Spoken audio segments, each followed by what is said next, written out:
Chapter 184 Godfather and Professor.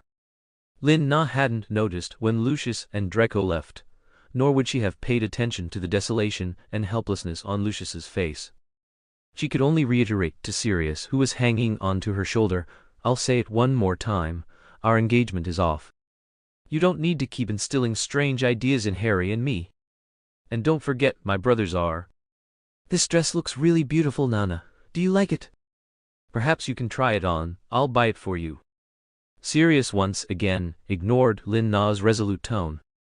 He changed the subject and pushed Harry forward. "Madame Malkin, long time no see. Please take my godson's measurements, he's about to be a first year at Hogwarts Gryffindor." Madame Malkin, who had been hiding and eavesdropping on gossip, had no choice but to awkwardly emerge from the corner. She greeted them with a forced smile, and spent a long time praising Harry Potter. "Long time no see, Harry. You've grown taller again. You're such a handsome young man. Let me take your measurements properly. And take this lady's measurements too." Till this time, Sirius didn't dare to call Lin-Na his fiancée, fearing it would only increase her dislike for him. Sirius didn't understand why Serena suddenly stopped loving him one day, which left him utterly defeated. However, on second thought, he had indeed acted less than manly. He wasn't even as good as James, who at least actively pursued Lily, while he only pushed her away. No need. Lin-Na wanted to refuse, but a flying measuring tape had already appeared beside her. When she reached out to grab it, she was instead lured by the tape, and her hand slapped Sirius's small pectoral muscle. He let out a muffled groan. Oh no, why was it a little sexy? Sirius looked down at her expectantly. Why did he still have a begging to be petted expression? He wasn't a dog. Lin-Na was a little embarrassed. She behaved and retreated to her original position, savoring the firmness under her hand from just now. She hadn't expected his pectoral muscles to still be so good. In her memory, his physique was exceptionally good. She wondered how he usually exercised. And so the three of them, in such an awkward manner, bought a pile of various dresses, hats, robes, and even scarves, all under Madame Malkin's recommendation and sales pitch. Everything was generously sponsored by Sirius, especially when Madame Malkin praised him and Lin-Na as looking like a perfect couple. He was even happier to pull out a handful of galleons. Harry was still a bit curious. He really wanted to know if Serena and his godfather truly had that kind of relationship. What was her relationship with the Malfoy family? It seemed Draco cared a great deal about Serena, even almost challenging him to a duel. But they had only met a few times. Why was he so hostile towards him? Harry had been looking for an opportunity to be alone with Lin-Na, but there was no chance. Even when he went to the restroom, Sirius would accompany him the entire way, standing guard at the door of course. But Harry couldn't possibly sneak into the women's restroom to find her. Lin-Na was also on the verge of collapsing. Sirius was practically a persistent ghost, wasn't he? Why did he have to follow her even when she went to the restroom? Wasn't he afraid Harry would be taken by a Death Eater? While washing her hands, Lin-Na recalled the atmosphere in Diagon Alley today. It was indeed much more subdued than usual. Aside from the children's laughter, which remained, the adults were all somewhat cautious and wary. A child accidentally bumped into Sirius from behind, and the parents' terrified reaction was something Lin-Na couldn't forget for a long time. Why were they so afraid? Were they afraid Sirius would do something to them? They repeatedly pressed the child's head down in apology and quickly disapparated, vanishing from Diagon Alley. Later, Lin-Na realized that they were probably worried about accidentally offending a Death Eater and being held accountable. Although no one openly declared Lord Voldemort's return, everyone was tacitly on alert. After drying her hands, Lin-Na walked to the door. As soon as she opened it, Sirius had already handed her his handkerchief. Lin-Na didn't know whether to take it or not. "Let's go eat." Seeing Lin-Na hesitate, Sirius simply took her hand, wiped it again, and led her back to their table. Because Lin-Na didn't want to be gossiped about, she insisted on finding a secluded corner. However, what she hadn't expected was that someone would still come to make trouble in such a quiet place. No, wait, that wasn't trouble, that person was Snape. How was he there? Wasn't he not supposed to come today? This goes back a few days. Because Lin Na didn't want to go on a date with Sirius alone, she wanted to drag someone along as a buffer, no, a companion. This way, she would accompany Harry, not break her agreement, and wouldn't have a chance to be alone with Sirius. It was perfect. The only person she could ask now was Snape, but as soon as Snape heard it was to accompany Sirius and Harry Potter, he immediately refused. What, isn't it enough for the great savior to have Miss Lestrange accompany him? Does he also need an old professor to accompany him? Should I also invite the Minister of Magic to go shopping with him? Snape was actually angry that she had so readily agreed to such a thing, but Lin Na interpreted it as him not wanting to see Harry Potter. She understood. After all, he was the child who resembled his archenemy and would remind him of his first love, so he definitely wouldn't be pleased. Lin Na didn't push it. She hadn't expected him to show up himself now. And he was already arguing with Harry Potter. Didn't he say he wouldn't come? Why did he follow them? Although Snape was angry, the thought of Serena being with that stupid dog again made him restless, wanting to bring her back. Then he couldn't hold it in and actually rushed out of his office, searched all the way, and stormed up to Harry Potter. Where is that woman, Potter? Harry Potter kept his godfather's words in mind. Which woman? I don't know. He would absolutely not give Serena to any other man, especially their sworn enemy. Snape looked at the infuriating expression, identical to James's, with his neck stiff, and a "what can you do to me" look, which made Snape frown deeply, wanting to show him a thing or two. You'd best not provoke me, Potter. With an operatic tone, coldness, and threat, Snape gripped his wand, ready to give him a piece of his mind. Harry Potter's nervous eyes darted around, ready to run at any moment, his bottom already shifted to the very edge of the chair, constantly praying for Sirius to come back quickly. Fortunately, Lin Na and Sirius returned, though it was another lover's quarrel, a story of forced hand, holding, and resistance. But upon seeing his trembling godson and the aggressive greasy bat, Sirius flung Lin Na's hand away and joined the fight. Stay away from my godson, you disgusting greasy old bat. Chapter 185. Sirius also hadn't expected to run into Snape here. They despised each other as always. If it weren't for Dumbledore's current shortage of personnel, he would never work with someone like him, becoming the professor of care of magical creatures at Hogwarts. When he had nothing else to do, he would help Dumbledore complete some tasks, such as coordinating with Lupin to communicate with werewolves and centaurs, hoping to win them over to the side of justice. Even if they didn't succeed, they had to try to prevent them from becoming pawns of the Death Eaters. Inevitably, he had to have contact with Snape, but they had never spoken a single word calmly to each other. They were either separated just before a fight broke out, or they simply pretended the other didn't exist. Now, that greasy old bat of his actually bullied his precious godson while he was away. Even if Dumbledore came today, he would still teach Snape a lesson. Seeing Sirius already rolling up his sleeves, preparing for a big fight, Lin Na lightly coughed. Sit down, all of you.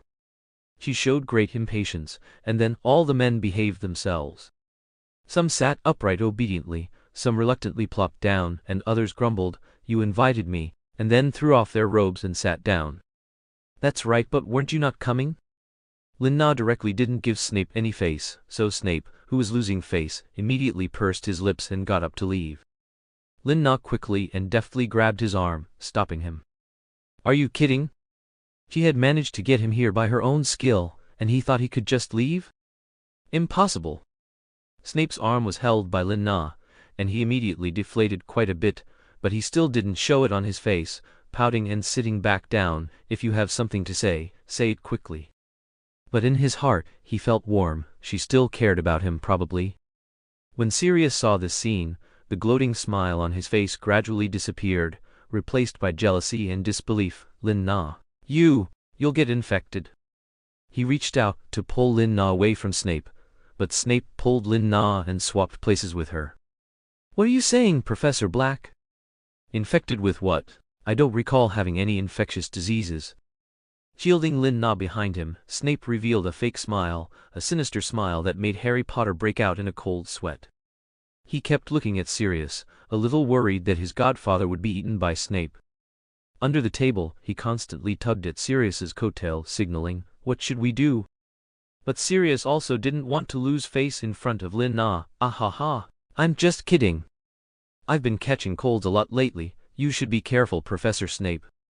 As he spoke, he poured a glass of wine in front of Snape. Snape looked down at the wine glass, wondering if other liquids had been added. What do you mean? He looked up at Sirius with a hint of sharpness. A toast to you. What, Professor Snape, are you scared? Afraid I'll harm you? His words were full of undisguised sarcasm, and for a moment, the eye contact between the two seemed to spark, making Lin-Na regret this scene immensely. Why did she even think of inviting Snape? Now look, it's made the situation even more complicated. No drinking. Don't set a bad example for children. Lin-Na simply tossed the wine glass, setting it down heavily on the table. Eat. Hurry up, we still have to go buy other things with Harry later. Serena Tilda Sirius was even more aggrieved. In his eyes, this was Lin-Na's blatant favoritism towards that old sniveling bat. Did she really fall in love with him? Then what about him? How could she fall for someone like that? Sirius, feeling dejected, lowered his head and poked at the steak with his fork, all his good mood gone. Snape, however, was full of fighting spirit, as if he had found his home turf again. He instructed the waiters to bring a few more dishes that Lin-Na used to love, and also helped her cut the beef bone. Let's get this over with quickly, I still need to go back and continue researching your potion. Snape was talking about the improvement of the Wolfsbane potion. Even though Lin-Na had disappeared, he hadn't given up on his promise to her over the years, and with Dumbledore's in-depth discussions with the werewolf community these past few days, his improved potion was about to succeed. He wanted to complete this matter as soon as possible to tell her who her most reliable partner was. Now, Lin-Na also felt the different monsoons blowing towards her from both sides, and even poor Harry was implicated. Because Lin-Na knew that Snape's action of cutting the beef bone for her might be a bit ambiguous, but they used to do this when they were at school. Snape's knife skills were really good, so she would always ask him, and she greatly appreciated how he cut meat for her as if he were cutting potion ingredients. But Sirius was almost burning with jealousy, and even the table shook with his wide, sweeping cutting motions, as if he wasn't cutting steak, but Snape's thigh. To make him act normally, Lin-Na divided some of the meat Snape had cut to Harry, and then to Sirius and Snape. At this, all three men were displeased. Harry didn't know whether to eat it or not. Snape was angry that she had given away the meat he had cut for her. Sirius was angry that she had actually used Snape's fork. And he was the last one to receive his share. In this atmosphere, Lin-Na finally exploded, slamming the table. If you're not eating, then don't. I'm going back first. They were all so difficult to please. She stood up and left, followed by three guys chasing after her.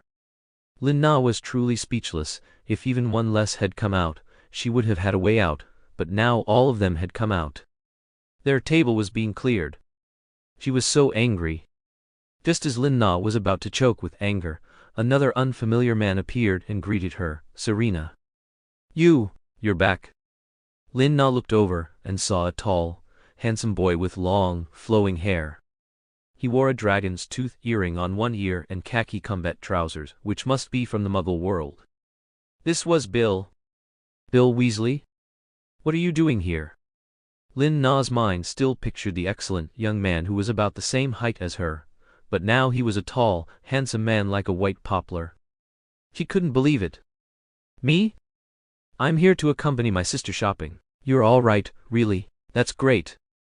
Bill touched his braid with endless longing. He needed to do something to control himself from rushing over and giving her a hug. This must be Harry. Tilda Ginny always talks about you to me. Would you all like to come visit our house? Professor Snape? You're here too? And Sirius? Chapter 186. Bill appears. Bill? Harry was delighted to see Bill immediately. He really liked this older brother. Ever since he came to the Muggle world, if Sirius was busy, he would send Harry to the burrow to stay with Ron and the others. Bill was especially cool and very good at taking care of everyone, so besides Ron, with whom he played very well, his favorite was this older brother who told Egyptian ghost stories. Of course, Fred and George were also very good, but they were always busy with their magic tricks together, and would slip away whenever they had a chance to avoid chores and taking care of Ginny, so Harry rarely saw them. Meeting him here now made Harry especially happy, and he constantly searched for Ron and the others behind him, completely forgetting the advice Sirius had given him. He pulled Bill, wanting to go find them. "Where's Ron? Why isn't he here?" However, Harry then realized he couldn't move Bill at all. He was rooted to the spot like a pillar, staring absently at Lin Na, with so many things he wanted to say, but didn't know if he should bring them up. His hesitant manner even confused Sirius, who kept shifting his gaze between the two of them. "You two are very close? Since when did this happen?" Lin Na was also very surprised. In her memory, Bill should have been in Egypt helping Gringotts with curse breaking, and he hadn't appeared during Harry's first year. Could it be because the Death Eaters had reappeared, so he came back? "Yes, I'm back. He had a magic power outburst before, and I guess I'm his savior. We're old friends, Serena." Bill chuckled heartily, crossing his arms, reminiscing about their student days. He had always considered her a goddess, but unfortunately, she had always treated him like a child. However, things were different now. Bill keenly noticed that she seemed to have not changed at all. Her appearance was no different from when she disappeared that year. His meaningful smile made Lin Na's heart flutter. When had she ever provoked Bill Weasley? No way. Did she have to travel through time again? Otherwise, she shouldn't be so desperate as to not even spare a teenager, right? This was too terrifying. She could already feel Snape's questioning and disdainful gaze. Heaven knew she hadn't done anything to Bill. She did occasionally tease Snape and Moody, but absolutely not Bill Weasley. Just as Lin Na was in a daze, Sirius pulled her. "Let Harry and Bill go play with Ron and Ginny. We'll go buy his other things." It's like this, we're already heading back to the burrow. Serena, would you like to come along? Mum really misses you." Bill winked at Lin Na, seemingly having noticed her current awkward surrounded by men situation, inviting her to escape her predicament. Lin Na nodded knowingly. "All right, then I'll accompany Harry to the burrow and send him back to Hogwarts tonight. Sirius, you go buy things. Professor Snape, would you like to come along?" She was certain Snape wouldn't go to a place like the burrow. He'd rather return to Hogwarts immediately. No need. Lin Na's guess was right. Snape would never willingly go to a place like the burrow to make himself unhappy. He left without looking back, and as he went, he also took the things he had brought for Lin Na, several bottles of Felix Felicis. With the great savior, she didn't need these broken things to improve her luck. Sirius found it somewhat unbelievable that he had been abandoned. His mouth opened and closed several times, and his hand reached out and pulled back, then reached out again, wanting to grab Lin Na. But then he remembered that Lin Na was already angry with him, so he hesitated, wondering if such an action would make Lin Na even more annoyed with him. While he was indecisive, Lin Na had already turned back repeatedly and followed Bill into the crowd. There was nothing he could do. Harry saw Ron being pinned down by Fred and George in the distance, fighting over popcorn, and immediately rushed over. Lin Na also chased after him. She wasn't comfortable with Harry being there alone. What if he was kidnapped by Death Eaters? With her there, she could still use her influence. Seeing this, Bill, holding Ginny's hand, also gestured to Sirius and chased after them. He only wanted to find an opportunity to talk to Lin Na a few more words, having forgotten one of his admired heroes. "See you, Sirius. You're welcome to visit the burrow." Bill happily caught up with Lin Na's pace, his strides so large that Ginny found it a bit uncomfortable. It was the first time she had seen Bill act so uncalmly towards a member of the opposite sex. He used to always accommodate her pace. Now that girl named Serena seemed very important to her brother. She was pretty and seemed very familiar with Harry Potter, which made Ginny's gossipy heart reach its peak. With a flushed little face, she tugged on her brother's collar, pulling her brother, who was gazing affectionately at Lin Na's profile, to eye level with herself. "Bill, is she my future sister-in-law?" What nonsense are you talking about, little girl? Harry is looking at you." Bill cleverly diffused the question, thinking Ginny was very concerned about her image in front of Harry. As soon as he mentioned it, she immediately retracted her arm and Chinese letter back behind Bill, shyly peeking out to look at Harry.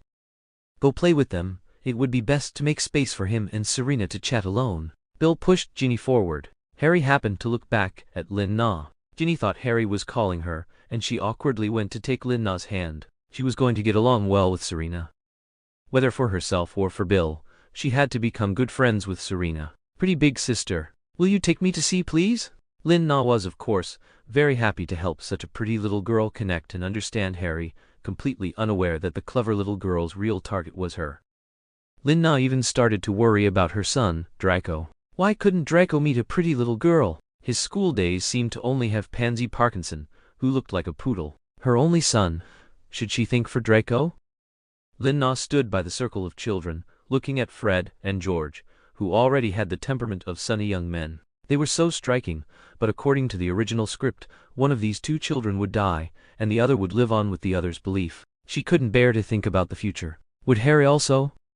But now he was such a cute little boy, innocent and carefree. Those pure eyes made it hard to hurt his young heart. She really didn't know how Snape could bring himself to do it. Unconsciously, Lin-Na's figure was enveloped by Bill's tall body. He quietly moved closer to her back. Chapter 187. Watching the Children. Serena! Bill cried out her name as if crushing it, a heartfelt shout. If he could, he wished he could call her name forever.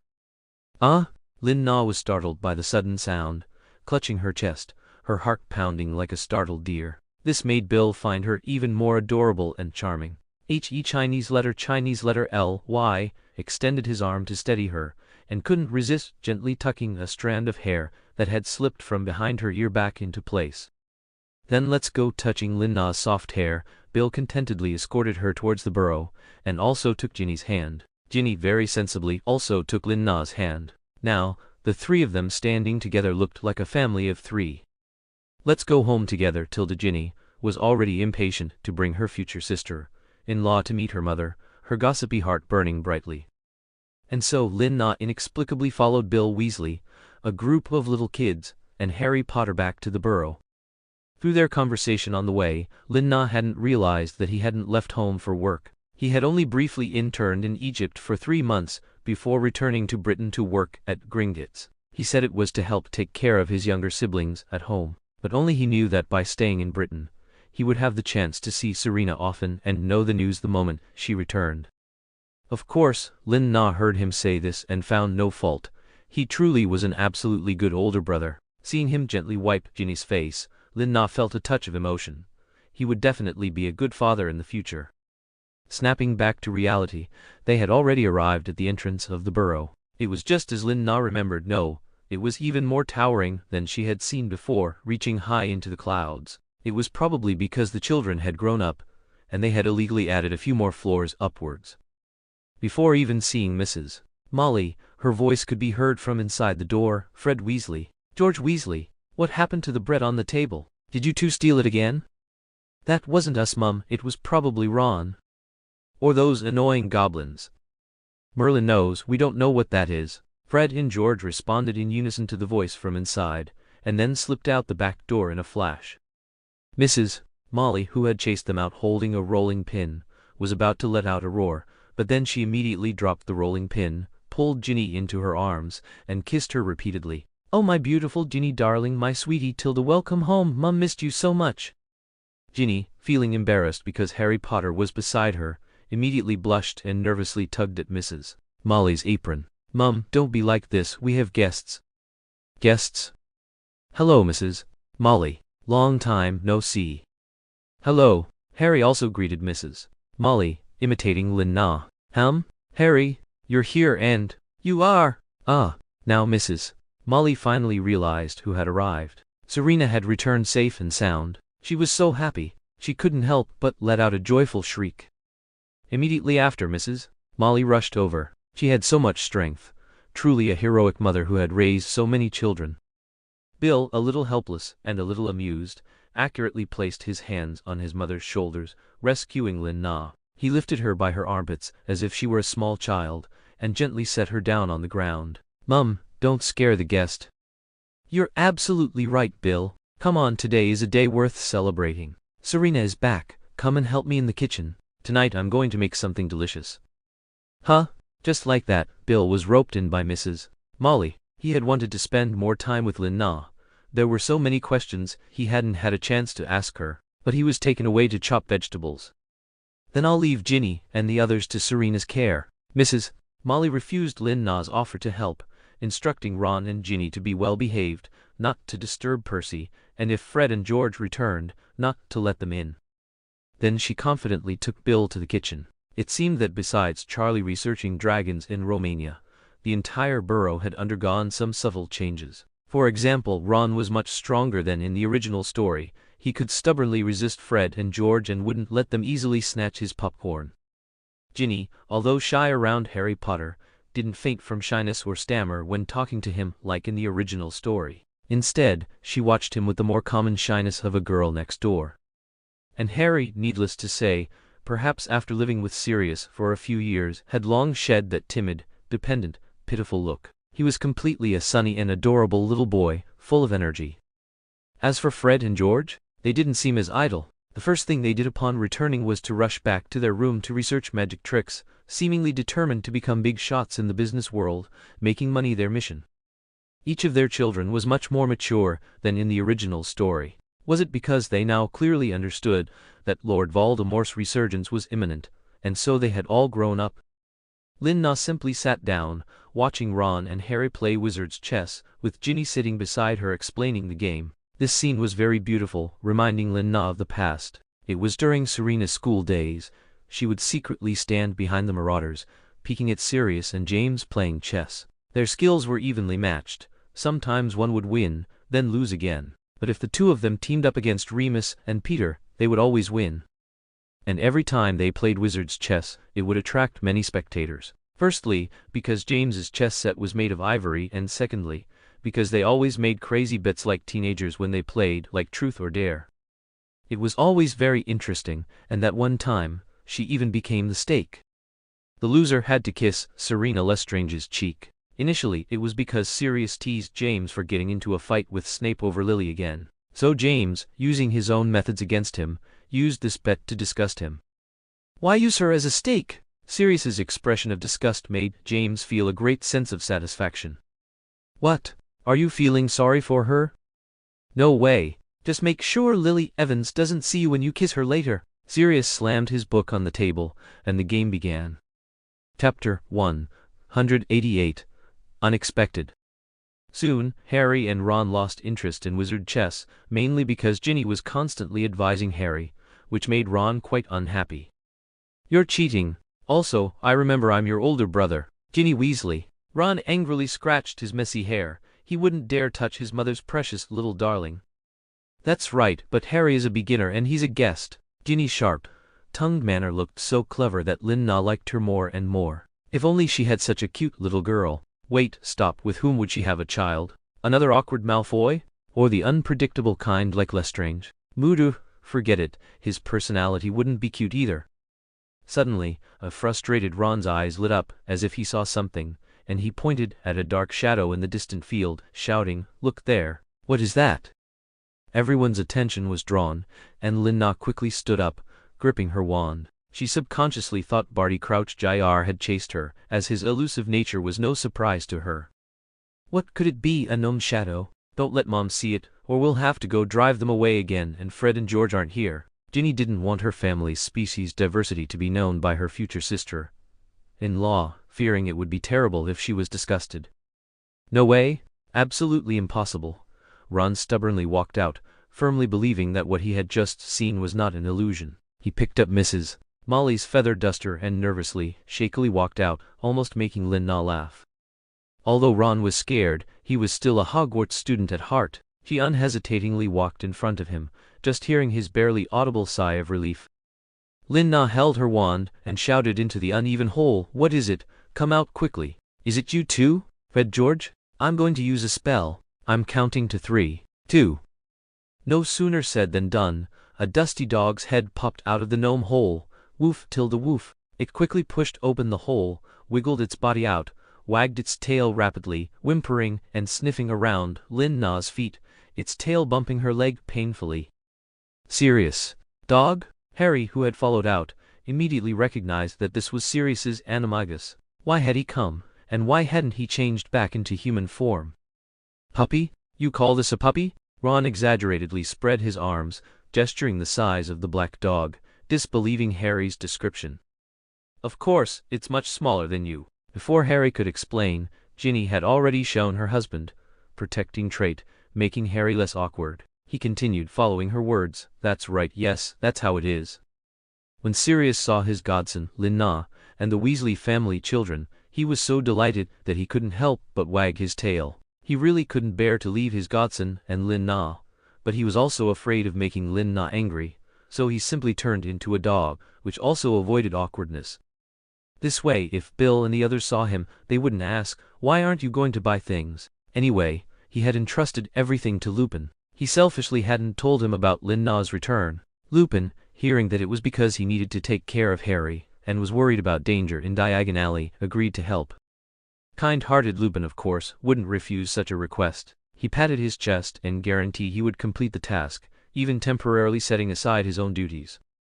And Lin Na, looking at the fellow at her feet acting cute and trying to roll over, really didn't know what to say. Was she supposed to point at a dog and call him shameless? Now, she could only offer insidious advice from the side. If you want to keep it, it might be a bit difficult. How about you take it to the river and wash it first? Maybe Mrs. Molly will have a better impression of it.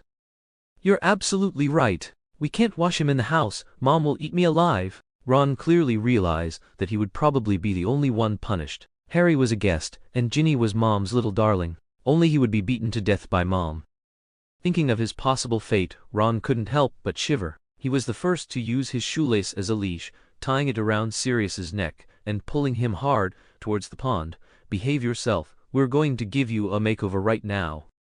Ginny thought Ron made a lot of sense and also pushed Sirius's backside from behind. Let's go quickly, dinner will be ready soon. Ah ha ha, Lin Na couldn't help but laugh. Teen Sirius was about to be entertained by the naughty kids. That. No need, right? He's not that. Particularly dirty, Harry said anxiously. He was very worried that Sirius would suffer a terrible fate and tried his best to stop them. Just then, a black whirlwind suddenly appeared before them. Was it apparition? Soon, the black smoke transformed into a limping, disheveled figure leaning on a cane. He seemed to be in a hurry. The time from his appearance to opening the door and grumbling inside was no more than 2 minutes. Where are your adults? I need help. It concerns the missing fellow. There's no time. Moody recently seemed to have caught wind of some news about Serena in Russia. He discovered that the woman doesn't age. So, she must be a vampire. Otherwise, how could she live for so long? And Russia is the origin of vampires. Moody remembered that the Weasley family had a vampire friend they had been close with for generations. Moody thought he could find out who Lin Na was, where she came from, and most importantly contact her, through that good friend. His urgency completely overlooked why there was an extra child here. Well, the Weasley family just had a lot of children. Who would care about that? He also didn't notice that the plain-clothed, all-black figure was the very person he had crossed mountains, rivers and lakes to find. Lin Na was also startled by Moody's bustle. If Moody used to be the leader of the beggars' sect, now he was an Indian ascetic. How had he fallen to such a state? Were Death Eaters that hard to catch? Lin Na also followed behind Harry and Ron, who were watching the commotion, feeling completely bewildered. What's wrong? Mom's in the kitchen. Ron, dragging the dog, chased after them, unwilling to let go. Chapter 189. Complex.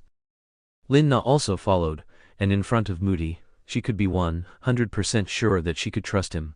He was also a relatively capable guy. She wondered what task Dumbledore had given him. It had been a long time since she had seen him. Lin Na was about to greet him proactively, but to her surprise, Sirius was very alert, worried that Moody might be fake. He bit Lin Na's sleeve and tried to drag her away. No matter what, he couldn't let them have a chance to interact. She could only watch him.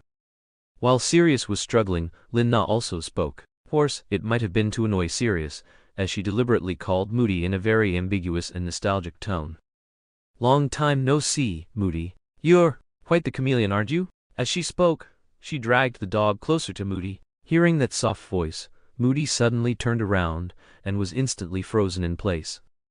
What did he see? Selina Lestrange, exactly as he remembered her. She was fine and appeared here completely unharmed. When did she return? Or was it really her? Moody incredulously pinched his old face until it turned red, only then believing that he wasn't dreaming. If he had known that coming to the burrow would allow him to meet her, he would have just stayed there. Next, Moody did something even he hadn't expected. He reached out and carefully touched Lin Na's cheek. It was warm, a completely opposite sensation to his own face. She was alive, not a dream. It's you. Hiss. Moody wanted to observe Lin Na even more closely, even though the distance was already quite close, but he still felt it wasn't enough. Just then, his prosthetic leg was bitten by the black dog beneath him. Stupid dog. Let go of me. Moody kicked the black dog hard, but his eyes never left Lin Na's face, staring at her greedily, but not lewdly. Lin Na wasn't angry with Moody, instead, she was a little touched. He seemed to genuinely miss her, not even leaving after being bitten. But what was wrong with Sirius this time? There weren't many people who could stand on Dumbledore's side, and he was offending a major figure right here. Don't bite him, or I'll ask Dumbledore to have a chat with you. Lin Na directly pulled Sirius's tail, causing him pain, and he indeed let go. But Sirius felt wronged. Wasn't he worried that the man was a Death Eater? If he really died, then the new generation of the Weasley family would all be in danger. However, it now seemed that Moody was still the same guy, just crazier than before, and Lin Na seemed to be particularly familiar with him, which made him gnash his teeth in anger.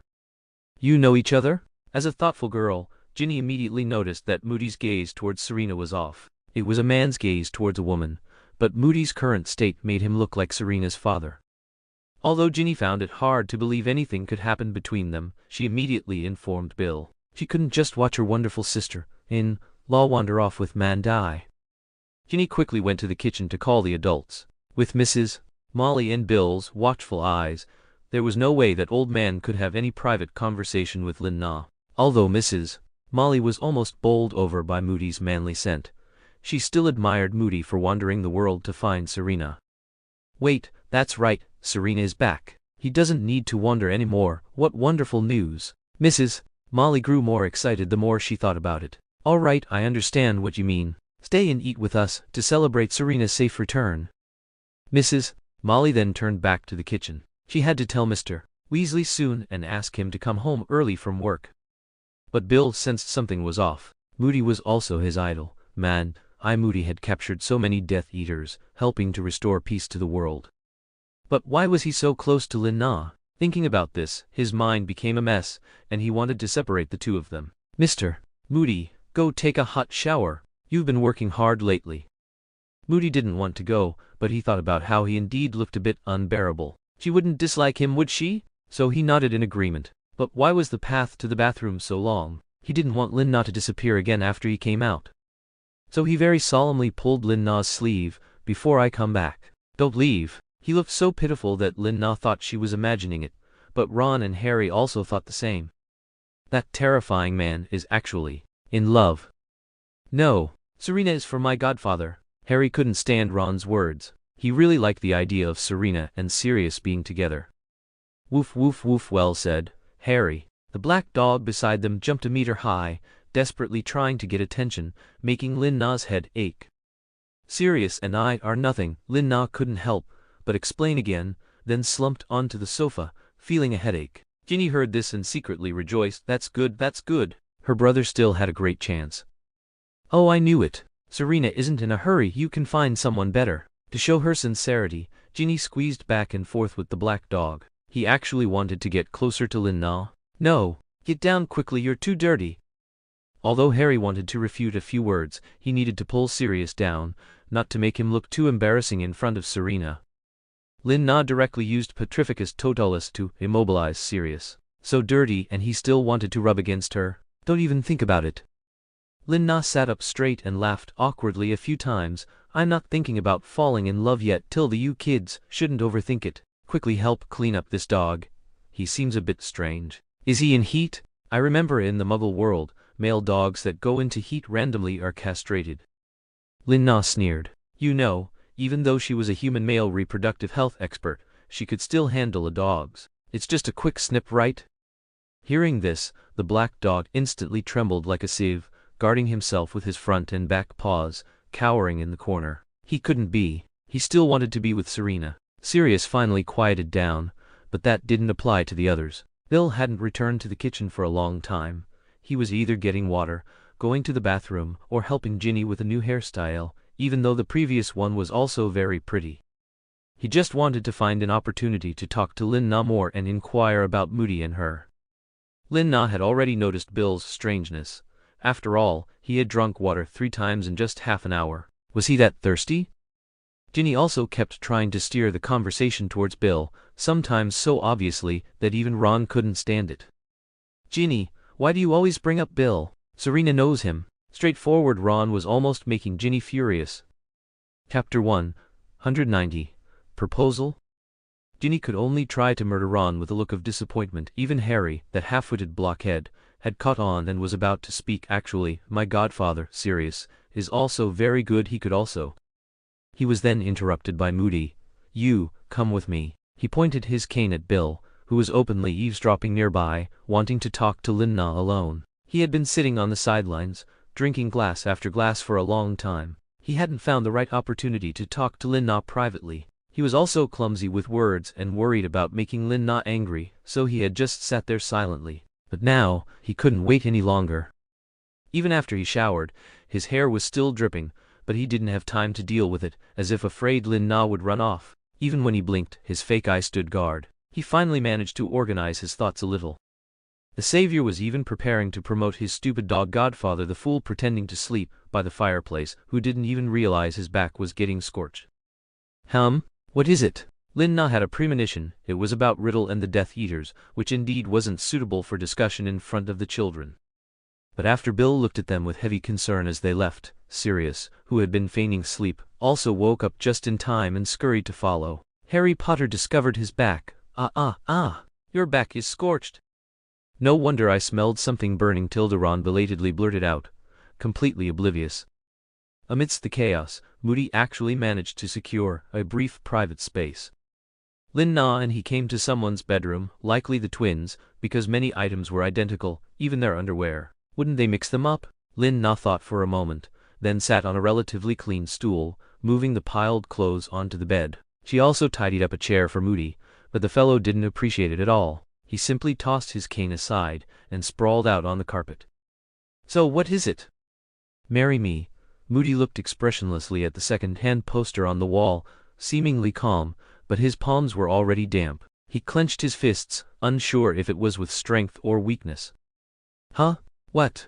Lin-Na suspected she was hallucinating. She looked at him, seemingly calm in shock. Moody then slowly turned his face. The Dark Lord has been looking for you. Only if you marry will you escape the Death Eater's harassment. I am willing to die for you. The simple sentences became incomprehensible in Lin-Na's ears. She looked at Moody, weathered yet spirited, with a composed aura that came from having experienced everything. Such a sudden confession from this man left Lin-Na feeling somewhat at a loss, but she instinctively had only one thought: I don't want you to die. After Moody said those words, he realized how sappy they were, at least to himself. He didn't know what came over him. His head just got hot, and he blurted out what was on his mind, especially when he saw her helping him tidy a chair, which sparked the thought of marrying her. Of course, she definitely wouldn't be interested in him, but if she were his woman, following him away from here, she would surely survive and wouldn't be found so easily by the Dark Lord. He truly would protect her with his life, just as he subconsciously said. But as soon as he thought she wouldn't be interested in him, Moody didn't dare to look at her face. Not getting her response, he quickly lowered his head again and started picking at a hole in the floor, thinking of words to salvage the situation. But when he heard her say she didn't want him to die, his heart warmed. I know you mean well, Moody, but I can't harm you like this. As soon as the Dark Lord finds out, he won't care if we're truly married or not. He'll kill you. I can't do something like that. Lin-Na walked over and turned Moody's head, forcing him to meet her gaze, otherwise he would choose to evade. But Lin-Na found the face under her hands becoming exceptionally hot, and his expression also became subtle. What was this? A fever? Actually, he was shy. Moody had to bite his teeth to prevent himself from making a choked sound. Did she even know what she was saying? Was there any difference between this and a confession? Moody could only clear his throat twice, suppressing the tickling sensation in his throat. I know. No need. To say any more. He cautiously pushed Lin-Na's hand away. Now, their fingers had touched, and it felt like an electric shock, causing Moody to quickly withdraw his hand.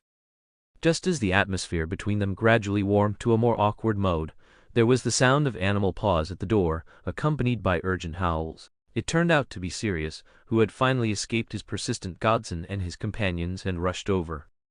What are you doing to my woman? Woof woof woof. Let her out and open the door. Woof woof woof. Sirius was like a madman, clawing at the door. Both of them, as if waking from a dream, went to open the door. Then Lin-Na was tackled by the black dog. Seeing Lin-Na about to fall, Sirius transformed back into his human form, caught Lin-Na, and flipped over to become Lin-Na's cushion.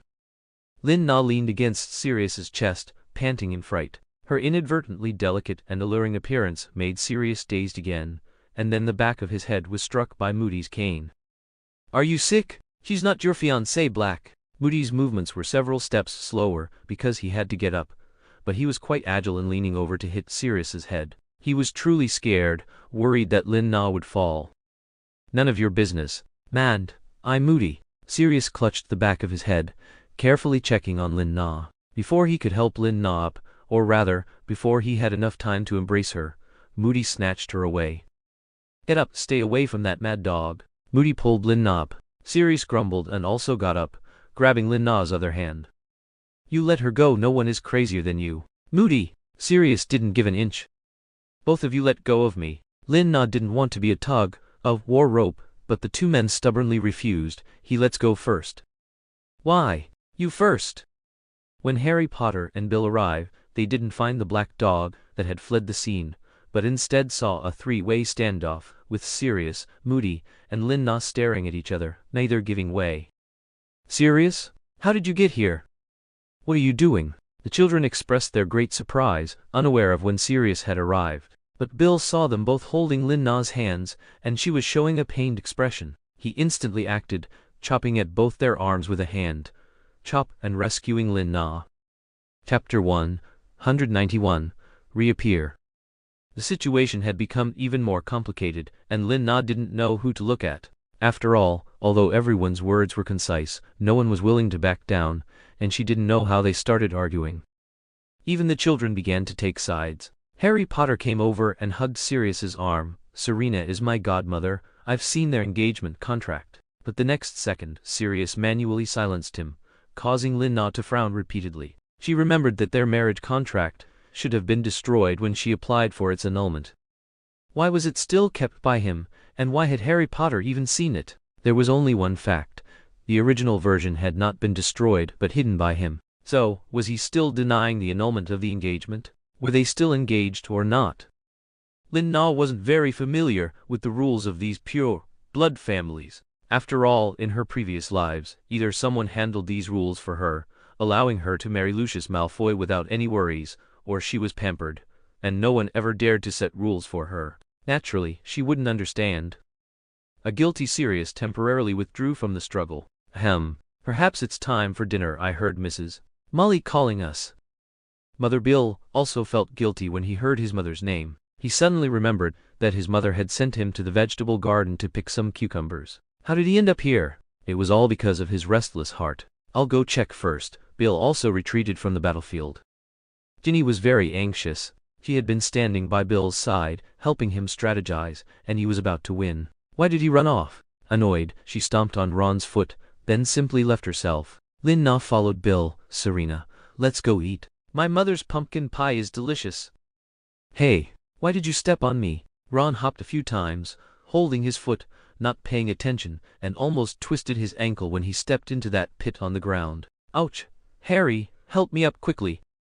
Oh, okay." Although Harry didn't quite understand the direction things were going, the atmosphere didn't seem as tense, and he could breathe much easier, so he was much more relaxed. He didn't comfort Sirius or wonder why his expression was so regretful.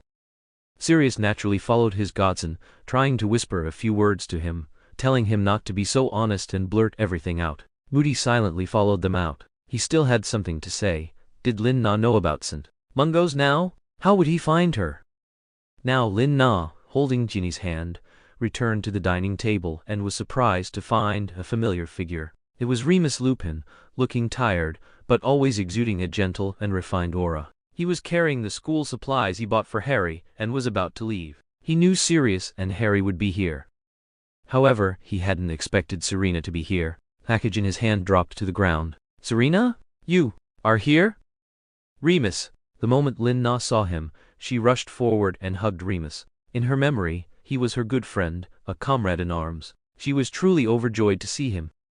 Lupin was also completely disbelieving of his eyes. He rubbed them hard until that soft, fragrant embrace filled his arms. The solid, real touch of the person in his arms made it feel true. "It's really me. I'm back." Lin Na understood the meaning of his gaze. "It's good you're back. It's good you're back." Remus was so overjoyed he didn't know what to say, so he just held her, wishing to freeze this war moment.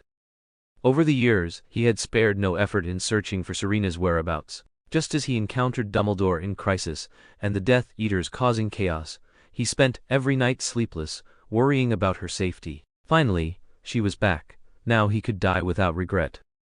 Ahem, Sirius, filled with jealousy, coughed loudly, trying to remind them that they had been hugging long enough. What was even more bitter was that Serena hadn't been as happy to see him as she was to see Remus, and she had even hugged him.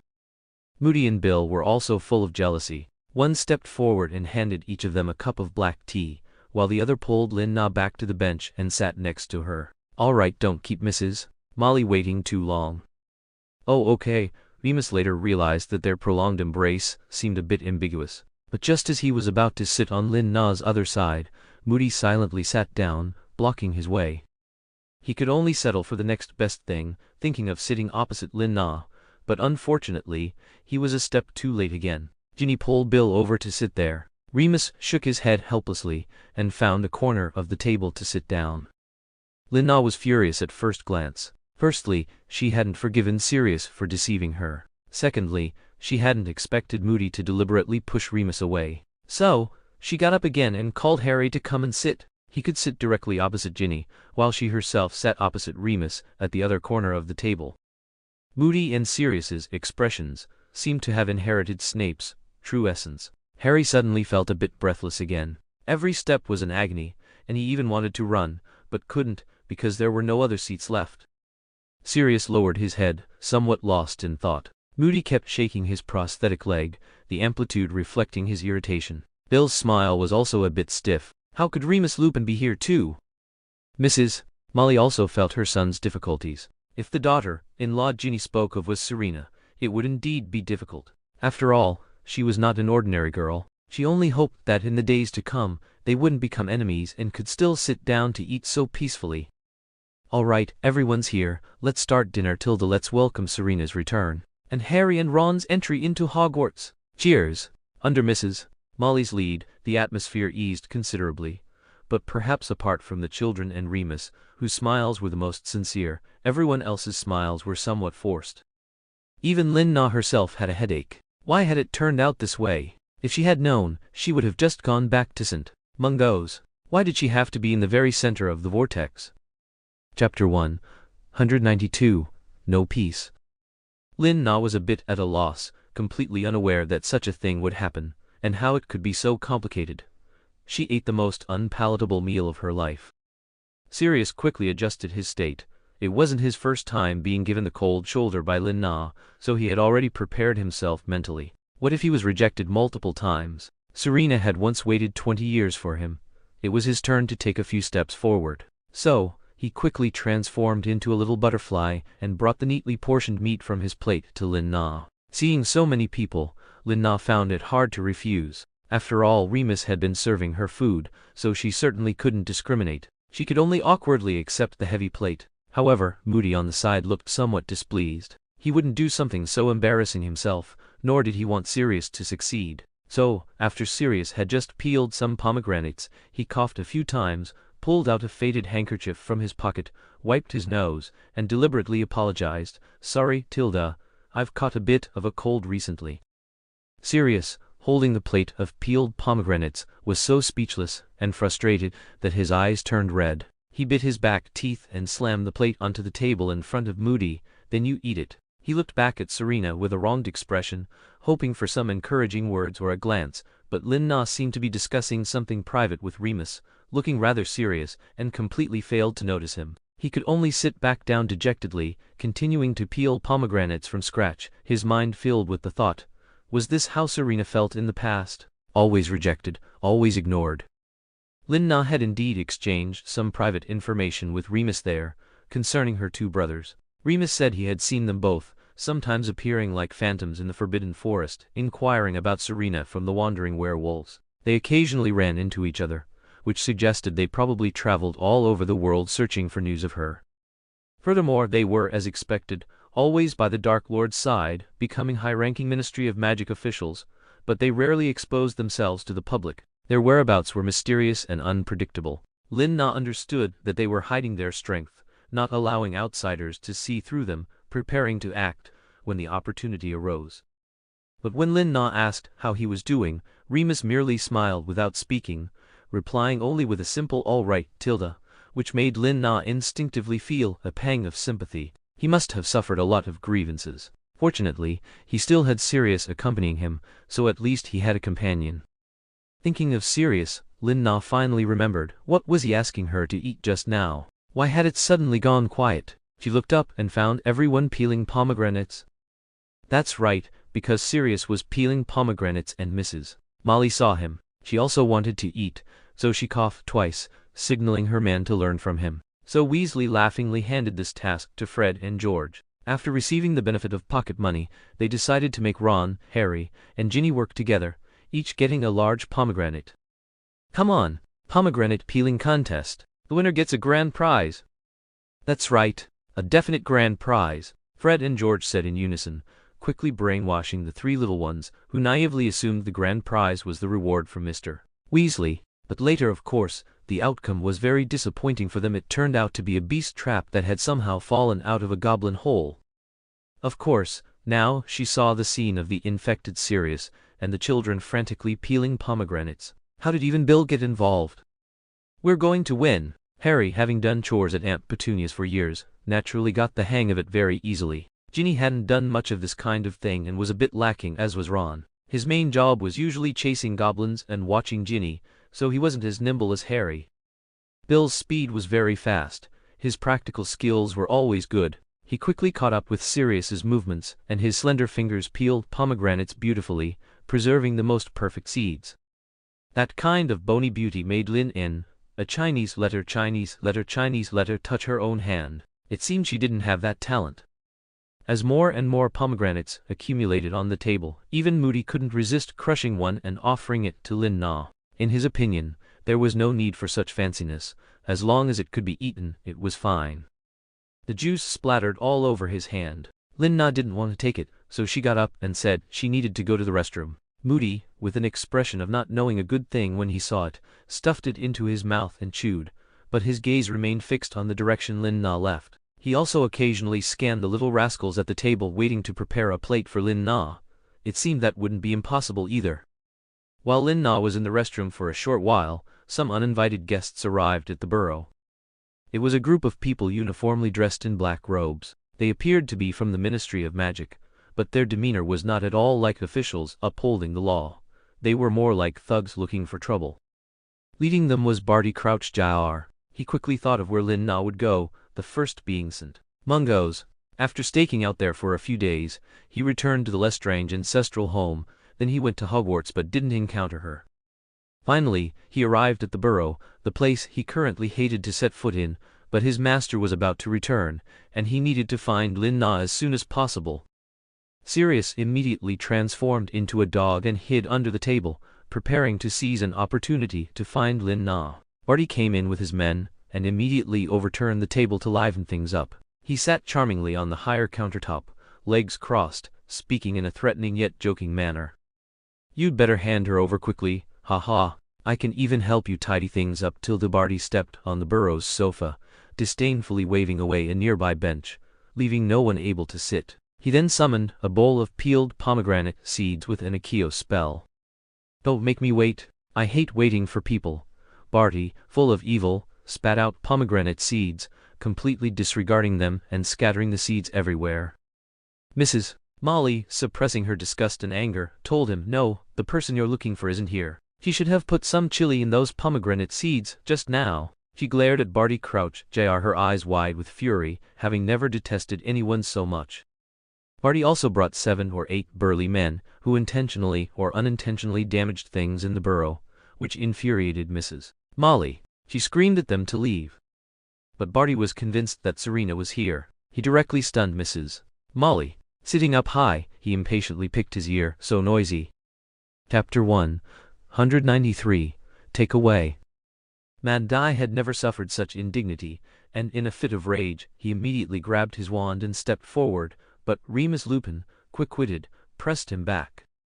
It was the first time Mad Dai had seen the usually soft Lupin with such sharp eyes. For a moment, he thought he had mistaken him for that fellow Snape. Lupin knew those guys had no evidence that Serena was here. They were merely trying to pressure them. Although they were all Death Eaters, they were operating under the guise of the Ministry of Magic. It wasn't wise to offend them. The best way was to say nothing, let them leave quickly, and not expose Lin Na. Therefore, he would absolutely not let I implicate Serena. Not even Dumbledore. Remus erupted with astonishing arm strength, holding Mad-Eye down. Mad-Eye's magical eye spun incessantly, trying to kill Remus with his gaze. In Mad-Eye's world, if they didn't cut the roots, they would eventually become obstacles, so it was better to finish what they started. Thus, although Mad-Eye was temporarily subdued, he didn't completely relax his guard. His wand remained clutched in his hand, just to see if they wanted to challenge him. He would never admit defeat. Let's see who dares to take Serena way in front of him. Barty also noticed the man who had sent him to Azkaban. Old and new grudges converged. He dropped the bowl in his hand, walked nonchalantly to Mad-Eye, hands in his pockets, and placed a hand on his chest. Mad-Eye. Moody, the Ministry of Magic's greatest horror. What are you doing here? None of your business. And if I could send you in once, I can send you in again. Mad-Eye swatted Barty's hand away and retorted without politeness, but he overlooked a very important detail. Ah ha ha ha ha, this provoked Barty's skyward laughter. You said you're going to send who to Azkaban? The current Minister for Magic? Ah ha ha ha, how it seemed like a huge joke, and the other Death Eaters also started laughing. Who didn't know about this? Or did he really have such guts? Lin Na also heard the commotion outside, thinking it was the children arguing about who was the fastest, and without a doubt, Sirius was probably involved. The thought of them shouting for her to judge who was first gave her a headache, so she simply pretended not to know and hid in the bathroom, waiting for it to pass. But she didn't wait for the noise to subside. Instead, a black dog rushed in wanting to take her away. Sirius transformed into his human form, grabbed Lin Na's hand, and urged her to apparate to Snape. Although he and Snape were naturally at odds, he had to admit that at this moment, Snape was the most trustworthy. Serena would at least be safe by his side. When Lin Na saw the black dog enter, she thought he was up to his old tricks again. Just as she was about to close the door, she heard his frantic urging to find Snape. Something happened? Who's outside? Lin Na finally sensed something was wrong. Sirius, of course, wouldn't tell her what happened, but he couldn't stop Lin Na. Lin Na reached out a hand and touched a pressure point on him, inexplicably draining Sirius of his strength. Lin Na secretly prayed, hoping it wasn't Riddle, hoping it wasn't the Dark Lord, but it seemed the situation wasn't much better. What greeted her eyes was chaos. The delicious feast was scattered everywhere on the ground, food and ceramic shards. Children were protected behind the adults. Ginny clung tightly to Harry. They were all in Mrs. Molly's embrace. Ron hugged Bill's waist, hiding behind him.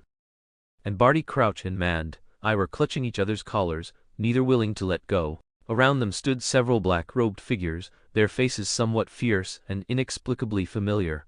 Were they Death Eaters from the past? Upon seeing her, their menacing aura clearly diminished, and some even bowed to her. These were definitely individuals who knew her identity. Everyone, stop! Lin Na's appearance finally separated Mad-Eye and Barty. Why are you still here? Mad-Eye was furious at the failure, secretly cursing Sirius for being useless, unable to even handle a little girl, completely forgetting that he himself couldn't handle the person. Remus also rushed over, grabbed Lin Na, and tried to apparate her away, but the moment he dashed out, he was immediately firmly restrained by two Death Eaters and pulled away from Lin Na's side. You are indeed here. I've come to take you home. Madam, upon seeing Lin Na appear, Barty's lips curved into an irrepressible smile. His hand rested on her back, helping her arrange her beautiful hair. Don't call me madam, I'm not that old yet. Lin Na dodged a bit, then felt a little guilty. She wasn't exactly young either. It's a rule. Barty of course also wanted to affectionately call her Nana, but there were too many ears here, and if it reached the Dark Lord, it would be no small matter. Besides, calling her Nana had its own unique flavor. I'll go with you, but you must restore this place to its original state. Lin Na didn't want to implicate everyone at the burrow. And, release that man from before, he's my friend. Of course, whatever you say goes. Barty made a fawning gesture for her to proceed. Lin Na looked back at them, signaling with her eyes that she was fine, and then followed Barty away. The other Death Eaters truly worked diligently, waving their wands to restore the room to its original state before leaving. Mad-Eye's spell was then lifted, It turned out Barty had already played some tricks on him to force Lin Na to leave with him. Barty didn't boldly wrap his arm around Lin Na's shoulder until everyone was out of sight. Lin Na was already angry about his uninvited presence and his harming her friends, so she naturally didn't give him a pleasant look, even twisting the soft flesh at his waist with force. Even though it was excruciating pain, it was completely undetectable on Barty's face. It seemed he was truly overjoyed, as long as he could be close to Serena. What was a little pain? Seeing that it had no effect on him, Lin Na gave up. I want to go back to Hogwarts. Didn't you say you'd listen to me? I'm a healer in the medical wing now. Take me back.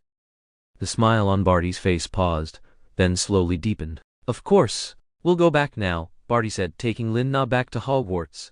As long as she was safe, what difference did it make if she was at the Ministry of Magic or Hogwarts? No matter where, she would be under his watchful eye. Chapter 194. Late for an appointment. Just like that, Lin Na was brought back to Hogwarts by Barty Crouch Jr. Logically speaking, an outsider like him shouldn't appear at Hogwarts, but since he was now the Minister of Magic, no one would say anything about him making a private inspection. Moreover, he was not a person who followed rules. He stayed in Lin Na's room, insisted on her treating his wounds, then watched her make some Chinese food. Only after finishing the meal did he reluctantly leave.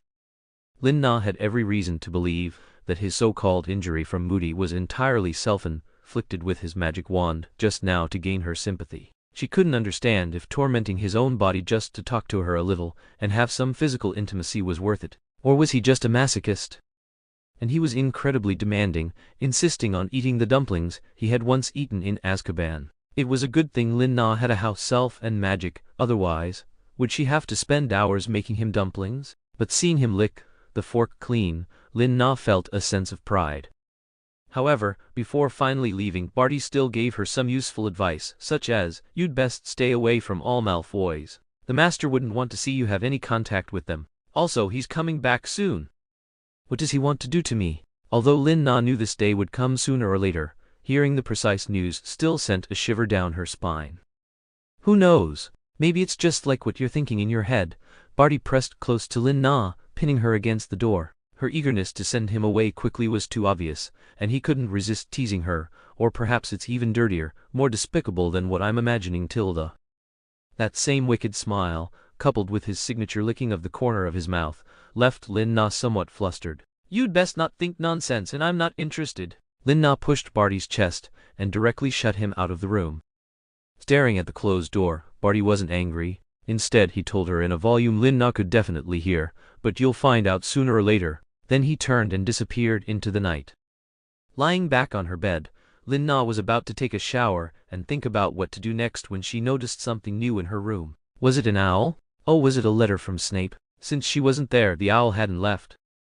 Feeling guilty, Lin Na quickly fed the owl some food, then let it out. Opening the letter, the message made her eyes blur. Snape was asking her to meet him at 9 in the evening to discuss something important.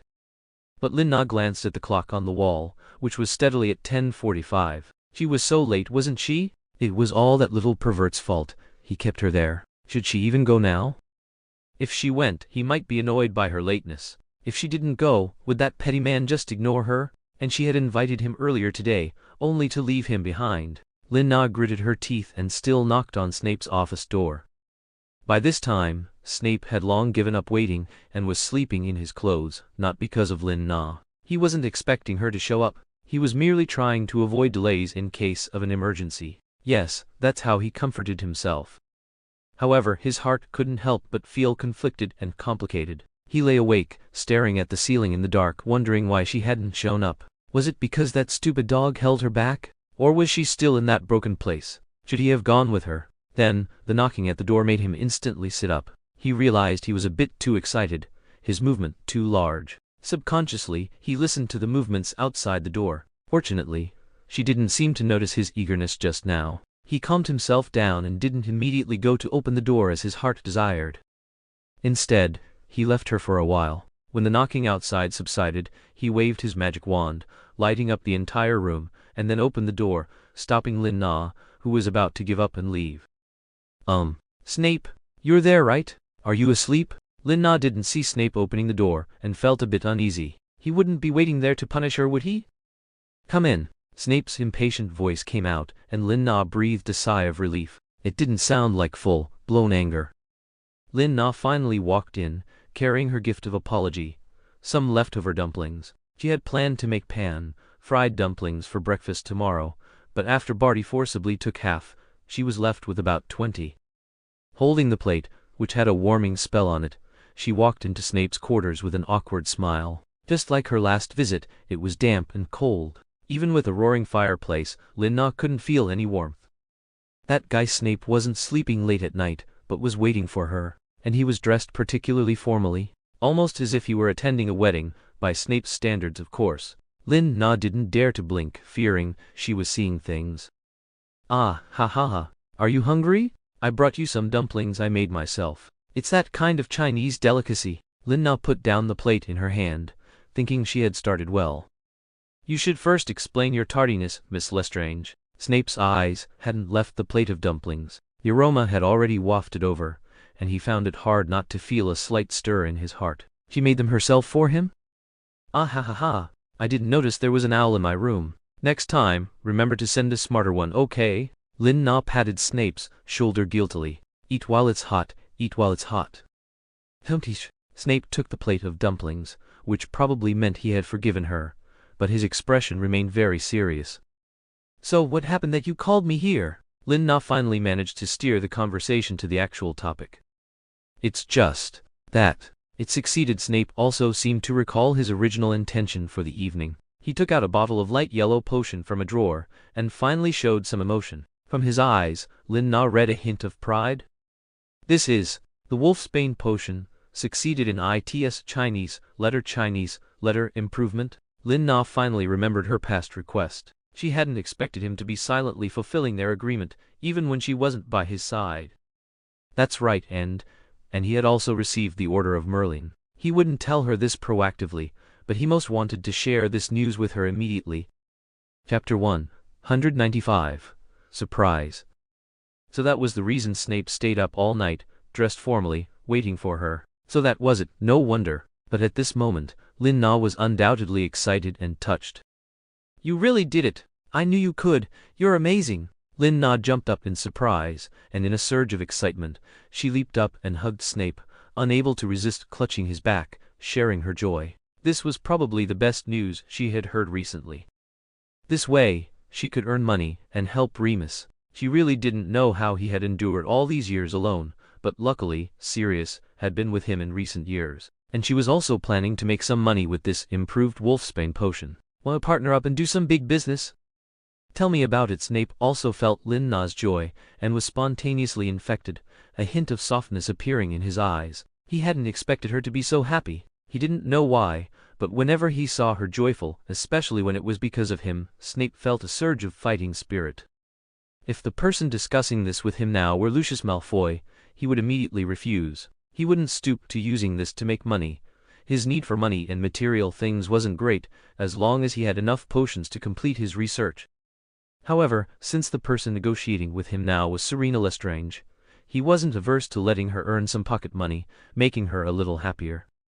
This was also why Lucius Malfoy quickly gave up the Chinese letter later on. He wouldn't compete with his wife. Their goals were surprisingly consistent, as long as Selina was happy. Upon hearing Snape so readily agree to her request, Lin Na was even more delighted. She cupped his head and planted a loud, smacking kiss on his large nose, which utterly astonished the conservative Snape, causing him to push Lin Na away. Lin Na was also stunned, forgetting that she wasn't a child anymore. How could she make that old-fashioned man believe she was just too excited?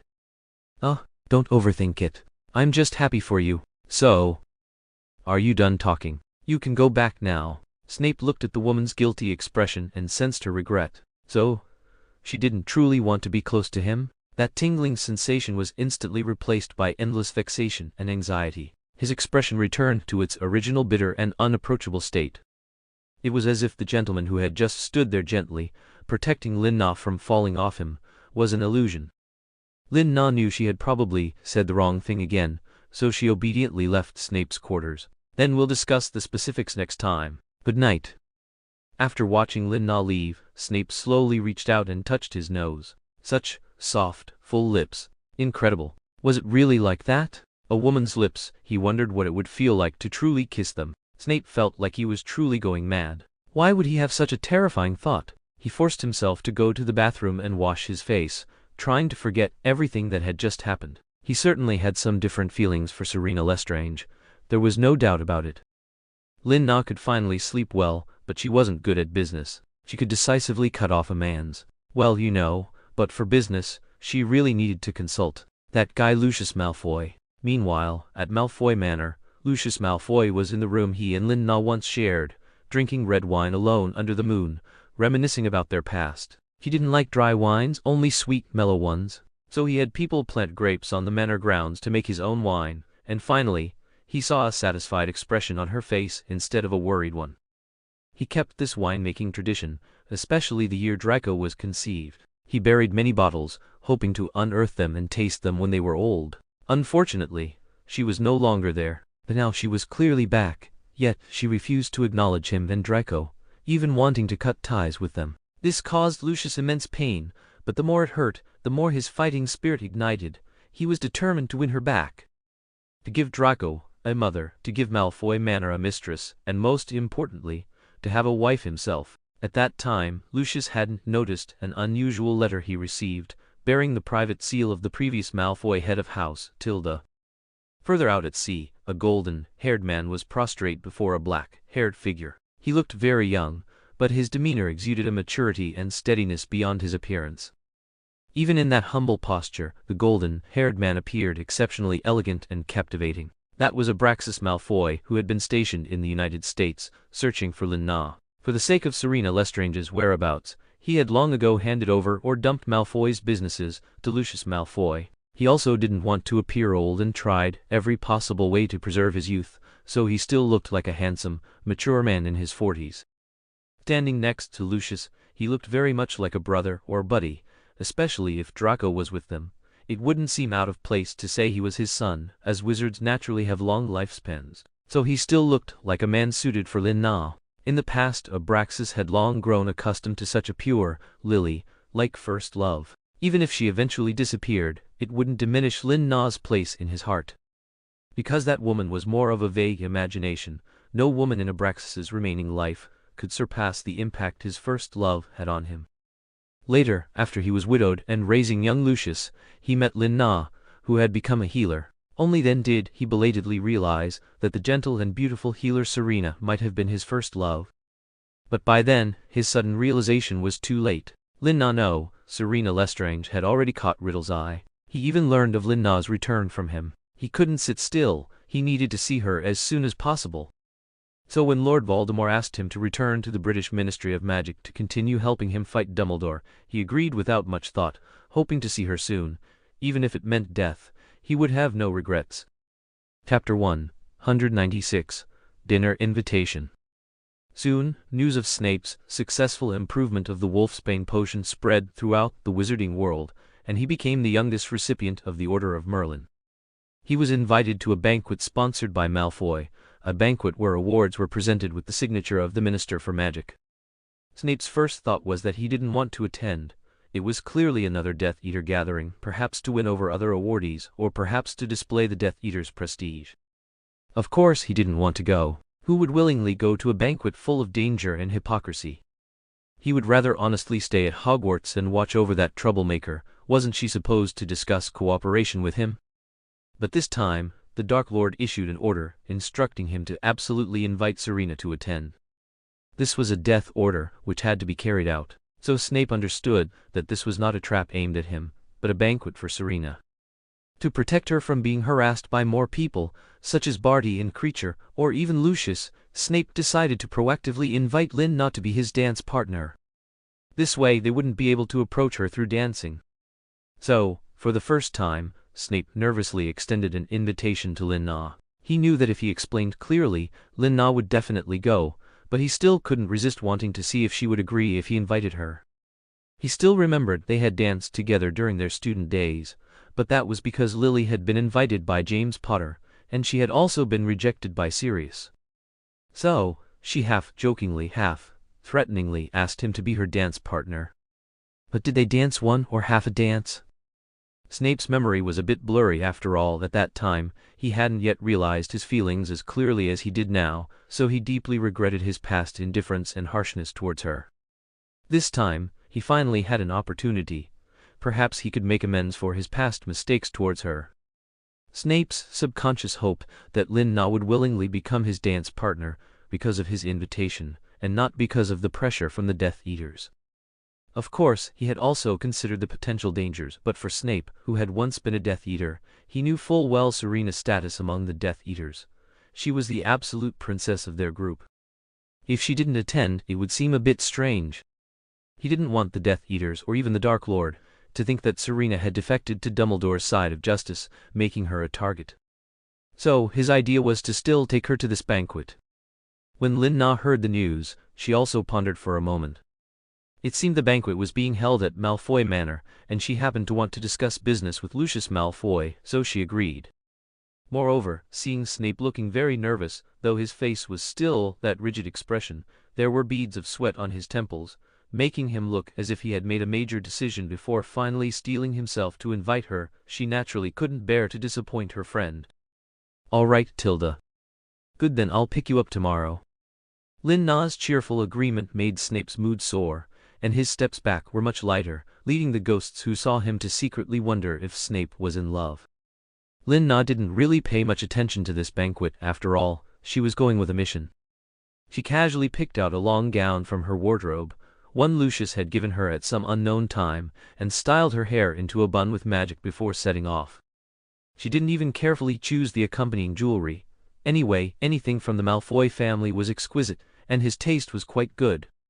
And compared to herself, she was more worried about Snape. Sure enough, he was still wearing the same black formal robes he had worn that night, a timeless outfit that had probably served him for years. It hadn't been very clear that night, but now it looked a bit dull, so Lin Na took off the gem brooch from her collar and pinned it to his chest. With this embellishment, the texture immediately improved. However, Lin Na didn't know that this brooch would cause trouble again. This time, Snape didn't immediately remove the brooch out of inferiority. Instead, it strengthened his belief that he needed to work hard to earn money. He couldn't let her think he was inferior to Lucius, could he? He could provide Serena with whatever Lucius could. Snape gallantly offered his arm, and Lin Na, very cooperatively, linked her arm through his, holding on tightly. "Let's go, Tilda." The two stepped into the fireplace together, completely unaware of a pair of jealous, furious eyes staring at the direction they had left. It was Sirius, who hadn't received an invitation, and no wonder Lin Na had refused his invitation for a walk by the lake that evening. It turned out she was secretly going on a date with the greasy-haired git. Jealousy had disfigured Sirius's heart. He would absolutely not let their date succeed. He immediately followed them. Lin Na once again appeared in the familiar Malfoy Manor. This time, she was still the center of attention. From the moment she stepped out of the fireplace, she seemed to have already become the most distinguished woman at the banquet. Before Lin Na's eyes could adjust to the light, several house elves rushed over, trying to hug her legs. "Madame, boo-hoo-hoo, you're finally back. Boo-hoo-hoo, Miss Serena. It really is Miss Serena back. Your room is cleaned by Coco every day." 5 or 6 house elves in tattered clothes swarmed around them. Snape, of course, didn't want these dirty creatures to soil Lin Na's gown. So, he raised a hand and used magic to ward them off. But goblin magic was always peculiar and sometimes incomprehensible to wizards, so Snape was instead moved about 5 meters away by the house elves. They worked together seamlessly and diligently, helping Lin Na wipe her shoes, take off her coat, bringing fresh juice, and some even helped her tidy her stray hairs. You don't need to treat me like this." Lin Na seemed to be receiving the treatment of a Malfoy mistress. She remembered, it was similarly exaggerated when she was Narcissa, but they hadn't been this exaggerated when she was Serena. Had Lucius told them everything? That shouldn't be the case. With a puzzled look, Lin Na saw Draco standing at the doorway, looking wronged yet feigning composure, his lips pursed and brows furrowed. When he saw her looking at him, he snorted and turned away. What did that mean? Did he know too, that she was his mother? Chapter 197. Long time no see. Looking at Draco's retreating figure, Lin Na always felt that he was deliberately waiting there just for her. Did he really know some clues, and when he saw her with Professor Snape, he got angry? But with her current identity, it wasn't appropriate for her to stand beside Lucius naturally. If Barty Crouch Jr. saw her, he might secretly cause trouble for him again. Speak of the devil and he shall appear. Lucius, looking splendid and radiant, appeared, holding his snake-headed staff. Today he didn't adorn himself with many jewels and accessories as usual, he simply exuded charm with his outstanding appearance. Lin Na was a bit dazzled, but why did a hint of impatience flash across his face when he saw Professor Snape? She remembered their relationship should still be quite good now, at least they were allies. The reason was simple. Lucius Malfoy saw the gem brooch he had originally given Lin Na on Professor Snape's chest, and, comically, it still bore the Malfoy family crest. What did that mean? She gave it to him? So Lucius, who should have been cordially entertaining the Merlin Award winner, completely ignored Professor Snape, merely nodding to him, and focused all his warmth and attention on Lin Na. Was your journey smooth, Ms. Lestrange? Allow me to escort you to the venue. Lucius extended his hand very gentlemanly, waiting to speak with her privately, constantly signaling his urgency with his eyes. Lin Na was a bit hesitant. It wouldn't be good to abandon Professor Snape right away, wouldn't that make him completely her tool? So, as she took Lucius's hand, she also looked back at Professor Snape with a hesitant glance. Professor Snape received Lin Na's questioning look. If she was letting him choose, then he certainly wouldn't disappoint her. So Professor Snape forcefully pulled Lin Na over, and in his deep, pleasant voice with the resonance of a cello, he warned Lucius, "She is my dance partner. The head of the Malfoy family needn't trouble himself. Go entertain other guests." Professor Snape's strong attitude was unexpected by Lucius. This fellow was so disrespectful even in his own home. Lucius was about to say something more when he was interrupted by a call from behind. "Ms. Lestrange, long time no see." Barty Crouch Jr. suddenly appeared from behind them, surrounded by a group of people, evidently having received intelligence that Serena would be here. Of course, as the Minister of Magic and the award presenter for this evening's gala, he was someone Lucius Malfoy absolutely had to entertain well, at least on the surface. "Minister, you've arrived. Allow me to accompany you to the center of the venue." Lucius detested the sticky and disgusting tone Barty Crouch Jr. used when he called Lin Na's name. But he couldn't oppose him now, not only because he was the Minister of Magic, but also because he was currently in favor with the Dark Lord. "No need. I just came to reminisce with Ms. Lestrange. After all, I received much care from her back in school." As Barty Crouch Jr. spoke, he had already approached Lin Na and bowed, elegantly kissing the back of her hand. Professor Snape frowned upon seeing this. "Oh, I was also her classmate for many years. How is it I never heard her mention knowing the minister?" Professor Snape's eyes were fixed on the back of Lin Na's kissed hand, wanting to immediately drag her away and thoroughly disinfect it several times. "Well, that's between her and me." Professor Snape Barty Crouch Jr. seized Lin Na's hand, which was trying to escape, and turned to look at Professor Snape, revealing that chilling smile again. "All right, I just saw that child Draco seemed to be looking for me. I'll go ask him." Lin Na found a random excuse to shake off Barty Crouch Jr.'s hand, leaving the three men in a standoff, greeting each other. To outsiders, it seemed that although they were all Death Eaters, they disliked each other yet had to feign intimacy, which truly baffled onlookers. Although Lin Na hadn't been to Malfoy Manor in a long time, everything here was still so familiar. After all, she had lived here for a long time, both when she was Narcissa Malfoy and when she was Serena as a child. She often played here. Of course, there were also times when she was a mother hen. She could be said to have looked after Lucius and Draco, two Malfoy young ones. So she, knowing the way, found Draco, who had hidden back in his room. She easily instructed a house elf to open the door for her, and found Draco sulking alone, hiding in a secret base inside the wardrobe.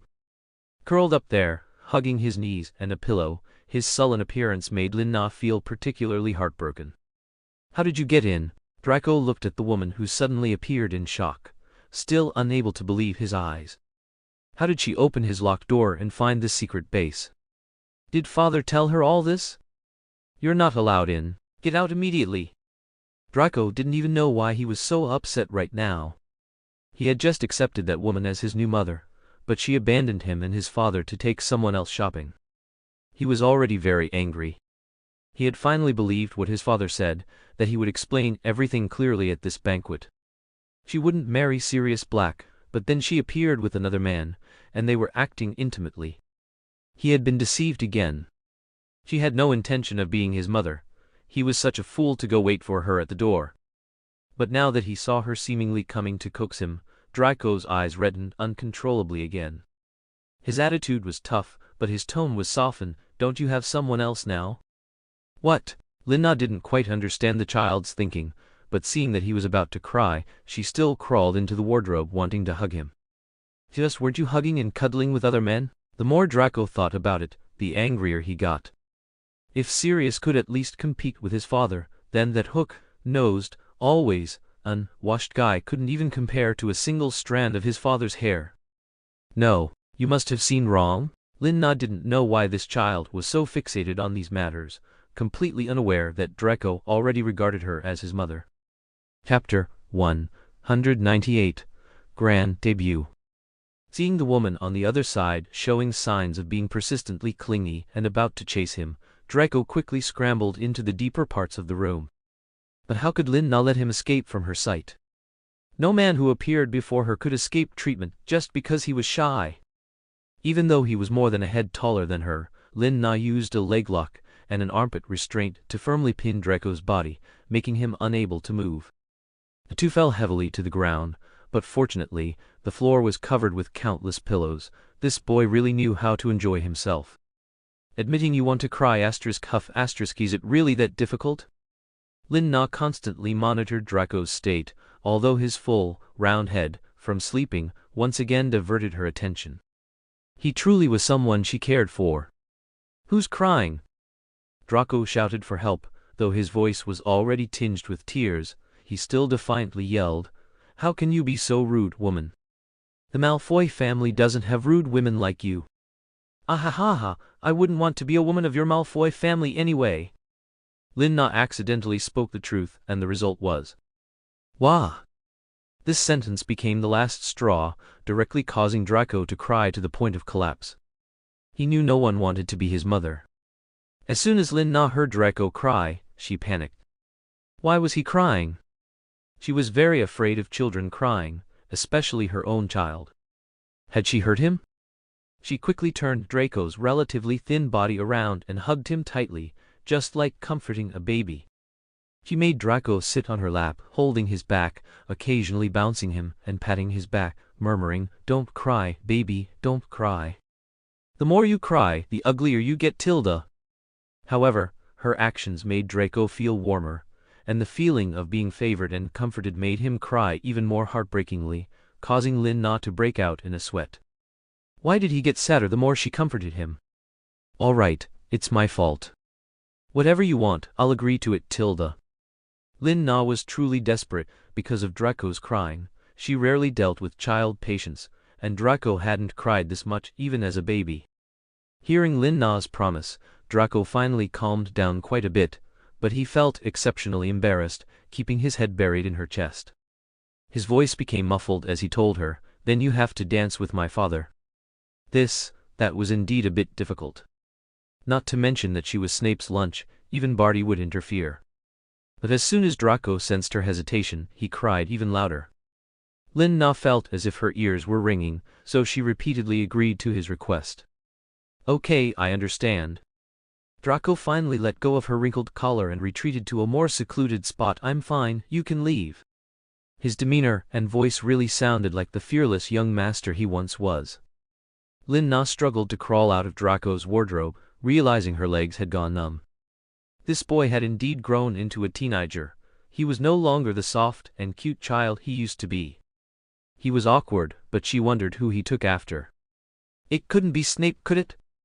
Rubbing her sore thighs, she sighed, lamenting that raising children was not easy. She then noticed a painting still hanging in the room, one she had painted when she was Narcissa. Goodness, she had painted that when she was 7. How could Lucius have the nerve to hang it on his son's wall? It was far too abstract, wasn't it? Wouldn't those bizarre lines make a child feel psychologically agitated? Lin Na thought for a moment, then waved her wand to hang the painting upside down.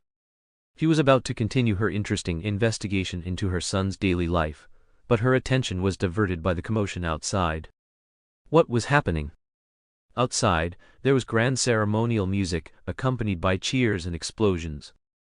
Lin Na quickly climbed to Draco's window and saw the second most spectacular fireworks display she had ever witnessed in her life. The first time was when Lucius proposed to her. Amidst the dazzling fireworks, a magnificent carriage flew from a distance, driven by 8 majestic horses, sweeping across the sky with the grandeur of a battlefield, and landing steadily in the garden with a neigh. Lin Na's heart pounded incessantly. She suddenly had a premonition. He was on that carriage. The Dark Lord who had taken over Regulus Black's body. Had he come too?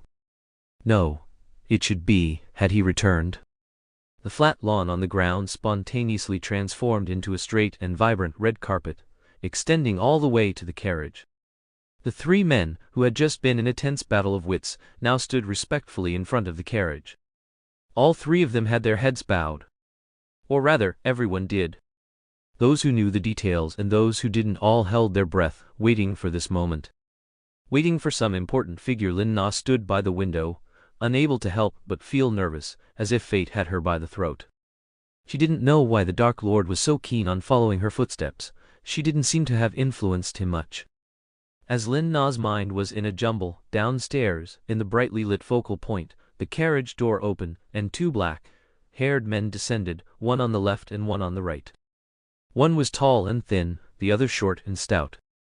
The thin one wore a black eye patch, and had a menacing expression all over his face. The short and stout one had a goatee and eyes full of calculation. Big brother, second brother? Lin Na's eyes instantly reddened. She truly missed them. She hadn't expected them to have become the Dark Lord's left and right-hand men. However, at this moment, they were merely opening the door for the Dark Lord. They stood still, one on each side, subtly surveying their surroundings, hoping to find that familiar figure, filled with anticipation, their eyes finally showing a hint of humanity. Were they doing well? Soon after they stood still, a very stylish dragon-skin shoe stepped out of the carriage. A satin robe swept past his feet, revealing a formal robe intricately embroidered with gold threads underneath. It exuded nobility, yet was both understated and luxurious, without being ostentatious, already drawing all eyes in the room.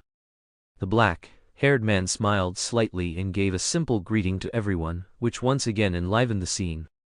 Unknowing ladies continuously expressed their emotions with screams, and devout Death Eaters rushed forward to prostrate themselves and kiss his feet. However, he was quickly dragged away.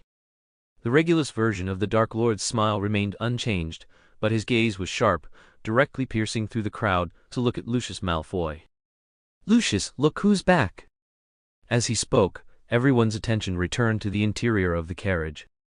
This time, a man with golden hair, so pale it shone, emerged from inside. "Ah, father?" Lucius murmured, looking incredulously at the suddenly appearing Abraxas Malfoy.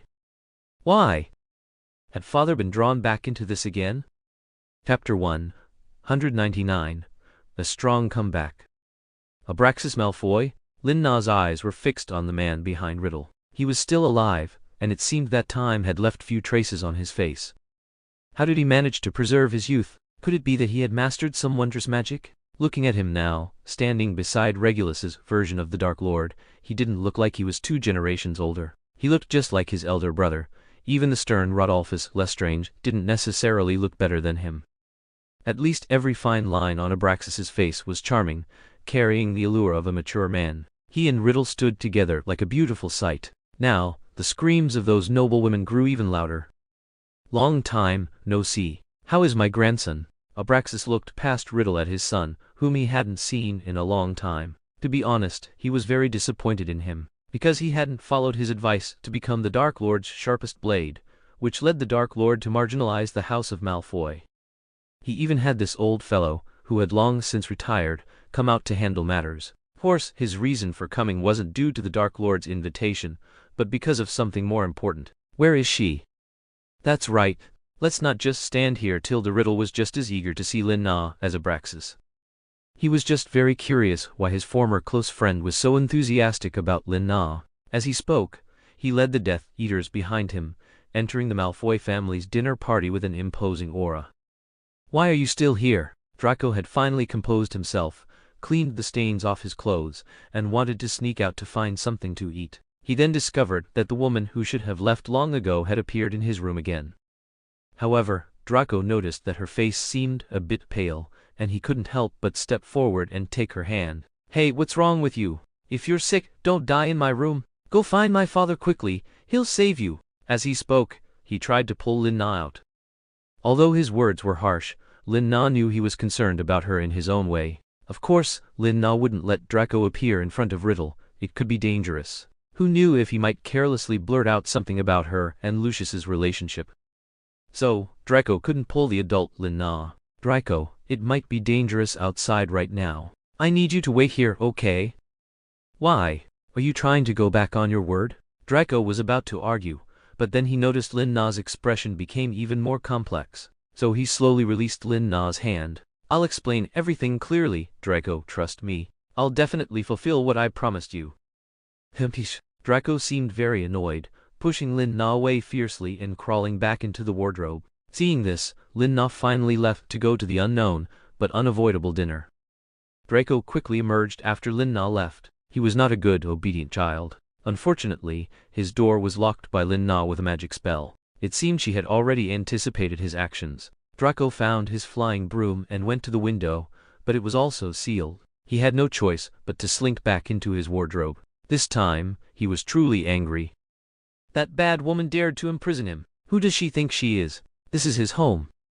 Lin Na quickly composed herself and ran towards the venue, holding up her skirt. At the entrance, she was stopped. She was curious who else would dare to stop her. Looking into the corner, it turned out to be Selina Lestrange. So Lin Na no longer struggled, and obediently followed her second brother to the corner.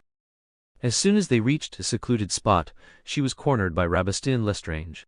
Selina, now with only one eye, grabbed one of Lin Na's hands, raised it above her head, and scanned her facial micro-expressions from top to bottom.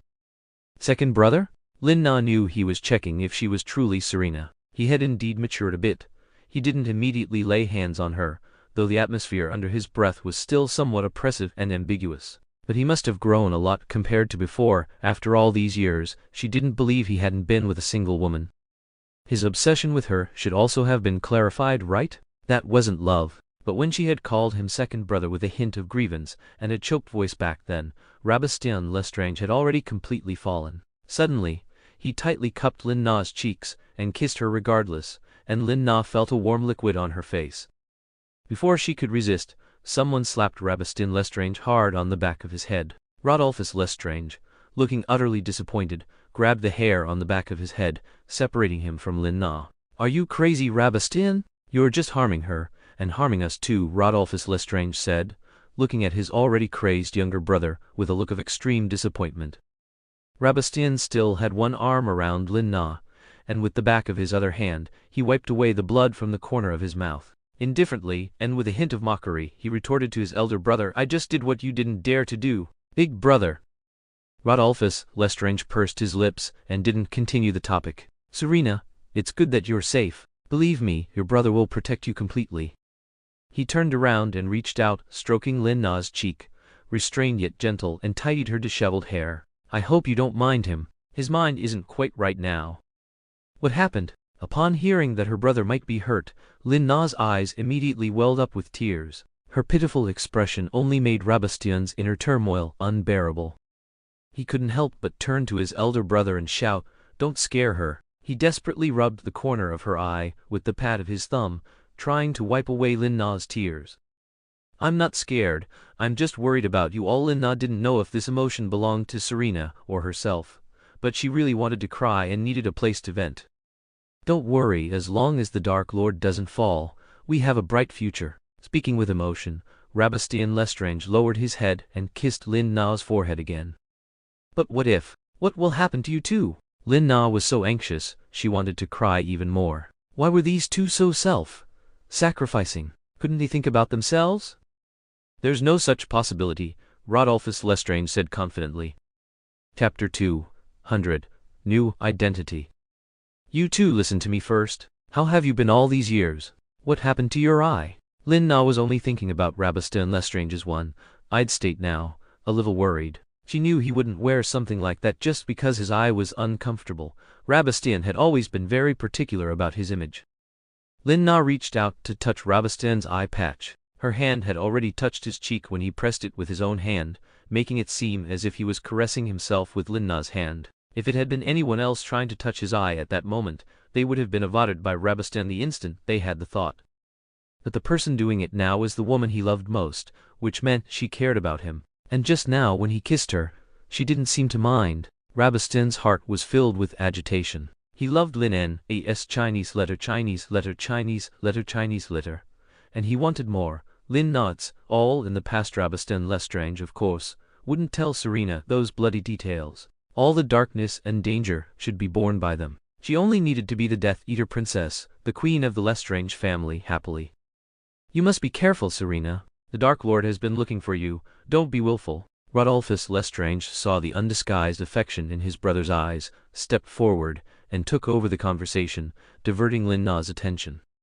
He's been looking for me. Lin Na wasn't surprised at all. She had heard about it long ago. But what's going on with Abraxas? Abraxas Malfoy isn't the same as he used to be. Just ignore him. Rabastan, displeased at being upstaged, turned Lin Na's face back to him, making her meet his gaze. He's a madman now. Indeed, when everyone learned the reason Abraxas Malfoy left London was to search for a non-existent first love, they all laughed. Playboy suddenly turned pure? However, it seemed that after Lucius was 2 years old, he hadn't been linked with any other women. But the idea of a Malfoy being devoted to one woman seemed unbelievable. Yet, considering that the current head of family, Lucius Malfoy, also appeared to be the same, rumors began to circulate that the Malfoy family was full of romantics. He's crazy? Lin Na couldn't understand now who was crazy. Anyway, talking to Rabastan, she didn't find anything unusual about him. Wasn't he the same as before? Besides the increase in age, nothing seemed different. He still had that same obsessive feeling and unimaginable devotion to her. Anyway, just stay away from him. His mind isn't on the Death Eater cause right now, and none of us can guarantee his allegiance. Rodolphus wanted to say a few more words, but it was already too late. Someone came specifically to remind them that it was time, that the adult was looking for them, and not to disturb the lady. He hoped she would enjoy the banquet. Needless to say, this was a hint to Serena. They were about to meet. The Lestrange brothers had to hurriedly escort Lin Na back to the hall and followed the messenger backstage. It wasn't their time to appear yet. They still had to wait until the Minister for Magic introduced the Dark Lord's current identity. Lin Na stood in the crowd, looking at Lucius on the stage, but also not, because the people around her moved away, creating a circle around her while not daring to approach. After all, her identity was special, and no one dared to easily provoke her. Lin Na just felt a little awkward, but it didn't matter. It wasn't the first time she had been treated this way. Just then, Snape, who had been looking for her for a long time, finally appeared. The circle around her consciously made space for him. "Where have you been?" Snape's face showed a hint of urgency and deep concern. He grabbed Lin Na's arm. Lin Na didn't expect him to be so angry. "I went to find Draco, didn't I tell you?" She gently waved his hand away. In this situation, with all eyes on them, it was better not to be too intimate. "Don't run off." Snape suddenly recalled that there indeed had been such a conversation, and his tone softened a bit. He quickly whispered in her ear, "He's back. Be careful." Snape didn't know how else to convey more to her. At this moment, Lucius on the stage was already announcing the list of award recipients. He needed to go on stage and wait for Barty Crouchjar to present him with the award. So, everyone's eyes turned to the two of them. Snape quickly turned and left Lin Na's side, reacting so fast that only a very few people saw them close together, whispering. But now she could only look at Snape's retreating back, and then she met Lucius's gaze again. Lucius's expression was somewhat solemn, not the confident and calm demeanor of a host in charge. Lin Na was a little confused. Shouldn't Lucius be happy to see his father? She remembered he was very close to Abraxas when he was little. When she held him, he would always struggle whenever he saw his father, begging his father to hold him. That forced cheerfulness he put on to deal with everything made her feel a little pained. Did Abraxas scold him? Anyway, Lin Na would find out very soon. There were only 3 award winners. Besides Snape, there were 2 people Lin Na had never seen before. At this moment, The three of them stood like a backdrop in the center of the stage, waiting for the awards to be presented. They should have been able to take photos with their trophies and leave the stage after the Minister of Magic finished his speech. But Barty became more and more agitated as he spoke, finally reaching a climax and grandly introducing the Minister of Education of the American Ministry of Magic, who had traveled a long distance. Minister of Education of the American Ministry of Magic? This title was new to Lin Na. So, the Dark Lord's identity now transcended the British Ministry of Magic. His influence had already extended to the American Ministry of Magic. As expected, amidst a round of applause, the Dark Lord, cloaked in Regulus's guise, calmly descended the stairs, becoming the absolute star of the banquet. His presence, to outsiders, was proof of friendly relations between the American and British Ministries of Magic. His arrival would promote friendly exchanges between the magic schools of the two countries, but only Lin Na knew that he had found an identity Dumbledore couldn't obstruct to interfere with Hogwarts. Moreover, he was likely no longer content with developing only in Britain. He even had his own followers in the United States. No wonder the accents of those people sounded a bit strange to Lin Na. They were Americans, not speaking with a London accent. Chapter 201, Lead Dancer. Originally, Snape stood there, clearly looking miserable. He couldn't understand why he had to stand on stage like a monkey for everyone to gawk at. At that time, he already had a fierce expression, looking as if he might rush off the stage and leave at any moment. But after Barty Crouch Jr. introduced Riddle, his gaze never left the Dark Lord, seemingly observing the Dark Lord's every move, anticipating any potential danger. For instance, if the Dark Lord intended to go on a killing spree, what else could he do? His biggest fear was actually that the Dark Lord would simply take Lin Na away. So Snape kept a close eye on Riddle's movements without daring to relax. Lin Na too was very focused on Riddle. She inevitably met his gaze, if only for a tenth of a second, but it made Lin Na feel as if she had been locked onto. That chilling feeling instantly drenched her back in cold sweat. His eyes clearly told her, "I found you." Then Riddle, acting as if nothing had happened, shifted his gaze from Lin Na and took over from Barty Crouch Jr., delivering an impassioned speech as a guest who had traveled a long distance. Lin Na finally understood why Riddle could so effectively win people's hearts. Even though he wore someone else's skin, his magnetic voice and impressive linguistic ability, with a tone that was sometimes deep, sometimes soaring, quickly kept everyone present focused. He stood there as if he were the protagonist of the world, the center of the universe. Even Lin Na couldn't help but nod repeatedly at his speech. What was he saying? Strengthening interactions between wizards to counter the possibility of Muggles invading their homes at any time? What had he experienced? When did he become so thoroughly knowledgeable about the Muggle world? He didn't belittle Muggles as inferior. Instead, he found their current technological advancements awe-inspiring and something to be wary of. Was that still Riddle? Or was the person standing on stage Regulus Black? Lin Na was momentarily dazed. The Dark Lord actually admitted that Muggles were gradually growing stronger? It seemed Riddle had experienced something during the years she was gone. He must have grown. He was different from the obsessive madman in the book. He didn't seem so split in personality anymore. Lin Na immediately thought, had he retrieved some of his Horcruxes? Was he no longer making sliced bread? Otherwise, it would be difficult to explain his current normal state. After the speech, thunderous applause erupted from below the stage. More ladies fell for the charm of Regulus, who was also Riddle, and the piercing screams and cheers drowned out Lin Na. Similarly, noble women who didn't know her pushed their way over, and someone shoved her. "Don't touch her! Stay away from her!" Barty on stage suddenly shouted. No one expected the Minister for Magic to stand up for that woman at that moment. He didn't even give the Minister of Education of the American Ministry of Magic any face. However, Barty quickly reacted, retracting the hand that had been pointing at the person's nose. He awkwardly touched his own nose and bowed his head towards Riddle in a gesture of submission. "Please continue," Tilda remaining calm in the face of change. But Riddle had also seen Lin Na being pushed, so he ignored Barty's insubordination and walked directly off the stage, heading straight for Lin Na, who was surrounded by the group of women. Lin Na, amidst the crowd, didn't feel much herself. If these people had experienced China's spring festival travel rush, they would know what real crowding was like. People pressing against people, people stepping on people. She had merely been pushed in the stomach, and she would be fine soon. But why was Riddle walking towards her now? Lin Na became anxious and really wanted to bend down and squeeze out of the crowd. But Riddle didn't give her that chance. Amidst the noisy crowd, Everyone surged towards Riddle. Those women all wanted his autograph or a photo, but they were scared into staying put or stepping back by his changed aura. Such a serious and sharp expression made those women, accustomed to being revered, particularly uncomfortable. Even if it was their first meeting with him, they were pure-blood heiresses who were looked up to wherever they went. Now, his demanding an explanation sharpness made them utterly uneasy. They hadn't done anything wrong, and this Minister for Magic wasn't a school teacher. Why was he giving them such a look? Although his position was with the American Ministry of Magic, this was British soil, and whether this friendly cooperation plan could proceed depended on their families, their husbands, brothers, and sons. But Riddle gave them no face at all.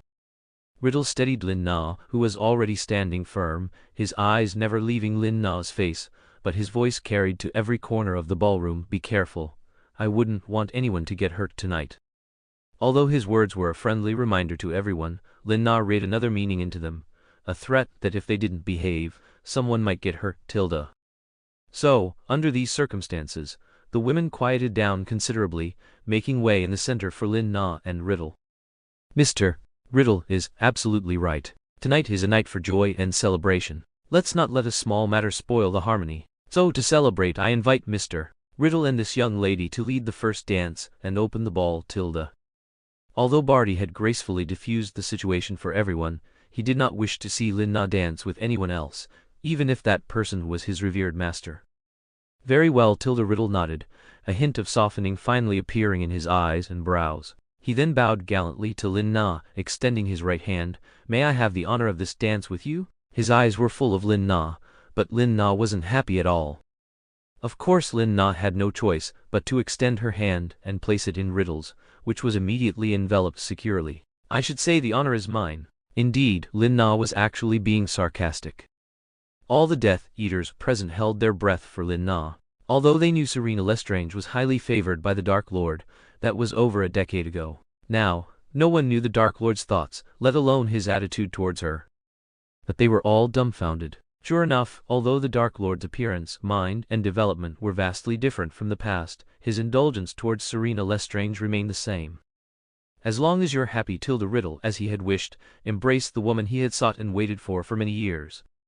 Chapter 202 Dance and Healing. Lin Na still felt some resistance when she touched Riddle again, because his hand, perhaps because he had taken over Regulus's body, was truly cold. It slid down her waist, across her lower back, and finally rested on her shoulder. His other hand intertwined with hers, fingers locked. All of this sent shivers down Lin Na's spine, and the fine hairs that had just settled stood up once more. Riddle, with very small steps, guided Lin Na to follow him, completely ignoring the shocked, jealous, or scrutinizing gazes of others, and pulled Lin Na tightly against his body. Lin Na felt his still strong heartbeat. Good, she thought, Regulus should still be alive and well. "What do you know?" Lin Na whispered to Riddle, her voice masked by the music. "What do you wish for me to know?" Riddle chuckled, pressing even closer to Lin Na, and playfully twirled her around. Lin Na felt her waist tighten, as if she was being molded into his body. Lin Na had no idea how to answer, so she simply closed her eyes, out of sight, out of mind. Riddle, seeing this, smiled more genuinely. He thoroughly enjoyed the feeling of her being solely in his embrace. He had waited for this day for far too long. Why hadn't he discovered it sooner? The woman he had been searching for since childhood was actually the girl he had raised from a young age, loving her for herself and for Serena. Initially, he had indeed favored her because she resembled Serena, mistakenly believing her to be Serena's descendant. How could he have known that she had actually traveled through time, that she was *her*? It was not in vain that he had pursued her footsteps, seeking immortality, and wishing to stand by her side openly, not as a pitiful orphanage child. Regulus, whose body was possessed, could also sense Lin Na's presence. An uncontrollable liquid flowed from his eyes. They were tears of joy at seeing Lin Na. Riddle was experiencing this sensation for the first time. He paused, then lowered his head and quietly asked Lin Na, "What's on his face?" It was a bit sticky, which he disliked, but he also felt Regulus's emotions, an ineffable feeling, like ants crawling on his heart, hard to describe, but he didn't hate it. "Those are tears. Haven't you ever cried?" "Oh, right, you don't cry." Lin Na answered her own question. How could she ask such a foolish question? How could he, a person whose emotions were incomplete, ever cry? Recalling the past, in her memories, he had only ever gotten misty-eyed at most. Lin Na was a bit anxious. What kind of situation was it for him, the Minister of Education of the American Ministry of Magic, to cry while dancing with her? In her haste, Lin Na simply reached out, grabbed his head and roughly wiped his handsome face with her sleeve. Riddle allowed the somewhat coarse lace to rub against his skin, his eyes nearly poked out by the jeweled button on her cuff, yet he said nothing. "Ah, sorry," Lin Na gasped, looking at the Dark Lord, who had his eyes closed in a pained expression. She hadn't expected such a thing to happen. She had almost poked out the Dark Lord's Regulus's eye. "It's nothing." The Dark Lord now had an excuse to pull Lin Na away from the ballroom. "You can just treat me." He simply abandoned everyone in the hall. No one dared to say no to him, and no one would stop him. Barty and Lucius, though their hearts were bleeding and filled with dread and speculation, what would he do to Sarah Nastiel had to cooperate and keep the ball going. They didn't want to dance with any woman other than Lin Na, so they could only instruct others to keep the atmosphere lively. Among the crowd, the Lestrange brothers could only silently follow Riddle. Although Rabistan's gaze was hard to control, lingering on the back of Lin Na's head, his brother had to constantly pull on his sleeve, warning him not to do anything inappropriate. However, Riddle did not give them a chance to follow, blocking them directly at the staircase. He familiarly led Lin Na to a guest room. Riddle was very familiar with Malfoy Manor and quickly found an empty room. Lin Na hadn't expected that guy, Riddle, to be so shameless as to lie on her lap and ask her for healing. She couldn't understand it. At most, his eyes were a little red, so why such a grand gesture? But he was perfectly calm, without any awareness of making a mountain out of a molehill, lying on Lin Na's lap, quiet as a child. He watched Lin Na silently with closed eyes, awaiting treatment. Lin Na felt uncomfortable under his persistent gaze. "Perhaps you could sit while we treat you." "This is fine." Riddle, who hadn't moved an inch, even wiggled the back of his head, finding a more comfortable position, forcing Lin Na to press her legs together so his head wouldn't fall between them. "Then close your eyes first." This was Lin Na's last request. She couldn't even bring herself to start. After Riddle quietly closed his eyes, Lin Na finally began, using several spells to help reduce the swelling. After all, his eyes weren't really badly injured, just a little red. "All right, you can get up now." For a long time, Riddle didn't move. Was he asleep? Perhaps it was because he had rushed day and night to see Serena sooner, compressing a 10-day journey into 5 days. Darn it, what was she supposed to do then? She tried using a levitation charm to get the guy onto the bed, but as soon as his head left Lin Na's knees, he would reflexively wrap his arm around Lin Na's waist, creating an endless loop. Lin Na had to think of another way, until a black dog appeared furtively at the window, its eyes glowing green in the dark. "Woof woof tilde." Lin Na was overjoyed. She had never been so eager to see Sirius. She quickly gestured for him to call someone, but to her surprise, the spring dog, seeing his brother lying on Lin Na's lap, stubbornly leaped directly into the room. That moment, the weary Riddle finally slowly opened his eyes, turning his head towards the black dog with a murderous, bloodthirsty gaze. Not good, he was going to kill Sirius. Lin Na immediately sensed this terrifying consequence. She could choose not to marry Sirius, but Harry couldn't be without his godfather. So, in a moment of urgency, Lin Na embraced Riddle's head and kissed him fiercely, a kiss that was awkward and stiff. But for Riddle, it was an entirely new and novel experience. Chapter 203, Leaving the Manor. The moment Lin Na kissed Riddle, she simultaneously cast a spell at Sirius, sending him out the window, hoping he would understand her painstaking efforts. She had even resorted to seduction. He better not disappoint her. What a great sacrifice she had made. Riddle was completely touched by Lin Na's actions, forgetting his initial anger at being woken up. What was this feeling? It made his heart, which shouldn't have existed, pound violently. Her lips were so hot, but Riddle didn't dislike this feeling. He even wanted more, to deepen this sensation. So he reached out and cupped the back of Lin Na's head, deepening the kiss, instinctively transforming this kiss, which originally held no emotion, into something lingering and sticky. Lin Na panicked, letting go of the hand that was cupping Riddle's face, but she couldn't overpower an adult male. He held her head tightly. Lin Na felt like her soul was being kissed out of her. What exactly had happened? How had he transformed from someone completely innocent in matters of emotion into a seasoned Casanova? Meanwhile, Sirius, who had flown out the window, was heartbroken. He had never imagined he would see the woman he loved kissing his own younger brother. Serena had actually knocked him away for him. Sirius, distraught, completely forgot to protect himself. Fortunately, it was only the second floor, and he fell right into a pond with a splash. Submerged in the water, Sirius was completely enveloped by the icy pool water. The biting cold couldn't compare to the chill in his heart at that moment. However, it was precisely that cold water that made Sirius float in the water like a waterlogged dog. Finally, after floating for an unknown period, he suddenly recalled Regulus's hateful and murderous gaze. No, that wasn't him. Regulus would never look at him with such an expression. That devilish gaze could only belong to the Dark Lord. That's right, Serena had done this to save him. She was protecting him. That meant she was in danger. Sirius instantly sobered up. With a swift movement, he shot out of the pond, wanting to return to the room he had just left. But it was too late. Lucius, who had come out looking for Lin Na, saw Sirius, stopped him and pushed him into a storage room. You shouldn't be here. This left Sirius trapped.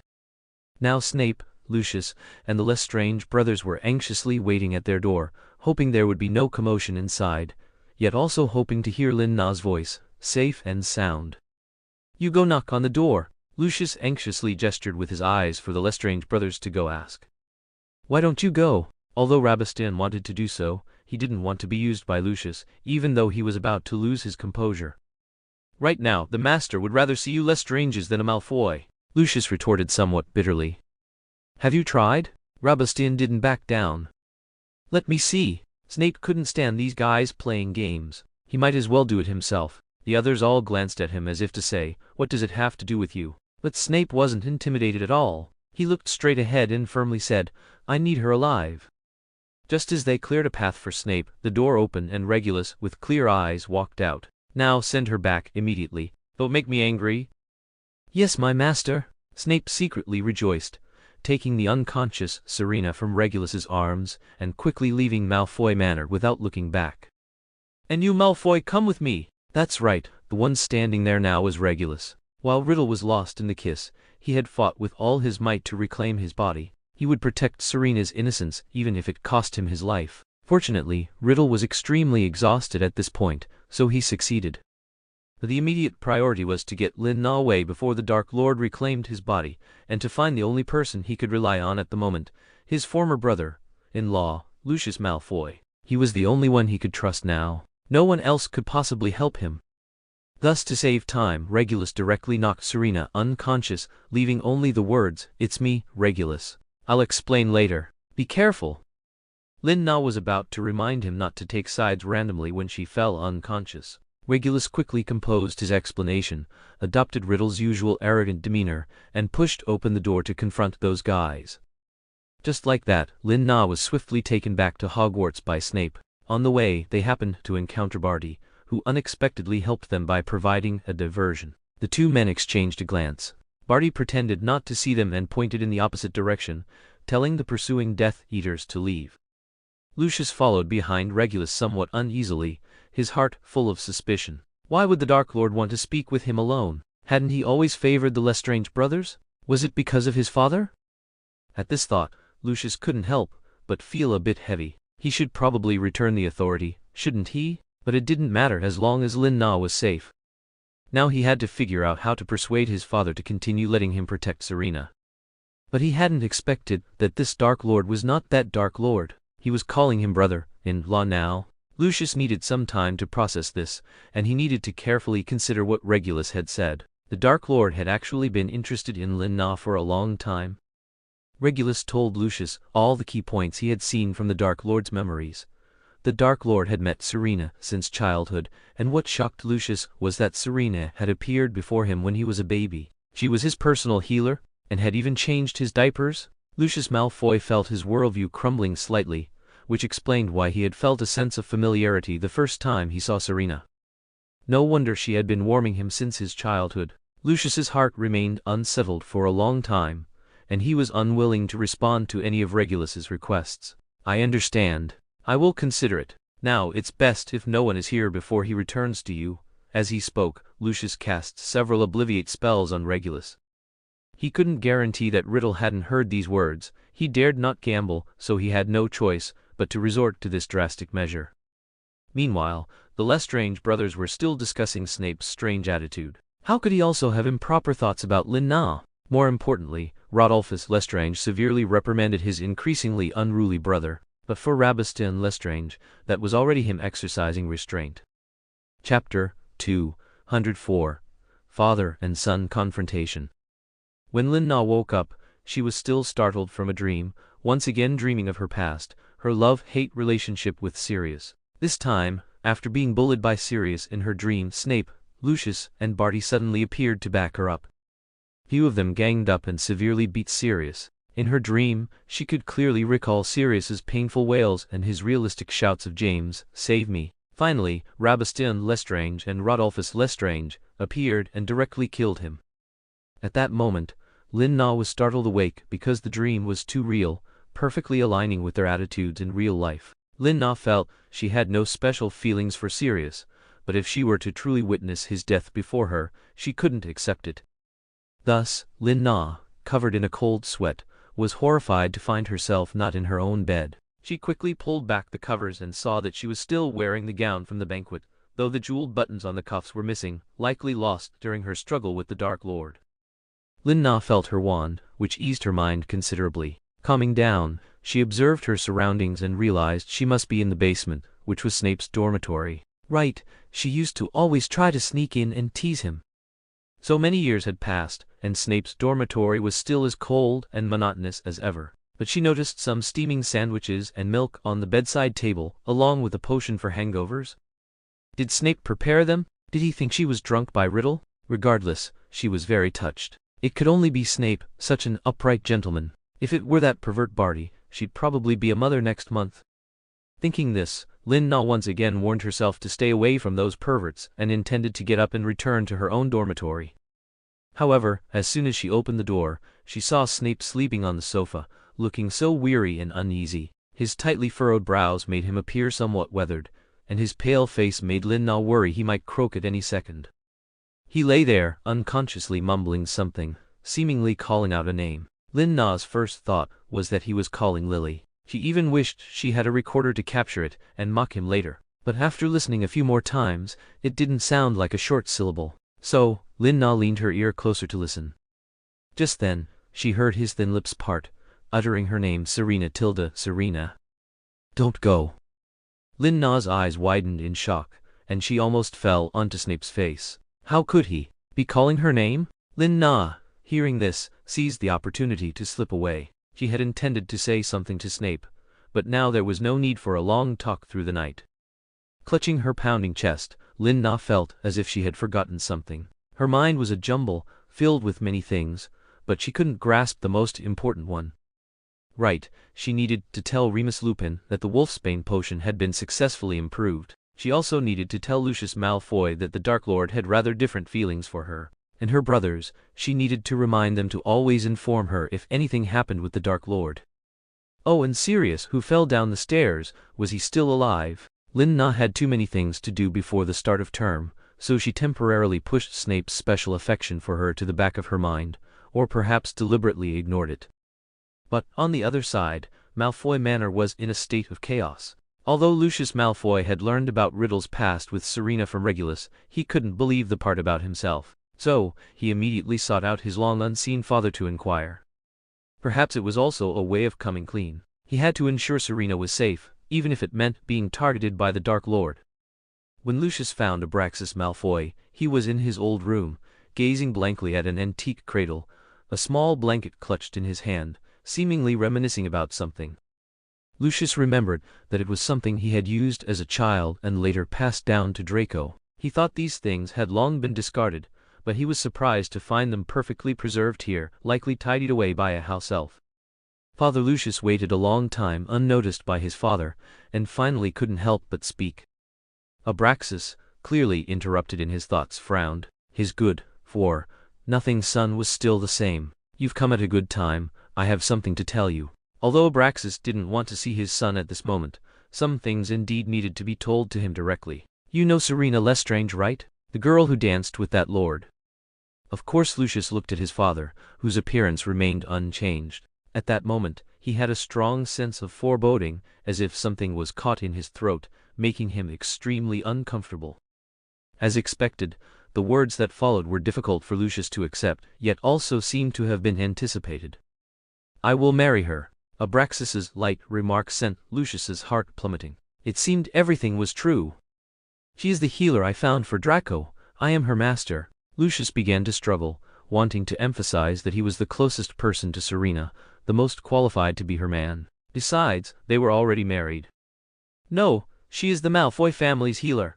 I met her first. She only looked after you for a few days. Abraxas suddenly recalled Serena, gently holding a young Draco by the window, a truly beautiful image. Then it's impossible for you too. In his urgency, Lucius didn't know what to say, so he could only steer the conversation towards the Dark Lord. I know, I will naturally handle matters concerning that lord. You take good care of Draco. Do not let the future heir of the Malfoy family suffer any mishap. Also, you indeed need to find a new mistress for the Malfoy family. Abraxas's authority remained, leaving Lucius Malfoy speechless. He couldn't expose Lin-Na's secret. That would be too dangerous. He could only painfully and conflictedly try to find a solution, never imagining his father would take an interest in Serena. They hadn't interacted for very long, had they? Lucius wanted to revisit his childhood memories to see, but the thought of the woman he loved having changed his diapers made him toss and turn, unable to sleep. So, Lin-Na already knew? Restless and uneasy. Chapter 205, Station. Soon it was time for the start of the school year. Lin-Na had been incredibly busy, completing items on her list one by one, so much so that she didn't even have time to deal with Snape and Sirius Black, who wanted to speak with her privately. The two of them, however, often mocked each other, with Dumbledore having to intervene and send one of them away before they came to blows. Lin-Na did indeed receive separate replies from Selina Lestrange and Rodolphus Lestrange. They sent 3 letters, their individual private messages and 1 letter they co-wrote. Lin-Na was swamped and found it exasperating to have to reply to 3 letters. The joint message informed her that the Dark Lord planned to reside at Hogwarts in the new school year, inspecting it in his capacity as the American Minister of Magic, and advised her to be cautious. Rodolphus Lestrange's letter expressed his concern for Serena, and, most importantly, told her not to pay attention to Sebastian's affections. Due to Serena's power, his mental state was extremely unstable. His eye was injured during a duel with a healer who claimed to be the best at St. Mungo's. Sebastian had yelled, "Only my sister is the strongest," and then killed the person. If Barty Crouch Jr. hadn't helped him deal with the witnesses and falsify the incident as a medical accident, Sebastian would likely have been sent back to Azkaban. As a result, they owed Barty another favor in addition to the one from when he let them go last time. Rodolphus Lestrange was very displeased. He also warned her not to be alone with Barty Crouch Jr. or believe his words, assuring her that he would find a way to repay the favor himself, without Serena's involvement. And Sebastian? He sent a series of question marks, asking why she had disappeared, then expressed how much he missed her, and finally, in various ways, asked if she missed him. Did she miss him more or her older brother? He said nothing about his eye or their lives. Lin-Na could only hastily reply to their letters and continue with her busy schedule. Finally, she received a letter from Sebastian, telling her he had a surprise for her. Lin-Na thought it would be some gift, but she never expected him to appear before her. That's right, Barty Crouch Jr. at Riddle's behest, had enacted new regulations with an iron fist. To ensure the safety of Hogwarts students, Ministry of Magic personnel would conduct regular patrols starting in the new semester. This was why, before the sorting ceremony began, Lin-Na, while secretly snacking in the kitchen, was startled when Sebastian suddenly embraced her from behind, wrapping his arms around her waist. "It's almost dinner time and you're eating snacks again." The man's large hands easily enveloped Lin-Na's small waist, pressing close against her back from behind. Feeling her like a small rabbit, Sebastian excitedly tightened his embrace. He wanted her filled with his scent, feeling good that she belonged only to him. "Second brother? Why are you here? Is he the Dark Lord here too?" The fried chicken pieces in Lin-Na's hand fell to the floor. She was startled. Sebastian noticed that Serena seemed quite frightened, not showing the joy he had imagined. He felt a bit disappointed, but patiently answered Lin-Na's question. "The master isn't here yet, but he'll be here soon, Tilda." "What do you mean? He'll stay at Hogwarts the whole time?" This was Lin-Na's biggest concern. "Not necessarily, at least not for now." Sebastian reached out and carefully traced Lin-Na's lips. He missed the feeling of kissing Serena, and his gaze became increasingly heated. Lin-Na saw this and knew it wouldn't do. If the house elves saw it and spread rumors, it would be terrible. so she quickly grabbed a chicken leg from nearby and used it to block Rabastian's eager mouth. "Second brother, try this, it's delicious. Oh, and that wrap you had in the car." Lin Na skillfully moved, slipping out of his embrace and going to the opposite side of the stove, a meter away. Rabastian sensed Serena's rejection and withdrawal, but he wasn't discouraged. He bit into the chicken leg, complimenting it generously, and then chatted with Lin Na. "It's good, but I still prefer what Na makes for me herself." He then stepped to follow her. Opportunities to be close to his sister were rare. "What does second brother want to eat? I'll make it for you next time." Lin Na was forced to retreat several more steps by him. "As long as Na makes it, I'll like it, preferably something made only for me." Rabastian focused his gaze on Lin Na's face, not wanting to miss any of her micro-expressions, yet also deeply worried about seeing disgust or aversion on her face. He knew Serena had already sensed his different feelings, but he both anticipated her response and feared her rejection. "Then Big Brother will definitely give you trouble." "Oh, where's Big Brother?" Lin Na finally found a good excuse, and prayed that Rodolphus Lestrange would appear soon. She didn't believe the two of them would act separately. "Speak of the devil, and he shall appear." Just as Rabastian was about to get close again, Rodolphus Lestrange appeared, taking him away with a displeased expression. "How many times have I told you, don't cause Serena any trouble?" Barty Crouch Jr. has been watching the Lestrange brothers with a hawk's eye, and he's starting to get suspicious.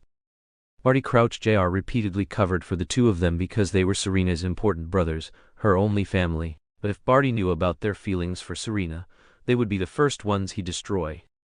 Barty Crouch Jr. had been sitting in the Great Hall at Hogwarts for long enough. He was fed up with Dumbledore's two-faced words. On the surface, Dumbledore kept praising him as an excellent Hogwarts graduate, but in reality, he was constantly mocking him for not following the right path, for being trained by him in vain. He wanted to see Serena immediately, not to mention having Snape and Sirius Black constantly watching him. His violent heart, difficult to control, made him restless. Even the early arriving students sensed the strange atmosphere.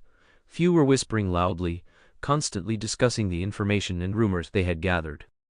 Finally, Serena appeared, flanked by two door gods, oh no, her two brothers. Upon Serena's arrival, the atmosphere in the entire hall eased considerably. Dumbledore even stood up to welcome Lin Na, showing much more genuine warmth than he had for Barty Crouch Jr. Barty Crouch Jr. also finally broke into a spontaneous smile. Snape looked at Lin Na with some concern, seeing the people on either side of her. As for Sirius, having not seen Lin Na for a long time, he directly flipped over a table, wanting to pull her to the seat next to him, but he was stopped by the Lestrange brothers. "Sit here," Barty spoke, standing up to pull out a chair for Lin Na right next to him. Seeing this, the Lestrange brothers couldn't possibly refuse him, so they had to let Lin Na go to him. So Lin Na was reluctantly forced to sit next to Barty. Chapter 206, Branch. Lin Na didn't want to sit next to Barty at all. That feeling of being the center of attention came over her again. That spot should have been reserved for the principal, Professor McGonagall, but she had gone to bring the new students in, so it was empty. On Lin Na's other side was Professor Snape, which made Lin Na feel a little more at ease. With Snape sitting next to her, Barty shouldn't do anything right?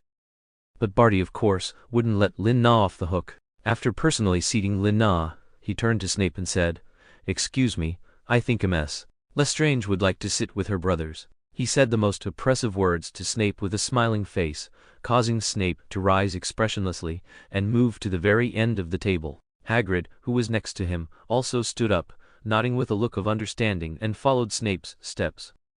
Because of his large size, he directly tilted the table, making Lin Na's expression instantly subtle. On her left was the little pervert, and on her right was the big pervert. How was she supposed to eat? Sure enough, Rabastian, very pleased, rushed to sit next to Lin Na. He deliberately didn't show his excessive happiness, but the corners of his mouth turned up, and he pulled out his handkerchief to start wiping Lin Na's cutlery, acting so naturally, just like at home. However, Snape at the end of the table was very displeased, staring at Barty with a venomous glare that made Lin Na feel a chill down her spine. But Barty sat there completely unaffected, steady and still as a mountain, making Lin Na realize that her future days wouldn't be easy either. "All right, let it all be destroyed."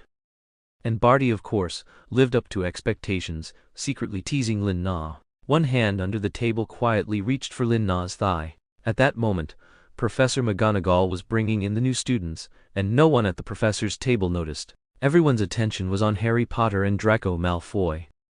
Lin-Na didn't hold back and twisted Barty's waist, but while this might be a punishment for others, it might be a reward for Barty. An ambiguous moan escaped his lips, making Lin-Na immediately regret twisting him. She should have known better. Draco, who was below the stage, had already confronted Harry Potter on the train. With his little henchman, he surrounded Harry and sternly warned him, "Selina Lestrange will be my father's woman, don't even think about her." Harry, of course, wasn't to be outdone, vehemently insisting that they were a recognized couple and engaged. If Ron and Hermione hadn't suddenly intervened, they might have actually gotten into a fight and been sent home. Now, as they entered, they were pushing and shoving their way to the front, making outsiders who didn't know them think they had a very good relationship. Kids are really annoying, aren't they? Barty poured Lin-Na a glass of pumpkin juice, taking the opportunity to whisper this to her. Lin-Na looked up at him in surprise. What? His words definitely had a hidden meaning. What? But if they were our children, they wouldn't be. Barty explained emotionally, completely forgetting the current moment. Lin-Na pushed him back into his seat. You be normal. Okay, again. It was a look of I'll do whatever you say, but he stubbornly kept his hand on Lin-Na's thigh, which gave Lin-Na a headache. Sirius also arrived late. He had been guarding Harry until he safely reached Hogwarts. He was worried that Harry would be taken by the Death Eaters, but now it seemed that Death Eaters residing at Hogwarts was unavoidable. He saw so many Death Eaters at the professor's table, and a wave of sadness washed over him. Especially seeing Lin-Na surrounded by Death Eaters, he wanted to leave, but he didn't want to miss Harry's sorting ceremony. Draco went up first, glaring distastefully at the dirty antique sorting hat. But he wasn't in a hurry to sit down. Instead, he made eye contact with Serena at the professor's table, giving her a somewhat arrogant glance, as if to say, just watch, see who is more excellent, him or that foolish savior. Lin-Na, of course, returned an encouraging look. That child probably wanted some comfort from his mother. She hoped he could be a little happier. Among the new students, Ron whispered to them, "Why do you think Serena is so intimate with Malfoy? Have they known each other for a long time?" "Don't talk nonsense, it must be because Lady Serena is a very gentle person." Hermione also liked the capable and beautiful Serena, and didn't want her to stoop to Malfoy's level. Exactly, even to the old bat, Serena is very gentle to him. Harry was also comforting himself, and very nervous. He hoped to get into Gryffindor, but Dumbledore had told him that if entering Slytherin could make him safer, then they would prefer him to enter Slytherin. On stage, Draco without a doubt entered Slytherin. He proudly showed a victorious smile to everyone, and like he did with Lin-Na, he gave Harry a look, telling him to learn a thing or two, then strutted to his seat. Harry Potter thought he was silly, but he was somewhat envious that Draco didn't need to consider which house he would go to. He just needed to sit there foolishly, knowing he would only go to Slytherin. Lin-Na also gave Harry an encouraging look, but at this moment, something else happened. For example, Sirius had long since taken advantage of no one paying attention, transformed into a black dog, and slipped under the table. Then he saw Barty crouch hand under the table. So, when Harry Potter put on the hat and said Gryffindor, Sirius poked his dog head out from under the table and reached between Lin-Na's legs, biting Barty's hand. "Oh!" Barty cried out, diverting the attention that should have been on Harry Potter to himself. It looked as if he had an objection to Harry Potter entering Gryffindor. Watched by everyone, Barty could only pull his hand back, trying hard to control his expression. "Very good, congratulations, Harry Potter." Enduring the sharp pain, he led the applause, though he almost bit through his own gums. He wanted to see who had the audacity to harm him. Meanwhile, Lin-Na nearby was almost unable to hold back her laughter. She really wanted to praise Sirius, but he had probably already slipped away. Chapter 207. After the Storm. Barty Crouch's current position as Minister for Magic meant that no one dared to comment on his strange behavior. Everyone clapped under his command. Harry Potter looked curiously at the professor's seats and happened to see a black tail sticking out from under the table. His eyes widened in terror, and he quickly spoke loudly to attract everyone's attention. "Ahem. Yes, that's right. Thank you, Minister. Thank you very much." His words, coupled with Dumbledore's cover, allowed Sirius to truly escape. Snape saw him, but because Snape also felt that Sirius had done a good deed this time, he also stood up and clapped, blocking any possible sidelong glances from Barty Crouch Jr. Harry Potter was even more shocked. This was the first time Snape had shown such a welcome towards him. Next, it was time for Dumbledore to organize all the teachers and students to stand and sing the school song. Barty Crouch Jr., seething with anger, would not give Dumbledore a pleasant look. Therefore, everyone present stood up, even the Lestrange brothers, as both of them had graduated from this school and felt a certain nostalgia for the school song. However, when Lin-Na tried to stand up, Barty Crouch Jr. stopped her, directly pressing her back into her chair. You don't have to. Barty Crouch Jr. would not let his woman be a spectacle for them, and there was nothing in this school worth saluting. Even the Dark Lord, if he were here, would surely not allow Serena to stand and sing. Lin-Na could only look embarrassed as she and Barty Crouch Jr. became the only two who had not stood up to sing. She knew that after the ceremony, she would have to face him properly, and even treat him. Barty Crouch Jr. even more brazenly extended his injured hand to Lin-Na. It seems some beast attacked me. I hope Headmaster Dumbledore can give me a reasonable explanation as to why such a situation would occur under the tables at Hogwarts. You can rest assured, I will certainly give you an explanation. Although Dumbledore said so, how he would explain it was a matter for later. An arm lay across Serena's front. Barty Crouch Jr.'s hand indeed showed signs of being savagely bitten by a dog, and blood dripped from his wrist onto Lin-Na's plate. Very well, it seemed he truly didn't intend to let her eat dinner. Rabastin frowned. Although he enjoyed seeing Barty Crouch Jr. in a difficult position, interrupting Serena's meal was truly detestable. So Rabastin simply cut the steak himself and fed it to Lin-Na. Lin-Na, while treating Barty Crouch Jr.'s wound, ate the food Rabastin offered, feeling quite stifled. It seems a mess. Lestrange and her brother have a really good relationship, such an enviable bond. Although Barty Crouch Jr. was being gently bandaged by Lin-Na, his words were still sour. This task should have been his. That's right. Rabastin didn't bother arguing with him. He was now overjoyed that Serena was obediently eating the food he fed her, filled with satisfaction and a sense of accomplishment. Why would he pay attention to Barty Crouch Jr.'s sarcastic remarks? Lin-Na finally endured the exceptionally long dinner and sorting ceremony, but the moment she stood up, the gazes of those around her seemed to focus on her, as if those fellows all wanted to talk to her privately. Finished eating? I'll escort you back to your dormitory. The closest were, of course, Barty Crouch Jr. and Rabastin, who both expressed their intentions through words. Snape, furthest from Lin-Na, quietly waited for her at a place she would inevitably pass, watching her. Rodolphus Lestrange stood by, looking ready to intercept Rabastin at any moment. Lin-Na turned around and immediately saw Barty Crouch Jr. about to cling to her. This feeling was truly like being between a wolf and a tiger. She wished she could flip over the table. Now, she somewhat regretted not diligently practicing animagus.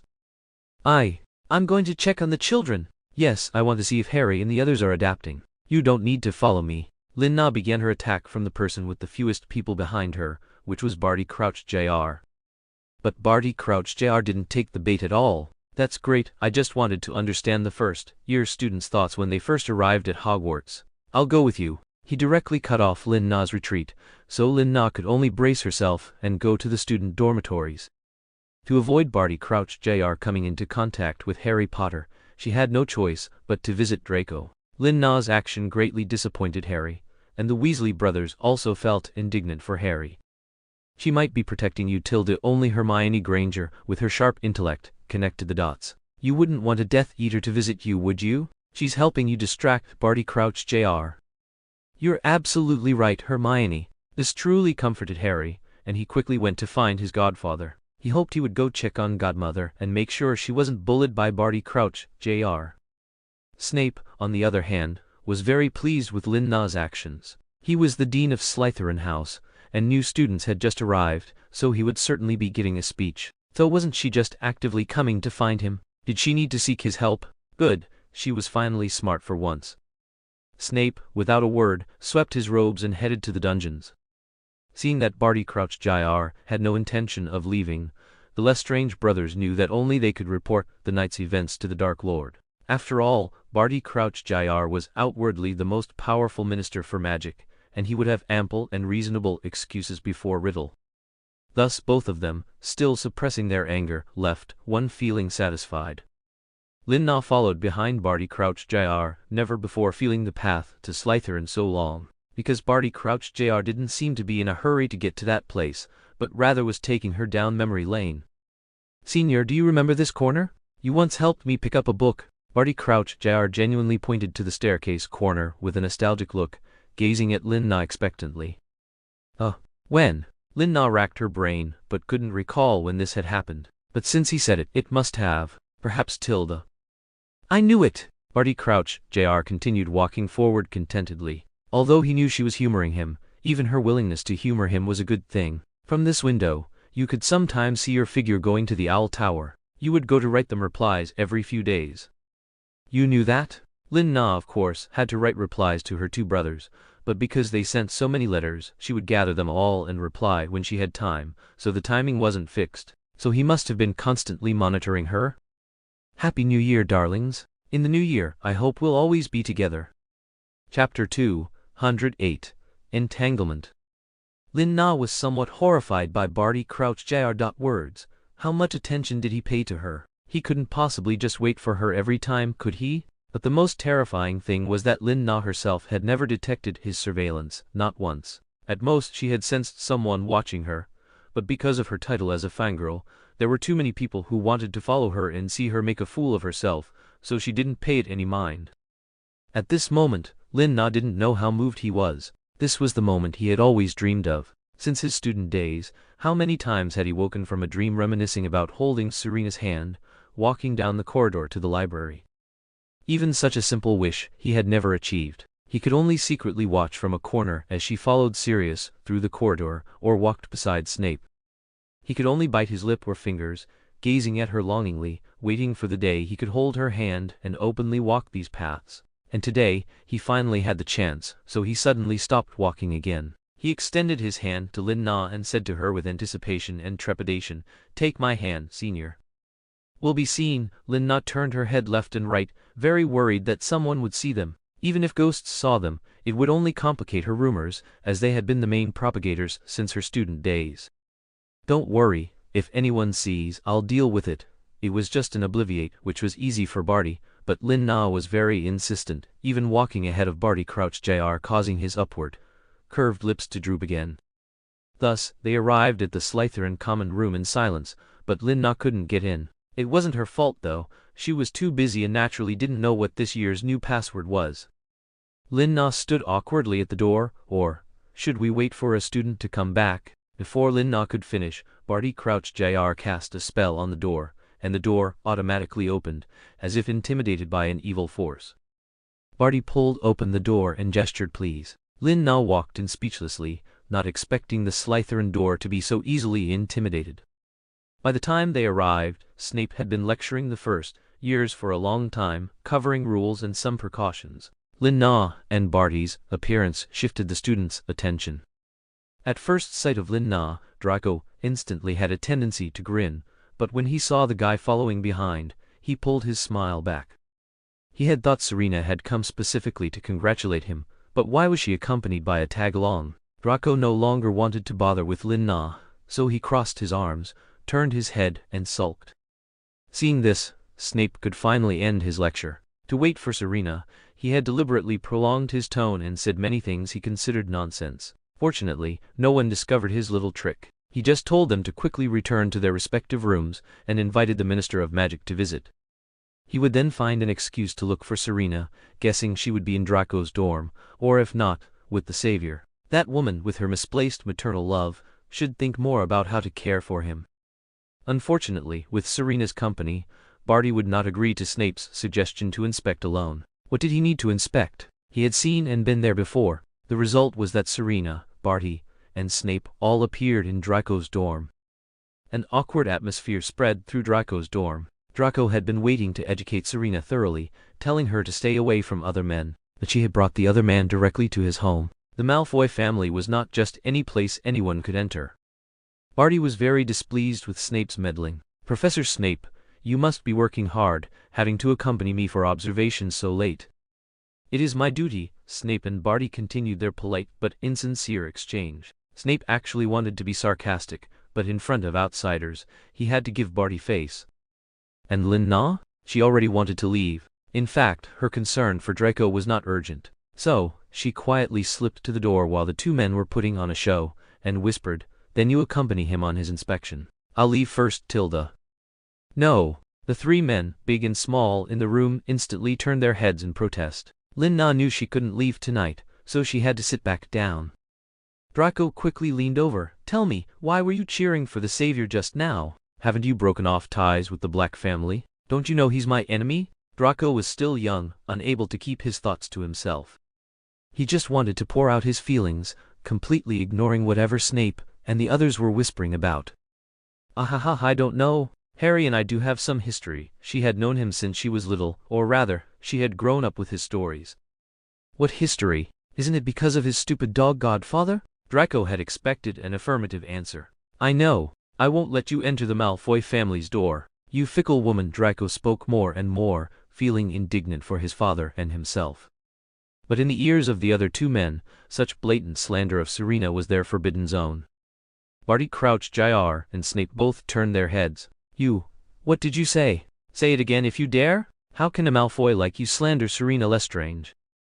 I didn't expect the Malfoy family's upbringing to be like this. Perhaps I should have your father pick you up now so you can learn what respect for a professor means. Snape walked menacingly to Draco's side, grabbed his collar, and prepared to drag him to the principal's office right away. Now Draco panicked, constantly reaching out to hug Serena, his lifeline. I didn't say anything. Let go of me. I know I was wrong, Professor Snape. Quick, save me. Draco desperately winked at Serena, but Barty blocked his view. You'd better explain yourself, you little thing. Barty also followed Snape to the principal's office, determined to teach that brat a lesson today. Lin Na thus escaped danger and could sneak back to her own dorm. However, halfway there, she encountered the Black Dog's escort again. Fortunately, Sirius wasn't aggressive or clinging to her side. He just wanted to quietly escort Lin Na back to her dorm without being disturbed by others. Chapter 209. Apologize. Sirius's actions, this time, truly made Lin Na see him in a new light, and combined with how he had just avenged her against Barty, Lin Na even patted his dog head in thanks when she closed the door and bid him farewell. Just as Lin Na returned to her dormitory, she suddenly heard the sound of metal clashing against a table. She turned around and saw Mad-Eye Moody sitting at her desk, getting up to greet her. You, how did you get here? Lin Na looked at his attire, a little worried that he might get her bed all dirty. She craned her neck to look at her bed. Hempish, you think I wanted to come? Moody heard the resistance in Lin Na's tone, feeling a bit uneasy, but he didn't want to leave just like that. He plopped back down. He wasn't worried about her. He had heard rumors in Diagon Alley that the Dark Lord was going to reside at Hogwarts, and that Death Eaters would be stationed there. Then he saw photos of Regulus and Lin Na dancing in the overwhelming number of newspapers. They were pressed so close, their poses and expressions so ambiguous. Finally, someone recognized that fellow as Regulus Black, who had been missing for many years. Moody was in charge of that case, so he certainly knew. He wanted to understand why that fellow had become part of the United States Ministry of Magic and was so close to Serena. Of course, he rushed over, uneasy, arriving just in time for the start of the school year. As an excellent orar, he easily snuck in, and then waited quietly for her in Lin Na's dormitory, even though she didn't want to see him. I'm not here for your life. Do you know who the person you danced with is? Moody needed to make the matter sound serious to scare her, and then he would tell her that he could help her. The Dark Lord? Lin Na thought Moody already knew, so she didn't hide anything, which completely confused Moody. He is the Dark Lord? Moody hadn't actually investigated this, as he had been traveling all over the world in those years. Are you saying Regulus has become the Dark Lord? Moody stood up again, bumping into the table once more. Only then did Lin Na realize she seemed to have said the wrong thing again. I don't know, I guessed. Wasn't it you who asked? Lin Na could only quibble a bit, and at the same time, changed the subject. Didn't you hit it hard? Let me see. As she spoke, she reached to pull Moody's belt, to see if he was injured. Moody couldn't react in time. What was this woman doing pulling his belt? He took a step back, lost his balance, and fell onto Lin Na's rug, looking a bit disheveled. Are you okay? Lin Na felt even more guilty now, but Moody clutched his chest as if Lin Na had molested him. No, I'm fine. I'll figure it out. Moody quickly scrambled to his feet and left to investigate Regulus. If Regulus really was the Dark Lord, then Serena would be in danger. He couldn't put potential danger in front of her. Finally, Lin Na could sleep. It had truly been a very busy opening ceremony. The next day, she went to her post early. She always worried that Draco and Harry Potter would fight and hurt each other. She would feel bad if either of them got hurt, but honestly, she should be more concerned about Draco. After all, he was her son. However, that brat's attitude truly saddened Lina. Harry was a sweetheart. He always called her affectionately. Now she preferred to see Harry in front of her. Just thinking about Draco gave her a headache. Was this what they called puberty? But when she pushed open her office door this morning and saw 3 golden-haired backs of heads, she knew today was not an ordinary day. She appeared and looked around. Why were 3 Malfoys in her office so early in the morning, and in large, medium, and small sizes? Last night, Lucius received a howler from Snape, which was a sarcastic and mocking complaint about how Draco had insulted a lady, and also praised his excellent guidance. And that letter, by chance, was heard by Abraxas Malfoy, who was in the middle of lecturing. Unchaste, unworthy to enter the Malfoy family, is this the good grandson you've taught for me, the future heir of the Malfoy family? Abraxas Malfoy angrily slapped Lucius. Lucius didn't even dodge. He indeed knew that he had spoiled Draco too much. Because Draco had lost his mother from a young age, he had indulged him in many things, but this time, when it came to Lina, he himself could not accept it. So the next day, Abraxas and Lucius personally rushed to Hogwarts, dragging Draco along for a lecture, from 5 in the morning until now. 4 hours later, they brought him directly to Serena to apologize in person. That little fellow Draco looked utterly pathetic, completely spiritless, with tear stains in his eyes, red and swollen from crying for who knows how long. He had completely lost his usual haughtiness and now looked like a pitiful little waif. Lina instinctively felt pity, even though he wasn't her biological child. Abraxas and Lucius stood behind him with a very powerful aura, their silent demeanor as majestic as venerable officials. Lucius Malfoy's state wasn't very good either. He seemed a bit dazed but forced himself to look energetic. It seemed he was also very angry. Lina, however, felt a bit awkward. That old man was dressed a little too flamboyantly. A deep V-neck shirt opened all the way to his chest, revealing his firm pectoral muscles, with a hint of abdominal muscles peeking out. Who was he trying to seduce? His sexy beard was neatly groomed and shiny, and his eyes were very sharp. He was the brightest of the 3. Lina didn't know why he had come along. Didn't he need to follow behind the Dark Lord? Is there something you need? Lina couldn't help but break the stalemate. She had work to do, didn't she? What did it look like with the 3 Malfoys blocking the way here? You're here? Abraxas enthusiastically turned and opened his arms to welcome her, as if waiting for her to rush into his embrace. In front of Abraxas, Lucius had no right to speak, only giving Lina a glance with some grievance before quickly lowering his head. Draco, what did I tell you? Under Abraxas's guidance, Draco walked forward, looking wronged, and bowed respectfully to Lina. I am very sorry, Mrs. Lestrange. I spoke out of turn last night. Please, don't hold it against me. I am very sorry. You are a beautiful and kind woman. Please, you must marry into the Malfoy family. Chapter 210. Entangled. Draco swore he had never been so embarrassed. He would rather go and link arms with Harry Potter right now than stand here declaring his love for his father. It was simply too embarrassing, and Draco didn't lift his head for a long time. But Abraxas was quite pleased with his grandson's performance. Now that his future Malfoy family heir had made his stance clear, how could Selina Lestrange possibly escape? Abraxas nodded knowingly, patting his grandson's shoulder, signaling that he could retreat. Otherwise, Draco would never have lifted his head. He hid behind Lucius, his face flushed with shame. Good boy, Tilda. Huh? Lina was a bit speechless. How did this 3-generation family plan to latch onto her? It's fine, I didn't take it to heart. If you feel bad, why don't you settle the wages you owe me all these years? At this, the 3 Malfoy men, big and small, were all dumbfounded. How was this even an option? Fortunately, Abraxas was shrewd and immediately picked up on Lina's words, of course, but the accounts are a bit old. Why don't you come to Malfoy Manor tomorrow night, and we can discuss them properly? This old man's calculations were practically slapping her in the face. Wasn't this just a trap? She wasn't going. No need. Just pay Professor Snape, my secretary, directly. Haha, Tilda, how could he know all that? After all, when you and I were close, he wasn't even born yet. Abraxas laughed heartily, giving Lin Na no chance to refuse, but he greatly underestimated the relationship between Lin Na and Snape. She didn't mind Snape knowing her secrets. What was a few more Chinese letter? Snape wouldn't burn her as a monster. The one who truly deserved to be burned was the Dark Lord. Besides, Abraxas now looked more like an old goblin. I'll tell him, don't worry Tilda, he'll know everything in detail. Lin Na's decisive tone indicated that she didn't want to be manipulated by Abraxas at all. Also, are you threatening me? No, of course not.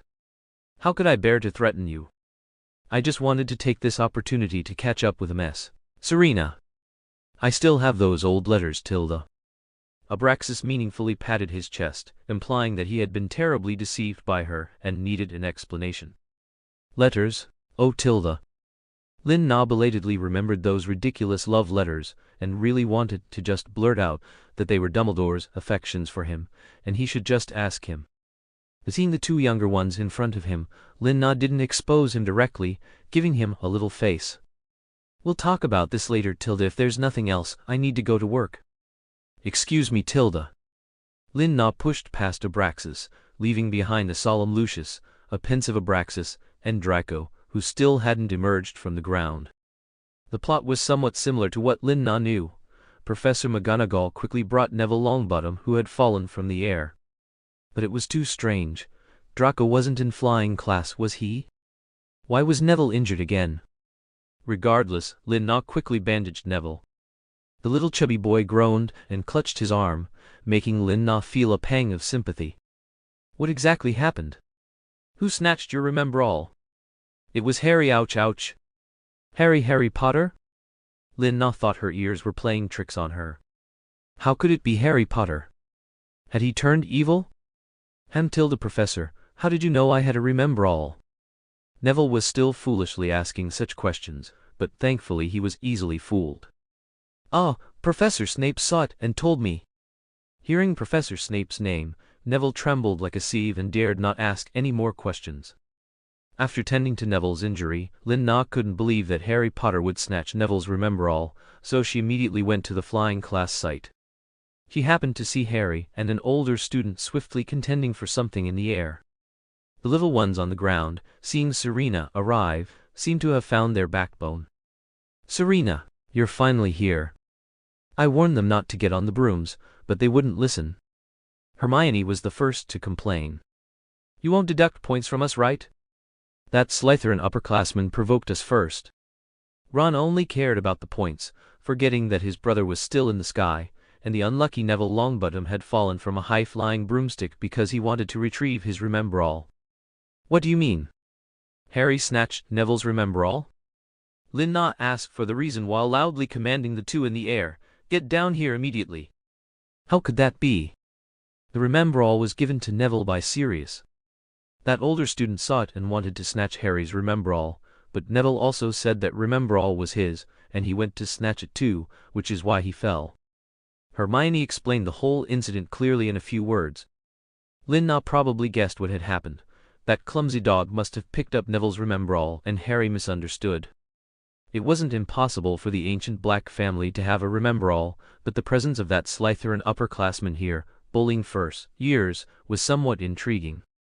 Unless someone had instructed him, he shouldn't have been there.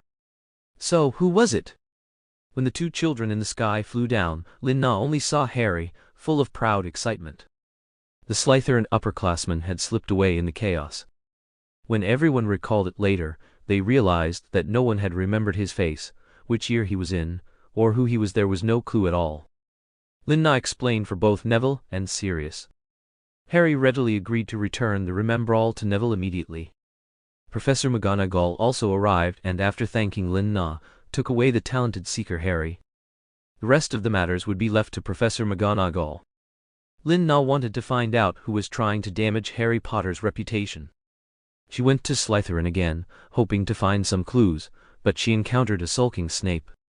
It was said that he already knew Harry Potter would become the Gryffindor Seeker, just like his father, which brought back past humiliations.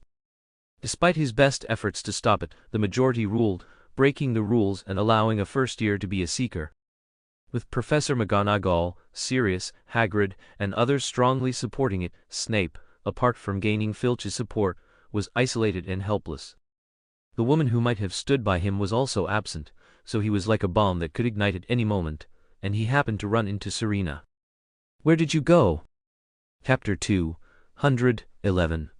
Moment of Social Death.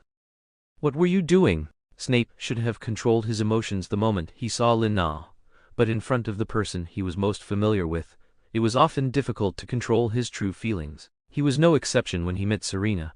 He was worried she was carrying some grievances again. Did she ever truly care about him?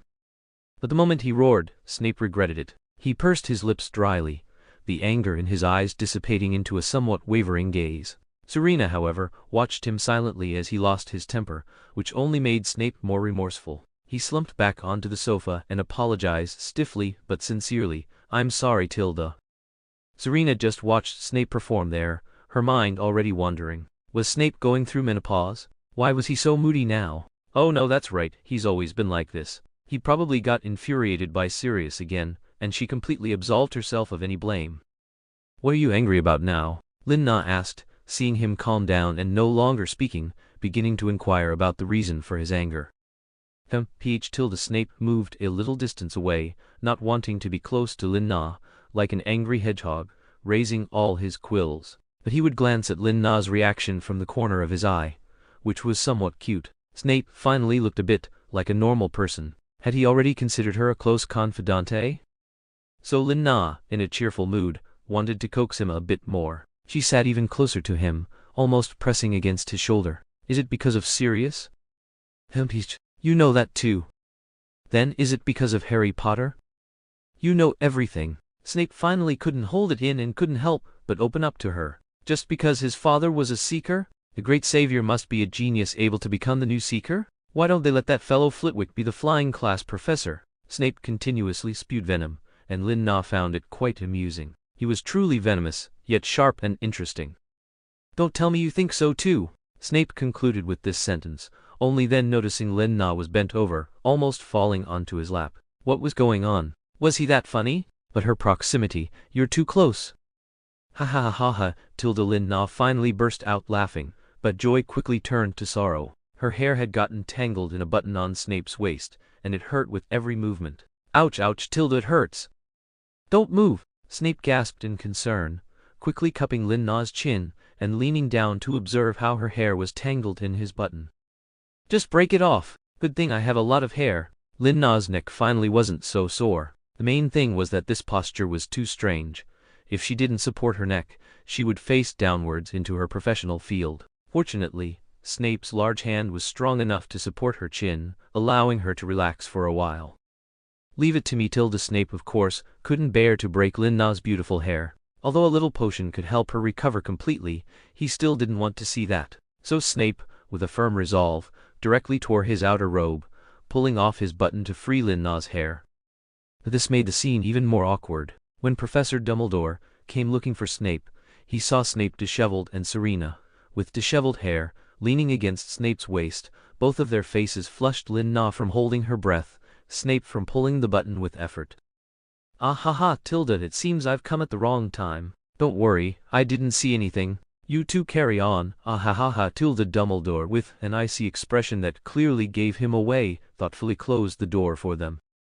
"It's not what you think it is." Serena quickly raised her head, but it was too late. The flush on her face had been clearly seen by Dumbledore, and he had already swiftly closed the door and left, as if he had never appeared. "Wait!" Snape also wanted to speak to stop him.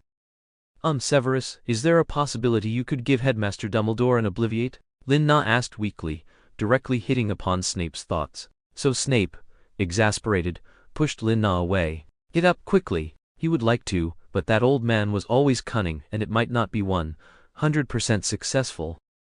Lina had intended to comfort Snape, but it seemed he had recovered his spirit and was back to his usual self, which was very reassuring. So, she began discussing business and the Malfoy family matters with him. "You mean you're Lucius Malfoy's personal healer?" For about 3 or 4 months, not long." "You're also Abraxas's healer?" "That's incidental. If you count it that way, I've also treated the Dark Lord." The more Lina spoke, the more she felt like a true Azkaban contender. UMS, Selina Lestrange, are truly experienced. All 3 generations of the Malfoy family, old, middle, and young, have received your care. I am truly impressed. Snape no longer knew how to describe his current feelings. No wonder the Malfoy family was so deeply in love with Selina. How could they, one by one, suddenly become interested in Selina? So this was the story. Snape instinctively felt that things were not as simple as Lin-Na claimed, because she also mentioned the Dark Lord, which meant that the Dark Lord had also been healed by her. Aha! Now Snape, besides applauding, no longer knew how to express his emotions. Ahaha, I know, I don't want to either, but it's hard when you're too capable. Lin-Na's words made Snape roll his eyes. You'd better stay that capable, don't let them find you. Snape knew it was too late to say this. He had already received inside information that the Dark Lord still had an immense passion for Selina Lestrange, beyond just the passion for a young girl. But besides secretly protecting her, he seemed to have no other options. I'll protect myself, don't worry. Lin-Na knew Snape was worried about her, and she was very touched. So I need you to go find Malfoy for me. They want to find an excuse to take me to Malfoy Manor. You go help me get my salary back. It's been so many years, it's a good time to get our business off the ground. Business? Oh right, there's that too. Snape was defeated by Lin-Na's optimism. He was worried about her safety, while she was worried about not making money. I'll take care of it for you. Snape now had more things to be busy with, but he had no complaints. He hoped that ungrateful little girl would be honest and, as she said herself, not actively provoke those Malfoy fellows. My darlings, I'm going to Changsha for a few days, so there might be one day off, not sure which day. Also, who do you want to see the alternate ending for first? It's starting soon. Chapter 212, Magic Mirror. And so, Lin-Na and Snape's business began, while Lin-Na was still in a daze. It said that Snape did indeed go to Malfoy Manor for her, and although it was reportedly a bit difficult, he still managed to secure the initial funding. Lin-Na had no idea what Snape discussed with them. However, Lin-Na's life didn't become easier just because she had temporarily avoided the Malfoy family's Hunman banquet. She still had to deal with the Death Eaters who followed. Within days, Ministry of Magic members with Death Eater affiliations could be seen on duty everywhere in the corridors. Every time Lin-Na passed by, she would feel mortified, because they would dramatically and loudly bow and greet her. Hello, Mrs. Lestrange. Good morning, madam. It's a pleasure to see you, madam. Those guys acted as if they were being watched by an inspector. Not bowing to her was equivalent to disrespecting her, which was akin to courting death. It made Lin-Na feel incredibly embarrassed. She didn't want to be treated like a spectacle every time. She often encountered the Lestrange brothers, who personally came for duty. They didn't bow to her, but they would directly invite her to the principal's office for a chat, or pester her to make Chinese delicacies in the kitchen. Lin-Na never expected her mediocre cooking skills to receive such high praise and improvement at Hogwarts. Lin-Na was somewhat speechless, but it perfectly satisfied Rabastian's fantasy, preventing him from doing anything out of line. However, the plot continued to unfold systematically according to the original steps, though with some slight differences. That evening, Lin-Na had just finished a night shift, packed her things, and was preparing to go back for a good sleep. On her way back, she coincidentally encountered Harry and Sirius stealthily heading towards a room. Don't ask Lin-Na how she knew, because a thick tail suddenly appeared on the empty path, sometimes visible, sometimes hidden. It must have been because Sirius was too excited hiding in Harry's invisibility cloak and occasionally let his tail slip out. So Lin-Na decided to follow them. She wanted to see what they were up to in the middle of the night. Then, with laughter and anticipation, the two of them arrived in a room. The pair, familiar with the place, transformed a broken stool into a long sofa. They both lay down, and Sirius even shared a bucket of popcorn with Harry. They looked like they were watching a movie, staring at a large mirror on the opposite wall. The mirror of Arised? Looking at the intricately designed, antique mirror, Lin-Na suddenly remembered this plotline. From that mirror, one could see what their subconscious most desired. So Harry Potter would obsessively come to see his parents in it. And Sirius? Would he see James and the others? Lin-Na was also very curious about what she would see. So she quietly walked behind them and looked at herself in the mirror. She actually saw a row of people standing behind her. The Dark Lord, looking dashing, was chatting and laughing with Lucius and Abraxas. It was genuine joy, natural and full of warmth, completely devoid of the respectful formality and pretense that often existed between different social classes. Lucius carefully held a blonde little girl with 2 pigtails. She was incredibly cute, but her features were very familiar. Was that her own appearance when she was young? Draco, with a doting expression, was on his tiptoes, teasing the little girl. Abraxas, looking somewhat pained, took the little girl from Lucius's arms, as if she were his own child. But then, looking at Lucius's face, she wasn't so sure anymore. Even more suspicious was that the Dark Lord showed no sign of envy, anger, or jealousy. Instead, he was gazing at her belly with a gaze so thick it could be stretched. Wait, why was her belly so swollen in the mirror? She was married and pregnant? No way, with whom? Lin-Na subconsciously touched her own stomach, but the unusually flat sensation told her that this was just an illusion. On the other side stood Snape and the Lestrange brothers, all standing behind her very gently and softly. But, if you looked closely, you would notice their wands were pressed against each other's waists, indicating that they were outwardly amicable but inwardly rivals. Sirius was miserably kneeling in the distance, with a wrong-looking Lupin standing beside him, as if he had been dragged down by Sirius and was now disliked by her. Moody also looked somewhat pathetic, but he was holding a little girl, which confused Lin-Na even more. Why did he have the expression of a neglected wife, abandoned by her, running away with a child, or a ball? Another thing Lin-Na couldn't accept was, why were there red-haired little girls in this scene? A standard-looking Weasley family girl of about 3 years old was staring with wide eyes, hugging her leg. Where did she come from? She couldn't possibly still have feelings for Bill Weasley, could she? Just as Lin-Na was relieved that Barty Crouch Jr. wasn't in it, a figure suddenly flew in from a distance on a broom, causing everyone to crouch down and cover their heads. Someone even went to protect Serena, who was shielding a little girl in front of her. The girl had black hair and black eyes, was sucking her finger, and despite her young age, her cunning eyes revealed a mischievous nature. Was this Barty's child? Lin-Na's vision went black. Why was this guy's image still in her deepest heart? Was this mirror broken? Lin-Na watched herself in the mirror being taken away, and she felt as if it had truly happened, leaving her heartbroken. And what about the other 2 boys? They were still engrossed in the beautiful world inside the mirror, completely unaware that Lin-Na had appeared before them. Sirius was the one who discovered this mirror. Because of his inner turmoil, he would often wander out in the middle of the night to relieve his depression, and he stumbled upon this room. Seeing the scene he desired in this mirror, he became addicted. Harry, worried about Sirius, came to investigate why Sirius was listless during the day and disappeared at night. And so, he also developed the habit of coming to see it every night before bed, just like his godfather.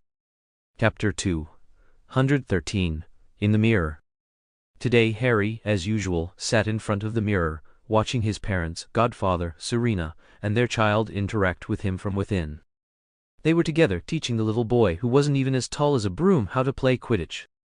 That brat had the same black curly hair as Sirius, and his fair, tender little face was full of an unyielding expression, utterly adorable. Serena watched him lovingly from behind, extending her hands with some worry, ready to catch him should he fall. His father had his arm around his mother's shoulder, seemingly teasing him about how he was just as mischievous and stubborn when he was little, insisting on completing takeoffs and landings by himself. It was as if they had truly lived together since childhood, never having been separated. But the little fellow in the mirror still fell off the broom, landing on his bottom with a thud, covering his backside, and crying miserably, which drew smiles from everyone. Harry Potter outside the mirror also couldn't help but laugh, covering his mouth. And Sirius? What he saw was pretty much the same as Harry. Today, he saw himself and Serena intimately embracing in the mirror, while a beautiful little girl with 2 pigtails tugged at their clothes, seeming to be jealous of their closeness. That must have been their biological daughter, with features similar to Serena, beautiful big eyes, and long eyelashes still adorned with sparkling tears, clearly having just cried. Harry, behind them, bent down and picked up the little girl, then handed her to Sirius, seemingly complaining that they hadn't taken good care of her. Harry made a funny face at them, then turned and ran into the arms of James Potter and Lily Potter. The scene shifted, and all of them, including Professor Dumbledore, Lupin, and the Weasley family, appeared at a long table for a meal. Sirius, as the head of the family, paid tribute to all the relatives who had traveled from afar. Serena looked at him with great admiration, as if he were her pride and her child's role model. At this moment, Sirius realized that he didn't actually dislike such social engagements. Sirius outside the mirror broke into a spontaneous smile. When he saw his daughter kiss him after his speech, he subconsciously touched his face, and his smile became even brighter. Cough, cough. Lin Na was startled by what she saw, took a sharp intake of breath, and coughed twice. She finally exposed herself, making both Harry Potter and Sirius aware of her presence. The two of them, in a panic, dropped the popcorn in their hands, frantically looked behind them, and then stood up, moving a few steps left and right. We're doing community service, ha. Exactly, that's it. Serena? What are you doing here? Sirius, realizing what was happening, instinctively stood in front of the mirror. He felt that the scene in his mind was not suitable for Serena to see, but then he immediately recalled that only he could see that scene, so he awkwardly lowered his hand and rubbed his nose. Ha. You won't tell Professor Dumbledore, right? Sirius, feeling guilty because of the previous scene, dared not look at Lin Na. Then I'd like to ask Professor Black, what are you doing here so late, not sleeping, and with my student? Lin Na simply sat back on the sofa. He wanted to know what Sirius had seen, and also wanted to deliberately make things difficult for Sirius. Sirius, confused, touched his messy hair again, that. He couldn't think of any excuse to prevaricate. However, the innocent little Harry enthusiastically shared his discovery with Serena. Serena, do you know? This mirror has magic, it can show future events. I can see my parents, they are all still alive right by my side. Can you see them? Looking at little Harry's hopeful eyes, Lin Na was speechless. She couldn't bear to hurt Harry's feelings, who could bear to disappoint Harry's clear puppy dog eyes? So she glared angrily at Sirius, signaling him to explain clearly. But Sirius had even less idea how to explain to Harry, so he could only pretend not to see Lin Na's questioning gaze and started counting ants on the floor, changing the subject. Cough. Serena, what did you see? Was it the future world? Lin Na was even more speechless now. To say she saw nothing would be a lie, and she needed some time to fabricate something, but if she really told the truth, she couldn't even imagine herself telling the truth. It was too embarrassing. I asked you first. Then did what you saw include me? Sirius didn't want to know if Lin Na had really seen him. He just wanted to hear her say that his figure was there. Even if she was lying to him, he would be happy. Lin Na was truly choked up. This question was too difficult. Looking at Sirius's fervent, burning gaze, she was still able to forcefully ask back, what about you? What did you see? This truly hit Sirius right where he wanted it. I saw you, all of you, and our children. That affectionate gaze made Lin Na feel a tingling sensation, as if she had been electrocuted, and she quickly stepped forward to cover his mouth. Stop. Don't say such strange things in front of the child. But Sirius's gaze became even softer and more resolute. He nodded obediently, continuing to gaze at Lin Na with deep affection. Lin Na quickly withdrew her hand and changed the subject. It's too late. You need to go back to sleep quickly, or I'll call Headmaster Dumbledore to take you back right now. Okay, we'll go back right away, Serena. No need to trouble Headmaster Dumbledore. Harry certainly didn't want to perform poorly in front of Dumbledore and disappoint him. Serena felt that the truth of this matter could be told to Harry by Dumbledore, which might be much better. So that evening, Serena wrote to Dumbledore, hoping he would speak with Harry. Serena also finally understood why the Dark Lord had been busy and hadn't come to Hogwarts to guard it. Because he wanted to get the Philosopher's Stone, not being at Hogwarts would give him an alibi. And he could have his subordinates investigate the whereabouts of the Philosopher's Stone, while he himself continued his efforts to devour the Ministry of Magic's power at the Ministry of Magic. Serena hoped Dumbledore could be smarter and destroy the Philosopher's Stone as soon as possible, but she was also worried that the Dark Lord possessing Regulus for too long would harm him. She also hoped the Dark Lord could acquire his new body, so Serena became conflicted again. Soon it was Halloween, and on the eve of Halloween this year, she received an invitation from the Malfoy family to attend a costume ball. Although Lin Na desperately wanted to refuse, it was still the Dark Lord's command. She had to appear, otherwise her brothers would suffer misfortune, and her son and ex-husband would also suffer misfortune. Lin Na had to rack her brains, thinking about what to wear to the costume party so that those guys wouldn't stare at her. Babies, if nothing unexpected happens, I'll take a day off tomorrow. Tilda, my feet are ruined from shopping. Thanks again for all your support, love you all. Chapter 214. Undercurrent. The moment Lin Na received the invitation, Lucius Malfoy and Abraxas Malfoy each sent her an outfit, which, not surprisingly, was designed to perfectly match theirs. Lucius sent a traditional vampire costume, complete with a distinctive high collar and 2 magical fangs that could be perfectly fitted over her own teeth to create realistic fangs.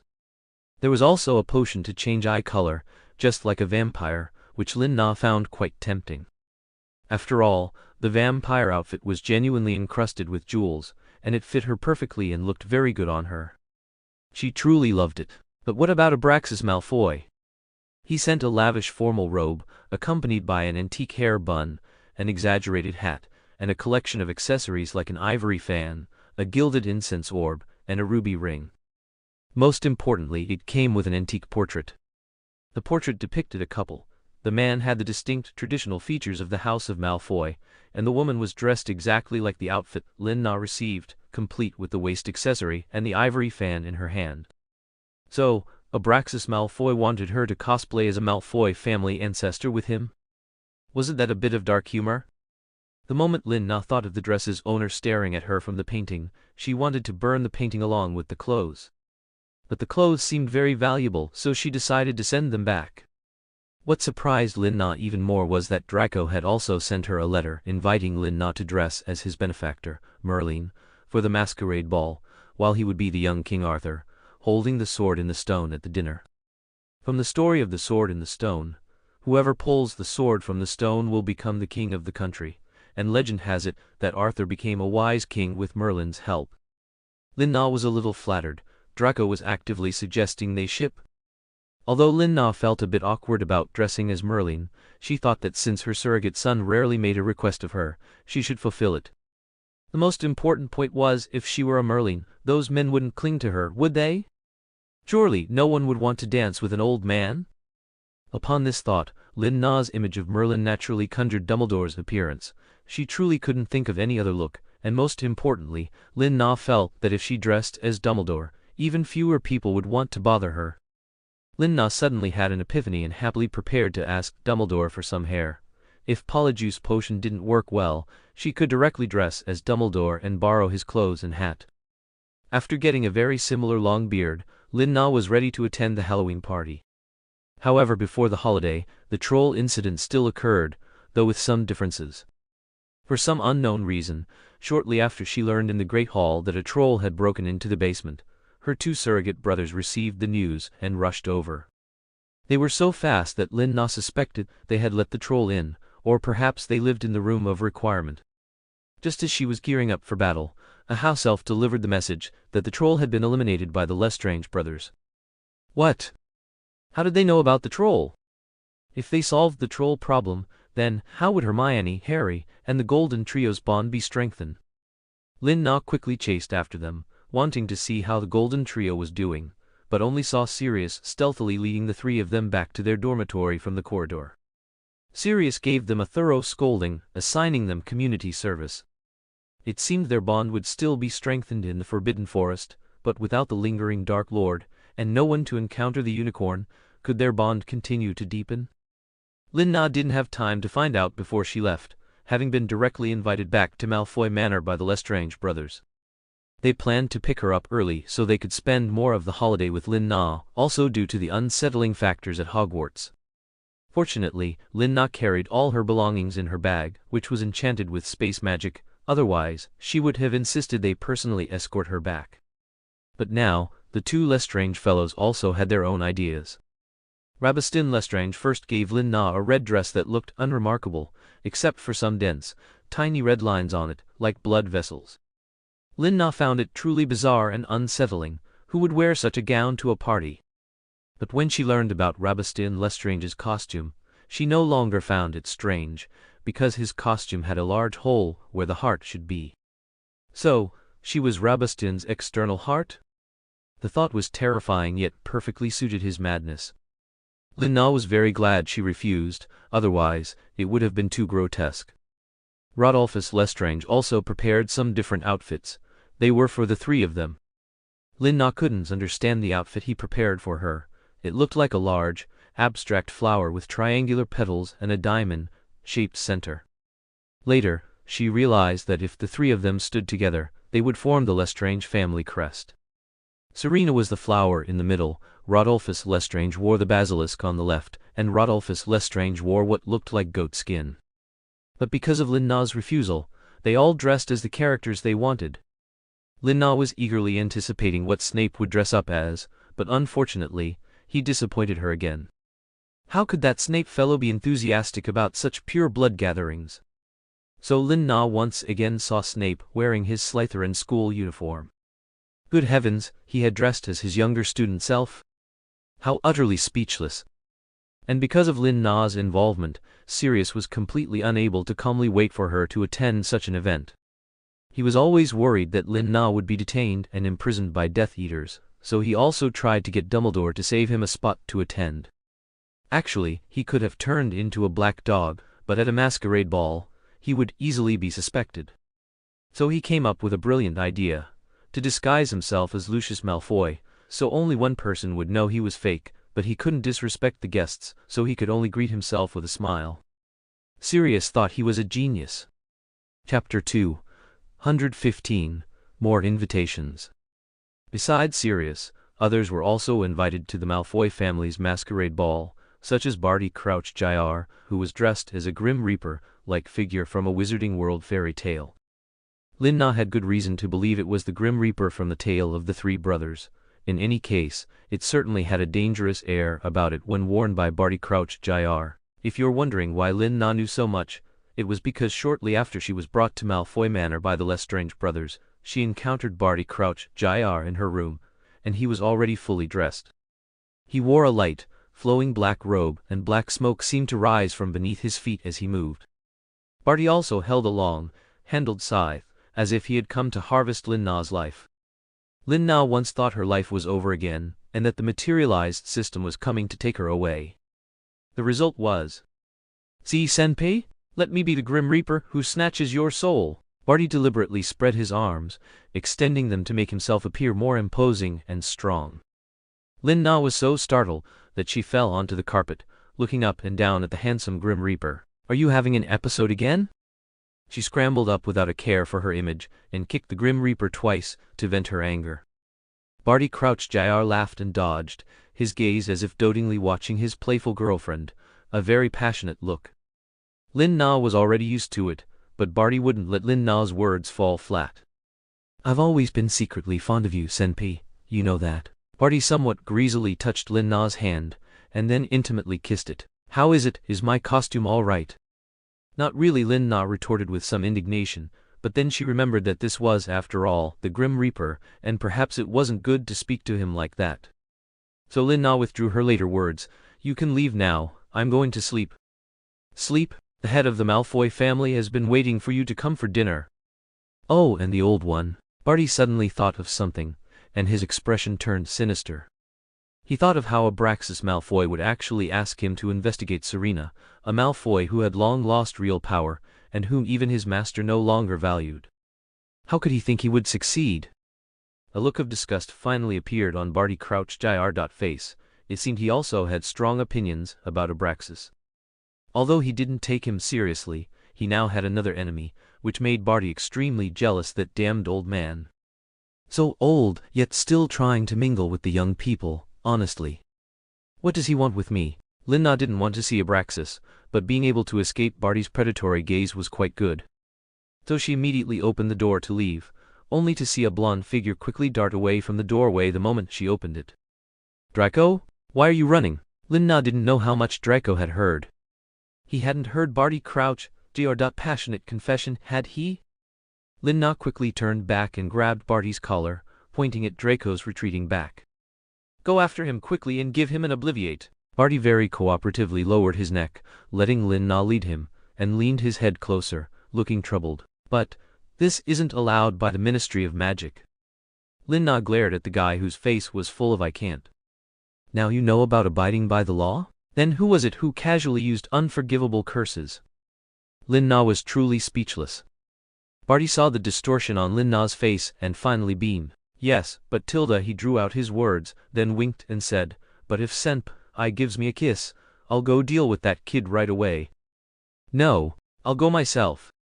And please, Minister of Magic, go to Malfoy and greet him for me first. I'll go right now. Barty finally became serious, straightened his collar, gave Lin-Na a wild flying kiss, and then chased after Draco. Lin-Na warned him from afar, "Don't hurt Draco." That was her dear son Tilda. Lin-Na was very confident in Barty's abilities. He was always very reliable, handling even the most troublesome matters beautifully. She withdrew her body. As for Abraxas's invitation, she would just pretend she didn't know about it and let him confront Barty. Lin-Na needed to go back to her room and get some good rest. That Abraxas fellow slyly arranged for her to stay in the room where she had once been Lucius's personal healer. Lin-Na looked at the cabinet full of uniforms with some nostalgia, never expecting that fellow to have kept them so perfectly intact. The masquerade ball was about to begin soon, and the other students had all returned to their homes, except for Harry and Ron.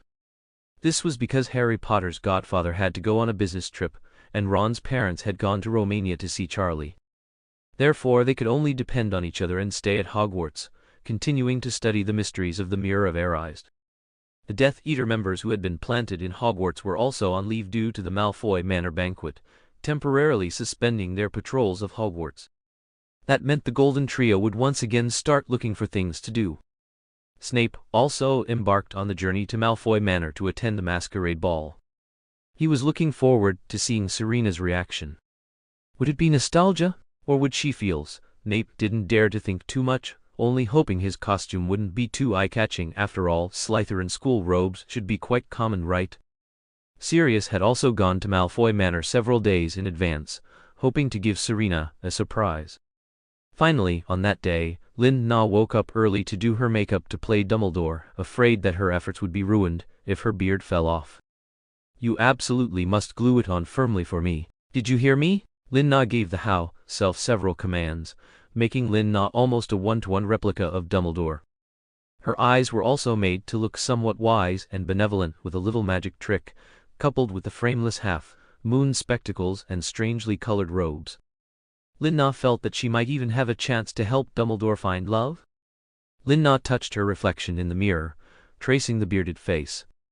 She was somewhat emotional about how many whiskers Dumbledore truly had, hoping that with such a disguise, no one would come to bother her. Lin-Na was very confident in her plan. Wishing my darlings a happy God of Wealth festival and a happy Valentine's Day. Chapter 216, Cross-Dressing begins. The masquerade ball arrived just like that. She met up with Draco early, not giving anyone else a chance to corner her. Now she could confirm that Barty had indeed completed his task perfectly. She hadn't learned anything. Draco even somewhat annoyed her by refusing to answer her questions. Oh, Lin-Na's disguise was so successful that Draco even thought it was the real Dumbledore who had arrived. His terrified expression was completely undisguised until Lin-Na spoke. "Headmaster Dumbledore, how did you come?"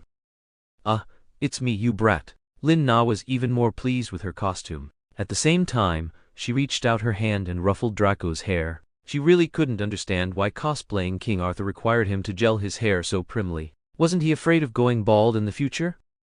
Although based on the genetics of Lucius and Abraxas, it seemed unlikely he'd go bald, but what if? London's water quality wasn't good to begin with. She certainly didn't want her son to be bald in the future.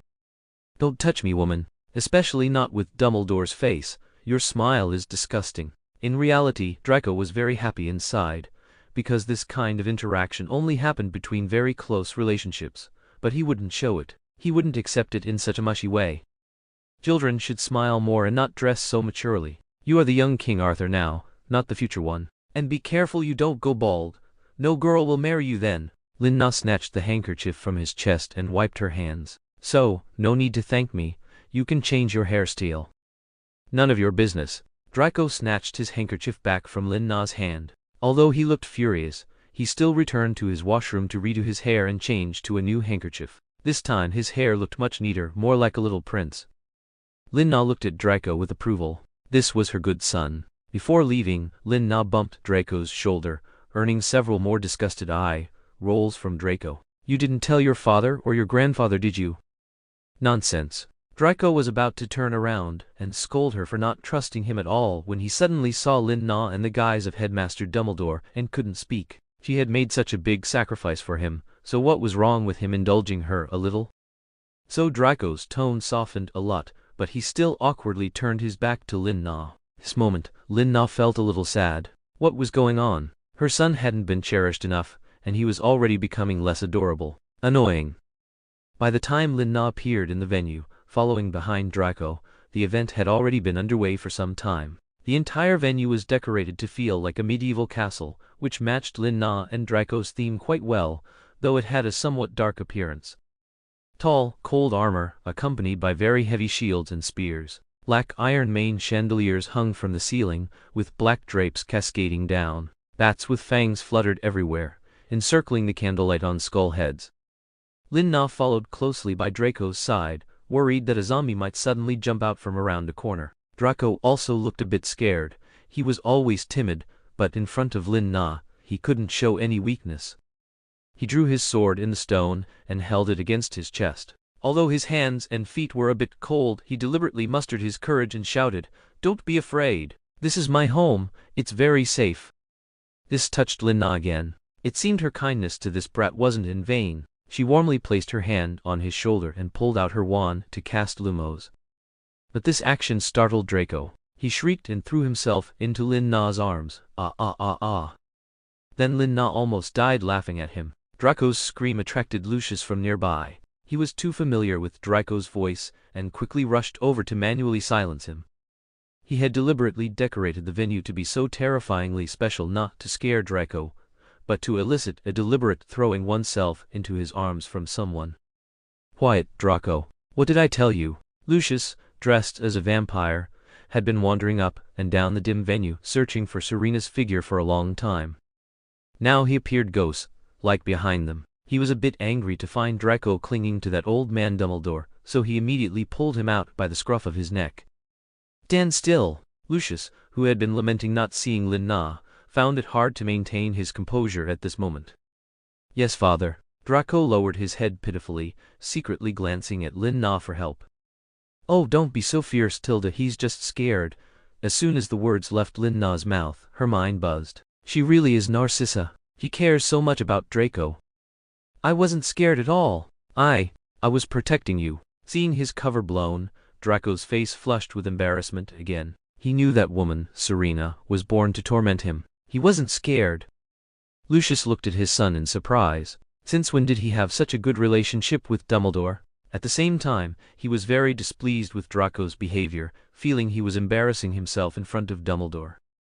"Come with me." Lucius decided it was better to keep Draco by his side. This way, Lin Na might even approach him willingly because of Draco. But Merlin Draco felt a bit wronged. He had finally come up with a perfect disguise. But Lucius gave Draco no choice. He couldn't let him ruin things in this kind of setting. "Hey!" Lin Na was suddenly bewildered. Her partner had left. What was she supposed to do now? Was she really going to cosplay Dumbledore by herself? That would be too boring.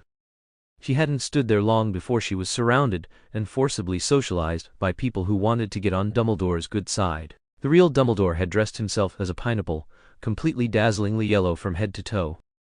"Huh? I didn't expect anyone to admire me so much." The big pineapple Dumbledore, his face covered in yellow paint, smiled contentedly, revealing his pearly white teeth. But everyone else was frantically searching. Where had Selina Lestrange gone? Chapter 217. Mistaken Person. As Lin Na was about to slip away, a large snake appeared before her, slowly slithering down from a dead tree branch, flicking its tongue as if greeting her. Lin Na recognized it at a glance. Wasn't that Riddle's little darling, Nagini? Lin Na really wanted to pretend she didn't know this snake, but the creature clearly seemed to be waiting for her, happily wagging its tail. Fortunately, Lin Na didn't understand her language. Long time no see, you seem even prettier, huh, Nagini?" Lin Na retreated while exchanging pleasantries with Nagini. She still clearly remembered that when she was a young Serena, listening to the Death Eater's meetings on Riddle's lap, she would often accidentally slip off his leg when she got sleepy and step on Nagini's tail. Then the giant python would bare its fangs at her, and Riddle would smile and reach out to draw circles in the air towards Nagini. Somehow Nagini would always back down. Serena never truly meant to harm Nagini, but Nagini would always provoke her, intentionally or unintentionally. Sometimes, she would suddenly slither past Serena's ankle while she was drinking soup, her icy snake skin startling her and causing her to spill it all over Riddle. Other times, she would suddenly appear on Serena's stomach when she was sound asleep, chilling her so much that she got diarrhea. Or she would quietly pull away Lin Na's bath towel when Serena was bathing. And she would communicate with Riddle in Parseltongue while Riddle and Serena were talking, completely ignoring Serena's rhythm. Lin Na didn't know why Nagini was so repulsed by her. Could it be that Riddle's charm was too great, even a woman transformed into a snake had secretly fallen for him? Seeing the snake across from her getting closer, Lin Na wanted to scream, but then she remembered she was wearing Headmaster Dumbledore's face, and screaming seemed utterly disgusting. She could only retreat and dodge, bumping into someone's chest.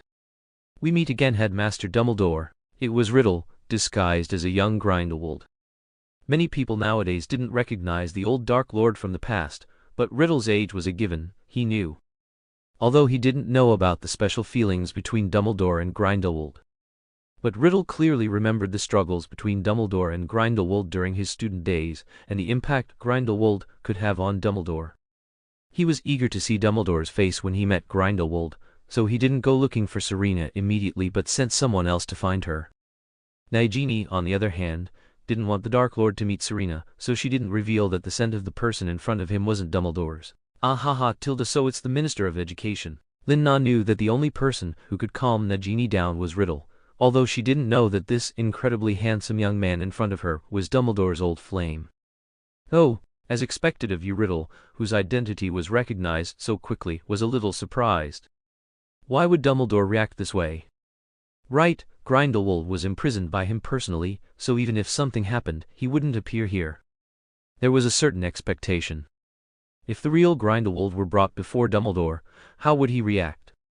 Would he still openly imprison him again? "How did you know it was me?" Riddle nodded slightly in greeting to Lin Na, but in reality, he was carefully observing her facial expressions. "And what is your disguise today?" "Merlin." Lin Na noticed Riddle's scrutiny, so she shifted her gaze, not wanting to be seen through.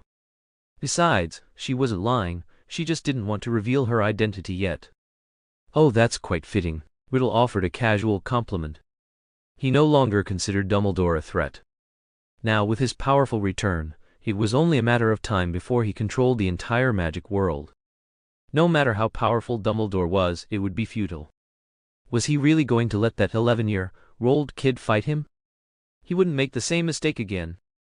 If he weren't worried about Serena getting upset, he would have killed that boy long ago. His current goal was to retrieve his Horcruxes and, incidentally, toy with Dumbledore's people like a cat toying with a mouse, not eating it, but playing with it. Riddle was quite displeased that he didn't see any surprise on Dumbledore's face, so he wanted to get closer to Dumbledore, to give him a more realistic touch, even placing his hand on his shoulder. But looking at him like this, with his head bowed and not daring to look at him, he looked exactly like Serena. "Have you seen her?" What a coincidence. Just now Minister Barty Crouch Jr. was looking for her. "You can go tell him," tilde Lin Na put on Dumbledore's benevolent smile. Riddle found the Dumbledore opposite him increasingly strange. He wouldn't call him that. "Nah," tilde Riddle's tone softened considerably, but it didn't mean he fully confirmed it was Serena, he was merely trying to trick her. Hopefully it was her, otherwise Riddle had already tightened his grip on his wand behind his back. "All right, I get it. I'm really not Dumbledore." Lin Na was a bit frustrated. How did she get exposed so quickly? Before she could react, Riddle's hand was already on her face. "He really doesn't deserve your face and body. How did you know it was me?" I guess tilde no wonder Nagini was so obedient and well-behaved, not quickly hiding or biting him. It turned out she had met her arch-nemesis and didn't want to tell him. Riddle glared sternly at Nagini, who slunk away, quickly retreating into the shadows. She knew her master was truly angry. Indeed, nothing good ever happened when that wretched girl Serena was around. "All right then," tilde Lin Na conceded, "please don't tell anyone." "Of course, I think this is perfect." He could be with the woman he loved, and also show everyone that even the great white wizard Dumbledore had bowed to him. Of course if he stepped forward to stop it, that would be another matter, but he wouldn't be the one losing face. Please, Tilda Malfoy is waiting for me. You're playing. Grindelwald, you wouldn't know him. Riddle didn't want to discuss it further. She didn't need to know about those dark things. Grindelwald? No wonder Riddle had been looking at her strangely. He had been waiting for her here. He was truly ruthless, killing with a single blow to the heart Tilda. Riddle offered his arm, motioning for Lin Na to take it. Lin Na's expression twisted. Now this was great. Her shipping partner had gone from King Arthur to Dumbledore's old lover. This isn't quite right. Tilda Lin Na thought about having to dance with Grindelwald while wearing Dumbledore's face. Chapter 218 Debut. Under the Dark Lord's forceful insistence, Lin Na had no choice but to make a grand entrance at the masquerade ball. Although she had originally only wanted to quietly stay by Draco's side, acting as mere foliage, it now seemed that even if she dressed up as Merlin, she couldn't escape the fate of being entangled. Instead, by a strange twist of fate, she became the Dark Lord's significant other. Tom, do I really have to link arms with you? Two grown men walking out like this doesn't feel right, does it? Lin Na uncomfortably linked arms with Riddle. Even under the effects of the Polyjuice potion, he was still half a head taller than her. I remember seeing such scenes in the past, he said, implying that he was already used to it, but to Lin Na's ears, it meant he had long witnessed Dumbledore and Grindelwald's affectionate displays. What? You've seen it? You've seen them hugging? Lin Na instantly became a little excited, her ears perked up and her eyes brightened considerably.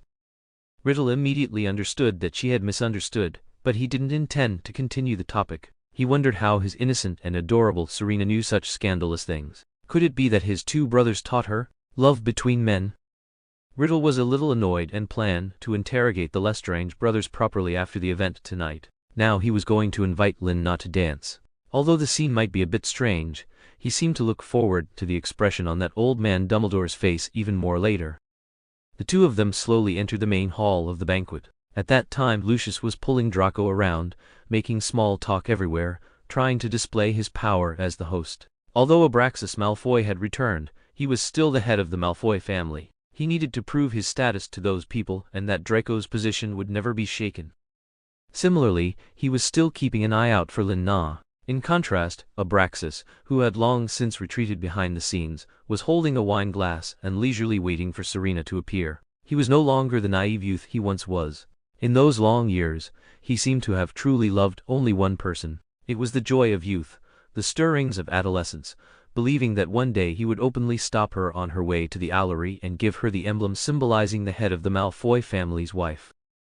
Unfortunately, she disappeared just like that. He even thought something had happened to her family, but a semester passed, a year passed, 10 years passed, and she never replied to his letters, nor did she ever show up. Later, he understood that he had long fallen in love with his first fangirl who had a crush on him. But it was too late. Had she already given up on him? Abraxas always approached girls who were also infatuated with him with the mindset of opening a blind box. He started to accept everyone, thinking that maybe one of them would be her. Unfortunately, he always picked the wrong one. So, in everyone's eyes, he began to appear promiscuous. For a Malfoy, this only made things more efficient, allowing him to quickly rule out those who weren't her. Later, he completely gave up struggling, and under the family's arrangements, married a suitable woman of equal standing. Not long after having an heir, he became single again. It wasn't until he met that healer from St. Mungo's again that he belatedly realized, could she be that healer from his childhood? Did she know something? After all, her appearance was no different from what he remembered from his childhood. He was now a father, but she still looked youthful and tender. The most important point was that her departure and the time he lost contact with her were very similar.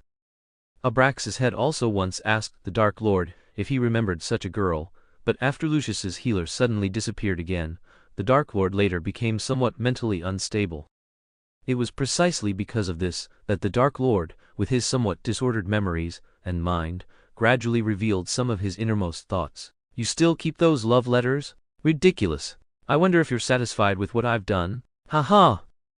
The Dark Lord didn't like his subordinates prying into his women, even if Abraxas didn't know. It was then that Abraxas belatedly realized that the person who had been writing to him all along was actually that healer from the medical wing back then.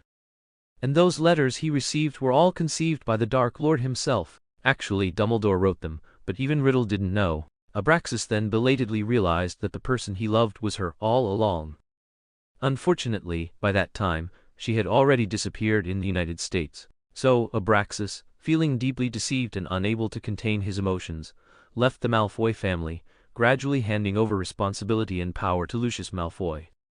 He himself stayed in the United States to take care of family business and search for Serena. This was also why Riddle was able to quickly establish himself in the American Ministry of Magic, because the Malfoy family now had influence within the American Ministry of Magic. Otherwise, even if Riddle had received news of Lin Na's return, he wouldn't have changed his plans and would have still gone to the United States as soon as possible. Now, Abraxas Malfoy was even more sought after. Although Lucius Malfoy had not led the Malfoy family to Riddle's full satisfaction, Abraxas had truly rendered great service this time. Coupled with his resources and connections in the United States, all the families who wanted to develop there gathered around to curry favor with him. But Abraxas kept them all at a distance. He only wanted to marry that woman now. Power and reputation could be left to Lucius. He would quietly wait for her to appear, then go up and properly settle accounts with her for how she deceived him. The Malfoy family would never suffer a loss. Abraxas had thought he wouldn't be distracted by anything other than that woman, but when Dumbledore and a man entered arm in arm, he almost choked on his red wine, suppressing a few coughs. Was that Grindelwald? As the Malfoy family heir, he had seen him a few times in his youth. Even then, Grindelwald was an unforgettable presence. Was he having a hallucination now? Or was someone deliberately crashing the party, daring to dress up as the first Dark Lord? Were they not worried about being recognized at all? Equally surprised, of course, was Big Pineapple at the dining table, who was devouring desserts while waiting for Sirius. A bit of white cream was still clinging to his yellow beard. When he saw himself and his younger self enter hand in hand, Dumbledore's hand, holding a fork, trembled. Chapter 219, Wulong. Dumbledore stared at the completely mismatched men in the distance with a displeased expression. There was no mistake, that young face, naturally imbued with a hint of wild defiance, he would never forget it even in death. It was Grindelwald, his former good friend. The love of their youth, and the pain of their growth pierced through the river of time like a sharp sword, striking directly at Dumbledore's heart. He couldn't even accept seeing a young Grindelwald standing with his elderly self. He had thought he had long since moved on, but now it seemed he hadn't. Even though Dumbledore knew very well that this Grindelwald in front of him was definitely not the one he knew, his heart still inevitably ached intensely. Finally, Dumbledore took off his yellow spectacles, frowned and pressed his hand to his brow, trying to calm himself and soothe his emotions. But liquid still involuntarily streamed down his yellow cheeks, leaving a trail of golden tears. Abraxas Malfoy finally moved. He knew Lucius didn't recognize Grindelwald, so to avoid unnecessary trouble and prevent the Malfoy family from getting involved in complications, he needed to quickly lead the two of them away. But by the time Abraxas reached them, the two had already entered the dance floor and were gracefully dancing. Grindelwald had his arm around Dumbledore's waist, their fingers intertwined as they spun in the dance hall, their movements fluid and revealing a youthful lightness that didn't match their apparent age. Most importantly, he heard a familiar voice say, "Step back, Abraxas," which made Abraxas realize that this person was none other than the Dark Lord. But would the Dark Lord willingly dance with Dumbledore? No, there was only one person who could make the Dark Lord enter the dance floor, and that was Selina Lestrange. And he had just seen the real Dumbledore, that foolish Dumbledore. Because it was too embarrassing, Abraxas hadn't even gone up to greet him, pretending not to know him as he passed. So Abraxas understood that this Dumbledore in front of him was Serena. At this point, Abraxas's expression was difficult to keep as calm as before. Firstly, because the woman he loved now wore the face of one of the people he disliked most. Secondly, because she was dancing with the Dark Lord, and even if he stopped them, he wasn't sure if he could accept dancing with Dumbledore's face. Just then, someone else who couldn't tell who Grindelwald was appeared. It was Sirius Black, who had insisted on sneaking in. He immediately spotted the conspicuous and somewhat absurd pair in the center of the dance floor. His most respected Professor Dumbledore, the principal, was actually being held captive by a strange young man. Unforgivable, especially when he saw the embarrassment on Professor Dumbledore's face. He found it even harder to control his emotions and directly pushed that person Riddle away. He did what Dumbledore couldn't, giving the audience's eyes a brief rest. Then another problem arose. Sirius Black wasn't wearing his own face, he was using Lucius Malfoy's face. Lucius. Riddle quickly regained his footing, staring at Sirius Black with an accusatory look. He had no idea that his subordinate had become so disregarding of him. "Who are you? How dare you disrespect Principal Dumbledore?" Sirius Black hadn't yet realized the gravity of the situation when a wand was pressed against his lower back. "I'd like to ask you that question. Why are you disguised as my son?" Abraxas naturally knew what his son was wearing today, and this fellow was clearly suspicious. At the same time, Abraxas kept winking at Lin Na, urging her to leave quickly, as there might be danger. But Lin Na saw meaning in this Lucius's face. That familiar expression couldn't be someone she knew, could it? And someone so willing to stand up for Dumbledore would naturally be from the Gryffindor faction. And to be able to sneak in, it must be either Moody or Sirius Black. Given that, the one most likely to get involved in such a commotion would probably be Sirius Black. "Ah, I am Lucius Malfoy." Sirius Black remained undaunted in the face of danger, but calling Abraxas dad was truly difficult for him. "It's me." "If you are Lucius Malfoy, then who am I?" The real Lucius also came over. In this situation, as a member of the Malfoy family, he had to step in and resolve it. The only person who could make his father so wary was that lord, so this troublemaker might be a threat. "How do you prove you're real?" Sirius Black's nose was already sweating. He hadn't expected his identity to be exposed so quickly, but then again, why would the Malfoy family be concerned about Dumbledore's safety? They probably wished he would die sooner. "My son can vouch for me, right, Draco?" Lucius calmly patted Draco's shoulder, and Draco, looking bewildered, was pushed forward. Yes, Draco was also very surprised. Serena, his partner, was clearly flirting with another man, and both his father and grandfather seemed to be protecting him. So who exactly was he? It couldn't be the Minister for Magic of the United States, could it? Then there was only one person left, the Dark Lord. Draco's face changed from red to green to white. He didn't know whether to be angry at Serena or worried about her. "Perhaps it's a guest in disguise, haha, just like me. I'm Merlin now, not Dumbledore, right, Draco?" Lin Na saw the tension in the air growing thicker and couldn't help but try to cover for him. After all, Sirius Black was her uncle, wasn't he? Draco also understood that this was about to expose her own identity, so he nodded repeatedly. "That's right, MS.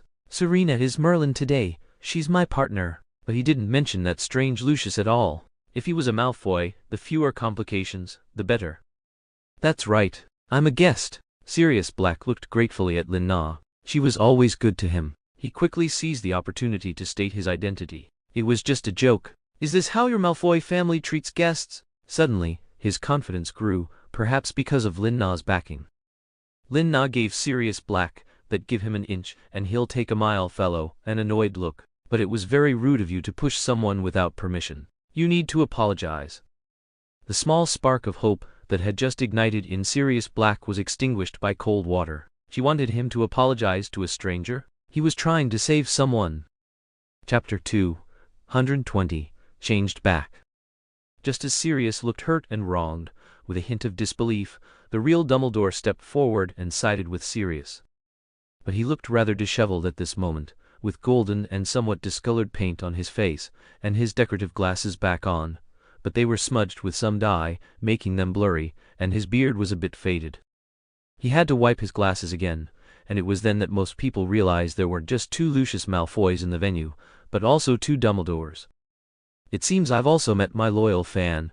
I feel honored." Dumbledore, with his awkward and conspicuous attire, made everyone avoid him, allowing him to easily reach the center of the encirclement and extend his hand to Lin Na in a friendly manner. Lin Na had to accept this, so she was about to shake Dumbledore's hand, but Riddle was a step ahead of her, grasping Dumbledore's hand. "Of course, I've always respected you." With Grindelwald's face and Riddle's words, Dumbledore was momentarily dazed again. Riddle also saw the scene he wanted, Dumbledore's pained, suppressed and desperately hidden expression. Riddle curled his lips into a satisfied smile. "May I offer you a drink?" "Horse." Dumbledore's eyes darted away, looking at Sirius, not wanting them to notice his abnormality. Sirius, however, couldn't see the plea for help in Dumbledore's eyes now. He thought Dumbledore had truly met a kindred spirit and felt happy for him. Horse. It might also be because Dumbledore's glasses obscured his expression at the moment. Dumbledore could only make a gesture of invitation, about to have a drink with this Grindelwald. Lin-Na also didn't know what tricks the Dark Lord wanted to play. She saw Draco looking a bit flustered, and was very worried that her son would be blamed. Who knew how those two Malfoys had been educating the child behind her back?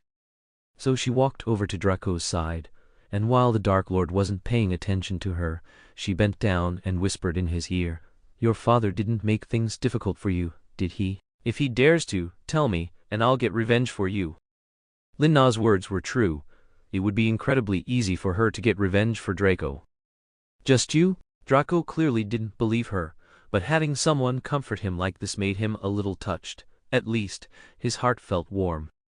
Of course. You can see Lin-Na finished speaking and walked towards Lucius, giving him a slight look, and Lucius understood her point, actively inviting her. "May I, if I may be so bold, have this dance with Miss Serena?" Lucius felt a bit happy inside. She hadn't chosen anyone else, but had sought him out specifically, especially in front of Sirius, completely forgetting his intention to kick Sirius out.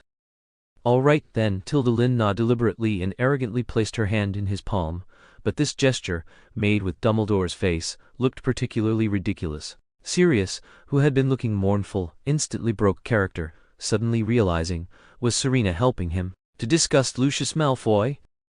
Lucius, of course, knew Lin-Na was deliberately trying to annoy him, but there was nothing he could do. She was his wife, so he just had to indulge her. He elegantly cast a few spells above Lin-Na's head, transforming her Merlin robe into a princess dress. The pink princess dress with lace, exaggerated bows, and puff sleeves looked extremely comical on Dumbledore, yet there was a strangely harmonious quality to it, perhaps influenced by Lin-Na's demeanor. Now Dumbledore was the one losing face. Was Malfoy crazy? This was simply an insult to Dumbledore. Sirius wanted to rush over and stop their dance, but Abraxas Malfoy was still standing there blocking him. For someone bearing his son's face, Abraxas had no psychological pressure in reprimanding him. "Who invited you here?" "I don't recall the Malfoy family inviting such rude guests." Abraxas completely vented his dissatisfaction on Sirius. He saw Serena dancing with his son, and felt a sense of being cuckolded by his own son. But did he really have to dance with Dumbledore in a pink dress? He felt he couldn't bring himself to do it, so Sirius, who had been summoned by Abraxas, was directly escorted out of the venue and expelled from Malfoy Manor. Draco stood there, his expression even more spectacular. He thought Serena's promise to back him up would be some sophisticated plan, but now everyone was staring at his father and Dumbledore dancing in such a perverse manner. He felt utterly humiliated. Was this punishing him or punishing his father? Of course, Lin-Na soon couldn't stand her shocking appearance either. She pulled out the potion she had prepared and forcefully drank it, restoring her original appearance. The ultimate winner, unexpectedly, was still Lucius Tilda. A beauty with long flowing hair, wearing a delicate pink dress. Lucius carefully pinned his brooch to Lin-Na's forehead and draped his chest chain around Lin-Na's neck, making her instantly much more refined. Now, Lucius Malfoy's smile was even more genuine. See, she still cared about him. Now, she was his dance partner, assimilated by him into a vampire. Draco finally dared to look up at them both. Although his partner had become his father's, the scene seemed somewhat harmonious, and Draco genuinely felt happy. Then Abraxas Malfoy saw it, and became restless. He paced back and forth, picking up his wine glass and putting it down. He wanted to rush over and snatch Serena away but didn't want to compromise his dignity too much. After much thought, Abraxas called Draco over to relay a message for him. "Go tell Selina Lestrange to come see me. I have something to tell her." "All right, Grandpa." Although Draco didn't know why Grandpa wanted to see Serena, he didn't have the courage to defy him, so he dutifully went to find Serena, though his steps were a bit slow, hoping they would dance a little longer. Chapter 221, Lucius's Ending Part 1. Draco came before Lin-Na, and Lucius Malfoy completely ignored his burning-eyed son, wrapping an arm around Lin-Na's waist and passing Draco. He had finally managed to secure a dance with Lin-Na. How could he let that brat ruin it? Draco was stunned. Why didn't father see him? No, he had to stop them, or if grandfather got angry, father wouldn't stand by him. Of course, if he knew that asking Serena for help would protect him more than asking his father, Draco might have truly ignored Abraxas's command. "Father!" Draco chased after them, but Lucius's dance steps were even more agile. Lin Na even felt like she wasn't dancing but being lifted and spun around by him. "Wait, father. Your son is calling you." Lin Na couldn't bear for Draco to be ignored by his only two relatives. "He's your son too," Lucius retorted with a hint of jealousy. Why was she so concerned whenever it involved Draco? Why didn't she pay more attention to him? Be careful, don't let him hear." Lin Na wanted to pull her hand away and cover his mouth when she heard that. She didn't know how to explain her body, swapping story to others, and if someone called her to inherit the Black family again, that would be terrible. More importantly, as Serena, she was the famous star chaser. If her identity as Narcissa Malfoy was exposed, wouldn't that be pure incest? No, she absolutely couldn't expose her past self. So, she covered Lucius's hands even more forcefully, causing Lucius's vampire fangs to bite his own lip. However, Lucius didn't care about his mouth. He could only pull his hands free and tightly embrace Lin Na's body, protecting her from falling and pressing her waist against his lower abdomen. Sorry. Lin Na had forgotten about his ornamental fangs and hadn't intended to hurt him. She guiltily removed her hand and pulled back the corner of his mouth to look at his wound. Lucius smiled even more broadly, forgetting his own son, and obediently stood still, waiting for Lin Na to help him treat the broken wound. If it was with her mouth, that would be even better. Draco finally managed to stop the two of them. "Wait, Serena, my grandfather needs to see you." Draco was breathless after chasing them around the floor several times. Looking up, the intimate scene between the two of them made him blush again. Couldn't they wait until no one was around? They were practically kissing. Draco had no choice but to forcefully tug on Serena's dress and shout that sentence. But as soon as Lin Na heard that Abraxas wanted to see her, she instantly lost all interest in continuing the ball.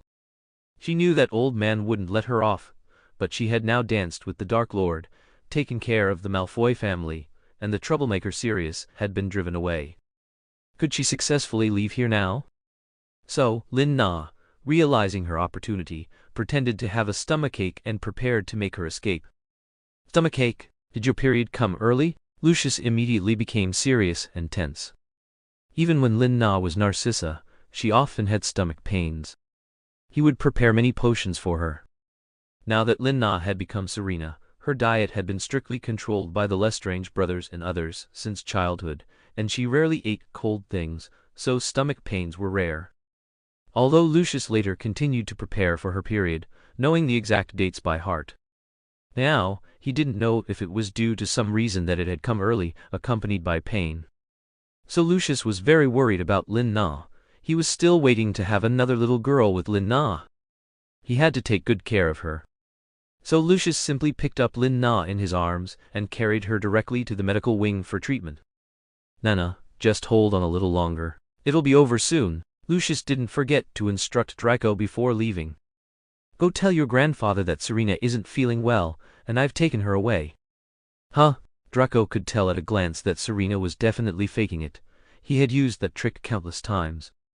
Why could father see through his act but not Serena's? Draco, utterly bewildered, watched the two figures leave, then could only grimace as he began to ponder how to explain to Abraxas. Lin Na saw this and tried to tell him not to bother, but Lucius moved incredibly fast, reaching the medical wing in a flash. He gave Lin Na no chance to refuse. Madame Mary Jane, whom she hadn't seen in a long time, greeted them very warmly, even thoughtfully chasing away the onlookers for Lin Na. I just had a simple stomachache. It's nothing serious. Don't forget, I'm also a healer. Of course I understand my own body." Held by Lucius and sitting on a stool, Lin Na felt utterly mortified. How was this different from ruining her own reputation?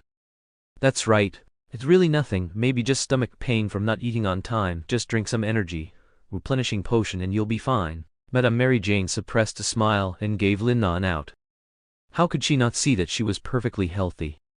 "That's good." Lucius's heart, upon hearing this, immediately felt a great weight lifted.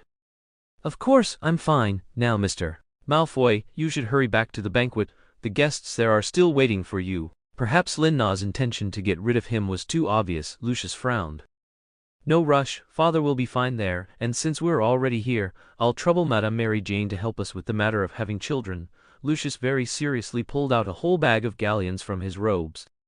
"What? Children?" Not only did Lin-Na exclaim, but even the usually composed Madame Mary Jane couldn't help but cover her mouth and cry out. "Exactly, we're planning to give Draco a little sister," Tilda Lucius said, passionately taking Lin-Na's hand, intertwining their fingers and placing them over her lower abdomen, as if there was already a baby there.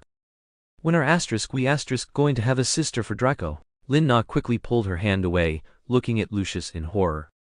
"No, we're not that kind of relationship at all. I don't remember agreeing to you. We're already husband and wife, aren't we, Tilda? Do I need to remind you again, Nana?" Lucius's hand slowly tightened around Lin-Na's waist, as if threatening her, implying he wouldn't mind revealing her body swapping secret if she didn't agree. "Wait, we need to talk." Lin-Na shot up from Lucius's lap, her waist no longer hurting and her stomach no longer uncomfortable. She grabbed Lucius by the collar and pulled him out of the treatment room, leading him to a secluded corner. Lin-Na shoved Lucius hard. "Are you crazy?" But Lucius was unmoving, instead turning and cornering Lin-Na against the wall. "You can try whether I am or not." Lucius grabbed Lin-Na's hand and pressed it against his heart, meeting her gaze. Lin-Na felt as if she had been burned. Chapter 222, Lucius's Ending Part 2. Lin-Na thought Lucius was just talking. After all, the situation was so grim, but she didn't know that he had really been working towards this goal. Ever since that night in the medical wing, when Lin-Na's lips were swollen from Lucius's kiss, she had barely escaped Lucius's passionate attack. She thought the matter was over, but a rumor spread throughout the wizarding world. Narcissa's ghost had returned. She was possessing Selina Lestrange's body, which was why the stalker had stopped pursuing Sirius.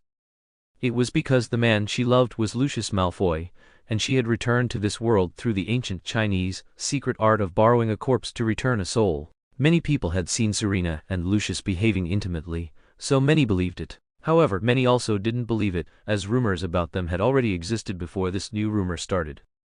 Thus, the matter was divided into two factions. The more romantic ones supported Lucius marrying Selina to rekindle their past love. The other faction, led by Sirius, believed this was the Dark Lord's scheme and that Selina should not be persecuted by the Death Eaters. Lin-Na herself was baffled by the rumors. Wasn't Lucius afraid of the Dark Lord coming after him for doing this? "Don't worry, he thinks my father did it," Lucius said. And indeed, it was a coincidence.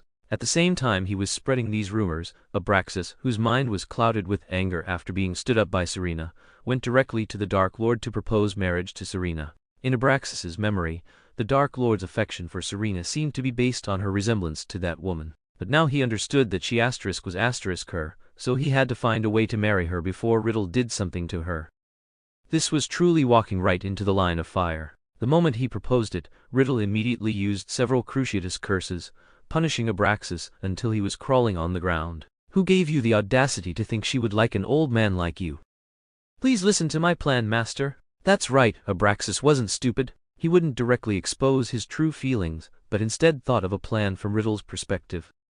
"Speak." Riddle looked at his determined eyes and decided to give him 2 minutes. "I hope you don't disappoint me, Abraxas." Riddle threw him onto a chair. "Now you should feel it. Selina's resistance to us, meaning she is unwilling to stand with us, but it's also not impossible for her to stand with Dumbledore's side. You saw just now, she would rather protect Sirius than dance with Lucius. To force her to choose a side, and to firmly stand with us, she must be completely branded as a Death Eater. Of course, I'm not saying she should become a real Death Eater." Abraxas kept observing Riddle, and only continued when he saw no sign of displeasure on his face.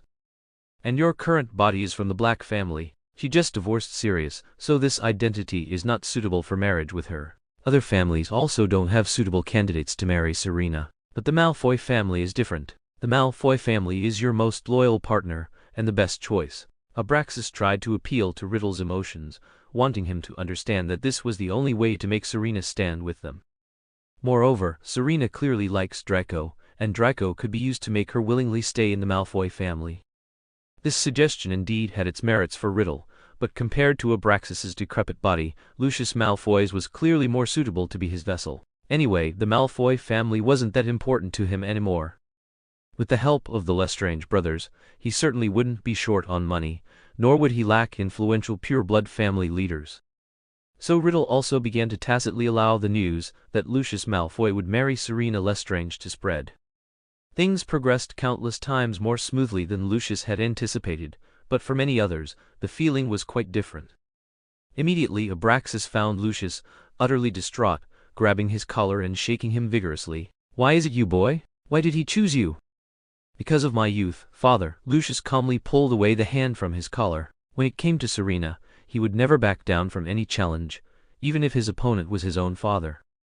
Abraxas, directly hit by the remark, became even more disheartened. Yes, compared to him, Lucius was the most perfect heir. How could he have forgotten that his son had grown to be independent? Abraxas Malfoy was not one to easily give in to despondency. He quickly composed himself and prepared to research new methods to win Serena's heart again. And Lina? She woke up to inexplicably find herself confirmed as Lucius Malfoy's beloved soulmate returned from the dead. But it shocked her so much she couldn't eat, because it seemed many people believed it, including Sirius. As soon as she opened the door, she saw Sirius, his eyes red and swollen, clutching a copy of the Daily Prophet, and he immediately barraged her with questions. "Are you Narcissa Malfoy or Selina Lestrange now? Do you still remember who the man you love most is? What about our engagement? If you are Narcissa, please leave Serena's body quickly." At this point, Sirius was on the verge of tears again. No wonder Serena had suddenly lost interest in him, and instead chased after that Malfoy fellow every day. So someone had invaded her body. Although that person was his blood-related sister, he had long since separated from the Malfoy family, and Narcissa Malfoy had long become his enemy. And if she really insisted on staying in Serena's body, then he wouldn't be polite. A sharp glint flashed in Sirius's eyes. Lina was bewildered by the questions. She quickly snatched the newspaper from Sirius's hand and read it carefully. The more she read, the angrier and more despairing she became. That Lucius Malfoy guy completely disregarded her words. "You just wait, Lucius." Lina was about to go confront Lucius Malfoy, but more people were waiting for her. "Wait, Serena. Or should I call you Narcissa Malfoy?" Snape had also seen the news. Although he hadn't sensed anything different about Lina, he didn't believe Lucius would fall in love with someone else for no reason. Snape knew Lucius, that lovesick fool, too well. Since his school days, he had wished that all the love in the world would be given only to Narcissa, but recently he was going to marry Serena. If it wasn't as the rumors said, then it meant it was the Dark Lord's conspiracy. He had to investigate thoroughly. Chapter 223, Lucius's Ending Part 3. When faced with Professor Snape's questioning, Lina didn't want him to know the truth, so she spoke vaguely. But when the Lestrange brothers both came to comfort her, she finally understood.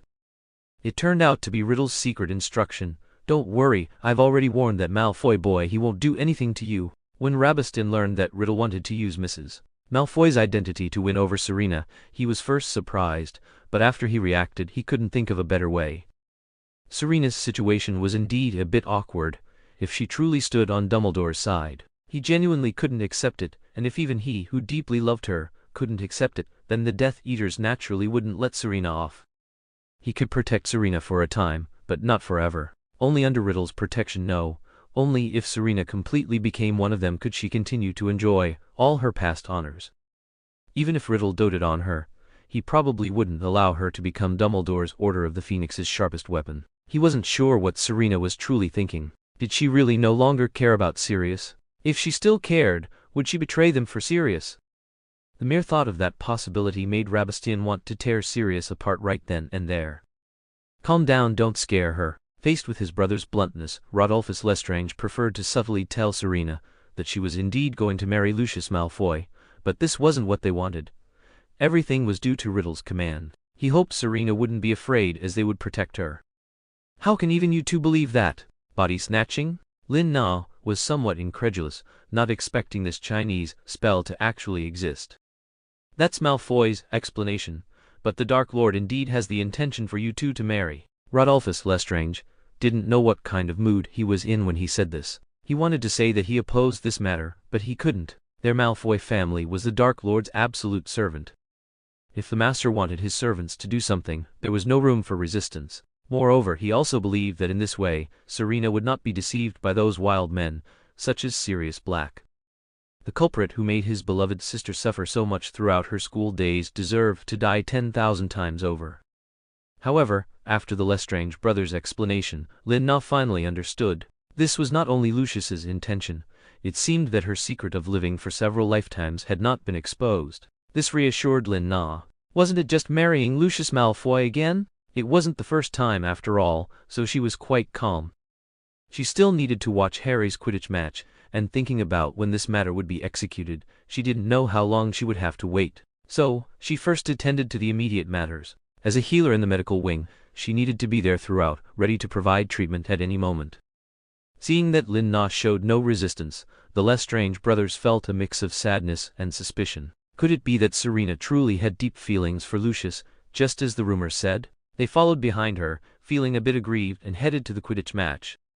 They were already very interested in Quidditch, and now having the opportunity to watch a match with Serena was excellent. They didn't know if such an opportunity would arise again in the future.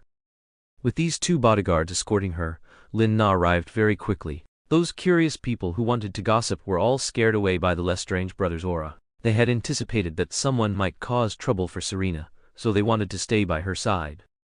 Lin-Na originally wanted to sit in an inconspicuous spot, really not wanting to be scrutinized by those gossiping students, especially with a dashing Lucius on the referee's stand, gazing at her with affectionate eyes. Next to him sat Abraxas Malfoy, whose face was as black as coal, looking as serious as if someone owed him money. Poor Draco, trembling between the two of them, wondered why he hadn't chosen to stay in the Slytherin viewing area. He should have known not to come here to show off his status. The Lestrange brothers, of course, wouldn't let their princess sit in the common seats. They charged straight in, driving away Professor Flitwick and Hagrid from their seats. Rabastan conjured a soft cushion from somewhere and placed it on a seat, guiding Lin-Na to sit down.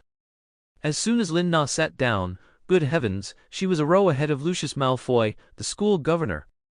In front of her were Dumbledore and the referee's stand. They were truly impolite, brazenly treating Hogwarts as their own home. Lin-Na swallowed. Isn't it inappropriate for us to sit here? It's fine, you have the right, don't you, Mr. Malfoy? Rabastan turned back and gave Lucius a look, wanting to see his reaction. Lucius, of course, was very quick to bow to Serena's two brothers. Of course, Lin-Na, as my wife, certainly has this right. He slightly lowered his gaze, looking at Draco with a doting expression that made Draco's scalp tingle. How disgusting was this? I'll go back to my seat, Grandfather. I think Goyle is calling me. Draco was about to get up and leave, but Lucius's snake-headed cane blocked his way. Lucius questioned him with a hint of authority. What did I teach you, Draco? Draco retreated as if he had lost his parents, bowing respectfully to Lin-Na. Hello, mother, uncles, Tilda. He spoke so awkwardly he almost bit off his tongue, blushing all the way to his ear tips. After getting Lucius's approval, he vanished in a flash. All that remained were Lin-Na's awkward smile, Abraxas's cold snort, and Rabastian's displeased pout. I haven't agreed. He was clearly unhappy with the address. Lucius smiled without speaking. They weren't Lin-Na's real elder brothers-in-law, and even if they were, he wouldn't pay them any mind.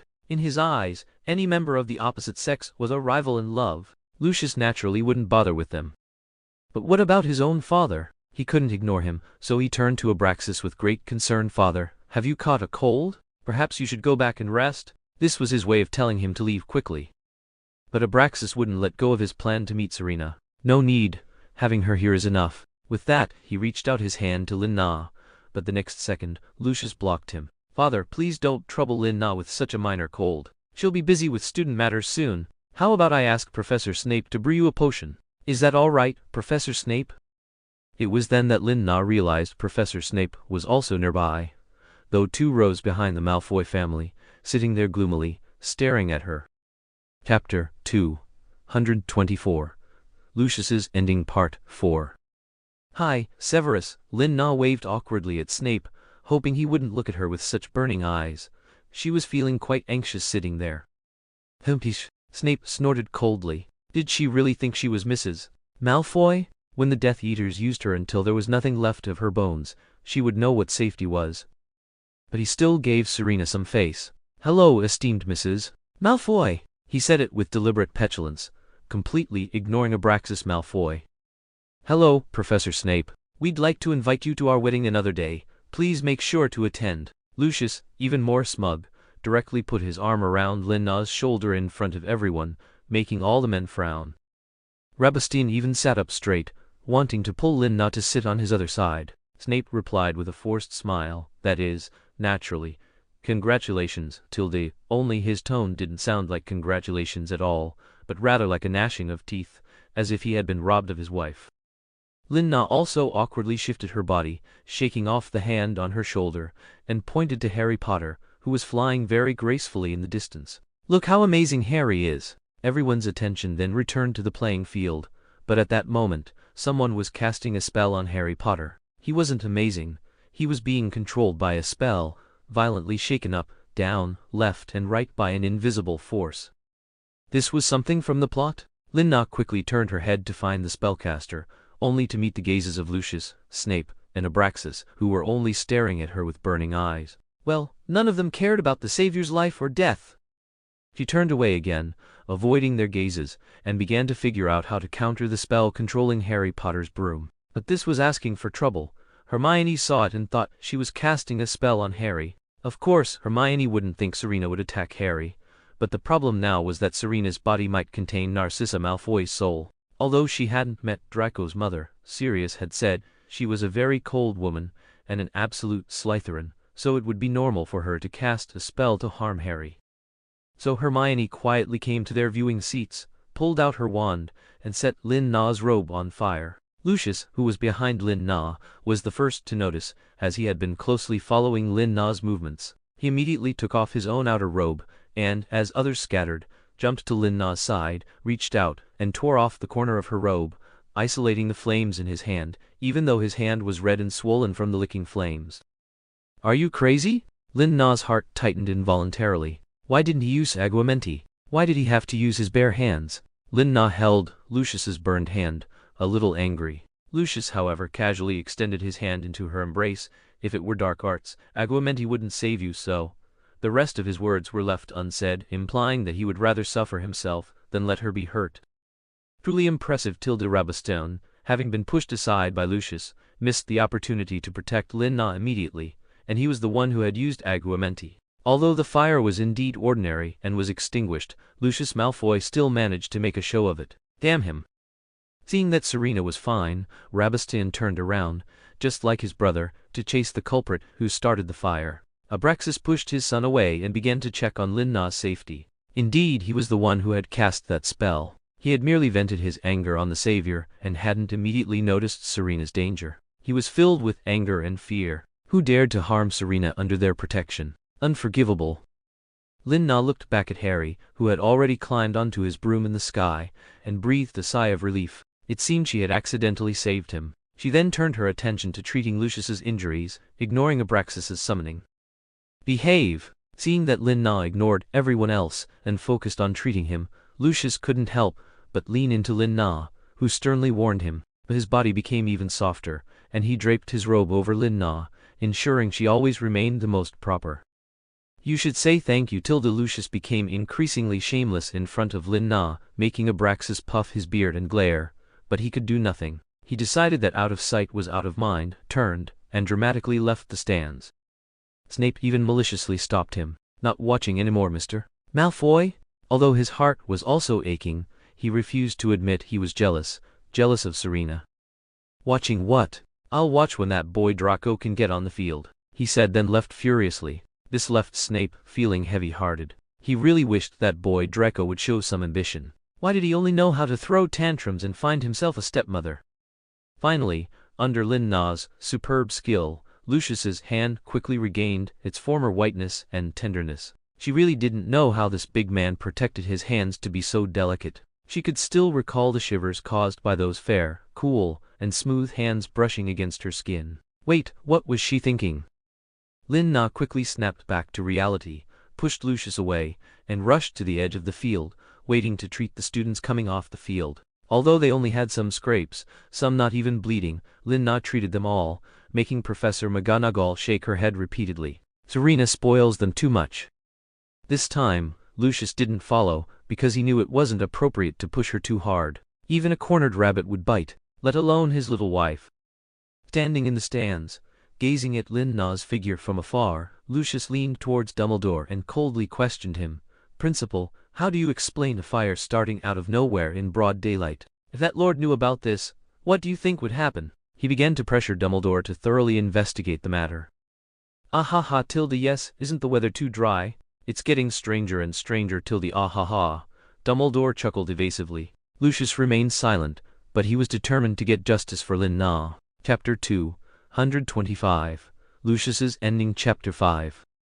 After the Quidditch match, Draco seemed to hold a grudge against Lin Na again. If you ask why, it's because Lin Na would always encounter Draco on her way, with his arms crossed, feigning anger and snorting coldly. Whenever Lin Na tried to ask what the reason was, he would express his displeasure even louder. Peach, you know yourself. Then he would turn and leave. This left Lin Na bewildered. Was he displeased because of her scandal with Lucius? If so, she truly had no solution. Even the Dark Lord had inexplicably condoned it. Otherwise, he would have intervened long ago. Only Draco himself knew what he was being difficult about. He had also heard about Narcissa Malfoy's spirit possessing Selina Lestrange's body, and his father's strange reaction when he questioned him made Draco believe even more that the current Selina Lestrange was his mother. But why, if she had returned, didn't she come to find him? Didn't she miss him? Draco felt incredibly wronged, yet he couldn't bring himself to confront her. He could only awkwardly block Serena's path, waiting for her to come to him and confess. However, that woman completely misunderstood him, or perhaps she was deliberately hiding it from him. She would always ask him, "Why are you angry again? Who made our young master angry? Tell me so I can hear it." These words made Draco both angry and frustrated. He desperately wanted to acknowledge her, but when it came to actually saying it, he felt too embarrassed. He would always quietly observe Serena's every move from the shadows, discovering that she paid an unusual amount of attention to that fellow, the savior. Good heavens, the jealousy grew even more bitter. Even Lucius, who secretly came to see his wife, didn't receive a good look from his son. Actually, it wasn't Lin Na's fault. It was because that fellow Sirius had run off to China at this critical juncture, claiming he wanted to find a way to undo the body possession and make Narcissa Malfoy's ghost leave Serena's body. Lin Na was practically speechless. The Death Eaters were practically holding a knife to Harry's throat, and he went to visit hermits in the deep mountains of China. Help! She could only pay a little more attention to Harry. But because of her special status now, even the Golden Trio were very wary of her. Thus, she could only observe from afar at most. Unexpectedly, someone had been watching her the whole time, and it was all seen by that boy Draco.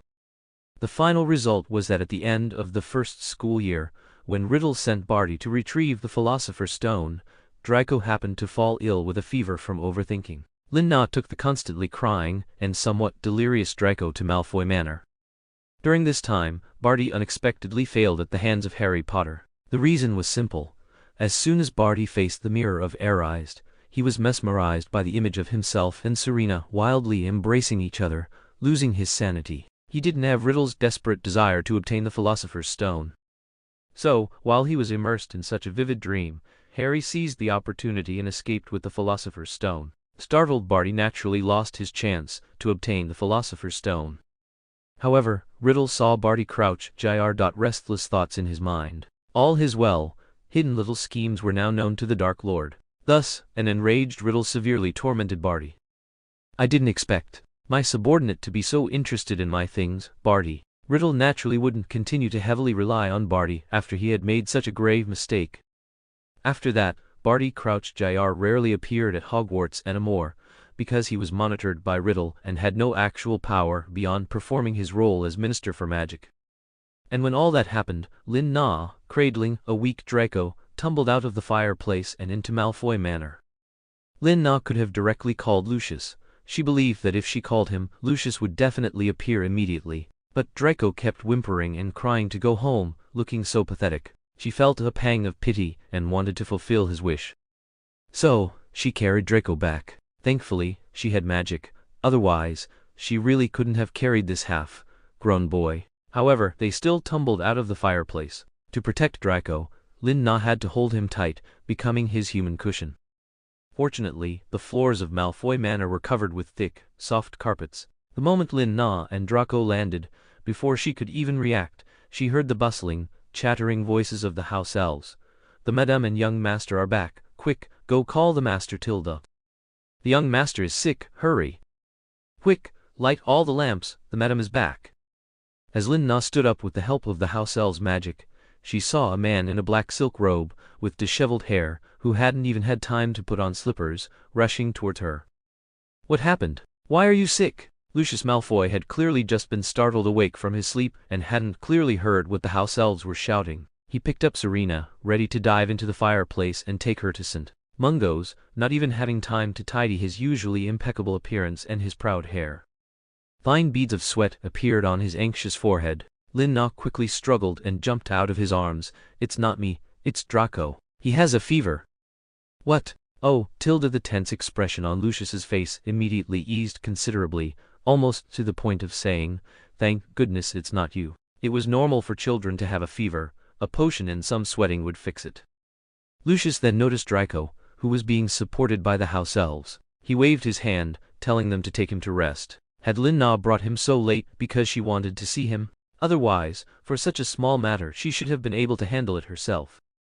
Thinking this, Lucius briefly glanced at himself. Although his figure was still highlighted, it was still a bit rude and embarrassing. Nana, wait a moment. You few take good care of the madam and bring her some hot tea.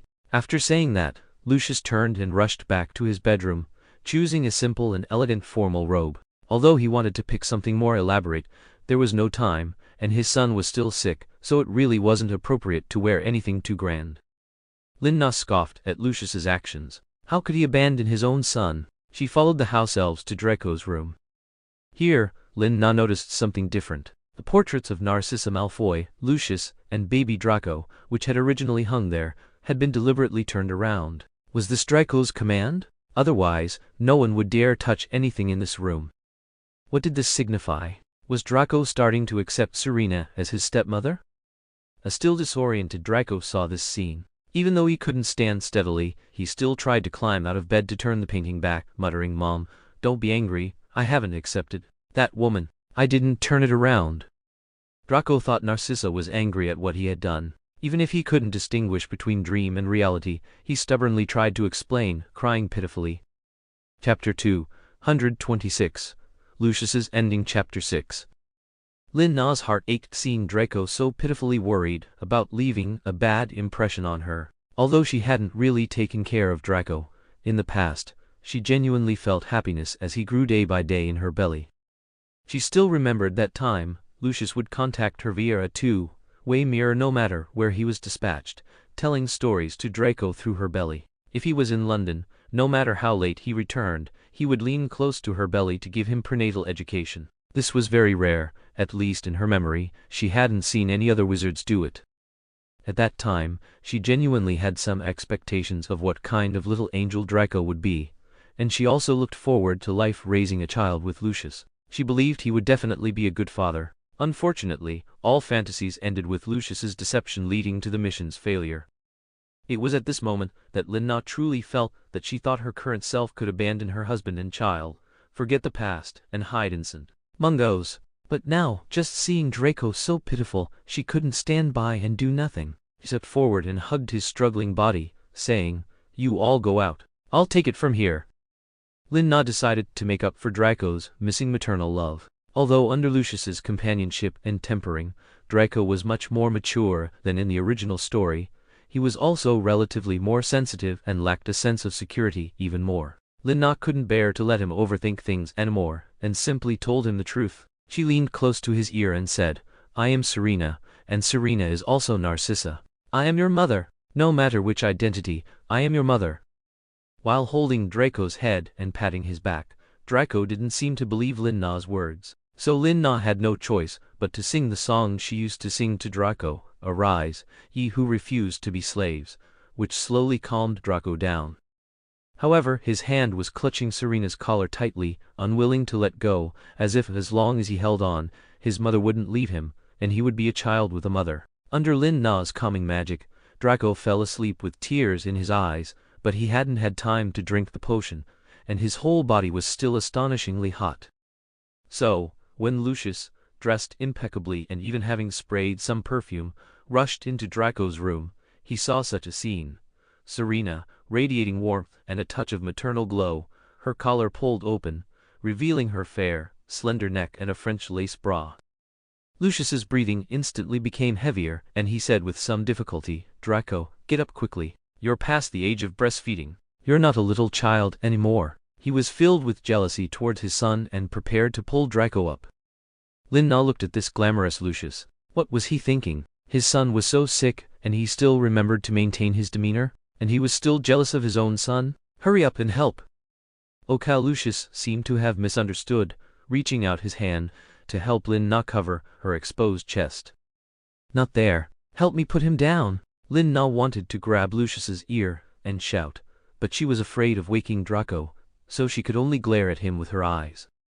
Lucius then belatedly cooperated with Lin-Na to put Draco back on the bed, and incidentally, he pried open his tightly clenched hand. I need to brew some potions. Help me prepare a cauldron. Tilda Lin-Na finally felt her breathing smooth out, no longer having Draco clutching her collar. It was just Lucius's gaze that still made her uncomfortable. Okay, Dobby. Lucius snapped his fingers, giving the order, and then stood by Lin-Na's side. I told him the truth, although I don't know if Draco can understand it. He's burning up too much, Lin-Na said, expressing her inner uncertainty to Lucius while brewing the potion. At this moment, she felt it would be better to say it. Lucius, that guy, should be reliable, right? He shouldn't mind her telling Draco the truth, should he? However, Lin-Na didn't hear a response from Lucius for a long time. Lin-Na couldn't hold back. Was he angry? Did he want to hide it from Draco his whole life? Although it was her idea initially, it had now been broken by her. Lin-Na turned back, feeling a little flustered, expecting to see Lucius suppressing his anger, and wondering how to apologize, but instead, she saw Lucius with tears in his eyes. He seemed to be frozen in place, his sexy thin lips trembling slightly, unable to speak for a long time.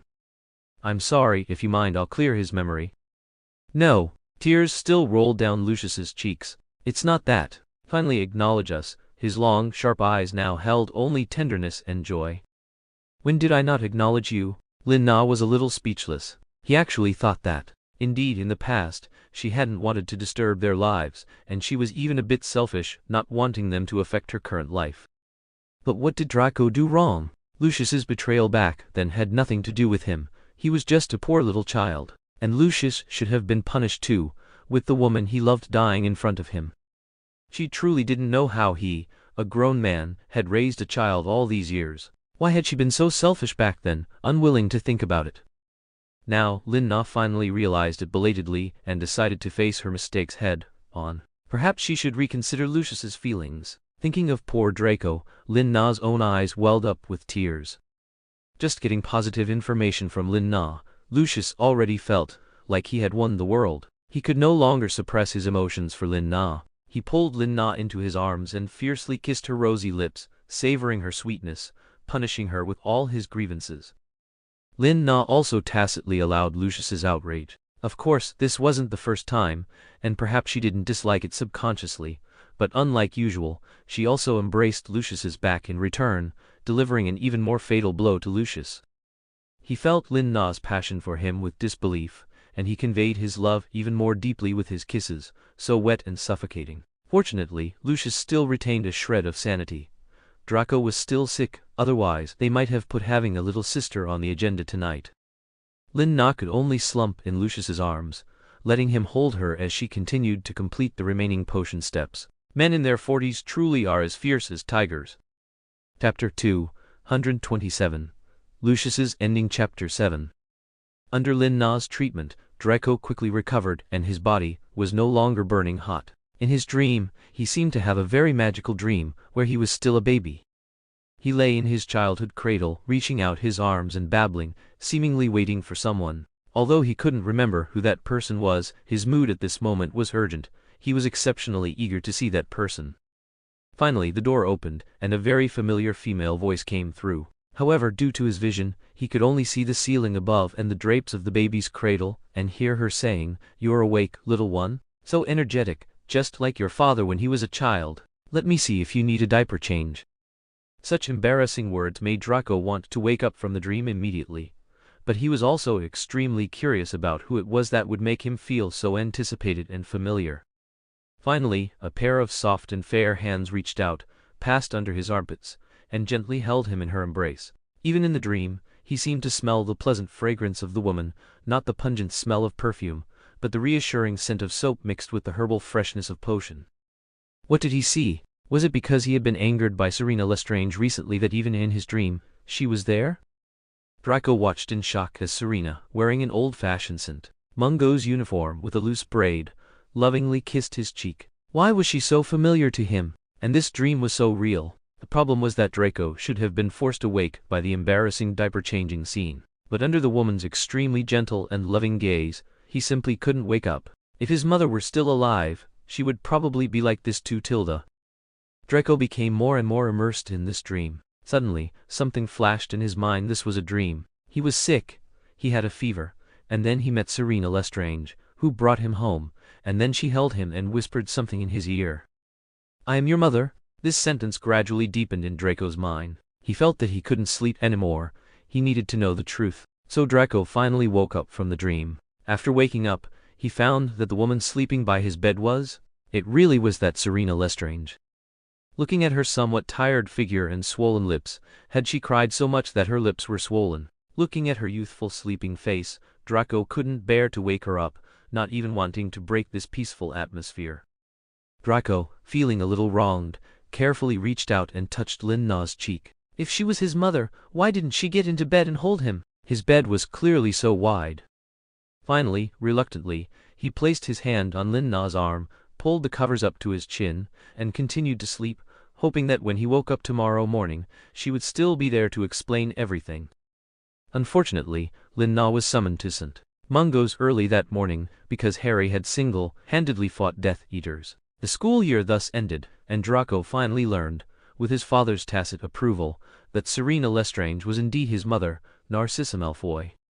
It was just because of some unspeakable secrets, and also to protect him, that this matter was not made public. Draco was initially quite upset that his mother hadn't come to see him at a set time, but he quickly consoled himself that such things were indeed not accepted in the eyes of the world.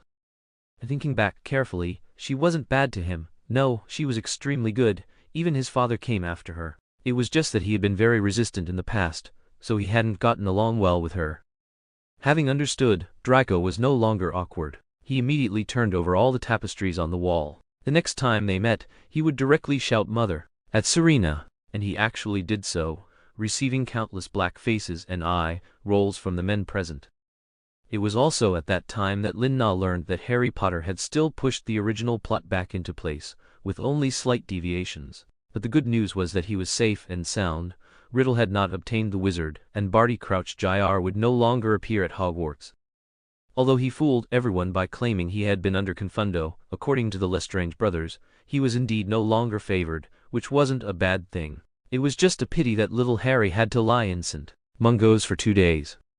That year, Gryffindor still won the House Cup. Because of Harry Potter's bravery, the Golden Trio's friendship became stronger, and the Dark Lord's forces temporarily withdrew from Hogwarts. But Lin Na knew that he would return given the chance.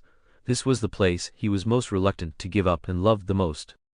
However, a new problem had now arisen. Because Sirius had left to find a way to lift the borrowed corpse to return the soul spell, Harry Potter temporarily had no guardian. Dumbledore had also been sent to the Ministry of Magic by Riddle for failing to protect the students' safety. Lin Na had no choice but to take on Harry's guardianship. Of course, many people disagreed with this, as they all believed that Selina was now Narcissa Malfoy. But if Harry had to choose between Selina and Professor Snape, he still chose Professor Snape, because he didn't want to be with that greasy old bat. As for why he wasn't sent to the Weasley family, because they were busy with Dumbledore's affairs, as were Lupin, Professor McGonagall and others. Of course, the final decision was inseparable from Harry Potter's thoughts. He stubbornly believed that Selina was Selina, had never changed, and was his good friend, as she had been since his childhood. If Selina had wanted to harm him, she could have done so at St. Mungo's. There was no need to wait until now. Harry's firm trust in Selina moved Lin Na, but also made her conflicted, as she could already foresee how the 2 golden heads would bother her this holiday. And if they saw her cooking, eating and playing by the lake with the Savior, Lin Na couldn't even imagine what kind of jealous pickle the 2 Malfoys, father and son, would turn into, whether they would pickle her, or if Harry Potter would be thrown into the Black Lake to feed the octopuses. Chapter 228. Lucius's Ending. Chapter 8. Lin Na looked at the 2 adults and 2 children, feeling a bit awkward. The two younger ones were tugging at each other's collars, while the older one was shamelessly draped over her shoulder, all vying for the chance to help her brew potions. "Let go of me, you scarhead. You've never even gotten an outstanding in potion class. Don't disturb my mom's work here." Draco venomously fought for the opportunity to be Lin Na's right-hand man. Of course, Harry Potter wasn't idle, constantly nudging Draco and not sparing him with his words either. "Don't just shout, don't call every pretty lady mom. And I did get an outstanding when Professor Black was subbing. Are you questioning your school governor, Mr. Potter?" Lucius originally didn't want to get involved in the children's squabble. After all, the job of cutting potion ingredients for Lin Na was definitely his. But the savior jumping on his bottom line was unacceptable. Selina Lestrange could only be his woman, the mistress of the Malfoy family, Draco's mom. I didn't. Harry almost forgot that Slay Lucius Malfoy was also there. Sirius had specifically told him before he left to help his godmother protect her, and not let that hateful fellow defile her. So Harry resolutely gave up the idea of squeezing into the burrow with Ron and them, choosing instead to stay at Hogwarts. Now, facing Lucius Malfoy's intimidating gaze, the brave little lion still glared back fearlessly. "You must have misheard. I didn't mention the name Malfoy." Harry finished speaking and immediately put on a pitiful act towards Serena. "Godmother, you can testify for me. I didn't mention Mr. Malfoy's name, did I?" It was that kind of pathetic puppy, dog eyes again, making it hard for anyone to resist. "Hey, Potter, stop being so girly." Draco saw Harry Potter still acting in that unreasonable, theatrical way and angrily bumped into him with his shoulder. "Put away that stupid look. No one will pity you." Harry, not to be outdone, also bumped back with his body. "Oh, really? I learned it from you, young Master Malfoy. All of you, shut up. If you make another sound, none of you will stay. Get out." Lin Na was truly annoyed by the noise. She was waiting to make more Felix Felicis to give to friends and family so they could save themselves at critical moments, and they were still here causing trouble for her. Lucius also stepped forward, wanting to speak up from Lin Na's perspective. "Exactly. You're not children anymore." Just as he was about to lecture them, Lin Na interrupted. "You too." At this, Lucius, who had just been so smug, withered again. That wouldn't do. He had just gained her favor. How could he let Lin Na dislike him? He immediately shut his mouth and looked away. Pretending he hadn't said anything just now, Lin Na could finally concentrate on brewing the potion, giving Draco and Harry different tasks. She originally thought Lucius would assume his job was secure, but alas. "Why are you here?" Lucius saw Snape's figure with surprise. "That should be my question, head of the Malfoy family." Snape still couldn't believe that fellow Serena was going to marry Lucius, and the Dark Lord had actually acquiesced, and she herself didn't seem to resist. Therefore, when Serena said she needed his help making Felix Felicis during this holiday, he came. Even if the savior was haunting her side, he still came. He just didn't expect the Malfoy family to be there too. Oh, and perhaps Lucius Malfoy hadn't noticed, but his father Abraxas Malfoy was also at Hogwarts at this time. He had just seen him. The questioned Lucius flicked some non-existent dust from his chest, with a hint of provocation.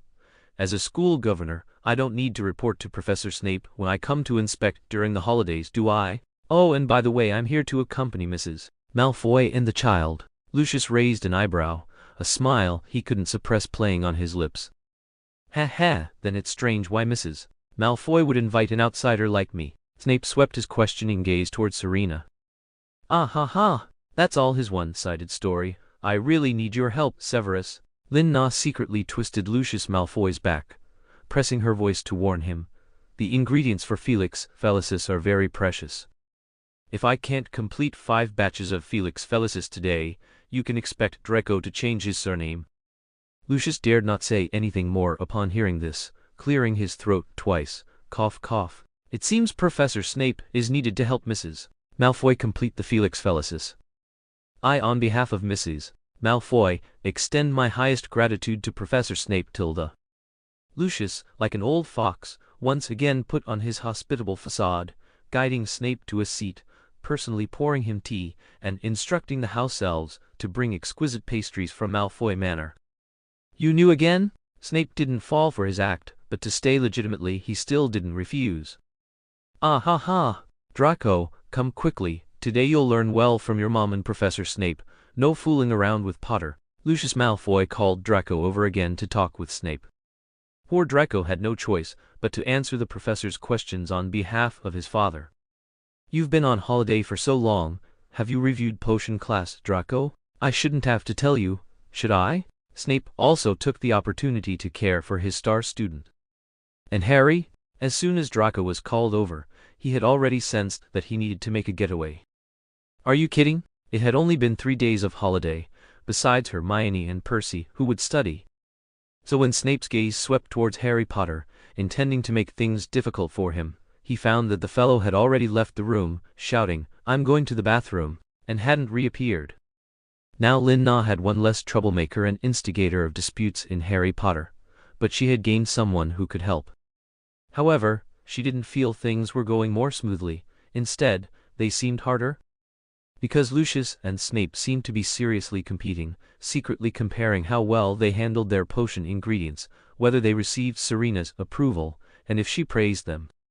The two grown men inexplicably became childish, and Draco? Because Snape had asked him a few questions, which he barely managed to answer, he was now desperately holding up the second-hand textbooks in the classroom, frantically reviewing next term's knowledge, worried that Professor Snape would question him again.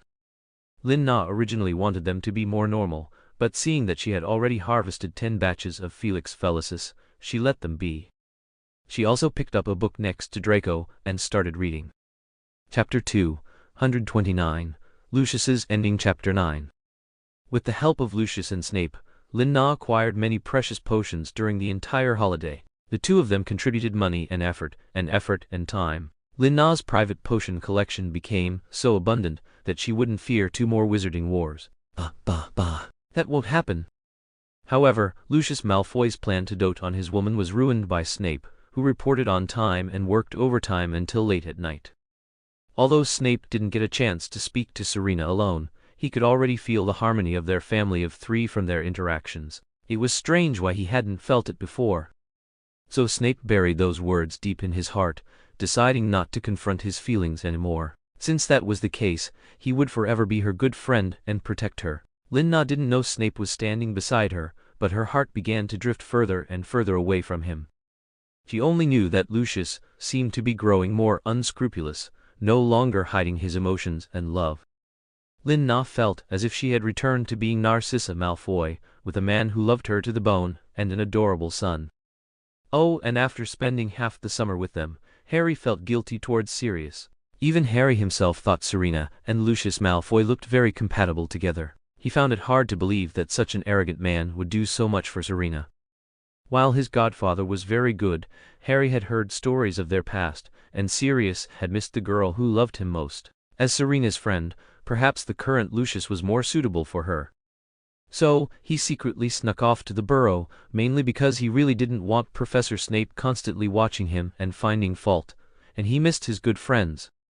Before the new school year began, Lin-Na delivered these Felix Felicis to her friends and family, including Dumbledore. This was probably the only thing she could do for them. She had now decided to side with Draco for his safety and well-being. She might have to exercise her responsibility as Narcissa Malfoy, along with Lucius. It was also at this time that Lin-Na finally saw the Lestrange brothers, whom she hadn't seen in a long time. Their power had been weakened due to Barty, so they became even busier. The tasks previously assigned to Barty were now redistributed to them.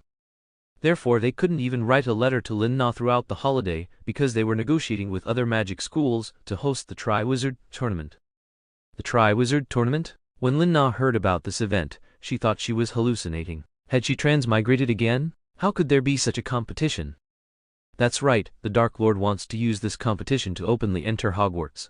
Rodolphus Lestrange silently observed Serena, who was gradually exuding the charm of a mature woman, filled with mixed emotions. The innocent little girl they had tried so hard to protect had still grown up. He wouldn't be planning to have Harry Potter participate, would he? Lin-Na was very worried about this. Although she didn't intend to help the side of justice, she didn't intend to be hostile unless it involved the Malfoy family. Her bottom line was Draco and Lucius.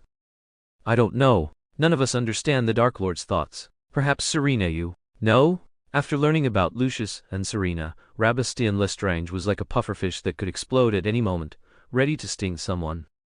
Even Serena was no exception, but he regretted it after speaking, worried that Serena would be angry and ignore him. He looked at her, a little flustered, but she seemed more concerned about the Triwizard Tournament. Rabastin Lestrange breathed a sigh of relief, and to make up for his bad attitude just now, he revealed everything he knew.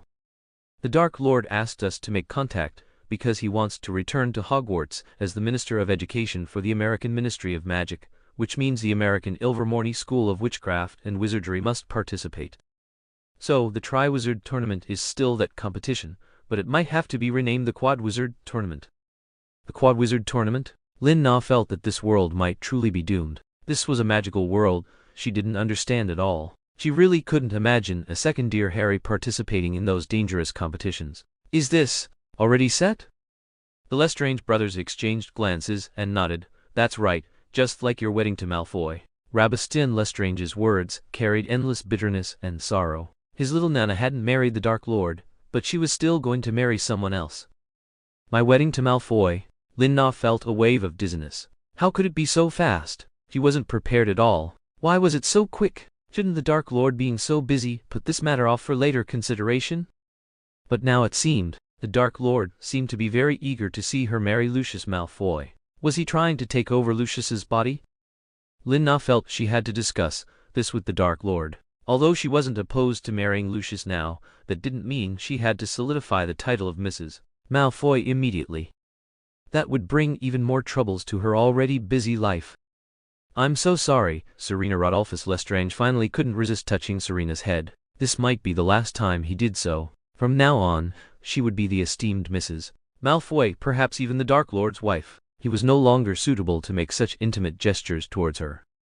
But Rabastin Lestrange couldn't control himself and hugged Serena. Let's elope, you, me, and Big Brother. His arms, tightly holding Lin Na, trembled. At that moment, Rodolphus Lestrange wished he could just agree to his brother's words and take Serena far away. But he couldn't. He still bore the fate of the Lestrange family. He couldn't just leave like this, taking his siblings and hiding their identities, disregarding the family's prestige and development. And where could they go? Don't be foolish, Rabastin. Rodolphus Lestrange painstakingly separated Serena and his brother, taking Rabastin away before he lost control. But Lin Na and Lucius Malfoy's wedding still arrived unexpectedly. Before the Quadwizard Tournament, the Dark Lord happened to come to Hogwarts to officiate their wedding. Lin Na hadn't expected to become Lucius's bride again so soon. Chapter 230. Lucius's ending. Chapter 10. Because this matter was too rushed, Lin Na always felt it was like a play. Perhaps as long as Riddle was satisfied, she could gain temporary peace. Although she didn't know what the Dark Lord's secret was, she never dared to let her guard down, and was busy trying to get Sirius back to babysit. However, for Lucius, this was something he had long dreamed of and was set in stone. Therefore, what Lin Na perceived as rushed, Lucius had long been eagerly anticipating. So when the Dark Lord asked Lucius about the wedding plans, he actually presented several pre-prepared and well-designed theme proposals for the Dark Lord to choose from. A lakeside lawn wedding, a traditional ceremony in the Malfoy Manor garden, a beach villa, or even a televised wedding of the century in the Muggle world. In short, no matter which option the Dark Lord chose, it was a plan that Malfoy was very satisfied with and had meticulously selected and refined. Riddle, based on his own aesthetics, his imagined ideal scenario, and the scene of his wedding with Serena, chose to hold the ceremony in Hogwarts Castle. Although he was nominally the officiant, which Death Eater didn't know that Serena Lestrange was the Dark Lord's woman. This wedding was merely a stopgap measure. Once everything was resolved and his body returned to normal, he would definitely hold a grand wedding for himself and Serena. He was currently desperately retrieving his Horcruxes, aiming to return to the peak of his energy, magic, and appearance and marry Serena. And now, he only needed to prove to the world Serena Lestrange's important position among the Death Eaters. So, Riddle didn't look closely at the remaining details, entrusting everything to Lucius to handle. He was just waiting to go through the motions. But Lucius Malfoy went all out for everyone. Even Dumbledore hadn't imagined he would design it this way. Lucius changed the color of Hogwarts Castle. Because their main wedding stage was right by the Black Lake, meaning Hogwarts Castle would be their most beautiful wedding backdrop, Lucius, with a grand gesture, summoned countless house elves to magically transform the entire exterior of Hogwarts Castle into various shades of pink overnight. A giant bow was tied to the tower. That was precisely the location of the Gryffindor Tower, and the ribbons hanging down on both sides bore their names, Lucius Malfoy and Serena Malfoy. It was hard not to think that he was deliberately showing off as a Slytherin graduate. So when Dumbledore woke up early in the morning and opened his window for fresh air, seeing such a tender pink Hogwarts castle, he took off his glasses and wiped them several times. "It seems I really need a new pair," foxed Tilda. But after realizing it wasn't his eyes playing tricks on him, he rubbed his aching forehead. "It really is a lovely color, Tilda." It seemed this event could be recorded in the history of Hogwarts. Other students also discovered this extraordinary sight, along with the brilliant yellow flowers as far as the eye could see. When did Hogwarts plant so many sunflowers? They seemed to stretch all the way to Lady Serena's wedding venue.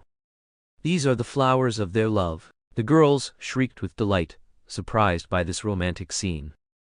Although students were not allowed to attend the wedding, they could watch the ceremony from specific locations and offer blessings to the newlyweds. Harry and Hermione, of course, were invited, but for various reasons, such as Harry's safety, loyalty to Sirius, and Hermione's vigilance against Death Eaters, they did not attend Serena's wedding. This made some students who wanted to attend incredibly jealous. They really wanted to be part of this historic wedding. Even news agencies from all over came to report on the event. The reason Lucius arranged the wedding so urgently was to marry Serena sooner, to avoid complications, and to prevent Sirius from returning and ruining things. Although Lin-Na said she didn't like Sirius, Lucius was still very resistant to him. Lin-Na was also stunned when she saw the pink castle, but by then she had already arrived at the dressing room at the edge of the Forbidden Forest in a flying carriage, a luxurious tent specially prepared for her. Her surprised expression was even captured by the Daily Prophet and made the front page of the next day's newspaper. Looking at the golden expanse of sunflowers below and the constantly cheering, truant students, she finally began to feel nervous. According to custom, she couldn't meet Lucius before the wedding, so Lucius had to contact his new wife through a communication mirror. There was no other way.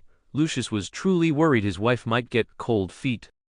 So he had to keep a constant eye on her, and he sent his son as a pageboy, constantly holding his communication mirror to stay in touch with him.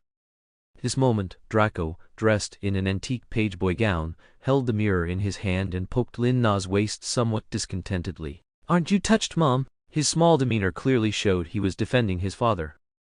You know, this was a design they had discussed for a long time. Although he tried to stop his father from being so exaggerated, he clearly couldn't change the head of the Malfoy family's mindset, and could only try to make things look beautiful. He believed his father wanted to see the news tomorrow read, "Serena Malfoy cries tears of joy on her wedding day, thanks to Malfoy's thoughtful design, rather than surprise at Hogwarts, turning pink."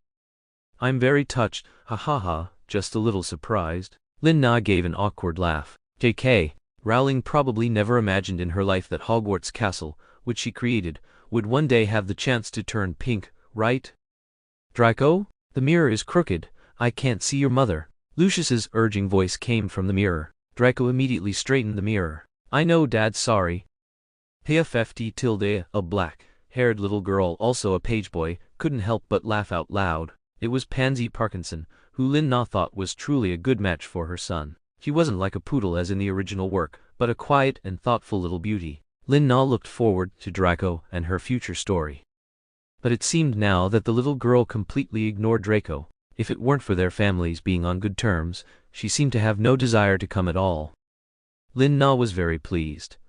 It seemed she still had some expectations for the future. At least Draco should have an unforgettable romance. Chapter 231. Lucius's Ending. Chapter 11. Nah, don't be nervous. If you're not satisfied, once everything is over, we'll have another one that you like. Lucius had already decided he would keep doing it until she was happy. It would be even better if his own daughter could be the flower girl. That would be truly wonderful. Again? Lin-Na couldn't help but retort, but thankfully she quickly covered her mouth. "This is good enough. I really like it." Lin-Na's words easily made Lucius overlook what she had just said, and he looked forward to the wedding. Lucius wore a suit he had personally designed. It was one of the many he had designed long ago. After Narcissa left, he would often design matching outfits for her and himself while looking at her portrait. Even the wedding dress Lin-Na wore today was something he had designed long ago. It was originally a matching outfit he had prepared to be buried with him, but thankfully, Lin Na had given him this opportunity to showcase it now. Therefore, it was a solemn yet very grand black suit, making him appear awe-inspiring. Standing in the lush sunflower field, he looked like a painting. Dumbledore, as a special guest, stood with Snape. For the first time, he didn't tease him about his feelings for Serena. "I thought you wouldn't come, Severus." Dumbledore didn't know why, but seeing Snape's desolate back, he felt a moment of déjà vu. Was he truly so lonely? Seeing the person he deeply loved move away from him. Why not? Snape's tone carried some irritation. He didn't know why he was so emotional. This was clearly his own choice. As her friend, of course I would come. Snape wore the suit Serena had once given him today. It was what they had worn when they danced together at a ball. He had always treasured it, and after so many years, it was still like new. "I always thought you two would end up together." Dumbledore couldn't help but get misty-eyed, though he didn't know for whom.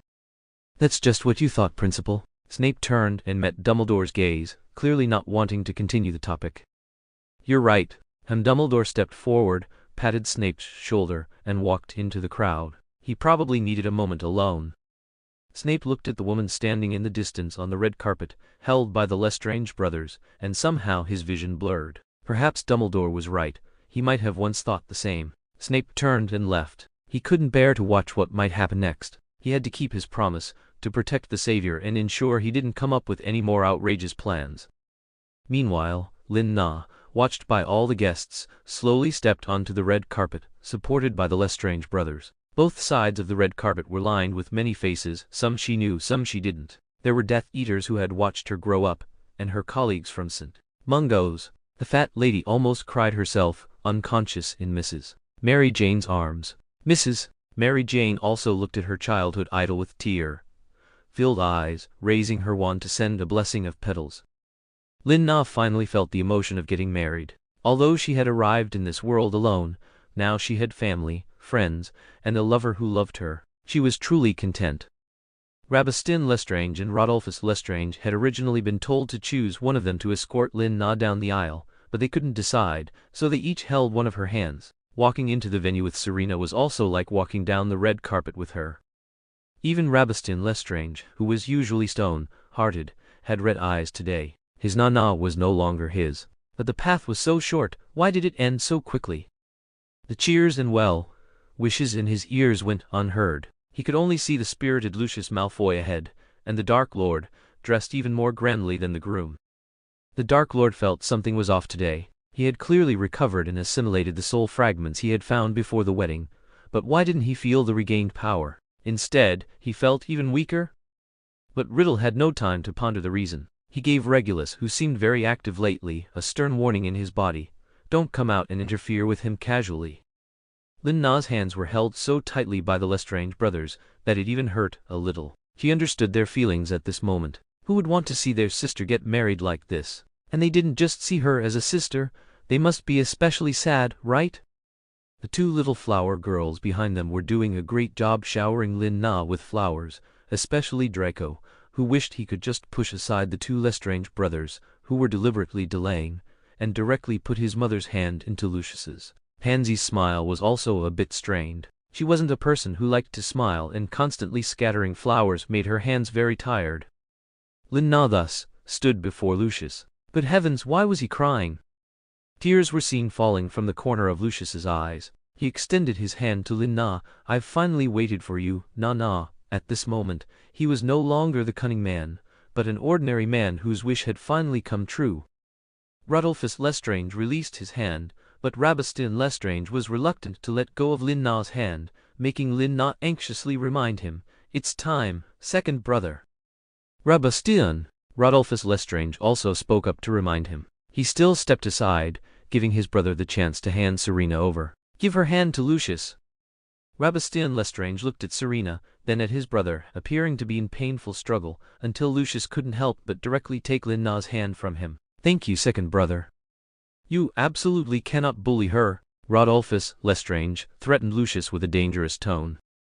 "Of course not. She's the Malfoy family's only mistress, my Lucius Malfoy's only wife in this life." Lucius placed Lin Na's hand over his heart, swearing. "That's for the best." Rabastin Lestrange, with red eyes like a fierce wolf, glared at Lucius. He refused to leave even after they reached Riddle, simply moving behind Riddle like a door god. "Master! You don't need to follow me now." Riddle waved his hand, and they reluctantly retreated a few steps. And so, Lin Na married Lucius Malfoy again, witnessed by the Dark Lord and everyone at Hogwarts. Chapter 232. Lucius's Ending. Chapter 12. Lin Na once again married Lucius, with the blessings of most people at Hogwarts. Although she always thought it was just a simple going through the motions, Lucius clearly didn't see it that way, because he, who originally lived in Malfoy Manor, actually used his money power to build a new villa on the edge of Hogwarts, right in the sunflower fields where their wedding was held, next to Black Lake, with a very beautiful view.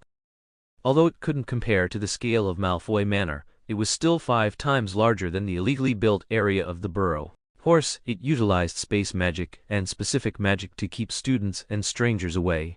Only those with the Malfoy surname could see it. To prevent any wild men from coming to find Lin Na, Lucius truly went to great lengths. Here, you might ask, what about Abraxas Malfoy? Long before the wedding, to prevent his old man from disturbing his important wedding, Lucius had already usurped power and arranged for someone to forcibly send him back to the United States.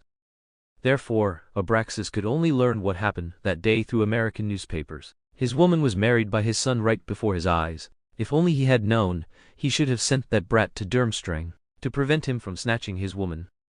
And besides moving into Hogwarts, Lucius also had all of Lin Na's documents processed the very next day, changing her name and making her the true Mrs. Malfoy. He ignored everyone and carried Lin Na back to their cozy little house villa. "I'm perfectly fine sleeping at Hogwarts. I'm already used to it. If you want to go by yourself." Lin Na was indeed too lazy to run, and at the same time, she was a bit apprehensive about what might happen next. Did she really have to give the Malfoy family a precious daughter right now? She hadn't even managed to handle this old prince and young prince yet. But Lucius didn't give her any room to refuse. He picked Lin Na up by the waist and ran. "Don't forget, I am now your legal and rightful husband. Don't disappoint Draco." He directly put her on the wedding bed he had carefully selected. Lin Na, lying on the bed, seemed to have forgotten how he, so sexy and charming, took off his tie and covered her eyes, making her recall those sleepless nights of the past, how she would wake up sore all over the next day, and could only get out of bed after he gently gave her a potion. Finally, Lucius got his wish. Now holding Lin Na, he lay on their wedding bed. He suddenly felt like he was the happiest and luckiest person in the world. Perhaps he could be a bit more greedy? Thinking of this, Lucius couldn't help but turn his head and kiss Lin Na's sweaty forehead. Looking at her flushed little face because of him, he contentedly decided to let her off the hook for this morning for now. Tilda Draco would definitely come soon. So let's save Lin Na some face, Tilda. Just like that, Lucius forcefully took up residence at Hogwarts, earlier and more legitimately than even the Dark Lord. It's just that his own son always wanted to steal his wife at night, always wanting to sleep between them. This made Lucius extremely annoyed, but he had no reason to refuse. He could only glare at the mother-son filial piety scene opposite him sulking. "Draco, I'm telling you again, you are already 12 years old. You'll soon be able to inherit the Malfoy family." "But I never slept with Mama when I was 2 years old." Draco, lying on Lin Na's lap and letting her clean his ears, pouted indifferently. Draco now knew that the true master of the Malfoy family was not his biological father, nor his biological grandfather far away in the United States, but this woman who was currently cleaning his ears. As long as she said east, his father naturally wouldn't dare go west, so he only needed to cling to Mama's thigh. Plus, he had 2 uncles protecting him, and even Professor Snape was obedient to his mama. "Then let me help you relive your memories from when you were 2 years old." Lucius couldn't bear it any longer. He once again pulled out his wand, stunned Draco, and sent him back to his own room. "Lucius Malfoy, how many times have I told you? You'll make him stupid, don't keep casting spells on him." Lin Na was a bit angry. That foolish boy didn't even know that Pansy Parkinson had suddenly changed her opinion of him slightly, which she had worked so hard to achieve. If he got any dumber, her son-in-law would be snatched away by Cedric. He's already stupid enough. There's no room for further decline. Otherwise, he'll know that if he keeps doing this, he won't have a younger sister. Lucius Malfoy grumbled while quickly extinguishing the lights. Lin Na's hand, clutching the quilt, tightened again. "Why are you turning off the lights? It's only 7 o'clock. "That's right, Nana, it is a bit early to go to bed now. How about we do something else instead?" Lucius eagerly slipped into Lin Na's bed, grabbed her ankle as she tried to crawl away, and began another busy night. The Triwizard Tournament thus arrived. At the same time, Sirius also rushed back on the day the students from other schools arrived. He had been cut off from news in the deep mountains of China, and by the time he found out, a whole semester had already passed. So he hurried back, wanting to find out the truth. Serena absolutely could not have married Lucius Malfoy. And this day was also when Riddle, as the Minister of Education of the American Ministry of Magic, led the students from Ilvermorny School of Magic into Hogwarts. Lin Na sat on the professor's seat, looking at Riddle, who still had his imposing aura, but couldn't hide his fatigue, feeling a little worried. She wasn't worried about the Dark Lord, she was worried about whether Regulus's body could withstand such soul possession. Clearly, the current Regulus looked particularly unwell, his skin was so pale it was bloodless, and his body movements were somewhat stiff. However, because the students from Ilvermorny School of Magic following behind him had such a strong presence, no one noticed the Dark Lord's weakness. Lucius was sitting beside her at this moment, and his hand under the table quietly squeezed the back of her hand, signaling her not to be afraid, that he would still handle everything. Then Lucius was the first to stand up and lead the applause to welcome Riddle and his entourage, appearing even more enthusiastic than Dumbledore. "Welcome, friends from the United States, and Minister." Dumbledore also rose to welcome them. Only Lin Na sat on her chair, unresponsive for a long time. She was still worried about Regulus, her thoughts somewhat adrift. Professor Snape, beside her, nudged Lin Na's waist with his elbow. As a result, Lucius, who was clapping and smiling brightly, looked enraged as if he had been violated. "Don't touch her." He transformed into a jealous husband, directly pulling Lin Na to his own seat, separating Lin Na and Professor Snape. Professor Snape sneered, "What a good dog, Tilda." Chapter 233, Lucius's Ending. Chapter 13. Riddle was ushered to a seat, his intention clearly to sit next to Lin Na. Lucius hesitated. He should have given up his seat to him without a second thought, but now he found it difficult to leave Lin Na's side. Just then, Snape stood up and rescued Lucius, saying, "Minister, please sit." Snape's respectful demeanor left Riddle no room to refuse, though he did glare at him with a hint of warning. "Thank you, Professor Snape." Riddle sat down, and Lucius let out a sigh of relief, casting a grateful look at Snape. Snape didn't look back at him. Instead, he glanced at Serena. Snape wasn't helping Malfoy, he was doing it for, well, never mind. Everyone sat down and continued to welcome the other students who had traveled from afar. Just as in the original story, many handsome men and beautiful women appeared, including champions from Beauxbatons in France and Durmstrang in Germany. When the French ladies entered with elegant strides, everyone in the hall marveled at their beauty. Even Lin Na was captivated by them. Fleur was among them at this time, though she was still a little tyke, but already showing her potential. "They are not even 1/10,000th as beautiful as you." Na Lucius's heartfelt confession suddenly appeared in Lin Na's ear as if he couldn't live if he didn't express his devotion to her. Lin Na shot him a glance, and only then did Lucius obediently sit up straight, patting his chest as if to confirm his sincerity. "Don't talk nonsense," Lin Na quietly warned Lucius, her gaze then falling on Riddle beside him. Sure enough, he had been silently watching her. Seeing Lin Na look at him, Riddle elegantly raised his wine glass and toasted her. Lin Na nodded in return. She wondered what other plans Riddle had. She remembered this school year was supposed to be the main stage for the Chamber of Secrets and the Basilisk. How could a semester have passed without her hearing the Chamber of Secrets opening? Oh right, she didn't know where she had put the diary. Was Riddle here to personally open the Chamber of Secrets and release the Basilisk? Lin Na was a little worried that the arrival of the Triwizard Tournament would draw more innocent people into the Chamber of Secrets incident. But the truth was, on the second night, a mysterious creature appeared, killing Hagrid's fang and petrifying Filch's cat. Suddenly, before the competition even began, Hogwarts faced such a huge crisis, leaving Dumbledore completely overwhelmed. Just then, Sirius appeared, dragging an enormous basilisk with the levitation charm before everyone. He hadn't expected that, after the feast that day, he had intended to secretly transform into a black dog to approach Lin Na, but instead became the basilisk's target. In a life and death struggle, Fawkes brought the sorting hat, from which he pulled out the Griffine door sword and killed the basilisk. He then brought the basilisk before everyone. As all the professors and the principal gathered to examine the basilisk, Sirius, ragged and covered in blood, walked through the crowd and met Lin Na's gaze, who was standing beside Lucius. What kind of eyes were those? They contained too much grievance and an unclear meaning. Like a silent accusation, yet unable to find a suitable identity, he stood there exceptionally helpless. Finally, seeing that Serena hadn't come over to care for him for a long time, Sirius couldn't help but walk up to her. "What do you want?" Lucius unhesitatingly blocked Lin Na, stopping Sirius. Good heavens, did he think his husband didn't exist? To have her heal me, what, is that not allowed, head of the Malfoy family? Sirius still ignored Lucius, looking at Lin Na past his side. "Let me see. You can go find Madame Pomfrey." Seeing Lin Na about to fall into Sirius's trajectory again, Lucius quickly pushed the fat lady forward. He wouldn't give Lin Na any chance to stray. The dispute between Lucius and Sirius went unnoticed because everyone was busy examining the basilisk. Even Serena, our protagonist, was drawn to the basilisk, as it was, after all, a rare potion ingredient.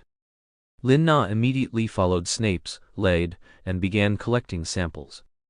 She also noticed that Riddle's face had become even more terrifying and gloomy.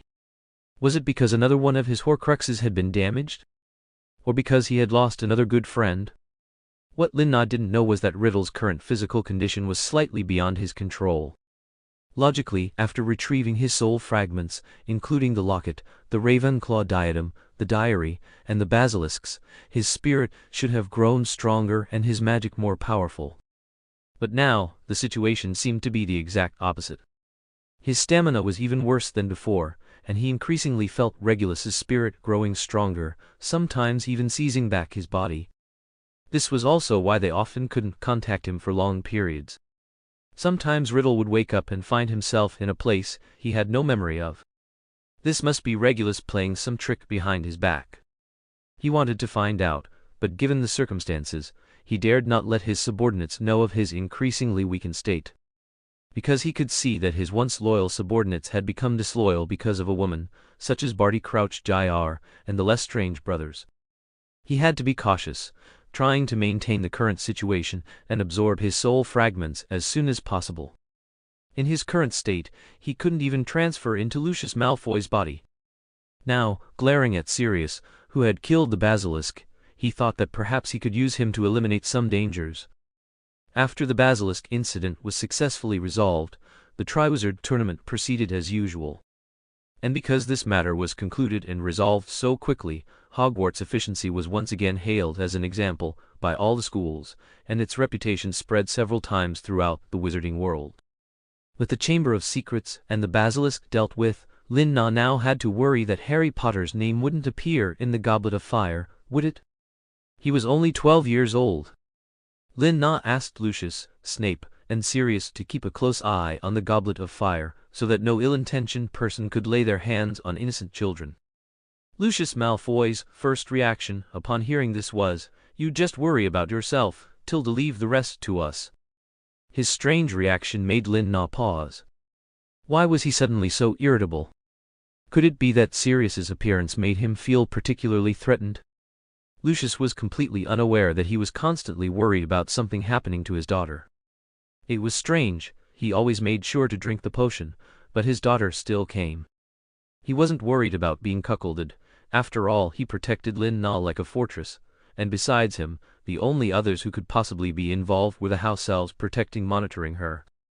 The current situation should not have led to Lin Na's pregnancy, but since it had come to this, Lucius certainly wouldn't take it lightly.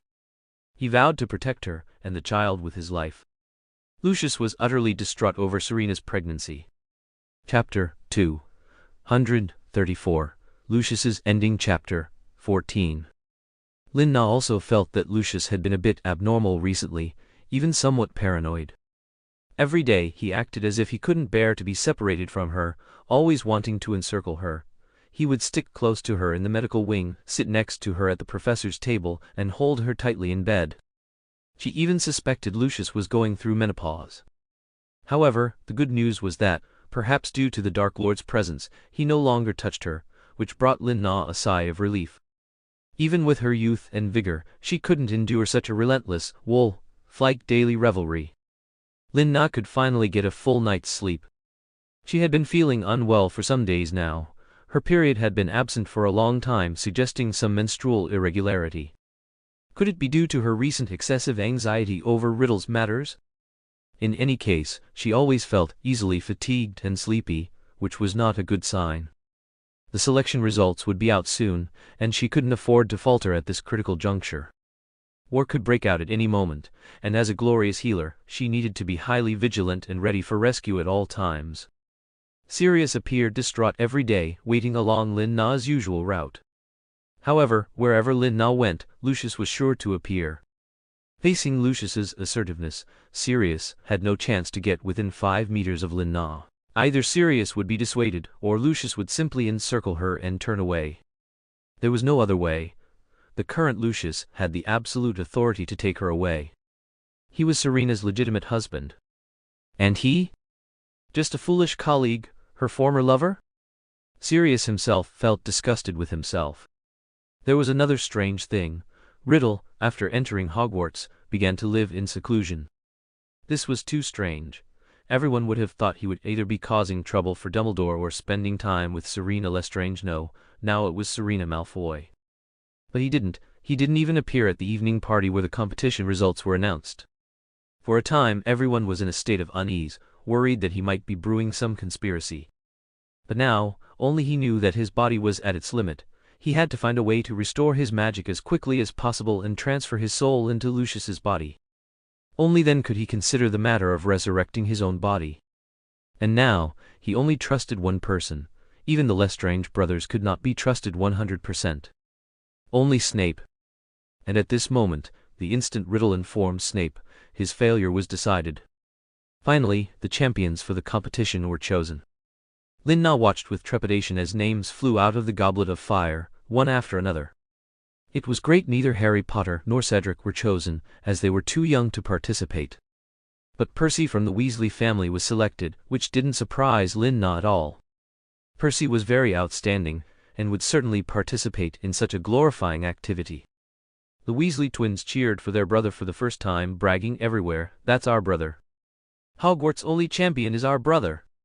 How exciting!"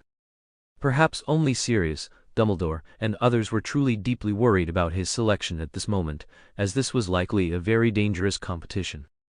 "I didn't expect it would be a Weasley." Lucius looked somewhat disdainful, as if it would definitely be a Malfoy if Draco were old enough. But Lin Na guaranteed that if she were a student, those Death Eaters would smash the goblet of fire to pieces, just to get her name out. "Mind your words, that's Hogwarts' champion." Lin Na glared at Lucius, and he immediately behaved, though his hand restlessly touched her belly. "My lady speaks wisely, I will cheer him on." Lin Na unceremoniously pinched the back of his hand. "Watch your influence." Lucius then became a little more subdued. As long as Riddle wasn't present, he didn't need to worry so much. Currently, everyone who had a say among the Death Eaters stood with Lin Na and wouldn't make things difficult for him. Thus, with some joyful and some worried, 4 teenagers were chosen. They were led backstage, ready to face their competition. Percy stood proudly beside Dumbledore, like a triumphant general, seemingly more imposing than Dumbledore himself. Lin Na was somewhat speechless. Why did he go looking for attention in front of the Lestrange brothers? Did he want to join the Death Eaters sooner? Of course, Lin Na understood that he was merely trying to recommend himself for a position in the Ministry of Magic. But what good would it do to ask them? Riddle would be the one giving orders in the end, and they would absolutely never allow someone from Gryffindor into the Ministry of Magic. Lin Na looked at Percy with some regret, thinking he had a greater chance in the original story. "Do you want to sit for a while?"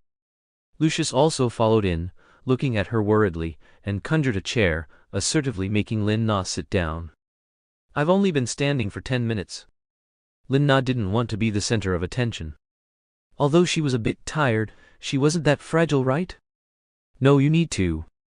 He couldn't possibly say what his daughter needed, so Lucius only dared to secretly add calming and pregnancy, stabilizing potions to her water. At this moment, the Lestrange brothers also walked over, seemingly unwilling to bother with the clown Percy, and took the opportunity to lead Lin Na away. It seems my sister is a bit tired, we'll take her to rest first. Because of Serena's special status, no one dared to say no. The Death Eaters knew the truth, and the people of Hogwarts felt sorry for her being coerced by the Death Eaters. Lin Na simply went along with it.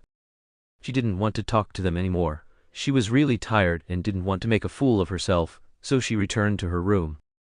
Because Serena's poor condition was noticed by her two brothers, they had a talk with Lucius on the way back. Just as Lucius was about to be beaten, he had to reveal the truth. Actually, it's not that I made her too tired, she's pregnant. As a result, Lucius was beaten even more severely. You beast! She's so young, you making her a mother already? The Lestrange brothers used public office for private revenge, unleashing all their unfulfilled desires and hatred onto Lucius. Lucius felt particularly wronged. When Narcissa was that age, Draco was already 2 or 3 years old. But he couldn't say it or he would be beaten even worse. Finally Sirius had a chance to approach Serena. Chapter 235. Lucius's Ending. Chapter 15. Lin Na had originally thought she could happily sleep alone because Lucius was too clingy. Lin Na always felt like she was kidnapped by an octopus when she slept. She had to seize this rare opportunity, first take a hot bath, and then get a good night's sleep. However, when Lin Na saw the black dog, she knew her wonderful night was ruined again. Sirius, why are you here? You'd better leave quickly before Lucius skins you. Lin Na deliberately tried to scare him, though that possibility wasn't entirely out of the question. You are in great danger right now, Na. Sirius had so many things he wanted to say to Serena, having held them in for so long, but 1,000 words condensed into one sentence. He only wished for her safety. We are all in great danger right now, Sirius, you and I both know that. Lin Na was still very moved, but it was best for her not to meet him now, otherwise, she couldn't imagine how Lucius's jealousy would burn her. That's right, but you can leave. Call your brothers to take you away from here, don't let Lord Voldemort find you. Sirius hadn't even fantasized about himself. He knew she would never go with him. Sirius looked much thinner now, with obvious signs of weariness and fatigue, but his graceful demeanor remained unchanged. If I leave, what about my children and my man, and my friends? Lin Na felt that Sirius probably needed a good rest, and shouldn't be thinking such fanciful things. You really like Lucius? Sirius's emotions were instantly ignited, and at the same time, a house elf, Dobby, suddenly appeared between them. Dobby warns Sirius Black to stay away from Dobby's mistress, otherwise Dobby will surely let you see how terrifying a goblin can be. Although house elves were not allowed to attack wizards, he could still use some magic to teleport him into the water. Dobby? Why are you here? And how much had he heard? She was worried Dobby would tell Lucius about Sirius, and then she would probably have a sore waist for days. Dobby must protect mistress and young master. No one else can bully you. Dobby finished speaking and snapped his fingers. Before anyone could react, Sirius disappeared from Lin Na's room. Suddenly, his figure appeared above the black lake, and Sirius plunged straight into the lake, splashing countless drops of water. Dobby, have you been here, monitoring me all this time? Lin Na finally understood. No wonder she always felt like someone was watching her. It turned out Lucius had been sending Dobby to monitor her. Dobby instantly showed a horrified expression, almost having "oops, I spilled the beans" written all over his face. So Dobby grabbed his tattered collar and vigorously banged his head against the wall. Bad Dobby did not obey Master's command. Dobby was not always here, only when Master was not here. Mistress, please don't be angry with Dobby. Dobby is truly a bad elf, and has made Mistress angry again. Dobby's incessant chatter made Lin Na's head buzz. She didn't know why her temper had been so exceptionally short lately.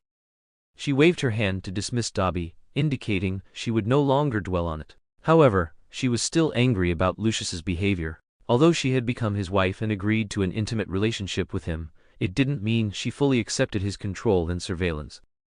The consequence was that Lin Na refused to return to the castle of love Lucius had specially built for them, and no longer allowed him into her room. It was best to maintain a distance of at least 5 meters from him at all times.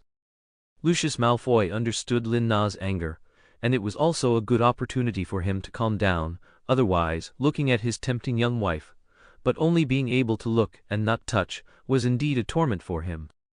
However, he would rather be tormented than leave Lin Na's side. Every day he felt as painful as a fish out of water. He could only send Draco to gather information for him, because the house elf could no longer be used, but after too many times, Draco was also no longer effective.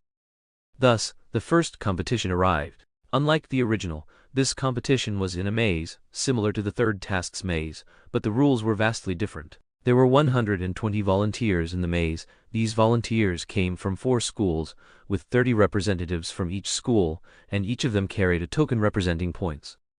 The 4 champions needed to obtain as many tokens from opposing schools as possible and exit the maze. Champion would be judged based on the time taken, and the bonus points from the number of tokens obtained. Undoubtedly, the Golden Trio all enthusiastically signed up, as did the Weasley twins. By the time Lina, Dumbledore, and others found out, it was already too late. The organizing committee had already selected the 120 volunteer contestants.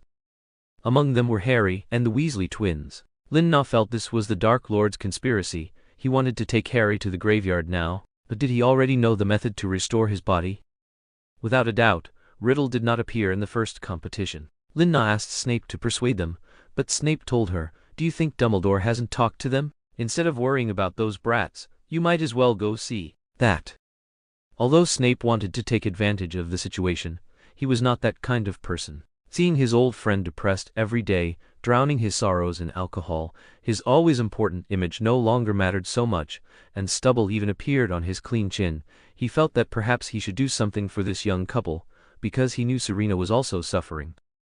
Lina followed the direction Snape pointed, and saw the gloomy, emaciated Lucius in the corner. His clothes even looked somewhat loose on him. Lina hadn't noticed at all. Was Lucius sick? Why did he look so haggard? Lina almost thought that person was Robustin Lestrange. He looked like he could be blown away by a gust of wind now, which made her heart ache. She actually worried about him this much? Draco, standing beside him, also looked dejected, like a pitiful left-behind child, wanting to find his mother but worried she wouldn't want him. He could only stare longingly in her direction. Lina's heart softened instantly. Although Lucius had made her angry again, she had indeed also implicated Draco, who hadn't received a kind look from her. There was nothing she could do. These two were too alike, and she couldn't help but displace her anger onto Draco, which was truly wrong. So, Lina waved at the two of them. Draco's eyes instantly lit up, and he pointed to himself, seemingly still unsure if his mother was calling him. Chapter 236, Lucius's Ending. Chapter 16. It wasn't until Draco saw his mother nod, and continue to wave at him with a beaming smile, that he finally broke into a radiant grin. He couldn't suppress the upturn of his lips as he started to walk towards her, but then he suddenly remembered his father, looked back at him, and hesitated. Lucius's dry lips parted slightly, and he uttered 2 words with some difficulty. Go on. He wanted Draco to check on Lina for him, as she probably wouldn't allow him to get close to her again. Lucius couldn't even imagine how furious Lina would be if she found out she was pregnant. Would she immediately get rid of their baby, and then never speak to him again? The mere thought of this possibility filled Lucius with utter despair. Perhaps if he died, Lina would spare him a glance and take good care of their child, and Draco. Lina looked at the 2 pitiable father and son, wondering why it felt like a scene of parting at death's door was playing out here. So she finally met Lucius's gaze and beckoned him with a finger. You come over too. Lucius, still caught in his purgatorial state of mind, didn't react immediately, staring blankly in the direction of Lina and Draco.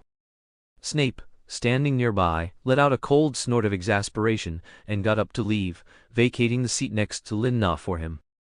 Me, she called me? Lucius mumbled to himself, unable to believe it was real. Was he dreaming? Lucius felt an inexpressible joy in his heart, but he still didn't dare to move forward rashly, or rather, he was so overwhelmed by the immense happiness that he forgot to take a step. Finally, Draco couldn't stand it anymore and ran back, pushing Lucius forward, practically forcing him to stand right next to Lina. Lina was a bit regretful because of his unwilling attitude. She thought she shouldn't have called him over, as it was truly awkward now. If you don't want to, you can go back. Lina's huffy expression once again flustered Lucius Malfoy. I want to, na. Lucius was practically ready to swear to the heavens now, wishing he could pluck out his heart and show it to Lina. He clutched his heart with one hand, as if his heartbeat had genuinely accelerated due to this immense happiness. Lucius's eyes, unblinking, gazed at Lin Na's profile, and he asked her with a hint of insecurity, "Can I come back to sleep now?" Lin Na was truly defeated by him. Was that all he cared about? She turned her head intending to tell him Mr.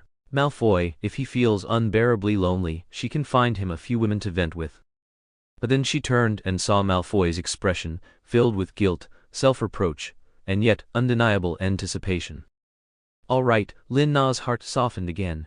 Who could resist this guy who looked like he was about to cry again? His gaunt jawline was even more defined. Lin Na couldn't help but reach out her hand to his stubbly chin. "Are you not planning to be a gentleman anymore?" Her teasing words were met with Lucius's heartbroken gaze. You dislike me like this? Never mind, I forgive you." Seeing that she was only making things worse, as if she were bullying him, Lin Na decided to let him go and spare herself. "Really? Really, very really?" The next second, Lin Na's body was lifted into the air as Lucius embraced her, carrying her away from the audience seats. "Everyone, move aside, my wife is unwell and needs rest." Lin Na, dumbfounded, tugged at his sleeve. "No way, Lucius, are you taking me away now? The match is about to start. I need to stay here." Lin Na hadn't forgotten her duties. "Madame Pomfrey is here. There's no need for a pregnant woman to stay here all the time." Lucius finally steeled himself, and, seizing the moment Lin Na forgave him, told her the truth. "You knew?" This time Lin Na was shocked. It turned out she had quickly discovered her pregnancy. After all, more than half of her patients at the time came to her because they wanted their wives to get pregnant. How could she not have noticed all this time? Therefore, she felt even more wronged, and perhaps the pregnancy hormones made her unusually irritable. Now it seemed even Draco, who was beside her just now, was a bit cautious, fearing she would get angry again. "Of course I knew." Lin Na insisted that Lucius put her down, which only made Lucius Malfoy more resolute. "That's good, that's great." It seemed Lin Na wasn't resistant to their child, so he still had a chance. Upon realizing this, Lucius suddenly felt like he had crawled out of a demon's lair again. His Nana wasn't angry anymore and she wasn't rejecting his child. Lucius's steps paused, and he passionately kissed Lin Na, who was trying to escape. Since she wanted to watch the match so much, he would just hold her while she watched. Although he really wanted to carry her back to bed for some intimacy, to let her feel all the grievances and longing of these past days, he still couldn't bear to make her angry or disappointed. So Lucius turned around and brought her back to the audience seats, but his attitude was still somewhat firm. "Only for a little while, you need to rest and, I missed you." He almost whispered it into Lin Na's ear. All right, he was making progress. He knew how to play pitiful now, probably learned it from his son. What an old fox. However, she actually fell for their father-son act, and with his current image of a haggard handsome man, Lin Na just went along with his wishes. But she hadn't expected it to be so publicly embarrassing. Lucius Malfoy seemed unwilling to let her sit alone. He insisted on holding her on his lap. The champions on the field were already navigating the maze, but many gossiping eyes still swept towards Lin Na, and what was with some young women squealing with shy excitement. She never thought she would one day become a fan-shipped couple. Maybe I should sit by myself. This is really affecting my image." "No, it won't.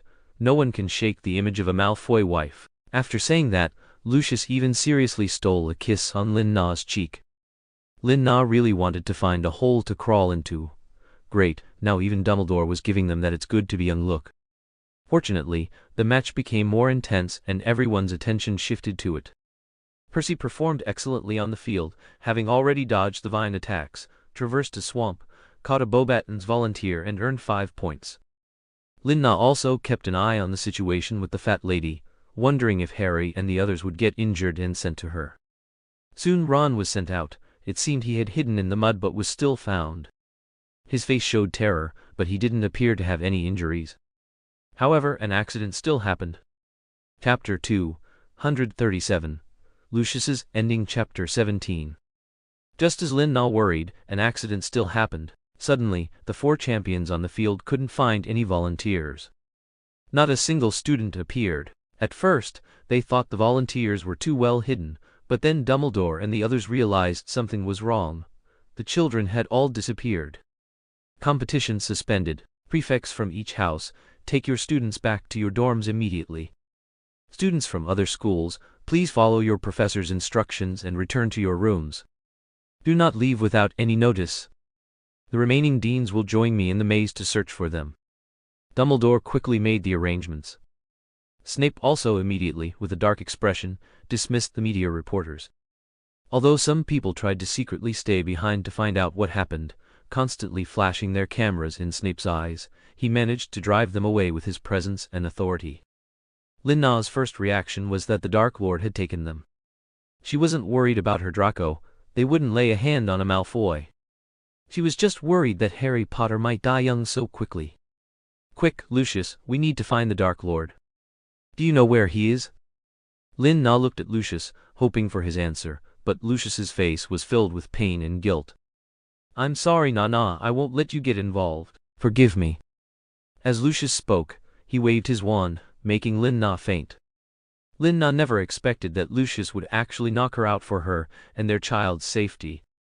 Nor would she know that during her unconsciousness, the wizarding world had undergone earth-shattering changes. Just as Lin-Na had guessed, the Dark Lord was indeed planning to use the fresh lives of these volunteers to activate a dark arts ritual, making a deal with a demon to obtain his new body. However, all of this was thwarted by the increasingly powerful Regulus. The children were indeed transported to the graveyard, but under Snape's manipulation, that magic circle was not for making a deal with a demon, but was changed by Snape into a magic circle for sacrificing to a demon. Thanks to Regulus's planning with Snape while he was lucid, at the moment the magic circle activated, Regulus used all his mental strength to control his body and rush into the center of the magic circle, becoming a sacrifice to the demon, sacrificing himself to save all the remaining students and the entire wizarding world. At the moment his soul scattered, his face appeared extraordinarily serene in the black flames. In the last moment of his life, he told Harry Potter, "Please tell Serena for me, she looks even more beautiful in a wedding dress than I imagined." It's just a pity he never had the chance again. "Who exactly are you? What's your name?" Harry was deeply moved by this person's heroic deed. He now realized that this person had indeed been controlled by the Dark Lord. Although the magic circle was completed by Snape, the executor was still Barty Crouch Jr., or rather, Barty Crouch Jr., who had consumed Polyjuice Potion. To avoid suspicion of being imprisoned in Azkaban later, he also made a deal with Snape. Snape promised to help him testify in court that he was innocent and had long since become part of the good side after the Dark Lord was overthrown. He helped Snape ensure that this plan was foolproof, successfully killing the Dark Lord and his soul without being discovered by the Dark Lord. Barty Crouch Jr. had already decided to betray Riddle after losing his trust. The Dark Lord had changed. He was no longer the person he admired, but instead wanted to steal his woman. In that case, he was the person Barty needed to eliminate. Finally, everything settled down. Barty released a signal into the sky, guiding the arrival of the Ministry of Magic and Dumbledore. As they arrived, he licked the corner of his mouth, smiling as he waited to be taken to the Ministry of Magic hearing. "Snape, don't forget what you promised me." Later, Barty Crouch Jr. was proven to have been controlled by the Dark Lord and was acquitted, but due to his dereliction of duty, all his Ministry of Magic positions were revoked. Then he disappeared from the public eye. Only Lin-Na knew that he was always lurking near Malfoy Manor, ready at any moment to snatch her away. When Lin-Na woke up, she found that everything had returned to normal. The imagined epic battle had ended so hastily, without making much of a splash, only adding some rumors to the Triwizard Tournament. However, Regulus became a true hero. When she heard that Regulus had sacrificed himself for everyone, she couldn't help but cry out. So he had been working silently. It must have been so difficult for him, enduring the pain of the Dark Lord invading his body while steadfastly fulfilling his beliefs. Finally, in the dark arts ritual, he was consumed by flames, and his soul was forever offered to the demon. Lin-Na then had continuous nightmares. Seeing this, Harry ultimately did not convey his last words to Lin-Na. By then he already knew that the person was Lucius Black, Sirius's brother, a true hero. And Sirius had completely reconciled with his brother and had matured overnight. He had finally grown up, but at the cost of his only closest relative in this world. Lin Na now desperately wanted a warm embrace, but unfortunately, Lucius Malfoy had also been sent to the Ministry of Magic to stand trial. Lin Na knew she couldn't collapse. If she wasn't strong enough, the Malfoy family might be condemned as a dark force, and all the efforts of Lucius and his ancestors would be in vain. She would not allow such a thing to happen, and her brothers were also waiting for her to save them. So, Lin Na, despite the dissuasion of Snape and Lupin, ran back and forth between the Ministry of Magic, Hogwarts, Malfoy Manor, and Diagon Alley with her bulging belly, collecting evidence to prove that they were not willing participants but had been coerced by the Dark Lord. Ultimately, Abraxas Malfoy stepped forward, and with his cunning he managed to save Lucius for the Malfoy family. However, the Lestrange brothers, having done too many deeds, were imprisoned in Azkaban for a year to atone for their sins. In this regard, Lin Na was quite satisfied with the outcome, just waiting for the final hearing to announce Lucius Malfoy's acquittal. For Lin Na and her greatly swollen belly, Snape, Sirius, Dumbledore, and Moody all came to testify for a Malfoy. They were extremely worried about Lin Na's condition. Everyone wanted Lucius to just stay in Azkaban, but upon seeing Lin Na's increasingly thin face and disproportionate belly, they compromised on everything. Finally, with everyone's efforts, Lucius Malfoy was acquitted. He excitedly waved his arms at Lin Na in the jury box. "Stay there, don't move, wait for me to come get you, Na." Then he directly climbed over the jury table, stepped over chair backs and through the crowd, picked up the woman he hadn't seen in a long time, and quickly returned to Malfoy Manor, making the men who had come to help him gnash their teeth in anger. Good thing that guy ran fast otherwise. Finally, before Draco started his third year, their family of 3 was reunited, and Lucius finally got everything he wanted. Later, Lin Na indeed gave birth to a girl, whom Lucius doted on like the apple of his eye. Draco, though poor, boasted about having a sister of unparalleled beauty. Through this beautiful little girl, Draco finally gained Pansy Parkinson's interest, and their interactions increased, laying the foundation for the development of their future romance. And Lin Na finally completed her mission in this life, found her true love, and with the system's reward, helped Regulus live happily in a parallel world. It's just in that parallel world, how did he marry her? But these are all matters for later. In this life, Lucius Malfoy can finally grow old with his beloved. Lucius Malfoy's arc is complete. According to the poll, the next is Riddle Tilda. Currently, Snape and Barty Crouch Jr. are also on the list. Chapter 238. Riddle's Ending. Draco didn't know why his grandfather seemed so interested in Selina Lestrange. Although he really wanted to tell his grandfather that she was already his father's target, and that she was a bit too young to be his grandmother, but he still obediently went to Lin Na and called her away. Lin Na knew what Abraxas would want to say to her. It was nothing more than him wanting her to take responsibility. But how could she take responsibility? She had only told a white lie. She couldn't possibly compensate him with Dumbledore, could she? Or perhaps the two of them could make do. But looking at Draco's frightened little expression, her maternal instincts once again made her compromise. What if that old man bullied Draco? She remembered hearing from Draco that the guy wasn't good tempered at all, and was extremely strict with him. So Lin Na still went, holding up her skirt. Draco escorted her to the door, and as soon as he saw her enter, he turned and ran, scared, not knowing if he was afraid of his grandfather or of being seen by his father. "Run slower, be careful not to fall, you child." Lin Na unconsciously revealed her Narcissa side. At the same time, the door to that room opened and Abraxas's voice came from inside. "You sometimes really resemble Lucius's deceased ex-wife. Has he ever told you?" Before Lin Na could react, Abraxas pulled her into his arms. Lin Na crashed heavily against his chest. This guy still had it. But what he said was quite sinister, deliberately telling Serena that she resembled Narcissa Malfoy, making her suspect that Lucius's kindness towards her was all for a purpose, that he was treating her as a substitute. How sinister! And this was his own son. Lin Na pushed him away. "I really don't know much about that, but I'm really not interested in your son, nor in you." Lin Na looked up, and good heavens, why was this another room where her portrait was kept? And it was a huge 3 by 5 meter portrait? Who was he trying to scare to death? "Then let me tell you the truth, Tilda, no matter what your feelings are for him, he will never be the right man for you." Abraxas always felt that Lin Na was perfunctorily dealing with him, and his hand once again grabbed Lin Na's. leaving her nowhere to escape.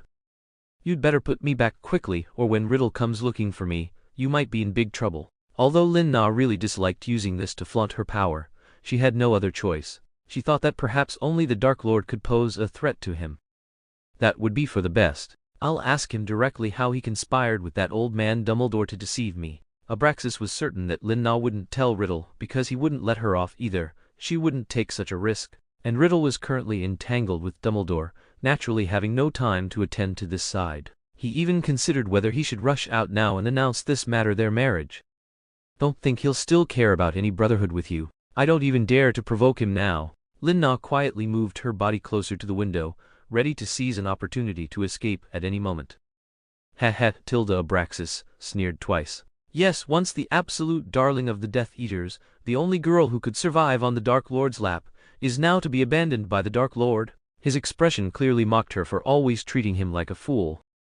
Just as the two were at an impasse, the door in front of them was broken open, and a limping man walked in. It was I Moody. He was wearing an ill-fitting, mismatched suit today, and the scarf Lin Na had given him was still around his neck. He appeared at the doorway, grumbling, "Sorry to interrupt your little lovey-dovey moment, but where's the banquet hall? I'm lost."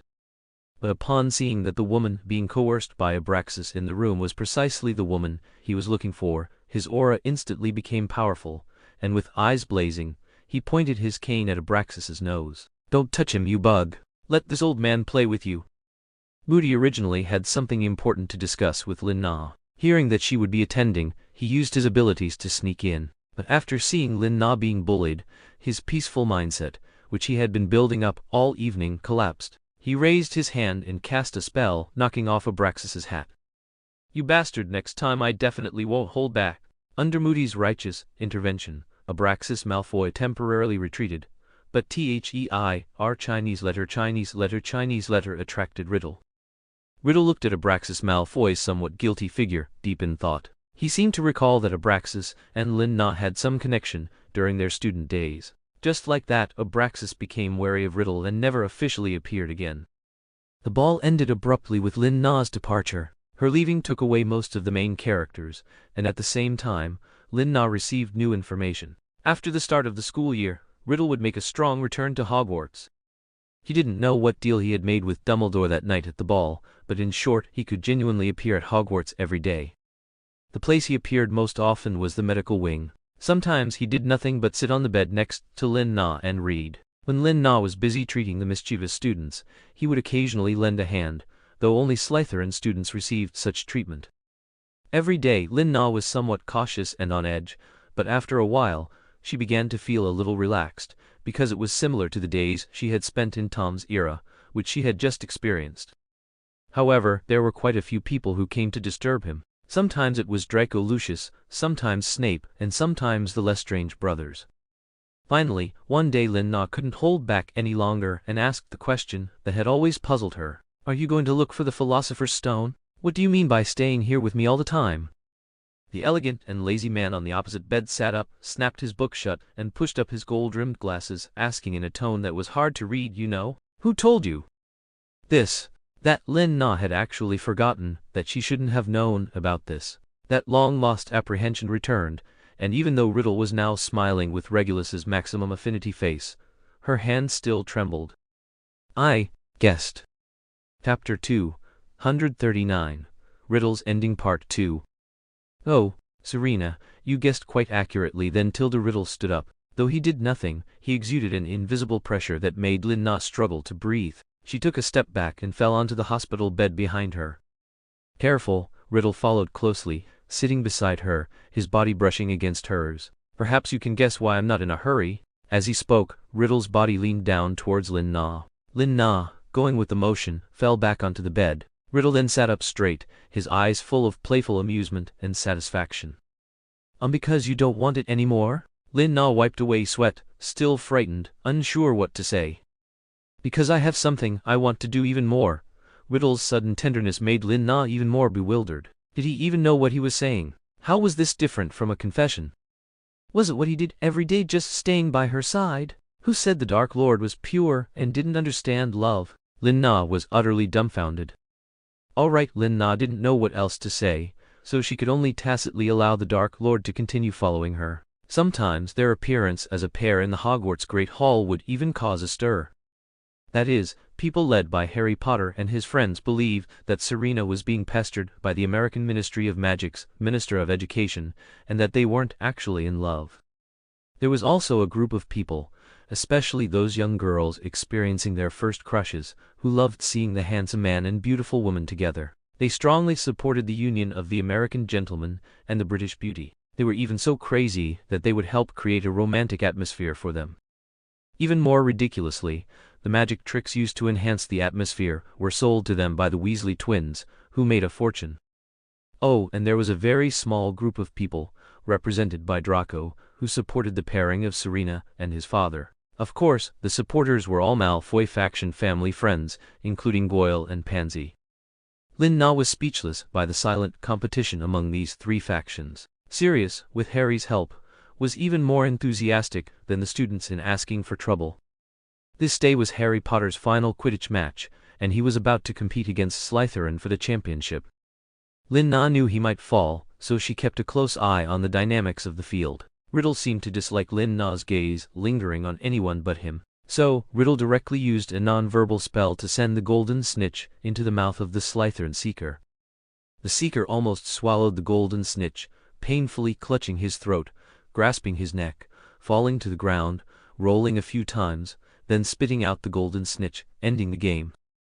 Everyone in the stadium was stunned by this scene. It was the shortest Quidditch match in history, ending in just over 15 minutes. But no one thought it was cheating. They could only say that the Seeker was incredibly lucky.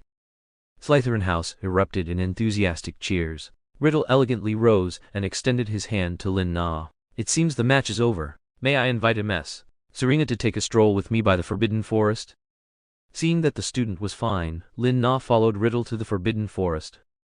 "You did it, didn't you? This match shouldn't have bothered you, right? Why did you do it?" Lin-Na looked at the tall figure in front of her, unable to help but question him. His steps were steady, and he seemed to deliberately wait for her with every step, not at all worried that she wouldn't follow. Or rather, Riddle had already anticipated Lin-Na's question. It was too much of an icer. Riddle suddenly turned around, facing Lin-Na, his brows deeply furrowed, seemingly a bit annoyed. "Eyesore? She didn't even know that Seeker. Why, Serena, your gaze is always on someone else. Unforgivable," Riddle said, backing Lin-Na against a tree until she had nowhere left to go.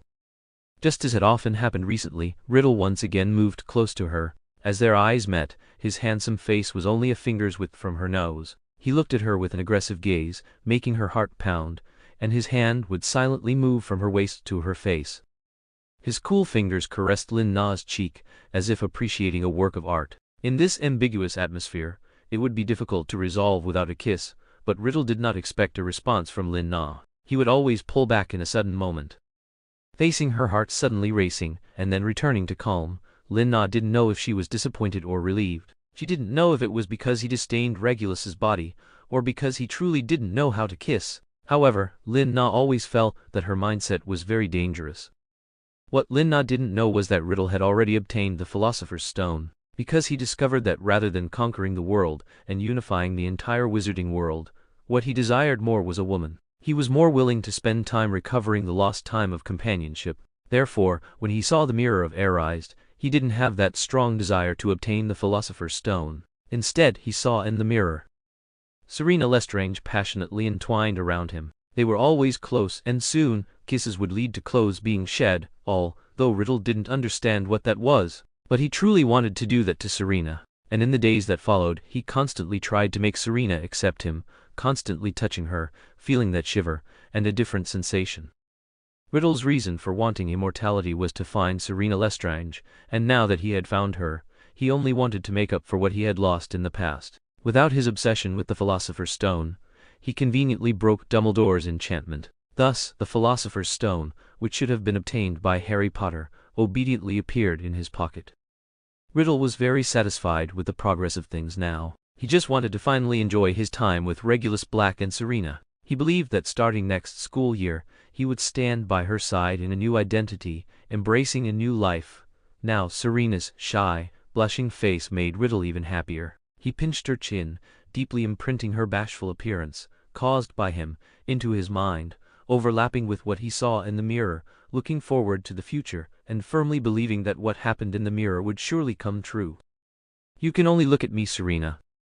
Lin Na turned her face away, once again sighing. Who said the Dark Lord didn't understand love? Chapter 240. Riddles Ending Part 3. Lin Na also didn't know why Riddle had become so abnormal.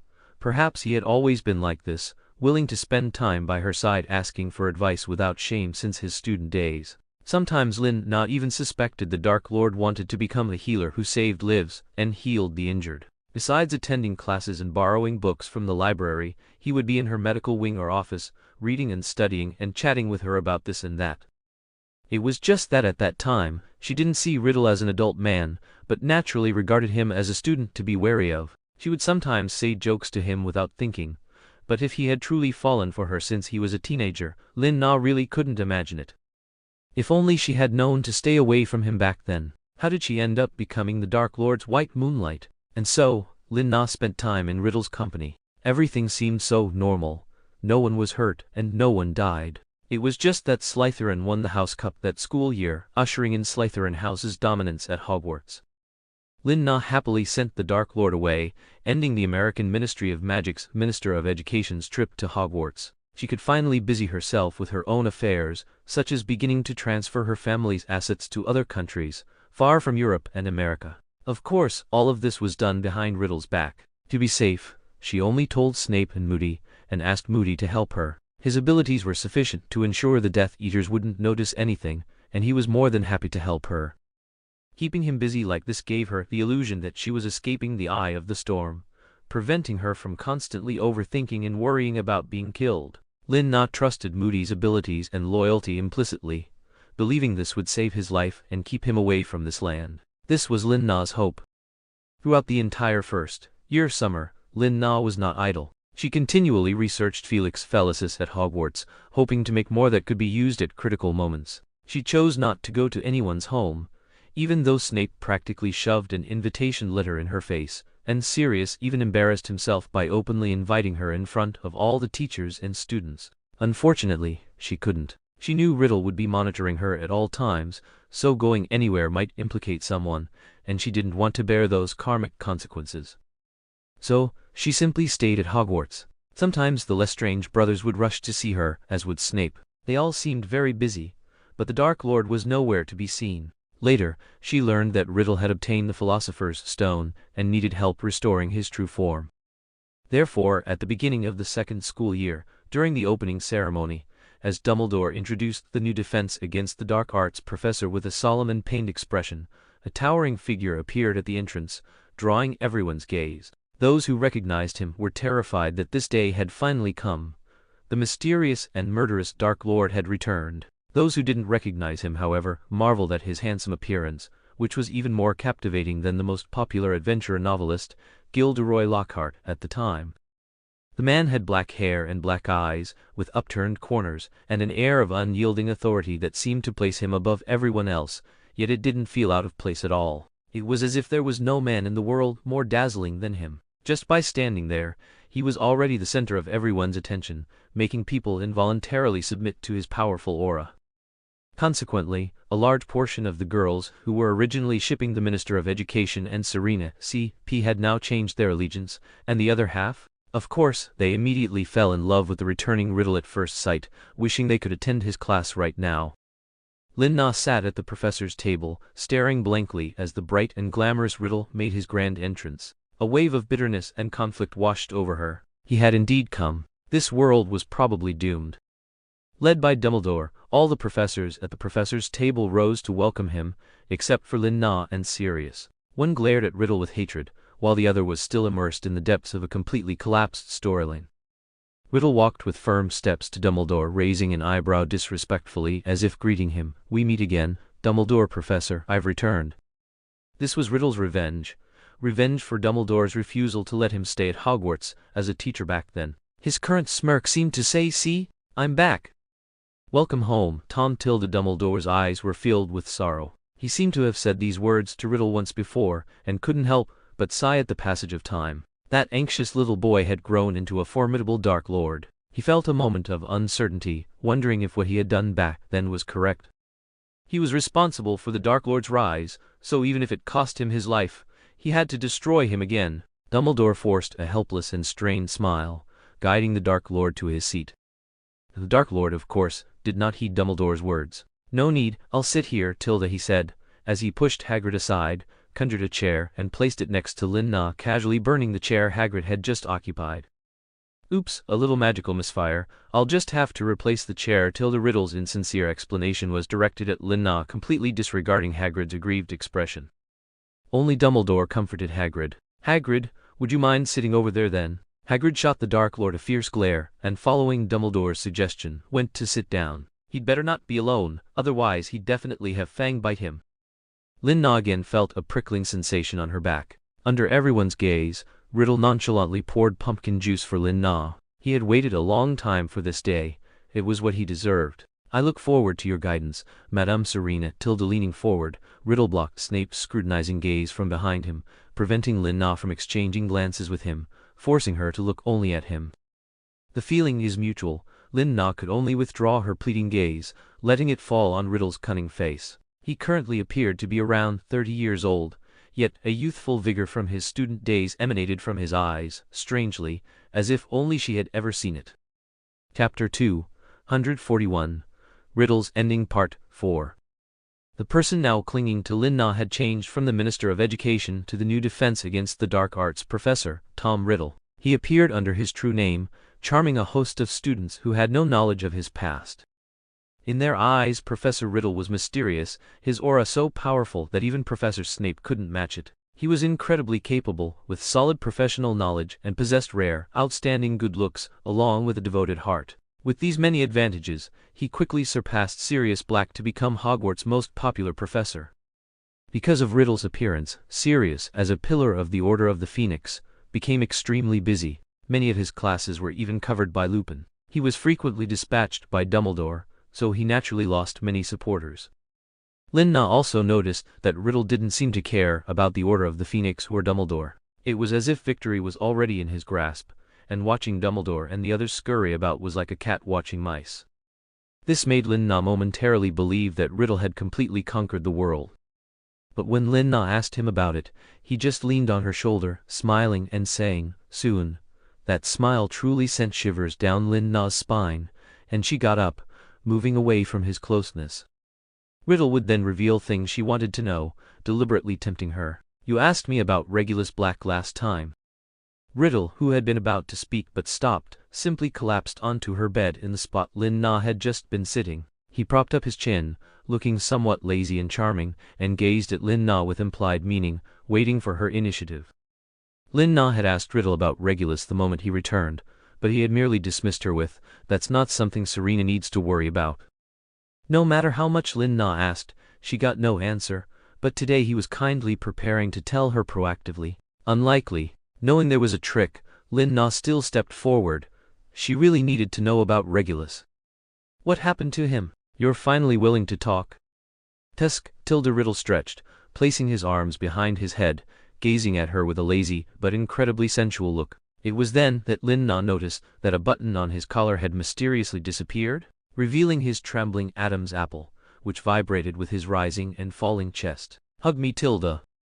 The Dark Lord was actually asking her for a hug? No, wait, he was demanding she hug him as a threat. In that instant, Lin-Na suddenly felt that the person lying on the bed wasn't the infamous Dark Lord, but that little boy from years ago who didn't understand love but was changing. Seeing Lin-Na's stunned expression, Riddle's previously relaxed mood became somewhat aggressive again, and his tone dropped. "Don't wait for me to change my mind." "Okay, I understand." Lin-Na immediately prepared to sacrifice her looks for her friend. Anyway, he was the one lying there, and with his looks, she wouldn't lose out. But how was she supposed to hug him? Lin-Na mechanically opened her arms and leaned her body against Riddle's chest, her hands closing around his sturdy frame like she was hugging a large tree. Listening to the violent thumping of his heart, she felt incredulous. The Dark Lord's heart actually beats faster too? She had thought he only did that when he was killing people. "So, can you tell me now?" Lin-Na felt enough time had passed. Just as she was about to look up, Riddle pressed her head down again, holding her tightly. Not enough. Such stimulation was far from enough for the current Riddle. He liked the thrill that contact with Selina Lestrange brought him, that novel feeling, but the more it happened, the more he felt it wasn't enough. He craved more intimacy. Lin Na gradually got used to Riddle's fits, even fantasizing if he was slowly becoming like a normal person, no longer so tyrannical and bloodthirsty, but facts proved he was still him, just deliberately pretending to be that child from back then in front of Serena. Because the plot was still progressing, with some differences from the original foundation, that evening Lin Na was busy with a thorough cleaning in the medical wing, and Sirius also volunteered to help. Since it was work, he didn't refuse. Snape was also there to help, though his face was as sour as if he'd been framed. And Riddle? He just stood there, arms crossed, staring ominously at the back of Sirius's head, as if Sirius had already been killed countless times under Riddle's gaze. Lin Na found it strange that if he hated Sirius so much, why was he still here? What was he worried about with Snape here? Two of them, with great unspoken understanding, cleaned test tubes and potion bottles with magic as if in a competition. Lin Na even worried they would compete too fiercely and break her glass cups. At that moment, Lin Na even deluded herself that the Dark Lord and Justice could coexist, that he perhaps thought he had some humanity, but she was still wrong. The Dark Lord was still the Dark Lord. The Weasley twins suddenly rushed in, panting, "Something terrible has happened. The Chamber of Secrets has been opened. Hagrid and Fang. They've been petrified." The words they blurted out one after another made Sirius drop the beaker in his hand and immediately rush out. Of course, he didn't forget to glare fiercely at Riddle, warning him. Snape, however, first signaled Riddle with his eyes, and after receiving a confirming reply, he also chased after them. He looked at Lin Na with some worry, hoping she would stay here. But Lin Na also really wanted to see why the Chamber of Secrets had suddenly been opened. Riddle had been right in front of her, hadn't he? "Did you do it?" Lin Na waved her wand to clean up the shards on the floor. Riddle again looked unconcerned, beginning to unbutton his cuffs and carefully roll up his sleeves. "It seems only I can help you, Serena." "Let me think, how should you repay me?" Riddle was actually thinking seriously when Lin Na interrupted him. "Stop! Now isn't the time to think about cleaning, is it? Answer me, Tom, you opened the Chamber of Secrets, didn't you?"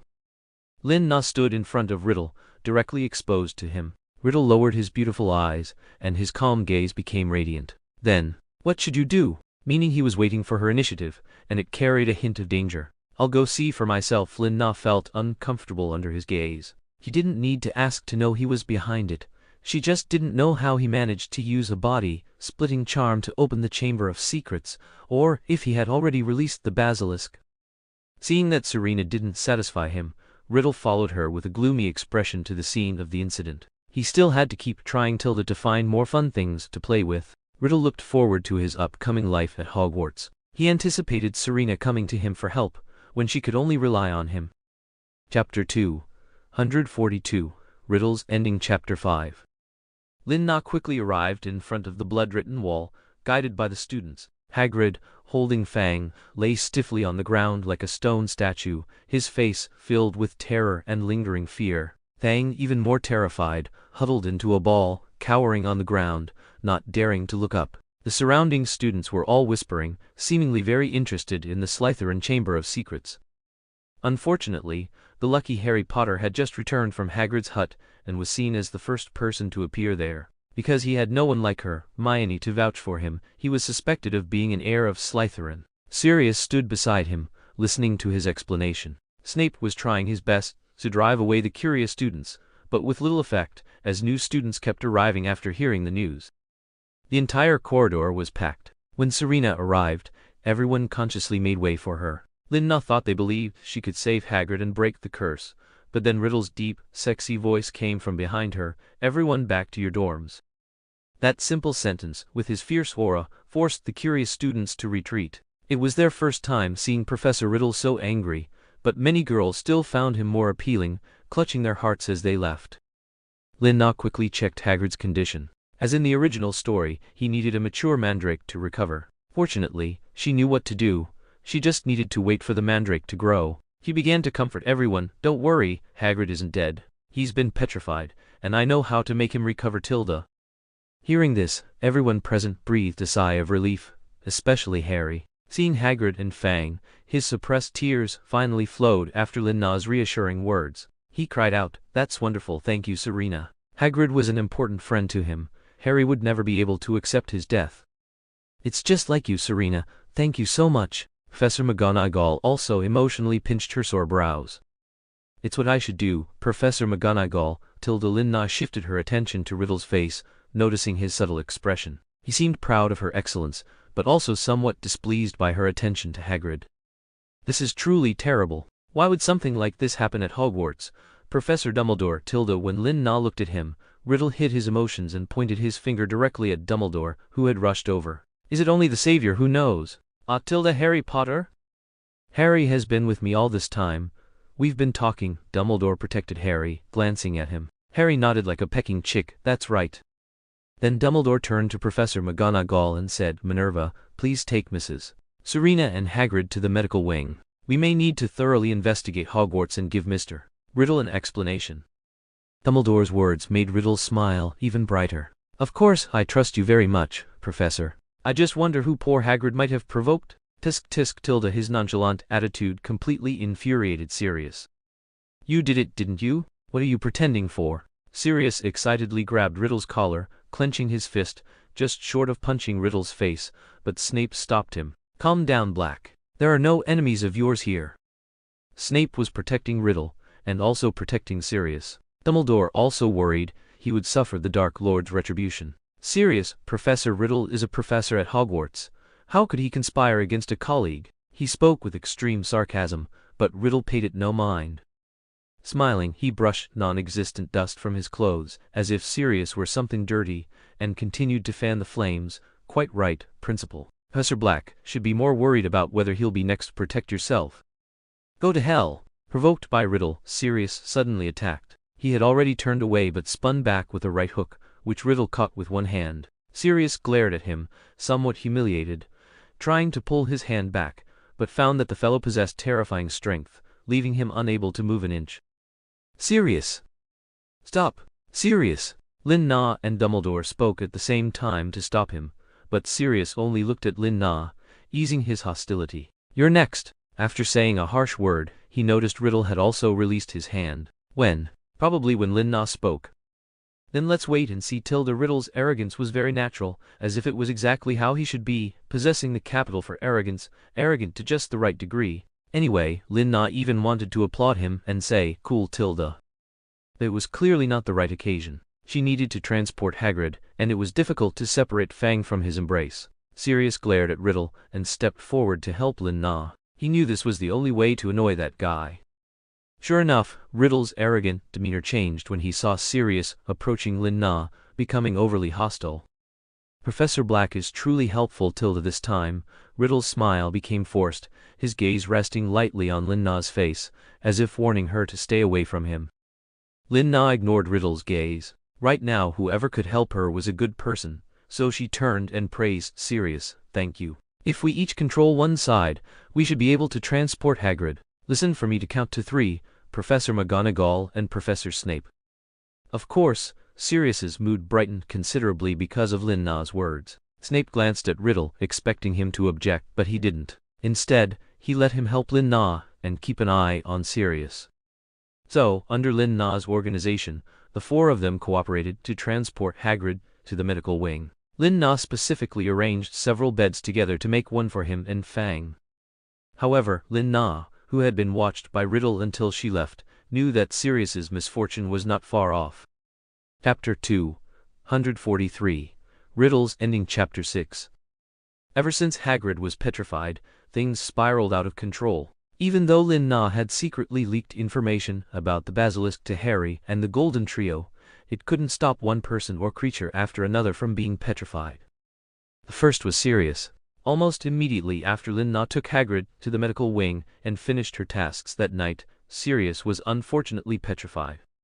By the time they discovered him, it was already the next morning when students were going to class. This incident caused widespread panic among the students, because if the Chamber of Secrets rumor was about slaughtering Muggle-borns, Sirius Black was a pure ancient, pureblood descendant. Even more shocking was that the person who discovered Sirius was once again Harry Potter. According to Harry Potter, he had received an owl asking him to go to Serena, who had something important to ask of him. Who would have thought he would then see Sirius petrified? Although the professors knew he was framed, many students still spread rumors that Harry Potter was the heir of Slytherin because they had heard him speak Parseltongue to a snake that day. Lin-Na hadn't expected the Dark Lord's retaliation to come so swiftly. He never held a grudge because he repaid it immediately. No sooner had she seen off the people who had come to check on Sirius than Riddle leisurely arrived with breakfast to find her. "It seems Professor Black can finally stick to you all the time now, Tilda, ha ha ha." That mocking look, no matter how she saw it, seemed a little jealous, but when Lin-Na looked closer, his eyes only held disdain and contempt for a pureblood traitor, as if her earlier impression had been Lin-Na's illusion. "So, it was you who did it, right?" Lin-Na sighed and covered Sirius's entire body with a sheet, just in case the Dark Lord, disliking him, decided to split the petrified Sirius open. "I don't know what you're talking about, Serena." "Oh, you haven't had breakfast yet." Riddle again adopted this evasive attitude. Lin-Na took the breakfast and suddenly realized something. He hadn't used a question but a statement. Riddle knew she hadn't had time for breakfast. Was he watching her? How? Amidst her shock, Lin-Na was also very glad she hadn't said anything she shouldn't have to Sirius and Dumbledore. He shouldn't know about her tip-off, either leaking the information that the mysterious creature was a basilisk to Harry Potter. Tilda. "Thank you." Lin-Na felt a little uneasy internally, forcing herself to appear calm as she turned around, adjusting her breathing. But Riddle didn't seem to intend to let her go, taking a few long strides to the table opposite her. He leisurely pulled out a chair and retrieved a book from under his armpit. Lin-Na's vision instantly went dark when she saw the cover, the basilisk, its past and present. Wasn't this the book she had deliberately placed in front of Harry? Why was it in his hands? Riddle deliberately rustled the pages loudly in front of her, forcing Lin-Na to pay attention to what he was reading. "This kind of book is a bit difficult for a first here." Tilde, a slender index finger tapped the table, making a sound that irritated Lin-Na. "What exactly do you want?" "You say, what would happen if the savior faced the basilisk?" Riddle put down the book, finally revealing his true purpose. "You're going to kill Harry Potter?" Lin-Na's heart skipped a beat. "So soon?" And again, Riddle had already gotten his body back several years early. It seemed he really had no reason to keep Harry Potter alive anymore. "You'd let him go?" Riddle looked at Lin-Na amusedly, as if he had seen right through her. How could Lin-Na answer? She could only brace herself. "What do I care? He's not my son, nor my relative." "But you never know. The wizarding world is only so big. Who knows if the Lestrange and Potter families intermarried a few generations back? After all, Sirius is Draco Malfoy's uncle, and Ron and Draco are distantly related. It wouldn't be impossible for her and Harry Potter to be relatives.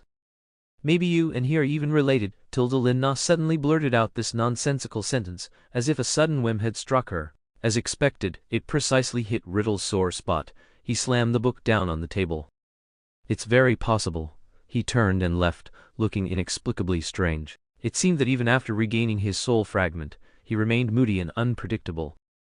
But Lin-Na had no time to worry about the Dark Lord's mood. She needed to warn Dumbledore that the Dark Lord was going after Harry Potter.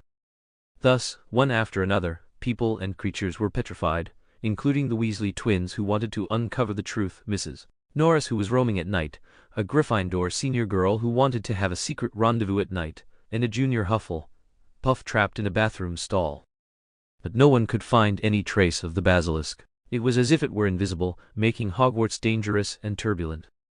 Dumbledore even began to consider closing the school and suspending classes until they caught the basilisk, but Riddle refused. Because now the entire Ministry of Magic was under Riddle's control, how could Dumbledore close it just by saying so? "I remember a long time ago, a student desperately begged you not to suspend school." Riddle harbored a deep resentment for that memory, thus holding a particular obsession with it. "That was indeed a very long time ago. I believe as a student, he would understand that it was for his safety." Dumbledore also spoke in riddles with Riddle, but he was powerless regarding the Ministry of Magic's refusal to approve the school's closure. He could only lead the charge, working overtime to search for the basilisk's tracks. They even found Myrtle and, following her description, went down to the Chamber of Secrets but found no trace of the basilisk, only its shed skin. And on this day, Lin-Na saw an enormous and terrifying creature in her own room. Lin-Na's eyes rolled back, and she fainted. She had been searching day and night for the damned basilisk as the acting professor of the school, and yet that Riddle had hidden it in her own room. Riddle's figure appeared behind the basilisk, and he tapped its large head somewhat reproachfully. You scared her. She's very important to me. Don't let it happen again. His words carried the threat of life and death over the basilisk. The basilisk, with its eyes closed, quickly flicked its tail and nodded. Under Riddle's spell, it shrank and retreated under the bed. Riddle quickly picked up Lin Na from the floor, gently placed her back on the bed, changed her clothes for her, and then lay down beside her, gazing at her sleeping face and tidying the strands of hair on her cheek. There won't be a next time, I promise. Chapter 244. Riddle's Ending. Chapter 7. Lin Na once again dreamt of past events. Riddle, during his student days, already enjoyed dealing with snakes and would always use them to monitor her every move. Whether she spoke an extra word to Abraxas, spent time with Dumbledore, or if other professors spoke ill of him, such as his constant presence in the medical wing, these were all Riddle's red lines. She couldn't believe that even now, that guy still chose to hide his pet with her. It truly infuriated her. Didn't he worry she might step on his precious creature when getting out of bed to go to the bathroom at night? The more Lin Na thought about it, the angrier she became, directly waking herself up from her sleep. Opening her eyes upon waking, the first thing she saw was Riddle's flawless face, looking unguarded and peaceful. But what embarrassed Lin Na was how her hand had somehow slipped inside his collar. Riddle too had an unruly hand wrapped around her waist. She wasn't that lustful, was she? How could she unconsciously be touching his chest muscles in her sleep? No, the real question now was why the Dark Lord was sleeping in her bed. So Lin Na withdrew her hand and nudged Riddle awake. Unfortunately, Riddle was caught in his own nightmare, dreaming of what he had seen in the mirror of Air-Eyes. He was in the thick of it, and the woman in his arms actually wanted to escape. Who was she going to find? Abraxas? Or Lucius Malfoy? Unforgivable. He would just have to punish her properly. So Lin Na, who had propped herself up and maintained a distance from Riddle, was once again pulled back into his embrace, even pinned beneath him. An adult man's body pressed down like a mountain. Lin Na truly had no strength to resist, and so, the next morning, she could only point at the guy, who was smiling with a look of abstinence, and curse, "Get out of my room with your little pet now." "Your room?" Riddle feigned suspicion, turning his head to look around. "Serena seems to have made a mistake. This is my dormitory, isn't it?" "Your dormitory?" It was only then that Lin Na belatedly realized why she always felt an inexplicable chill. It turned out she wasn't in her dormitory, but in Riddle's basement room. He had moved her here. "That's right. I wonder why Serena appeared in my bed. Was she trying to do something to me?" Riddle, having gotten the advantage, began to tease Lin Na. Looking at her sleepy, somewhat naive expression as she woke up, Riddle pleasurably pressed closer to Lin Na's body, encircling her in his embrace. "Who wants to do anything to you? Don't talk nonsense." Lin Na once again felt teased by Riddle. At the same time, she felt the temperature rising in Riddle's embrace. Things were developing rapidly. The Riddle who now possessed a body was no different from a normal adult man. Perhaps even stronger than most adult men, and his kissing technique was now superb. She didn't know when it had suddenly become like this. Lin Na was somewhat at a loss regarding her feelings for Riddle. She should have feelings for him, but they weren't strong enough for her to kill her friends or harm her family for him. "What exactly do you want? Taking the lives of those students won't bring you any sense of accomplishment. They are too fragile. Why are you still pestering me like this?" Lin Na sincerely poured out her heart, but unfortunately, Riddle would always automatically filter out the important information. "You also think this game is getting a bit boring, don't you?" Riddle lifted his head from her neck, leaving a clearly visible hickey on her neck. Riddle licked it, satisfied, making it look even clearer. His eyes were full of happiness and impatience. Was it time to move on to the next step? "You're jealous. You don't want me to focus my attention on anything other than you, do you?" Riddle teased, cupping Lin Na's head and kissing her lips once more, preventing her from uttering any words of rebuttal. Heavens, what on earth did he think about all day? She had thought he had matured, but his mindset was still stuck in the old-fashioned stage. Lin Na hugged Riddle's waist. It seemed that if she didn't put in some effort, she probably wouldn't be let go, and it would also delay her rounds. The potion would be ready soon, and she absolutely had to hold on. Unfortunately, Riddle, having received a response, became even more emotional, suddenly blurting out an incredibly strange sentence, "I know what I want now." After Riddle said this, his chest filled with a wave of heat, as if he had been waiting for this moment for a long time. "Marry me." What? Lin Na suspected there was something wrong with her ears. Riddle actually wanted to marry her? No way. Did he know what marriage was? Did he really like her? For a moment, Lin Na even thought it was Moody, having taken Polyjuice potion, trying to trick her into talking. But she knew very well that Riddle would absolutely not allow such a thing to happen, and Moody wouldn't do something so normal. Are you having a nightmare? Why would you think of marriage? Do you know what that means? Lin Na wanted to enlighten him, but Riddle clearly had his own ideas. He grabbed Lin Na's hand, very seriously and slowly said, "It means you openly belong only to me, and your eyes can only see me." That's true, but there are many other things you don't understand. Lin Na didn't know how to explain male-female relationships, but Riddle, even more excited, pressed her head against his shoulder. Then you show me. Riddle's words, though sounding like a childish demand, revealed sincerity. He truly looked forward to their life together, waking up every morning with Serena. This feeling was wonderful. Lin Na had thought Riddle would quickly forget about it, but things gradually escalated to the point where only if she married Riddle would he completely resolve the basilisk issue and restore peace to Hogwarts.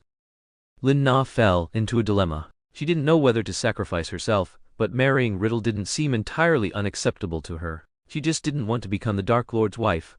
She disliked being in the public eye. If Riddle were an ordinary person, it would be great, but where were such possibilities? During her period of indecision, however, certain events occurred that forced her to make a choice. Chapter 245. Riddle's Ending. Chapter 8. Lin Na had been avoiding Riddle lately, but no matter how obvious she made it, saying she needed some time to think, Riddle still had no sense of boundaries and constantly clung to her, not knowing how to give her space. The only good thing was that she finally wasn't always appearing with him as a pair. She would go to the kitchen alone, and could chat with Harry or Snape, but she didn't dare to say too much because Riddle's spies were everywhere, and recently, more patrolling Death Eaters had been brought back. However, an interlude occurred that day when Lin Na encountered Barty Crouch Jr. At this time, Barty Crouch Jr. should have been disguised as an ordinary Death Eater, as appearing here as the Minister for Magic would have been too conspicuous. Lin Na knew he was Barty Crouch Jr. because of his characteristic movements, and she happened to be very familiar with the person he was impersonating, Karkaroff, who should currently be at Durmstrang Institute in Germany, not here. But she also didn't expect that Barty Crouch Jr.'s actions, this time were covered by her two half-brothers, with the aim of taking her away and keeping her from Riddle's side. The Lestrange brothers saw Serena's dilemma and couldn't bear to see their most cherished sister married off to the Dark Lord and suffer public criticism, especially as Serena's face grew thinner and her collarbones more prominent because of this matter. They absolutely didn't want their darling to sacrifice her happiness for the Savior and those stinky brats. She only needed to live under their protection. So, when Barty Crouch Jr. extended an olive branch to them, saying he could help them take Serena away, and had an excellent place to hide her, the Lestrange brothers initially thought it was a trick. However, Barty Crouch Jr. voluntarily allied with them and used an unforgivable curse, which dispelled their doubts, and they then realized that Barty Crouch Jr. had been coveting their sister so much that he would make such a sacrifice for her. And so, on a sunny morning, Lin Na was transformed into a kitten by Barty Crouch Jr. using a transfiguration spell, put into his pocket, taken out of Hogwarts, and even left Britain, boarding a ship for the United States. The most dangerous place is the safest place. Tilda Barty Crouch Jr. wanted to hide Serena, in his American manner. He would never know that the person he was looking for was near his base in the United States. During the time Lin Na was unconscious, or more precisely, while she was adrift on the ship, Hogwarts underwent earth-shattering changes. Because of Lin Na's disappearance, Riddle's painstakingly maintained facade of normalcy and peace instantly vanished. He was like a mother beast who had lost her cub, roaring and wantonly destroying everything in Hogwarts. Now, Hogwarts was no longer the special and redemptive place in his life, but had become the target of his revenge and hatred. Everywhere Riddle went was a mess. The portraits on the walls ran and hid, the beautiful, exquisite, and ancient stained glass windows shattered, and the solemn and majestic marble pillars collapsed with a crash. All students Riddle saw suffered varying degrees of torment. Finally, he encountered the Savior in the Gryffindor common room, and the Cruciatus curse made Harry Potter writhe on the ground in agony. Riddle stepped on Harry Potter's head, which was pressed to the floor, and uttered the first words since his madness began. "Hand her over." But at this moment, how could Harry speak a complete sentence? Fortunately, Sirius arrived just then. He had just woken up with Snape's help, and was looking for Serena. He had no idea that not only did he not see Serena, nor his beloved caring for him with eager concern, but the first thing he saw was his archenemy in this scene of living hell. Even though he hadn't eaten for days, his steps were faltering, and his arm movements were stiff, he still pursued them and used his body to shield Harry from Riddle's next attack. He doesn't know. Come at me with whatever you have. It's you? Now for Riddle, Sirius was even more detestable than Harry Potter, who had defeated him. He dared to be Serena's youthful crush, stealing the attention that should have been his. He deserved to die 1,000 deaths. And so, Sirius, to protect Harry Potter, bravely sacrificed himself in a struggle with Riddle, despite his weakened body. When Professor McGonagall and Dumbledore arrived, Sirius's eyes had lost their former brilliance, leaving only empty, unseeing eyes staring in the direction of Serena's dormitory. Harry Potter, whom he had fiercely protected beneath him, was now sobbing uncontrollably, clutching Sirius's body, crying inconsolably, and looking pleadingly at Dumbledore, begging them to save him. "I will not allow anyone to harm my students at Hogwarts, not even you, Tom." Dumbledore's eyes revealed a profound sorrow. He dared not look at Sirius. He knew that perhaps only Serena could make Riddle a normal person again, and Serena's disappearance was tantamount to opening Pandora's box.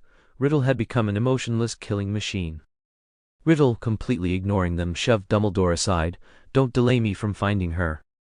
Seeing Riddle about to create danger elsewhere, Professor McGonagall anxiously made a move, but Riddle easily parried it. Riddle turned and looked at her coldly. "You're still as useless as ever, McGonagall." Professor McGonagall trembled all over, unsure if it was from anger or fear. In that bygone era, she had already experienced Riddle's abilities and ruthlessness. But as a Gryffindor, she would not back down, proudly raising her chin, with a determination to die. "I will not let you continue to harm my students, unless you step over my corpse." If Lin Na were here, she would surely applaud Professor McGonagall's integrity, but now Riddle only wanted to fulfill her wish. Fortunately, at this moment, the only person who could evoke some emotion in Riddle appeared, Snape, who had just settled a group of students and rushed over. "I think I have some clues, Tilda." Snape's words instantly grabbed Riddle's attention. "Speak." "I saw some footprints leading out of the castle, possibly to the Forbidden Forest." This was Snape's delaying tactic. The footprints were real, possibly left by a Death Eater, as they never liked to take the usual path, but the Forbidden Forest was something he made up. However, Riddle believed him. He withdrew his wand. "You had better be telling the truth. She might just have gone out." Snape was comforting himself, praying for her to appear quickly, yet hoping she wouldn't return. Snape watched Riddle's hurried departure, then had to continue attending to the students, and at the same time he saw the dead Sirius. "He's dead." Chapter 246, Riddle's Ending. Chapter 9. By the time Lin Na learned of Sirius's death, it was already the time of his funeral. At that time, she was trapped in Barty Crouch's private villa on a remote island in the United States. There were only her and a few house elves on the entire island. Aside from Barty Crouch Jr., who could come and go with a portkey, Lin Na couldn't use apparition or the flu network. Although life there was still luxurious, with fresh ingredients delivered daily, Lin Na lived a life of pampered ease under the care of the house elves. However, Lin Na increasingly missed her life at Hogwarts, not just helping students with her friends and treating them. She also missed something else. No matter when she looked up, she could see Riddle's focused presence by her side. Even when she finished potion experiments in the early hours of the morning, Riddle would still patiently sit by her side, helping her clean up. Habits truly are a terrifying thing. Did she really have special feelings for Riddle? Just as Lin Na was extremely conflicted and worried about Hogwarts, she received that newspaper. Lin Na had good reason to believe that Barty Crouch Jr. intentionally misdirected this newspaper to her, to dispel her former infatuation with Sirius, and to tell Serena, "Sirius Black is dead, don't think about him anymore."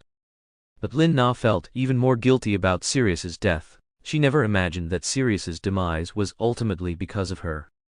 Looking at the vibrant image of Sirius in the newspaper, and his shrouded body at the time of his death, Lin Na's tears soaked the Daily Prophet. She suddenly regretted why she hadn't accepted Riddle's proposal sooner. Perhaps if she had just said yes, she wouldn't have done things that hurt others.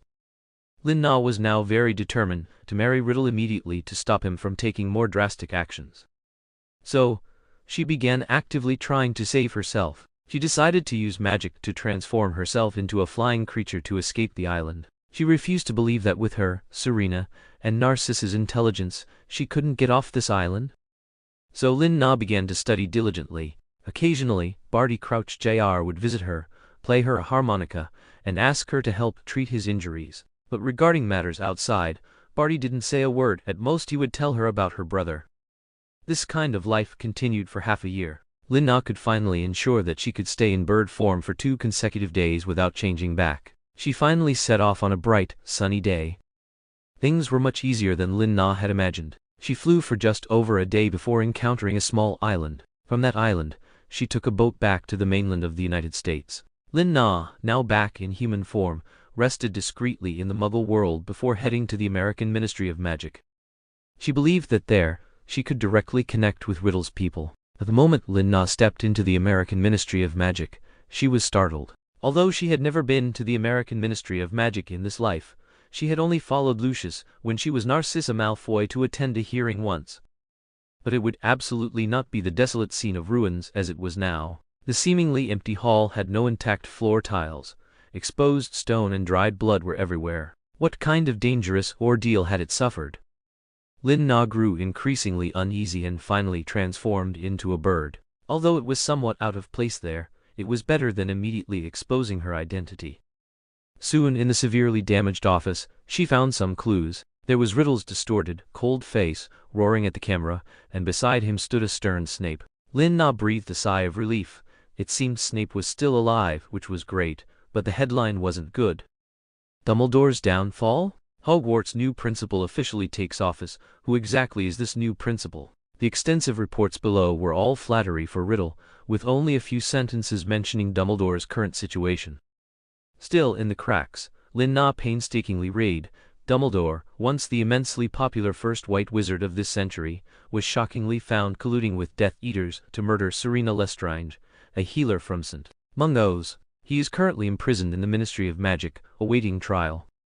Dumbledore became a Death Eater? That's ridiculous as saying he likes women. So now Riddle had been whitewashed into a universally loved Hogwarts professor, even exceeding his childhood regrets. Lin Na continued to flip through the newspaper and found that there was also something about the Savior missing. To be precise, the former hero, the Savior, was also misled by Dumbledore, engaging in truancy, for which Hogwarts expelled the Savior. Including accomplices like Ron Weasley and Hermione Granger, successively expelled? They are currently being apprehended. Lin Na's initial relief upon seeing this news subsided. Did they flee to save their lives? Or were they looking for a way to defeat Riddle? But the 3 of them combined weren't even half of Riddle's age. Lin Na now had to find Riddle as quickly as possible and marry him to stop him from further destroying the world.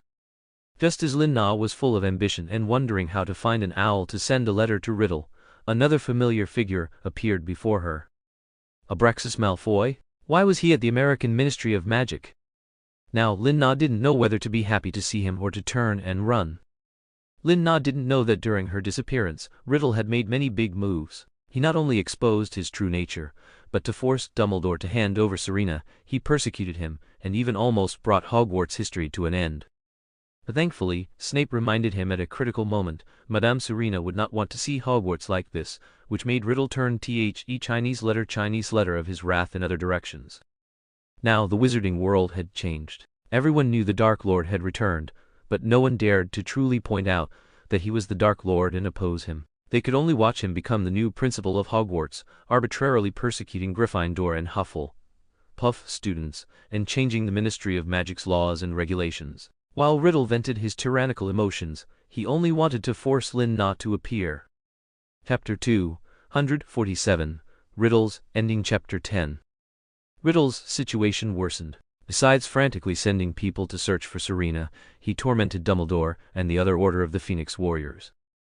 Now, everyone in the wizarding world was in danger. Diagon Alley, once bustling and prosperous, had become desolate and quiet due to Death Eater searches 3 times a day. People only went out if absolutely necessary. Of the students attending Hogwarts, half had voluntarily taken a leave of absence, with only Slytherin, a small number of Ravenclaw, and some Gryffindor warriors remaining. Professors were now doing their utmost to protect the remaining students from Riddle's persecution. Hogwarts' current timetable included 3 additional compulsory classes and 5 elective classes on the dark arts, all mandated by Riddle as the new principal. Abraxas was sent by Riddle to the United States to find Serena, though it was a semi-coercion. Abraxas did not want to leave Britain, because in his subconscious, Serena might have transmigrated again, and he only needed to stay put to wait for her to transmigrate back. However, Riddle would not allow him to have his own independent thoughts. He blackmailed Abraxas with the lives of Lucius and Draco, forcing him back to the United States, and Abraxas did not disappoint Riddle, using his appearance to throw the American Ministry of Magic into chaos. Since Riddle would not allow him to pursue Serena, Abraxas would do more great deeds for him. Abraxas vented all his dissatisfaction with the Dark Lord on the American Ministry of Magic. And because the American Ministry of Magic was already Riddle's base, Abraxas's destruction was effortless, and Riddle could not find any fault with him.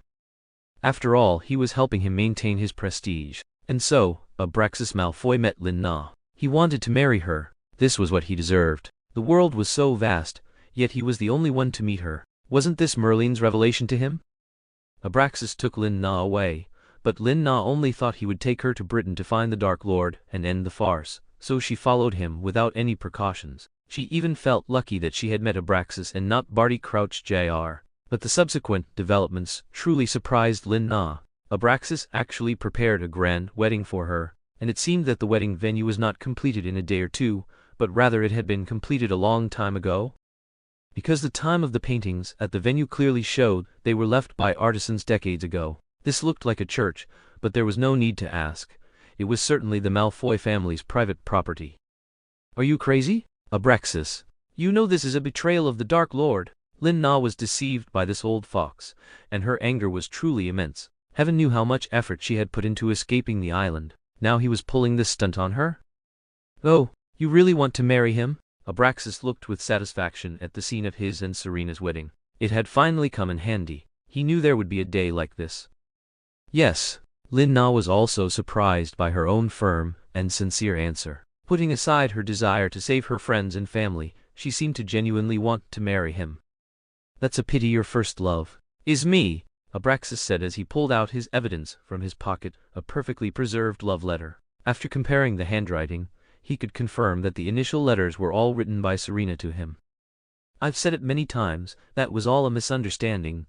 If possible, Lin Na really wanted to go back in time and slap herself twice. Why did she have to dig her own grave?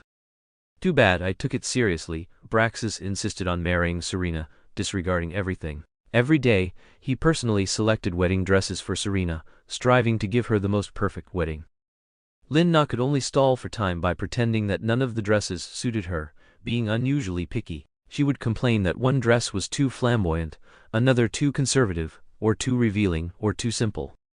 He and the house elf took turns guarding her, making Lin Na's escape plan somewhat difficult. This continued until Abraxas Malfoy became impatient and decided to choose her dress himself, ready to lead her into matrimony. On that day, Riddle arrived. He burst in with the Lestrange brothers and an aura of intense killing intent, seeing Lin Na under the mistletoe, dressed in an antique wedding gown, holding a bouquet of flowers, standing there with a look of astonishment, yet also a hint of surprise. Seems the groom for this wedding needs to be replaced. Riddle waved his hand, signaling the Lestrange brothers. They suppressed their joy at reuniting with Lin Na, took Abraxas away to a secluded place to deal with him, so as not to stain Serena's eyes or the wedding venue. Let me go, she's my girlfriend, my woman. Abraxas, as he was dragged away, bound with his hands behind his back by the two, still argued vehemently. But because he was too exhausted from preparing for Serena's wedding, he lacked the energy to struggle against them. Ridiculous. If a letter could win her, she would have been mine long ago, Riddle sneered. Finally, only he and Serena remained. He slowly walked towards Lin Na. Now was the time for them to resolve things. Tom, Lin Na really wanted to ask him if he could just settle down after marrying her. Just seeing him, she felt an inexplicable sense of grievance, as if he had come too late. This choked-up state was noticed by Riddle, but he made no move. He still maintained his stern demeanor. Now, we're getting married. No one can object, right? With that, he grabbed Lin Na's wrist and forcibly pulled her under the cross. I'll make up the wedding for you later, but today you can only marry me. Riddle drew his wand, rolled up his and Lin Na's sleeves, and carved a bloody gash on his arm, sending a chill down Lin Na's spine. What are you doing? I've already agreed to you. I will marry you, as long as you stop tormenting my friends. But Riddle's movements in drawing the magic circle did not slow down at all. Do you think you can escape today, Serena? Riddle ignored her, continuing to complete an ancient and somewhat perverse contract with Serena. Their souls would be bound together forever. You can't escape anymore. Riddle stared at Lin Na's panicked little face, finally revealing the joyful smile of their long-awaited reunion. You are mine now. Riddle could finally pick up Lin Na and complete the last step. He would not give her any chance to escape. Chapter 248. Riddle's Ending. Chapter 11. Are you serious? Lin Na witnessed a complex and ancient spell come alive, snaking from Riddle's wand, crawling over his forearm, flowing through Lin Na's own, leaving a trail of glowing script, and then returning to Riddle's body. Those spells were indeed firmly bound within Lin Na's body, becoming a mysterious tattoo shrunken onto her wrist. Upon closer inspection, it read in grain-sized letters, "My vow and your soul are one." This looked like Riddle's confession and declaration. Lin Na pulled away from Riddle's arm, trying to use the spells in her mind to remove it, but she only felt a burning sensation, without even a hint of fading. Lin Na was speechless. Why was a Dark Lord marking territory like a puppy? How old are you, Riddle? Doing something like this is simply ridiculous. I've already agreed to marry you. This clearly showed his distrust and left her no way out. But what happened next caught Lin Na even more off guard. Riddle had prepared another magic circle. When he pulled a time turner from his pocket, it was truly startling. Wasn't that the one she had broken? How did it end up in his hands? He couldn't have fixed it, could he? He wanted to. You're right, my dear Serena.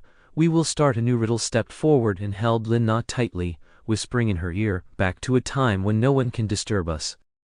Huh? You're crazy. This violates time. Time administration won't let you get away with it. By the time Lin Na said this, it was too late. Riddle had already twisted the strange time turner. That's a shame. How did they not discover you, Nana? Or should I have called you Narcissa? Riddle's words caused Lin Na's pupils to dilate in shock. Even amidst the torrent of time, Lin Na couldn't close her eyes. How did he know? The scenery around them changed rapidly, but what remained constant were two fiercely beating hearts and two tightly embracing figures. Riddle had waited too long for this day. He had frantically searched for Lin Na's whereabouts in the past. He even used legilimency on Lucius, a Death Eater, seeing Serena in his memories, Serena in her youth, and even a young Narcissa. The scene of their marriage, their school days, and even their intertwined lives. These were somewhat novel to Riddle, yet also very logical. But the name Lucius called out was Lin Na, which made Riddle see the clues. No wonder Malfoy, known as the most devoted lover, suddenly changed his mind and asked to marry Selina Lestrange. It turned out his woman had returned long ago, but she refused to acknowledge him, instead becoming Narcissa Malfoy, marrying another man and having children. So this was why his Serena didn't want to marry him. Riddle finally realized what he always felt was missing. What Lucius could give her, he could too. So Riddle frantically retaliated against the Malfoy family, searching for Lin Na, preparing to take her away, back to a time without Lucius, and preferably without Abraxas. Finally this day came true. On this day, a young couple moved into Godric's Hollow. They stayed indoors day after day, and often embarrassing sounds would emanate from within. So, the adults in the Hollow repeatedly warned their children to stay away from that house, to avoid going there. The young Albus Dumbledore also warned his younger siblings this way, especially since a young man from Germany had been loitering near their house recently, which he found very suspicious. Against Riddle's madness, Lin Na was completely powerless to resist. The time turner was destroyed by Riddle the moment they arrived in this time period. Her wand was also snapped in half by him on the spot, and then she was carried to bed, beginning a shameless life. Lin Na initially wanted to escape, but Riddle seemed to have lost his craving for power in this valley. He gave her no time alone, and one day, after she encountered a blonde girl named Ariana at the window, her eyes rolled back in her head. How did we get to this time period? This made Lin Na lose interest in escaping. She gave up. Even the Dark Lord was running to the wrong set, vying to be a Dark Lord of a generation. What was she still struggling for? Moreover, by that time, she had successfully become pregnant with the little Demon King. Riddle treated her like the apple of his eye, fearing she would get lost, even taking her with him to the toilet. And Riddle, it seemed, under this warm life belonging only to Lin Na and their child, truly became much more normal. At least he could accompany Lin Na on walks in the valley. This was also something Lin Na had worked hard to achieve. She needed exercise to help with childbirth. So, by a strange twist of fate, the strolling Riddle and she rescued Dumbledore's sister from the Muggles, and thus officially met Dumbledore. Just as Lin Na despairingly thought that the Great White Wizard would have no room for historical development and would be mercilessly killed by Riddle, the rescued Ariana changed history. Dumbledore did not fall out with Grindelwald over his sister's incident. Instead, a crisis emerged due to the two generations of Dark Lords getting along so well. Dumbledore, head over heels in love, decided to leave the valley with Grindelwald. Coupled with Lin Na's healing magic at the time, Ariana's condition stabilized. Thus, the future world was missing a white wizard, and instead gained a wizard who was both good and evil, making the world a little different. Lin Na went from eagerly anticipating the arrival of the Time Administration every day to fearing their arrival as time went on. She couldn't accept that Riddle might disappear due to the alteration of history. But thankfully, this did not happen. They remained in Godric's Hollow, with the first-generation Dark Lord and his great lover. The world Riddle hoped to see had already been accomplished for him by them. Riddle also did not disappear due to the change in history. Instead, he broke free from the system's control over time through his obsession, and lived with Lin Na forever. Lin Na found it somewhat unbelievable, but the truth was, he really did it. One day, Lin Na opened the system panel and found it read, "System damage due to human manipulation, temporarily out of service." At that moment, that unparalleled sense of relief and lingering fear made Lin Na clearly realize that she truly loved Riddle. The Riddle arc concludes. Extras will be dropped irregularly, ha ha ha tilde. Chapter 249, Little Barty's Ending. Facing Draco's invitation, Lin Na still found it hard to refuse, even though she knew it might be Abraxas's scheme. But she still went, only to be intercepted by someone else on the way. It was Barty Crouch Jr. It seemed his cosplay skills had reached perfection. Now, if Lin Na wasn't mistaken, the person he was cosplaying was Sirius. He wore Sirius's iconic black, slightly curly, shoulder-length wig. Through the deep V-neck, Sirius's tattoo and intricate vintage cross was faintly exposed. But it was clear his neckline was even lower than Sirius's, and he was subtly exuding his unique charm. He deliberately struck a sexy pose, highlighting his scars and the perfect lines of his muscles. "What are you doing, Barty Crouch Jr.? Don't block my way." Lin Na watched Barty Crouch Jr., acting crazy, praying he wouldn't trouble her. "It's quite obvious, Tilda, I'm playing your favorite man, your fiancé Sirius." Although he really didn't want to admit Lin Na's fiancé was Sirius, Barty genuinely couldn't think of any other costume to pair with her. In fact, Barty felt uncomfortable dressing up as the pure-blood traitor he detested, but to get close to Serena, he had to force himself. "Your news is outdated. I already broke off the engagement with him, ha ha ha." Lin Na gave an awkward laugh, trying to slip out from under his arm. But she didn't see the starlight glinting in Barty Crouch Jr.'s eyes. "Is that so? That's wonderful." Barty quickly removed the ridiculous wig from his head, and began tearing at the antique lace on his collar. He hated everything about Sirius, then aggressively hugged Lin Na from behind. "Since that's the case, Senior, why don't you consider me?" Lin Na was held tightly by Barty, her occiput pressed firmly against his bare chest, and she could hear his furiously beating heart next to her ear. "Are you crazy? Aren't you afraid the Dark Lord will come after you?" Lin Na was held in Barty's embrace, but his face kept getting closer. Lin Na could even feel his cold lips brushing against her cheek. "If he agrees, can we start properly?" Barty, completely immersed in the closeness with Serena, couldn't control himself and kissed her neck, leaving a hickey there. "This has nothing to do with him. I'm just warning you that you might lose your life because of this." Lin Na covered her neck, giving Barty no chance. Barty wasn't picky. He started kissing Lin Na's hand that was protecting her neck, even down to her fingertips with tiny kisses. "You're worried about me, Senior. I'm happy, Tilda." "Stop. You're too perverted. Don't kiss me anymore, it's disgusting." Lin Na's words, however, did not disappoint Barty. Instead, he became even more excited, believing Serena must be shy, and he definitely wouldn't disappoint her. So that night, Barty Crouch Jr. finally realized Selina Lestrange was no longer obsessed with Sirius, which meant he had a chance. He could seize the opportunity. If Serena needed to be infatuated with someone, why shouldn't that person be him? Realizing this, Barty Crouch Jr. hurriedly left the venue. He had a bold idea. Everyone only knew Barty Crouch Jr. was the son of the former Minister for Magic, Barty Crouch, but they didn't know Barty was also a genius among geniuses. During his schooling, he achieved the top rank in the wizarding level exam with absolutely outstanding and excellent grades in all subjects. Among them, his greatest strength was potion, and if he had graduated smoothly, he might have entered Hogwarts to replace Snape. Therefore, he had been quietly researching an improved love potion. He believed that with his ability, Lin Na would definitely fall in love with him. So, towards the end of Lin Na's first semester, she accidentally drank the special pumpkin juice Barty Crouch Jr. had prepared for her and fell madly in love with Barty Crouch Jr.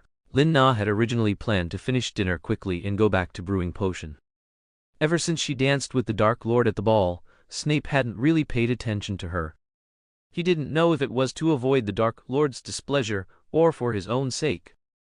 In any case, he seemed to be avoiding contact with her, and Lin Na had to complete the potion brewing herself. That was fine. It saved Snape from being implicated by her now. She had only taken a sip of the pumpkin juice delivered by a house elf when she suddenly felt her heart racing and a sense of panic. Her mind was filled only with Barty Crouch Jr.'s wild and sexy appearance. Especially when he looked at her with such devotion, licking his lips. Lin Na had always found him greasy, but now her heart was filled with turmoil. She desperately wanted to push him down and kiss him fiercely. No, she needed to see Barty Crouch Jr. immediately right now. Rationally, she felt like she was under a curse, but psychologically, she couldn't shake the feeling of being madly in love with him. I need to see Barty immediately right now, I miss him, Lin Na muttered to herself, dropping everything in her hands and rushing into the fireplace without a second thought to find Barty. And Barty Crouch Jr. He had already showered, put on what he considered a handsome outfit, and even sprayed some perfume while styling his hair in front of the mirror. She should be arriving soon, right? He wondered if Senior would hug him first or kiss him first when she saw him. No matter what, he wouldn't disappoint her, he would repay her well. Of course, if she wanted to take things further right now, Barty felt he wouldn't refuse, but saving it for the wedding day might be even better. He would listen to her finally. In the Minister for Magic's office, Serena saw Barty Crouch Jr. That restless, beating heart didn't calm down as much as she expected. Instead, it became even more agitated. Lin Na suddenly realized why she had never found Barty Crouch Jr. so irresistibly handsome before. She couldn't help but lick her dry lips. Had his eyes always been so deep and affectionate? His Adam's apple looked so delicious. Lin Na's throat was so parched. I didn't expect us to meet again so soon, Senior. Barty saw Serena's figure in the mirror and clattered the comb from his hand, and by then, his body was already tightly embraced by Serena. Barty! Lin Na hugged his body, feeling so satisfied. Chapter 250, Little Barty's Ending Part 2. Barty, Lin Na felt unfamiliar with the words she herself uttered. Could she really produce such an alluring tone? This was too ambiguous. She forced her hand to move away from Barty Crouch Jr.'s chest, but Barty completely denied Lin Na the chance to retreat. His large hand immediately pressed on Lin Na's small hand, letting out a soft moan, ambiguously guiding Lin Na's hand downwards, across his flat stomach all the way to. Are you satisfied, Senior? Barty's current mood could no longer be described with simple happiness. Barty, touched by Serena's initiative, trembled with excitement. He yearned for Serena's touch and even more Tilda. Although Lin Na had seen countless birds, due to her profession, this was the first time someone had so directly sought praise. However, it had to be said that Barty Crouch Jr. indeed had the capital to be confident. Although she was currently enjoying the feeling of being close to Barty, his scent was truly pleasant, and it was the elegant yet somewhat mysterious kind that she liked. Lin Na felt like she was truly insane. You pervert! Let go of me now. Tilda. Lin Na used her last shred of sanity to force herself to resist Barty, at least verbally. This was also thanks to her strong mental fortitude from living several lifetimes. If she were truly Serena, who had only graduated a few years ago, she might have truly fallen in love with him irrevocably. Isn't Senior hugging me? He Tilda. Barty's smile was genuine and hearty. He turned his head and lowered it, pressing his forehead against Serena's, enjoying Serena's shyness up close and unexpectedly leaving a few delicate kisses on her face. No, damn it, seeing Barty's head made him appear even more handsome and alluring in Lin Na's eyes. That innate wild tension made Lin Na unable to control her heart. She stood on her tiptoes and actively hooked her arms around Barty's neck, aiming for his lips and kissing him. The moment their lips touched, Lin Na felt an electric shock, a tingling sensation all over her body. She couldn't concentrate anymore. She only wanted to deepen the kiss, wanting more of him. Barty, completely disoriented by Serena's proactive kiss, had already thought of names for their children. If it was a girl, she would be named Selina Lestrange. If it was a boy, he would be named Eddie Lestrange. If necessary, he could even change his surname to Lestrange. Anyway, his current surname had nothing worth inheriting. He could marry into the Lestrange family. That way, his brothers and Serena would probably be happy. I boo-hoo didn't. Lin Na wanted to deny it, but her actions completely betrayed her. She was actually actively taking off Barty Crouch Jr.'s clothes. She was really so hot. Why was the Ministry of Magic so hot?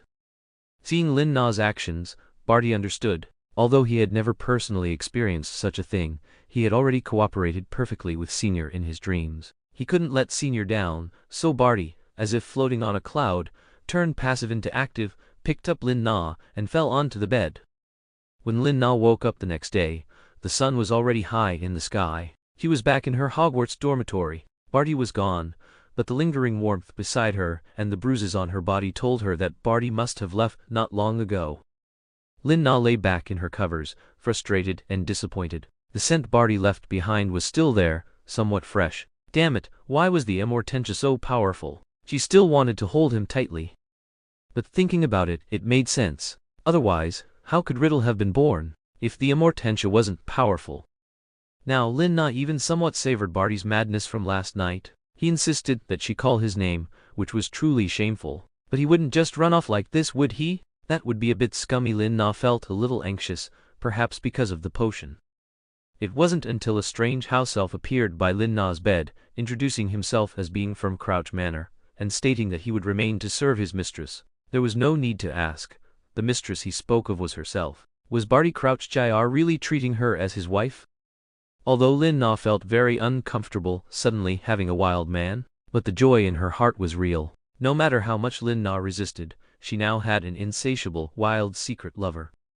Almost every night, Barty Crouch Jr. would come to Lin Na's room through the secret passages of Hogwarts from Hogsmeade to alleviate his lovesickness. How did you know about those secret passages? Lin Na was surprised. No matter where she hid, he could find her accurately. Senior wouldn't think that only the Weasley family brats would wander around at night, would she? We Slytherins are much more clever than them. Barty pressed against Lin Na's back, sniffing the fragrance of her hair with obsession, already very excited and wanting to pounce on her. Wait too, Lin Na hadn't even finished asking when she found herself on the bed again. Haha, when did her pants disappear? Lin Na tried many times to brew an antidote for this Amortentia, but the effect was minimal. It seemed that within a few hours, her mind would start to conjure images of Barty naughtily holding her leg. Senior tilde say you love me. It completely overwhelmed Lin Na. She could have asked Snape for help, but it would be a bit embarrassing to say. Moreover, after the ball, he seemed to be avoiding her as well. She didn't know what Riddle had told him. Anyway, Lin Na now found that when she lay in bed at night, she could feel Barty warming her bed. When she went to the kitchen to steal a snack, she would run into Barty clumsily making her dinner. If she chatted with Sirius for a bit too long, Barty's house elf would send her away. Her life now seemed to be filled by Barty without her even having to intentionally seek him out. Lin Na was very conflicted, because she found that they were truly compatible in certain aspects, but she also wasn't prepared to develop anything with a pervert. Time passed quickly, and soon it was the end of the year. Lin Na hadn't found an opportunity to get rid of Barty. He now seemed convinced that she would follow him to the Ministry of Magic for the summer holiday, and was already starting to pack her luggage. But Lin Na knew that Riddle would not allow her to stay with another man, so the most likely scenario was that she would go to Malfoy Manor to be with him, or to the Lestrange ancestral home. You don't have to think about it, he won't let you come with me. Lin Na's words made Barty pause his hand from packing her things, but he pretended not to care and continued to tease. Senior doesn't need to worry about these things. I'll handle it. I definitely won't disappoint you. Tilde after speaking, he lowered his head and kissed the woman's clothes near his lips. You pervert. Lin Na knew he was a pervert, yet she found herself increasingly unable to suppress her fluttering heart. Chapter 2, 151. Little Barty's Ending Part 3. Oh no, she was going to be infected. Lin Na felt like she was beyond saving. Before the end of the first year, the Philosopher's Stone was still coveted by the Death Eaters, but just like in the original story, Riddle did not get the Philosopher's Stone. However, what was different was that Professor Snape was still suspected by Harry and his friends as the instigator. And Snape was indeed punished for failing to complete the Dark Lord's mission, but that was a story for later, because Lin Na was taken away by her two convenient brothers before the final feast. Lin Na thought they would take her to Malfoy Manor, but the truth was just as Barty described. She was sent to the old Crouch family estate, right by the sea, a 10-minute walk away. Riddle was waiting for Lin Na with extreme caution. His current state was very poor, not only because Snape had failed to complete his mission, but also because he had expended a great deal of mental energy controlling Regulus's body, making him particularly uneasy. Therefore, when Lin Na saw Riddle, he was so fragile and weak. Lin Na stepped forward and helped him cast several calming spells, earning Riddle's sincere gaze. "You've returned, Serena. Thank you." But Riddle knew that relying on Serena's magic was far from enough for him now. He needed his own body, not those young bodies. He could only rely on himself. Thinking this, Snape's failure made Riddle even more furious. Riddle didn't bother to catch up with Lin Na and immediately plunged back into his bedroom to research new magic, and incidentally, summoned Snape to torment him again. Lin Na didn't go far. She heard Snape's painful groans through the door and couldn't help but let her mind wander. Would Snape be killed by the Dark Lord just like that? Fortunately, Serena was still the princess in the Death Eater circle. Even if she knocked on the door and went in now, no one would dare to stop her. She stayed by the door wanting to see Snape's injuries. However, when Barty Crouch Jr. dragged Snape out, the Dark Lord said, "Take her back to her room," which gave Barty the opportunity to be alone with Lin Na. "Yes, my lord." Barty Crouch Jr. bowed devoutly towards the Dark Lord, dropped Snape, who was clutching his chest miserably on the ground, and directly stepped in front of Lin Na, completely shielding her. "Well then, senior, this way, please." Tilda Barty Crouch Jr. winked at an angle only Lin Na could see, looking somewhat cute, but in Lin Na's eyes, he was blatantly courting death. "No need. I want to check on Professor Snape first." Lin Na ignored Barty, knelt down to treat the suffering Snape. Seeing Lin Na's actions, Barty immediately grabbed Lin Na from the ground without a word, hoisting her onto his shoulder. "Then, I shall respectfully obey." "Huh?" Lin Na felt like a sack being carried on Barty's shoulder. She struggled constantly, saying a whole string of pleasantries, but in the end, she only got a few slaps on her bottom. "If senior mentions Snape again, you'll have to be careful, Tilda." Those slaps were neither light nor heavy, only ambiguously flirtatious. Lin Na shivered and shook her head, but her hair seemed to have a faint sense of anticipation. No, she couldn't be infected by him. And so, because of Riddle's weakness, although they lived under the same roof, the person Lin Na saw most often was still Barty Crouch Jr. Under the cover of his family's territory and the Dark Lord's absolute trust, Barty Crouch Jr. visits to Lin Na became more frequent, and none of the Death Eaters dared to gossip. Now, among the entire Death Eater populace, only Barty's status was higher than the Dark Lord's. Even the Lestrange brothers became somewhat estranged because they were often sent out by the Dark Lord to complete missions. Snape, having failed his mission, was handled leniently by Riddle, but was no longer as heavily relied upon. Only Barty Crouch Jr. seemed like a worm in the Dark Lord's stomach, knowing everything he wanted, including when he wanted to see Serena, when he was too weak to be seen, and when he needed new materials, all handled by Barty. Of course, at night, he would still skillfully and preemptively slip into Serena's bed to warm it for her, and he did so tirelessly, with heartfelt joy. Throughout the summer, Lin Na received no news from the outside world. She comforted herself, "There are still a dozen days left, just hold on." She of course knew that a certain jealous man had blocked all her letters. He hadn't even spared her the daily prophet. That was her only way to understand the world and connect with the outside. He didn't even leave her that. So Serena got angry and no longer cooperated with Barty in bed. No choice, the improved Immortentia was potent. Barty, of course, also keenly sensed that Senior was distracted, so one morning, Barty carried the sleeping Lin Na out for a stroll. Lin Na was initially sore all over, but under Barty's massage, she woke up comfortably, finding herself not in Barty's bed, but in a carriage, although still in his arms on his lap. "Where is this?" Germany. Tilda. Barty leaned down and gave Serena a good morning kiss, intimately helping her fasten her buttons. Senior, you'll like it. Trust me. Lin Na, half understanding, climbed up and peered out the window, thinking she was dreaming. Finally, she wasn't in that ancient yet eerie Lestrange old house? That's Crouch Manor and it's your home. Barty seemed to have heard Lin Na's thoughts, pulling her body towards him, repeatedly explaining that it was their home and her home. Lin Na was very annoyed by his persistent attitude and could only nod repeatedly, saying she understood. It was currently the time of the Oktoberfest in Munich, Germany. The entire town was filled with a festive atmosphere, and among the crowds were some obvious wizards, mainly because their clothing choices were quite jarring. For example, men wearing traditional Scottish kilts, adorned with ladies' capes and gloves, and others who were fully decked out in cowboy attire. Some even wore antique wide-brimmed hats with cat tails on top. Lin Na watched with great interest. This was much better than constantly researching those positions with Barty at Crouch Manor. They just didn't realize that someone had been following them both, eyeing Serena covetously, wanting to take her away. Chapter 252, Little Barty's Ending Part 4. Lin Na, blissfully embraced by Barty, walked happily along the festively decorated streets, unaware of a pair of withered, sharp eyes fixated on their joined arms and Lin Na's joyful face. Barty Crouch Jr. did notice, but he completely disregarded the man. As long as Serena was in his arms, even if the sky fell, it wouldn't concern him. He cleverly diverted Serena's attention, preventing her from realizing they were being watched. No way, his senior sister was finally smiling at him. He would absolutely not let any riffraff disturb their date. The person pushing through the crowd was Mad-Eye Moody, who hadn't been seen for a long time. Ever since Barty Crouch Jr. took office as the new Minister for Magic, Mad-Eye Moody had been sent away, with all the dirty, tiring, and undesirable tasks assigned to him. Barty would never admit he was retaliating, but Moody knew very well why he had personally sent him to Azkaban back then, and why he always appeared before him as a couple with Serena. Moody had long anticipated Barty Crouch Jr.'s revenge, but he never expected to run into Serena and him in such a place, and with them embracing in a very close relationship.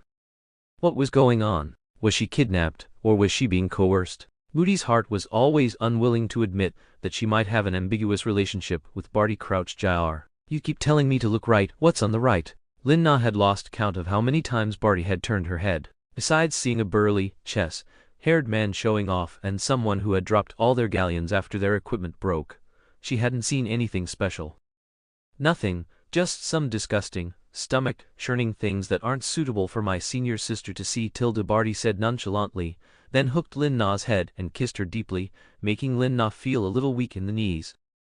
There he goes again. Every time he would use this trick to evade Lin Na's questions, and it was exceptionally effective. However, this time Lin Na wasn't going to go along with him, so she began to struggle.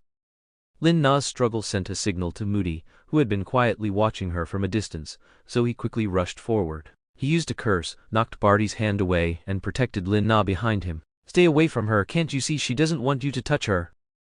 It was then that Lin Na saw the haggard, thin, yet surprisingly reliable man in front of her. Moody, what are you doing here? Lin Na's first reaction was, oh no, her secret relationship with Barty was about to be exposed. She might really be beyond saving. Why am I here? You should ask this good minister for magic. Haha, not swamped with work at the Ministry of Magic, but here flirting with women? Moody's words instantly made Lin Na's face flush. She really wanted to say it wasn't exactly flirting, but she was too embarrassed to say it out loud. Meeting Moody was like a student in an early relationship encountering a head of discipline. Even after graduation, she would still be intimidated. She was always embarrassed. Oh, and Snape was another one, but he didn't appear in front of her often anymore. How would I know if the famous Mr. Mad-Eye is going crazy again? Barty's possessiveness towards Serena had now reached its peak. If he used to be a snake lurking in dark ditches, peeking at the moon in the sky, now he was a dog that would go mad and bite anyone, anywhere, anytime. Especially after that intimate contact with Lin Na, he had already decided that Lin Na was his. Once possessed, it was difficult to revert to merely admiring from afar. He would tear apart anyone who approached Serena like a mad dog. Therefore, even though Moody was now shielding Serena behind him, the distance between them had already ignited a murderous intent in Barty Crouch Jr. towards him. I advise you not to. Barty, hands in his pockets, eyes narrowed, exuded intense aggression, like a coiled rattlesnake waiting to strike. Have any ideas about her? Lin Na was completely captivated by Barty. His unreasonable, domineering manner had a unique charm. No, she should be stopping Moody's impulsiveness, or rather, Barty's impulsiveness. So she darted out from behind Moody and pounced, embracing Barty. Crouched Jr. Moody, get out of here quickly. Don't worry about me, he won't do anything to me. This action not only failed to make Moody leave, but also intensified Barty's resistance. His woman was again kindly thinking of others, and it was that damned man, Moody. Although Barty was happy for a second about Lin Na throwing herself into his arms, he still handed Lin Na over to the house elf who had been following them. Don't worry, senior sister, he will disappear. Then let me see. Moody also caught Barty's killing intent, but he was no pushover. As the most formidable Auror the Ministry of Magic had ever seen, the two of them fought fiercely, even alarming the Germany Ministry of Magic. Lin Na had already been taken back to Crouch Manor, completely denied any chance to intervene, which made Lin Na somewhat anxious. They were both lunatics. However, the house elf seemed to know Lin Na would look for it, and it wouldn't appear no matter how much she called. So Lin Na simply returned to Malfoy Manor. Herself, she needed to find outside help. She happened to run into Lucius, who was coming out of Riddle's room. His grave expression vanished when he saw Lin Na, and he pulled her into a nearby corner. Don't go in, at least not now. Lucius hadn't seen Lin Na in a long time. Ever since Riddle trusted him less, he had been assigned to more distant missions. He also didn't dare to ask about Lin Na's whereabouts, otherwise it might expose his thoughts and further enrage the Dark Lord. What happened? Lin Na didn't know why, but when Lucius got close to her, she instinctively flinched. Her mind was filled with Barty's past admonitions to her. Only I can touch here, senior sister. Senior sister, remember you belong only to me, and I will deal with all those men who have touched you, one by one. Are you all right? Your face is very pale right now. You should rest first. Otherwise, she might, like himself, accidentally have something she shouldn't see revealed by Riddle's legilimency. I'm fine, it's just Barty. He ran into man. I'm Moody. Lin Na regretted her words as soon as they were out. They weren't on the same side, so it was normal for them to run into each other. Lucius wouldn't do anything. Oh, Crouch should be able to handle it. Tilda, by the way, where have you been recently? Lucius had no interest in Barty's activities. He wished Moody would just silence him. He only stopped Lin Na because he wanted to chat with her a bit more. Chapter 253, Little Barty's Ending. Chapter 5. Lin Na learned from Lucius that the Dark Lord's situation was dire, and he could be expelled from Regulus's body at any moment. This meant that Riddle needed to retrieve his Horcruxes faster or create his own body. The Dark Lord's current favored candidate was Barty Crouch Jr., who had pure blood, was young and energetic. He also met Riddle's aesthetic standards, and his body would be more than sufficient for Serena. However, this required Lucius's cover to lure Barty Crouch Jr. to the spellcasting site, allowing him to step into the magic circle at the right time and exchange souls with Riddle. Then what about Barty? Will he die? Lin Na's heart was instantly clutched. She never expected Riddle to set his sights on Barty, but it wasn't surprising, as he was his most trusted right-hand man. Riddle won't let him die, it's just that his soul might no longer belong to his body. Lucius was quite indifferent to this matter. As long as the Malfoy family was fine, and Serena and Draco were fine, he didn't care about anything else. But Lin Na was still worried. She needed to personally inquire about the Dark Lord's intentions, preferably hearing it directly from him. However, plans couldn't keep up with changes, and she soon saw a blood-soaked, lifeless Barty Crouch Jr. being carried back. Lin Na watched him struggle to reach for her hand in his dying moments, only for it to slowly fall, and at that moment, her heart completely went mad. She had seen such bloody scenes too many times, but this time the injured protagonist was Barty, and she couldn't be the calm physician she once was. Her mind was filled with Barty's vibrant image, and she couldn't imagine if he truly died, whether her heart would stop beating as well. Anyway, she was already in too much pain to cry. Her legs gave out and she almost fell to the ground, but Lucius quickly pulled her up. Be careful, don't worry too much. Malfoy Manor has house elves skilled in healing. Indeed, ever since Serena disappeared, Abraxas had brought one from elsewhere. It was only later that it went to the United States with Abraxas, and now it had finally returned. Lucius naturally wouldn't worry about Barty Crouch Jr. safety. But Lin Na couldn't accept it. "Help me save him!" Lin Na's voice trembled slightly, unsure if it was due to the love potion or if she still truly liked Barty. Anyway, all she wanted now was for him to live, even if it meant giving up everything she had. "I know, don't get excited yet." Lucius felt the pain of Lin Na gripping his hand, and he was driven mad with a bit of jealousy. Why could Barty be so cherished by Lin Na? At that moment, he even wished he was the one lying on the stretcher. With Lucius's help, Lin Na went to Barty's side. Lucius was right, Barty had indeed received help from a house elf, and all his bleeding wounds were bandaged. At this moment, Barty lay calmly but palely on the guest room bed, making Lin Na's heart ache. She wanted to impulsively grab his hand and feel his pulse, but Lucius kept stopping her. "Don't be rash, he just fell asleep, let him rest properly." Lucius wanted Lin Na to see Draco more. That brat Barty wouldn't die anytime soon, so he shouldn't attract Lin Na's attention. "I know, I won't disturb him, I'll just watch here." "You go ahead, Lucius, thank you." Lin Na spoke to Lucius without turning her head, making Lucius's liver ache. Did she not even want to look at him anymore? "Perhaps we can go see Draco. He recently learned an instrument and can show you." Lucius hadn't given up. "Sorry, Lucius, I'm really not in the mood right now, next time, okay? I'll definitely go." Lin Na also felt she owed Draco. She hadn't seen him since the holidays, and hadn't even received a letter from him, probably intercepted by that fellow Barty. Seeing that Lin Na truly had no intention of leaving, Lucius had no choice but to instruct the house elf to keep an eye on her, and then left. As soon as he left, Lin Na finally couldn't hold back her emotions and rushed forward, falling onto Barty's chest, silently shedding tears, but thankfully still managing to control herself from crying out loud. Woo woo woo, Lin Na was both worried and scared, worried that Barty would just die, and also worried that Moody was seriously injured, and even more afraid of their future grievances behind her back.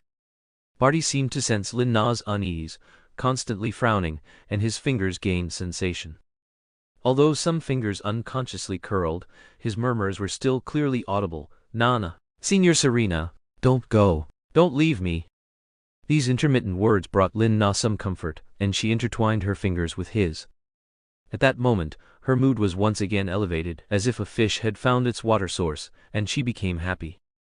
"I won't go, I won't leave you." Lin Na felt her wrist being held by his hand, comforting Barty again and again, until he suddenly woke up and found that Lin Na was indeed with him. He struggled to sit up like a madman. Completely disregarding the fact that his wounds reopened, blood instantly stained the bandages, but thankfully Lin Na was there and quickly stopped the bleeding. It was just that she had now pinned someone beneath her.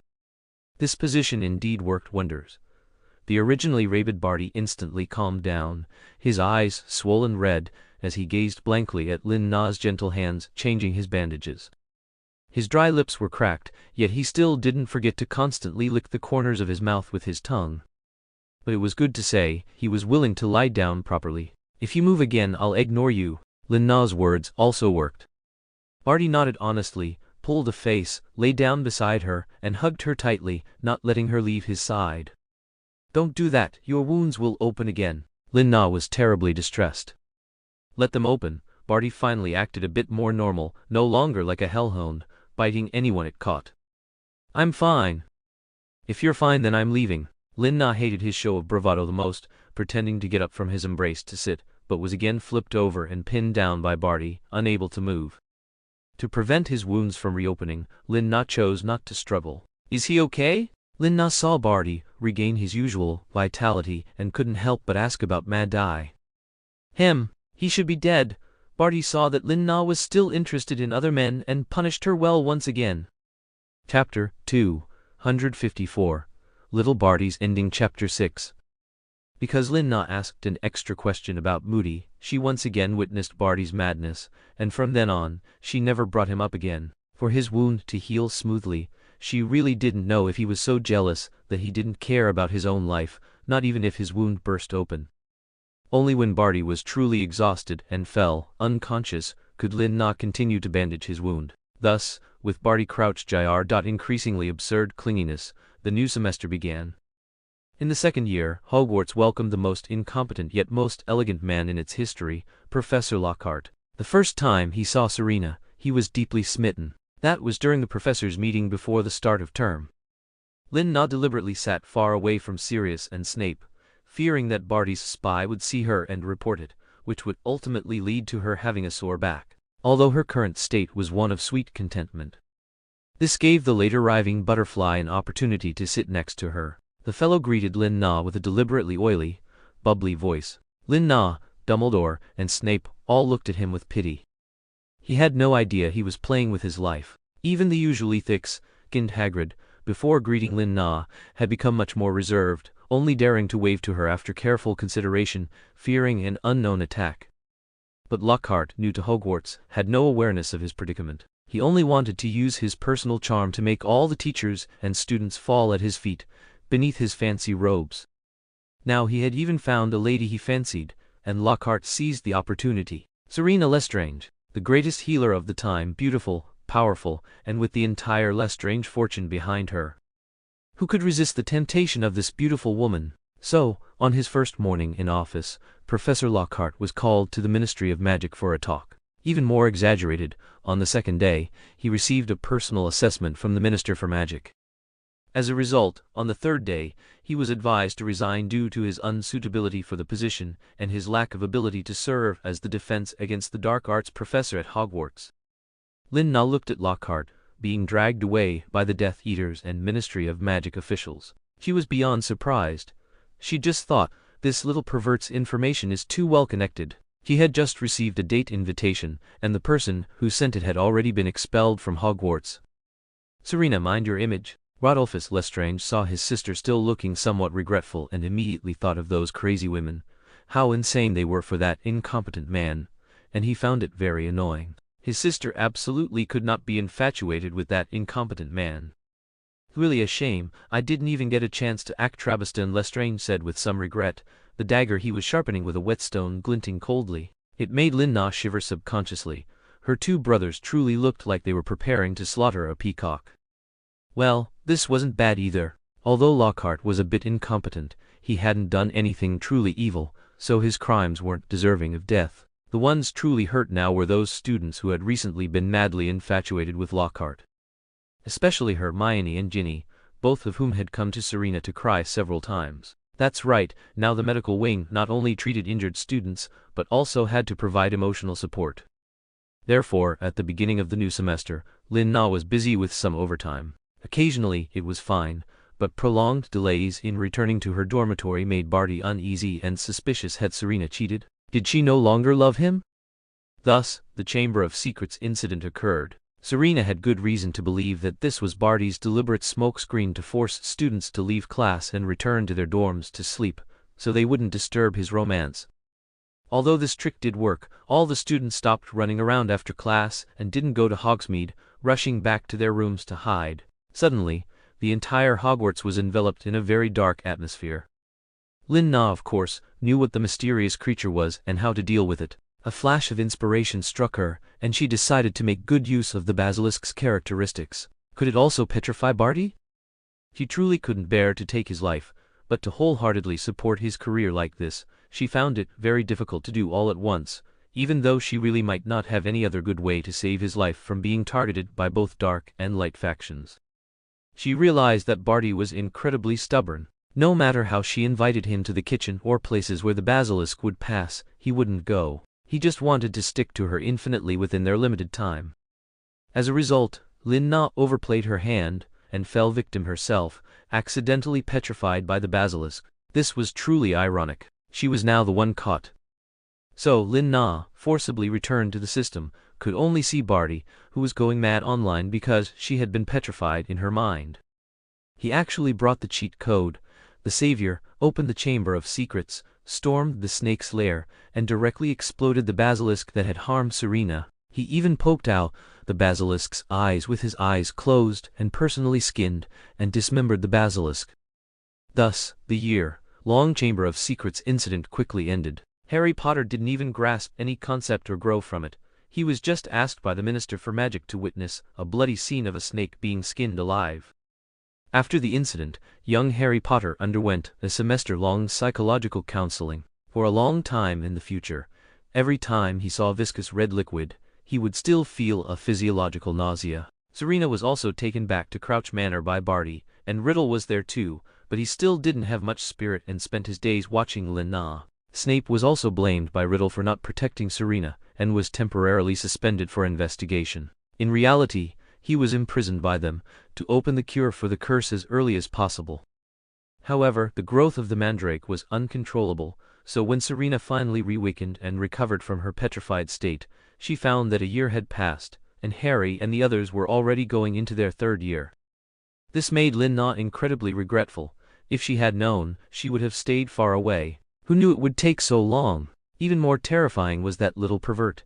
He didn't let her go even when she was petrified.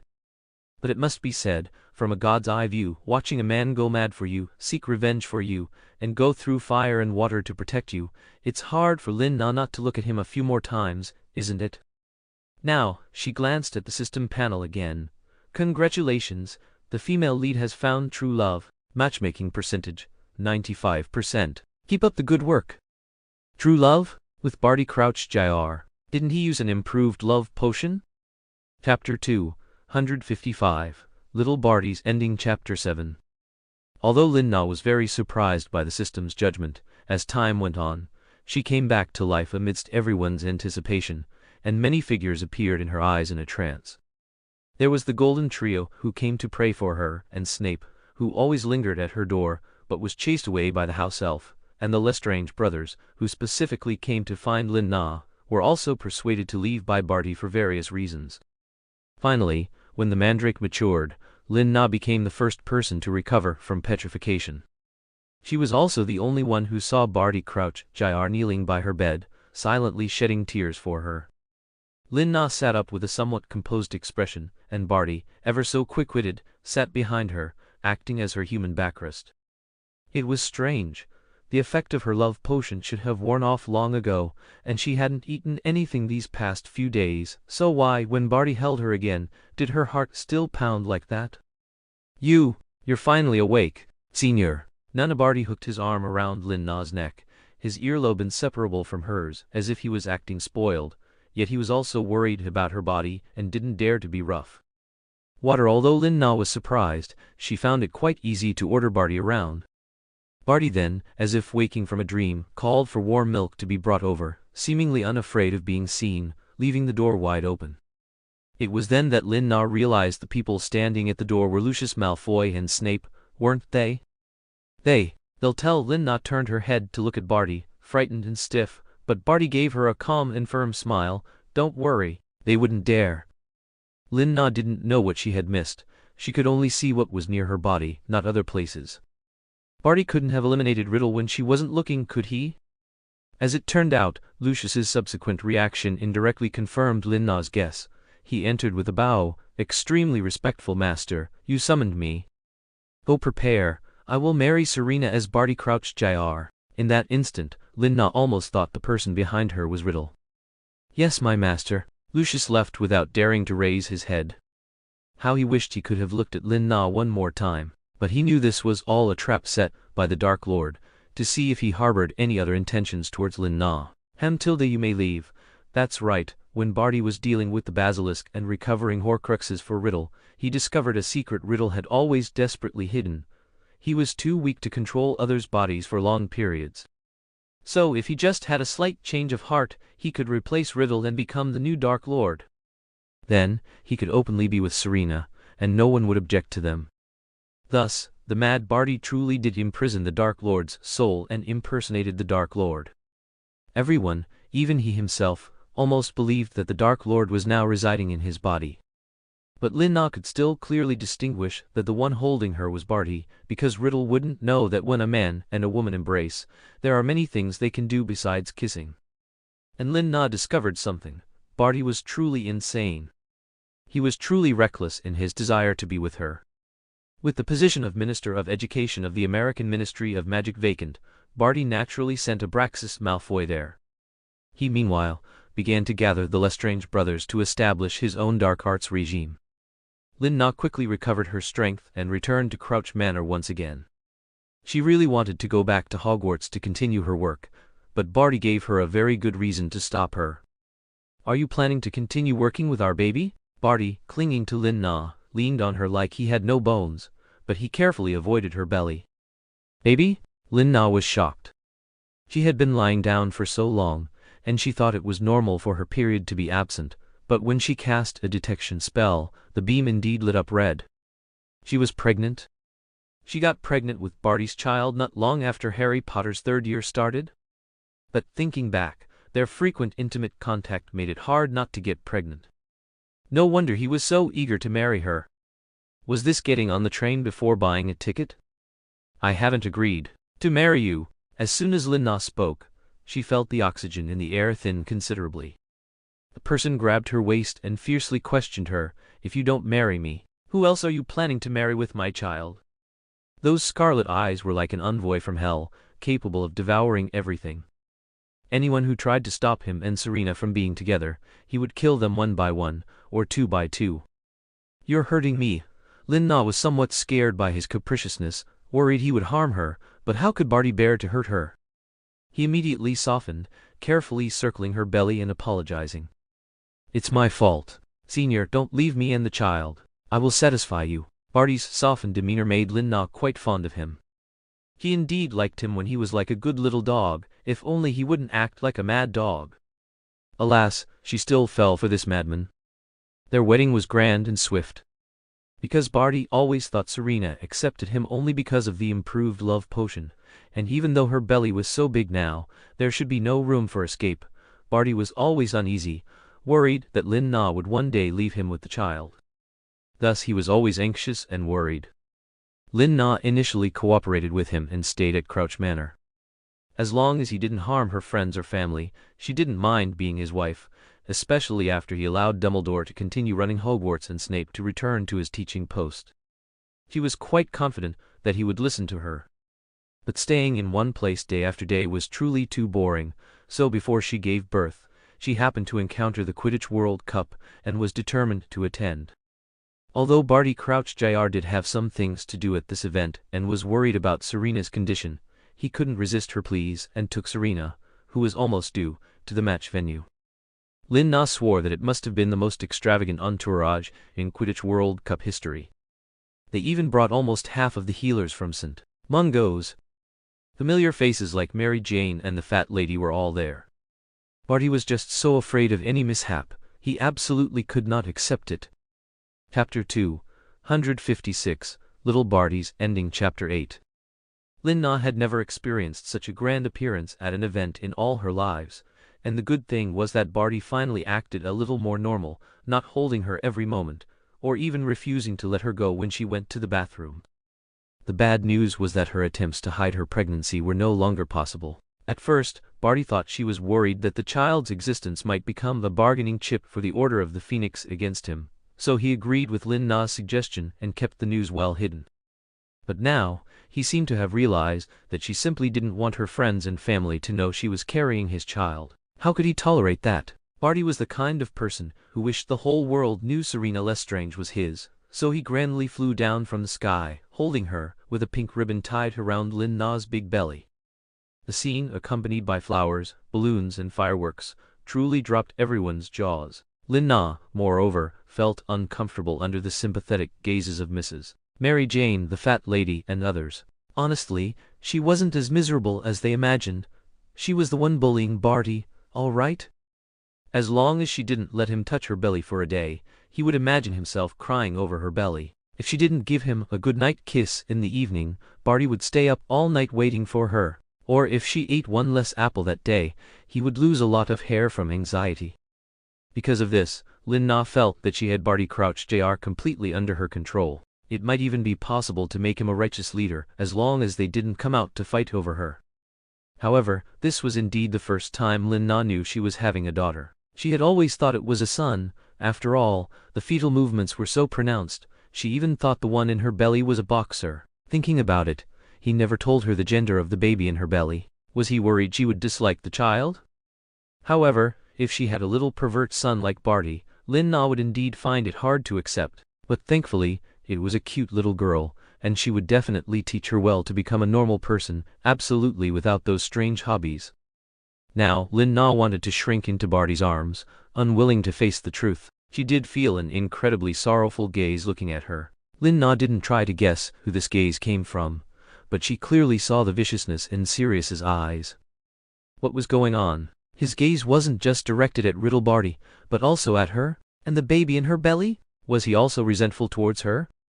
Lin Na closed her eyes. This was normal after all. She and he could no longer stand on the same ground. In his eyes, whether she was a traitor or an enemy, she had a clear conscience towards him. Is the wind strong? Uncomfortable? Where? Belly? Barty was like a detector, immediately noticing Lin Na's discomfort, and began to question her like a machine gun. No, why does Sirius Black look like he wants to eat me? Lin Na still couldn't help but ask, even though she might not get the correct answer.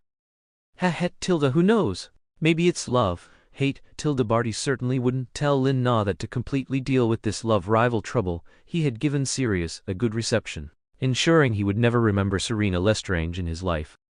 That's right, Barty had used the memory charm on Sirius, making him completely forget everything between Selina and him. In Sirius's eyes, Selina was merely a traitor who had betrayed Hogwarts and Dumbledore.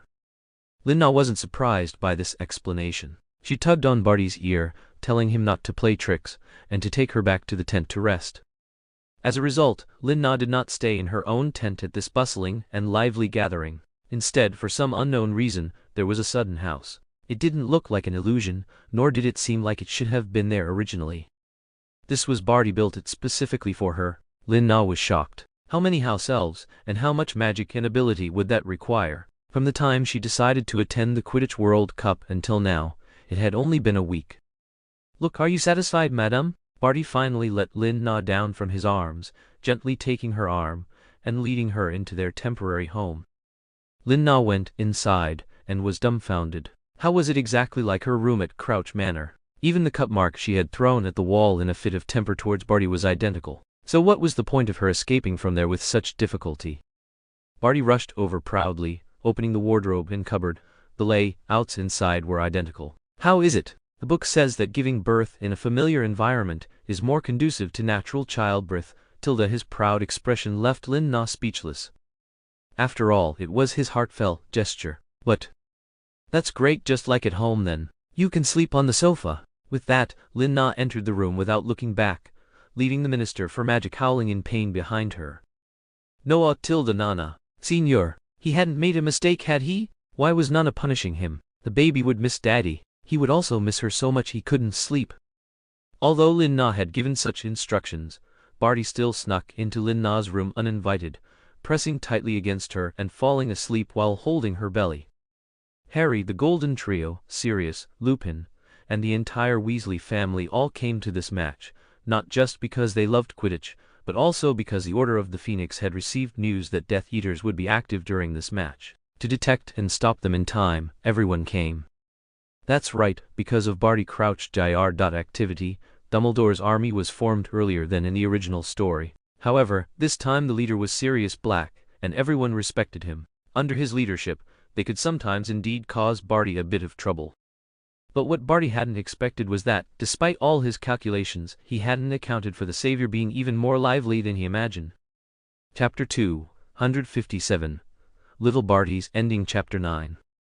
Although Barty destroyed all of Riddle's Horcruxes, including that detestable snake Nagini, who had often scared him and spied on Selina, he first killed her.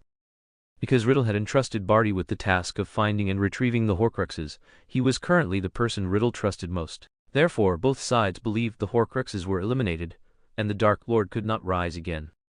However, they never expected that one unknown Horcrux fragment remained, the one hidden in Harry Potter's forehead. Due to Lily's protection, a part of Riddle's soul fragment was transferred to Harry Potter's body. It was for this reason that Riddle, in his weakest state, was able to sense Harry Potter's movements and thoughts in reverse, see what was happening around him, and realize that they were preparing to target the Dark Lord.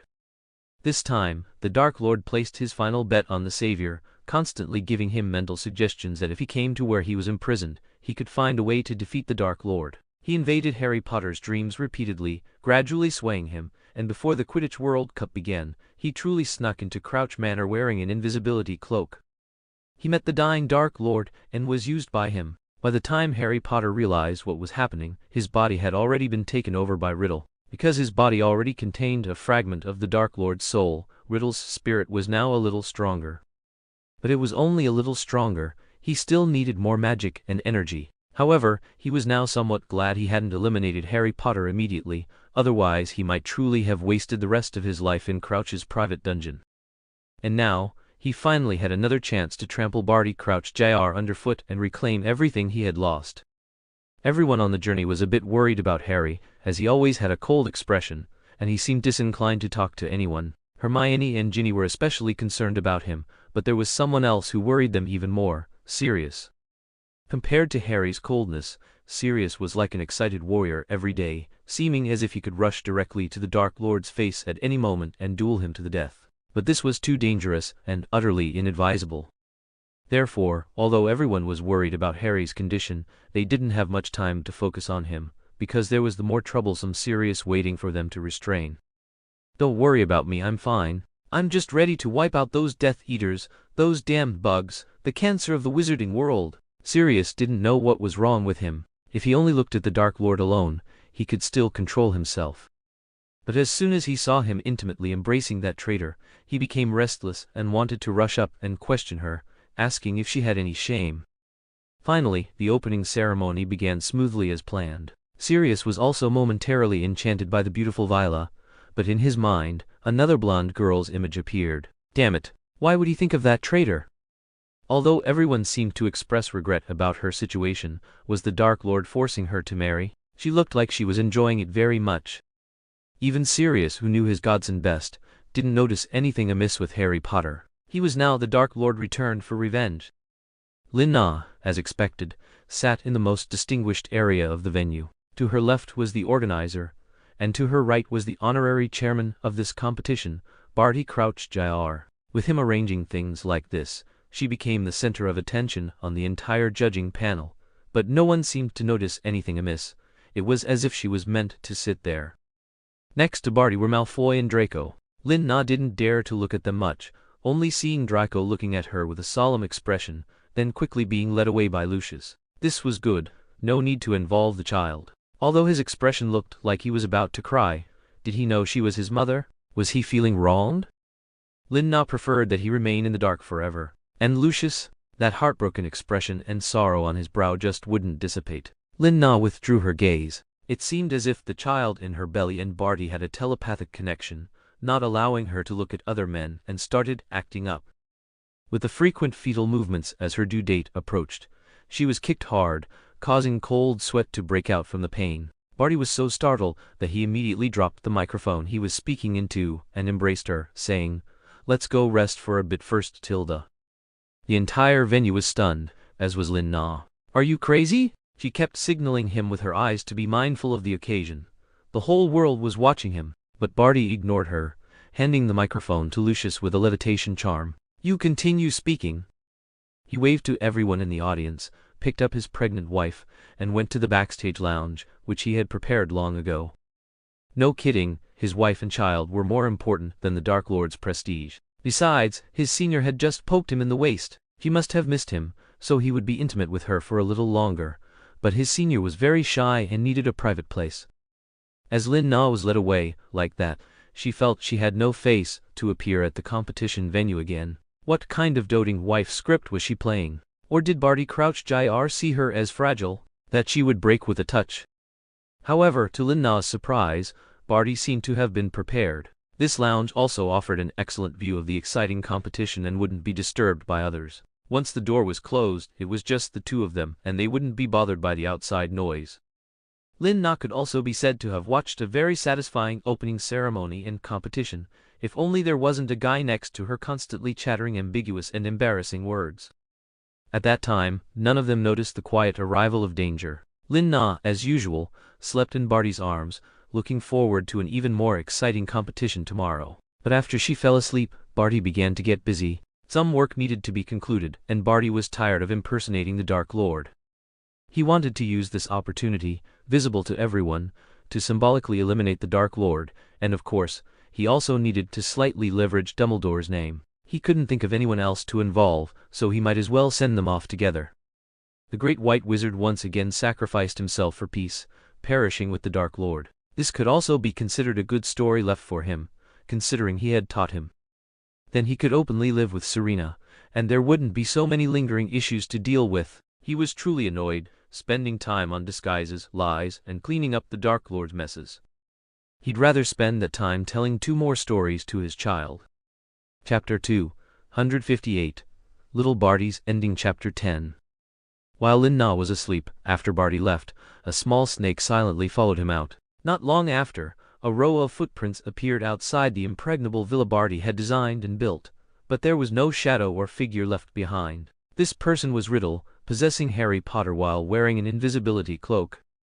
The moment he saw Lin Na, he stared at her belly with a gloomy, ruthless gaze for a long time, as if he could conjure a hole in her belly with his eyes alone and pull out that little one to kill it. Then Riddle looked at Lin Na's familiar yet serene face, lingering as he scrutinized her from head to toe. He unconsciously made Harry Potter's hand caress her cheek, then slide down to her slender, fragile neck. If he just squeezed a little, would she never betray him again, and never have a bastard with another man? Riddle's mind was in chaos. Perhaps Harry Potter sensed Riddle's intense killing intent, so he resisted fiercely with his spiritual power, making Riddle's head even more muddled. Sometimes he had to concentrate for a long time to remember who he was and why he was there. Finally, he clutched his forehead in pain, and bumped it against the corner of a nearby table. It seemed Riddle's gaze was too fervent. The child in Lin Na's womb instinctively felt the killing intent and began to stir. Coupled with the loud bang, Lin Na opened her eyes. What did she see? Harry Potter, with bloodshot eyes, was clutching his head in pain and choking his own neck, as if he were possessed. No, it was more like he was being possessed by someone. Lin Na easily made the connection. Tom, is that you? Hearing Lin Na's call, Riddle quickly recalled everything, his eyes wide and fixed on Lin Na's face. Serena? He trembled as he approached Lin Na's bedside, reaching out to grab her. Lin Na's heart tightened. At the critical moment, her leg cramped. Damn it, why did she falter at such a crucial time? It was too late. Even though the Crouch family's house elf quickly heard the commotion and appeared in their bedroom, Lin Na was still knocked unconscious and taken away by Riddle. This directly caused chaos. Barty, who believed everything was ready and only lacked an east wind, dragged his tired body, preparing to return to bed to have some tender moments with his woman and child, and enjoy the beautiful moment of her waking up beside him, only to despairingly discover that his home had been stolen. This immediately ignited Barty's last facade of normalcy. He immediately summoned Lucius, Snape, and the Lestrange brothers who had just left that very night. They all appeared, and the most likely suspect, Sirius, was also captured. But he looked confused. Who's missing? Even with blood on his lips and having been subjected to legilimency countless times, he still had no idea of Lin Na's whereabouts. So, Barty exploded. He moved the event that was originally scheduled for the competition celebration to now. In the early morning when everyone was asleep, without warning, the Death Eaters received a Cruciatus Curse notification on their arms. When they came out of their tents, dozens of Dark Lord summoning marks were floating in the sky. This caught everyone off guard, but their struggle began nonetheless. However, Barty's goal was no longer to frame Dumbledore, but to find the person who kidnapped Serena and, upon capturing them, to flay them, dismember them, and scatter their ashes. Taking advantage of this opportunity, Riddle, of course, also caused destruction. However, carrying Lin Na, a pregnant woman, was a bit strenuous for Harry Potter's current physique, so he was quickly exposed. Hermione, who knew him extremely well, realized he wasn't Harry. Hermione, very cleverly, took the unconscious Lin Na, then exposed the fact that Harry was currently Riddle. Fortunately, Lupin was still with her. He supported Riddle and protected Lin Na. However, when Riddle, cornered, tried to attack her belly before making his final escape, Lupin, to protect her belly, had an arm severed by a vicious curse. Lupin let out a painful groan, but he dared not be careless. He needed to quickly move Lin Na to a safe place. So, with Hermione's brave help, they found the main group. At that time, Lin Na's belly, due to the intense activity, began to contract. She's going into labor. Help, quickly help us. Hermione breathed a sigh of relief when she saw Mrs. Weasley. Besides her, she couldn't think of anyone else with so much experience giving birth. Quickly bring her inside. Ron, all of you, go out and find firewood to boil hot water. Mrs. Weasley certainly wouldn't bear to see two vibrant lives leave before her eyes, and she had indeed saved her own son multiple times. Her little demon king in her belly, you're not going to help her give birth to him, are you? Ron clearly still wanted to go to battle rather than help an enemy give birth here. But Hermione slapped him hard. Shut up, Ron. Finally, with everyone's help, Lin-Na gave birth to a little girl, pure white all over. She opened her eyes and looked around as soon as she was born. Her dark eyes clearly belonged to a smart child, and she was particularly stubborn. No matter how much they spanked her bottom or pinched her soles, she wouldn't cry, just stared at them and held it in. This made everyone exclaim that she was indeed the Dark Lord's offspring.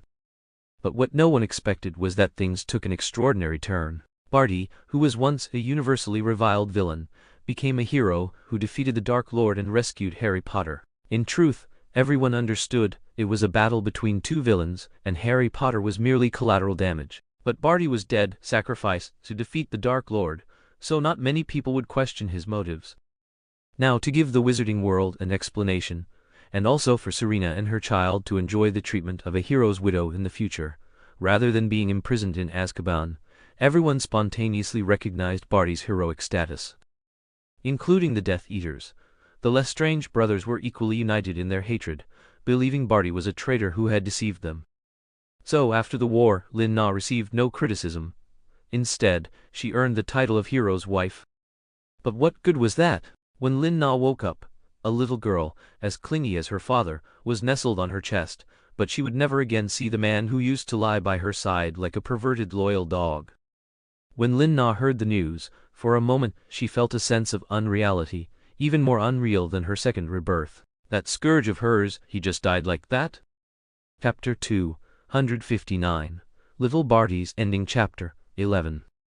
Lin-Na never expected to suddenly become a widow, which was even more unimaginable than her sudden marriage to Barty Crouch Jr. It was the first time she had experienced that feeling of her heart suddenly being hollowed out. It was dull, bitter, and she didn't know how to describe or vent it. She should have broken down and cried, but she seemed to have no tears, only wanting to hold the child in her arms and find a quiet, private place to be. How she wished all of this was a dream, and when she woke up, that mischievous boy would be by her side, and she would be nestled in his arms. But the national mourning confirmed that the vibrant boy, now a young man, had his life forever stopped on that day. Except for Lin-Na, everyone attended his memorial service, because she simply refused to believe in his death. He couldn't possibly be dead, could he? He was such a powerful guy. If Harry Potter, a teenager, could defeat Riddle, then he wasn't far behind. Barty Crouch Jr. Funeral was held at Crouch Manor, personally officiated by Dumbledore. Even Harry Potter, Sirius, and Lucius's people came. They all wanted to take the opportunity to approach Serena, to comfort her properly, as they were all very worried about her. Oh, and Sirius had regained his memories and deeply regretted his past arrogant remarks, wanting to make amends for his mistakes. Everyone felt the greatest pity for Serena. Her only two remaining relatives were still in Azkaban. She had just given birth, and the father of her child had passed away. She had to face the inheritance of two ancient families, and the scrutiny of the entire world.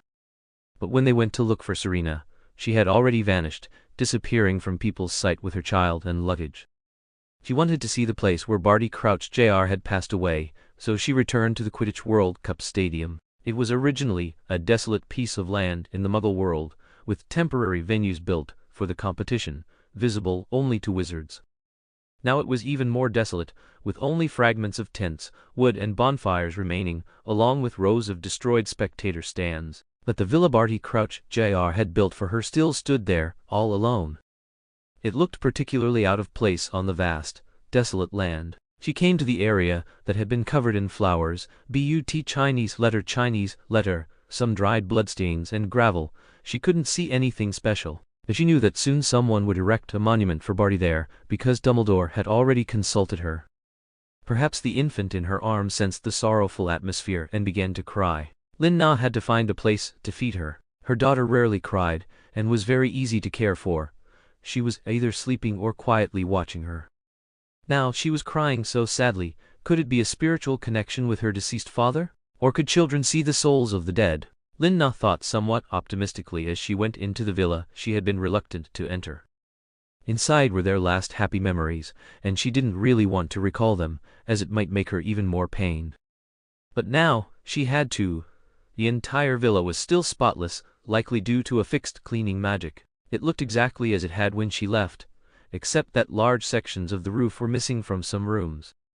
She sat back on the sofa, where Barty used to love to listen to her baby's movements, and suddenly discovered a wooden rocking horse and a wooden cradle behind the cabinet. Had Barty prepared these for the child? Lin-Na was suddenly overjoyed. He had actually left them something. Then, a little excitedly, she placed her daughter in the cradle and continued to open the cabinet, hoping to find more traces of what he had left behind. And then what did she see? A dog cowering in the wardrobe? No, it should be a wolf. Its eyes were exceptionally sharp, and its tail didn't wag loosely like a dog's, but was stiff and pointed downwards, as if hiding something. A wolf? Why is there a wolf here? And it's missing a paw?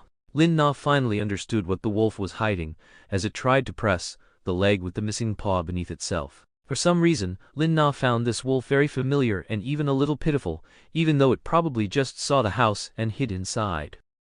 The wolf suddenly apparated, rushing into the baby's cradle, startling Lin-Na so much that she almost killed it. However, an astonishing scene unfolded. It didn't attack the child, but quietly lay beside her, nudging her little face with its nose, and even covered her tummy with its large tail.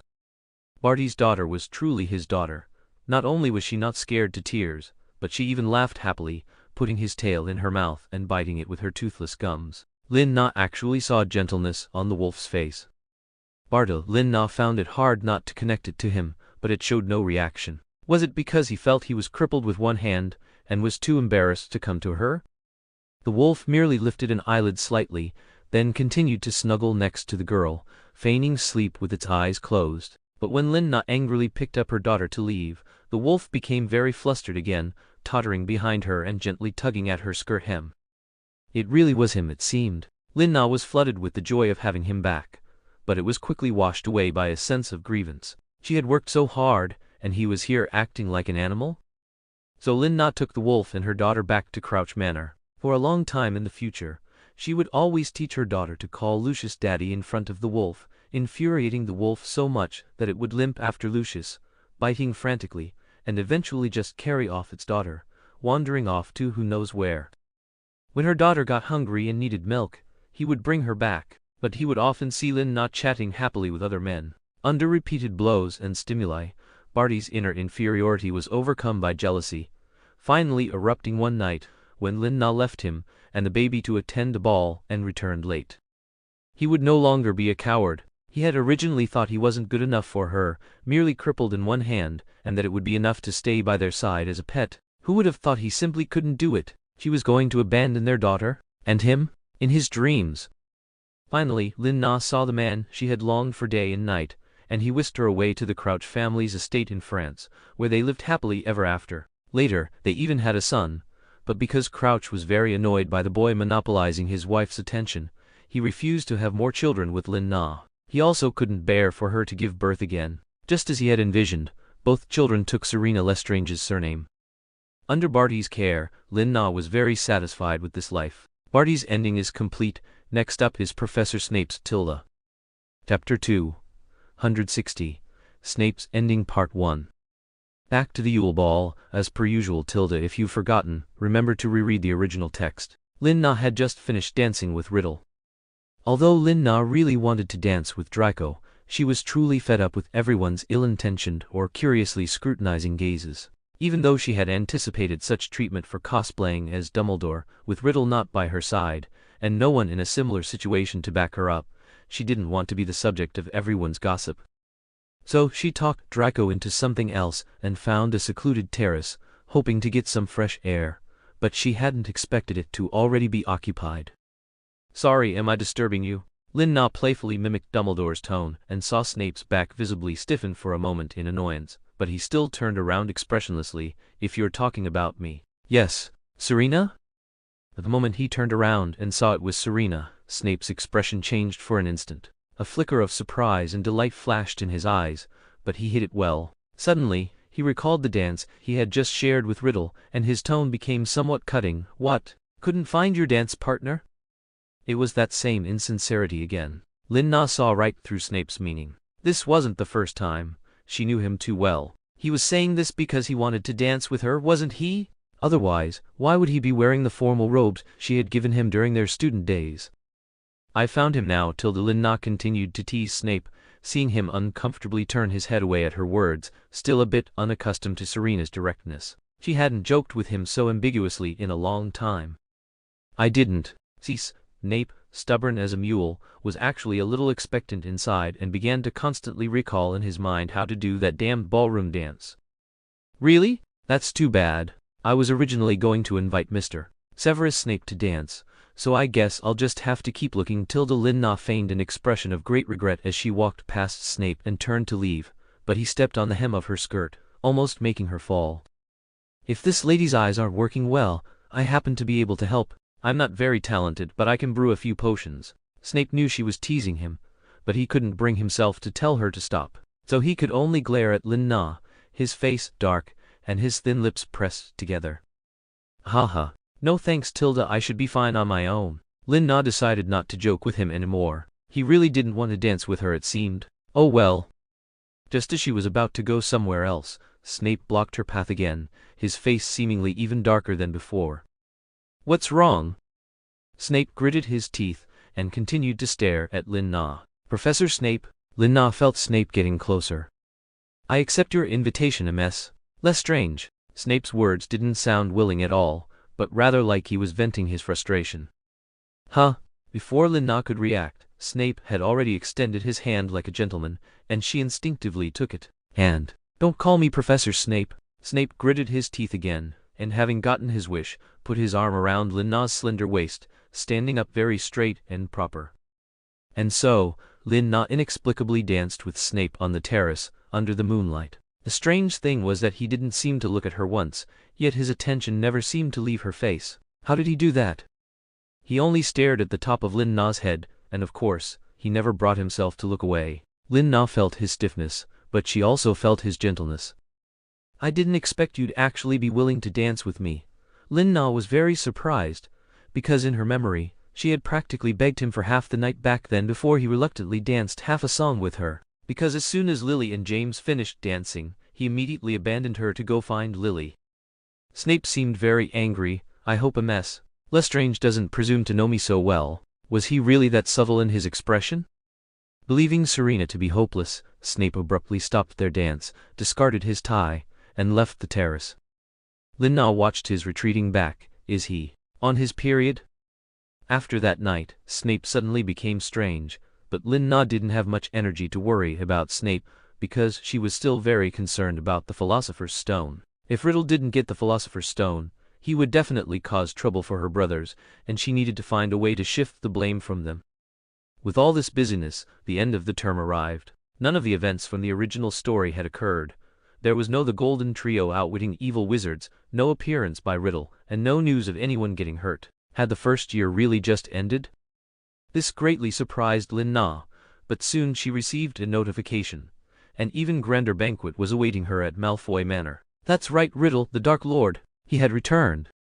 When did he get the Philosopher's Stone? On the way to Malfoy Manor, escorted by Lucius, Lin Na still seemed disoriented. She had just seen off all the students with the professors when she received this invitation. He didn't need to get the Philosopher's Stone himself. Lucius wasn't sure if telling her this news was correct. To obtain the Philosopher's Stone, Riddle had sacrificed Barty Crouch Jr., who was now in Dumbledore's hands, his fate uncertain. But he had still obtained that Philosopher's Stone for the Dark Lord, and during this time, he had recuperated very well, finally able to create his own body and return. He could understand the Dark Lord's urgency to announce his return to the world, but he was still fragile now, and everything was uncertain. Yet who could stop the Dark Lord's intentions? One could only be thankful that Dumbledore's side also seemed unwilling to let the news leak, letting everyone know that the Dark Lord had returned. Therefore, the matter of Barty Crouch Jr. was kept secret, known to very few people besides him, Dumbledore and Snape. In short, he did get it. The process doesn't matter. You need to remember, he's back. You must be extra careful in everything, and I will be by your side at all times. Lucius tried not to convey his anxiety to her, though she really shouldn't need to be anxious. Who else in this world could harm her in front of the Dark Lord? The old Sirius might have been able to, but now no way. Even the Dark Lord himself might not be able to lay a hand on her. Chapter 261. Snape's Ending Part 2. Lina also became a little more cautious under Lucius's reminder, especially since she didn't know if her brothers were involved. If Riddle were to fall again in the future, would they be implicated even more? It seemed likely, which made Lina even more sorrowful. But when she truly returned to Malfoy Manor, Snape stood firmly by her side and told her, "Follow me later, don't speak carelessly." Huh? It was the first time Lina had been so directly protected by Snape. He actually wanted to protect her. Lucius, seeing this, tried to push Snape away with his chest adorned with a jeweled brooch, but this time Snape didn't budge. Instead, he directly pushed his shoulder, quickly enveloped Lina under his robes, and whispered, making it impossible for Lucius to hear anything. Damn that Snape! If he used a silencing charm, why was he still so close to Lina? At this moment, Lina was even more surprised. Snape had taken on the tasks that the Lestrange brothers were supposed to complete. Although he didn't mention it, Lina keenly sensed that Snape was helping her. Was it because of her that he was covering for her two convenient brothers? Of course, this was just Lina's guess, but she really couldn't think of any other reason why Snape would help two notorious Death Eaters, two madmen. You'll be okay, right? At the moment, Lina was genuinely worried about Snape. At the same time, her heart felt warm. That Snape fellow wasn't like Lucius or Barty, who would actively seek credit, but the things he did always made one's heart flutter in certain moments. Snape truly was a reliable and good man. I'm fine. Snape cleared his throat and changed the subject. He didn't want to discuss such sappy-sounding topics. You'd best not have too much contact with any other gender. Including you? Lina specifically noted his expression. Yes, including me. Snape's reply was somewhat subtle, seeming both relieved and awkward. Okay, Lina agreed straightforwardly. If it could put him at ease to be a double agent and help her complete that difficult mission, then there was nothing wrong with her being a bit more well-behaved. At least she couldn't become a stumbling block for him. So, Lina followed behind Snape, beside Lucius, into a dark-themed banquet. Everyone at the banquet wore black formal robes, hooded and with different designs of metal masks on their faces. Some people were enthusiastically chatting about the future with those beside them, arm in arm. Others were nervously trying to minimize their presence, and still others were downing drink after drink, seemingly unable to believe that the Dark Lord had truly returned. But without exception, all these people quieted down at the appearance of Selina Lestrange. It was an absolute silence, as if the Dark Lord himself had already arrived.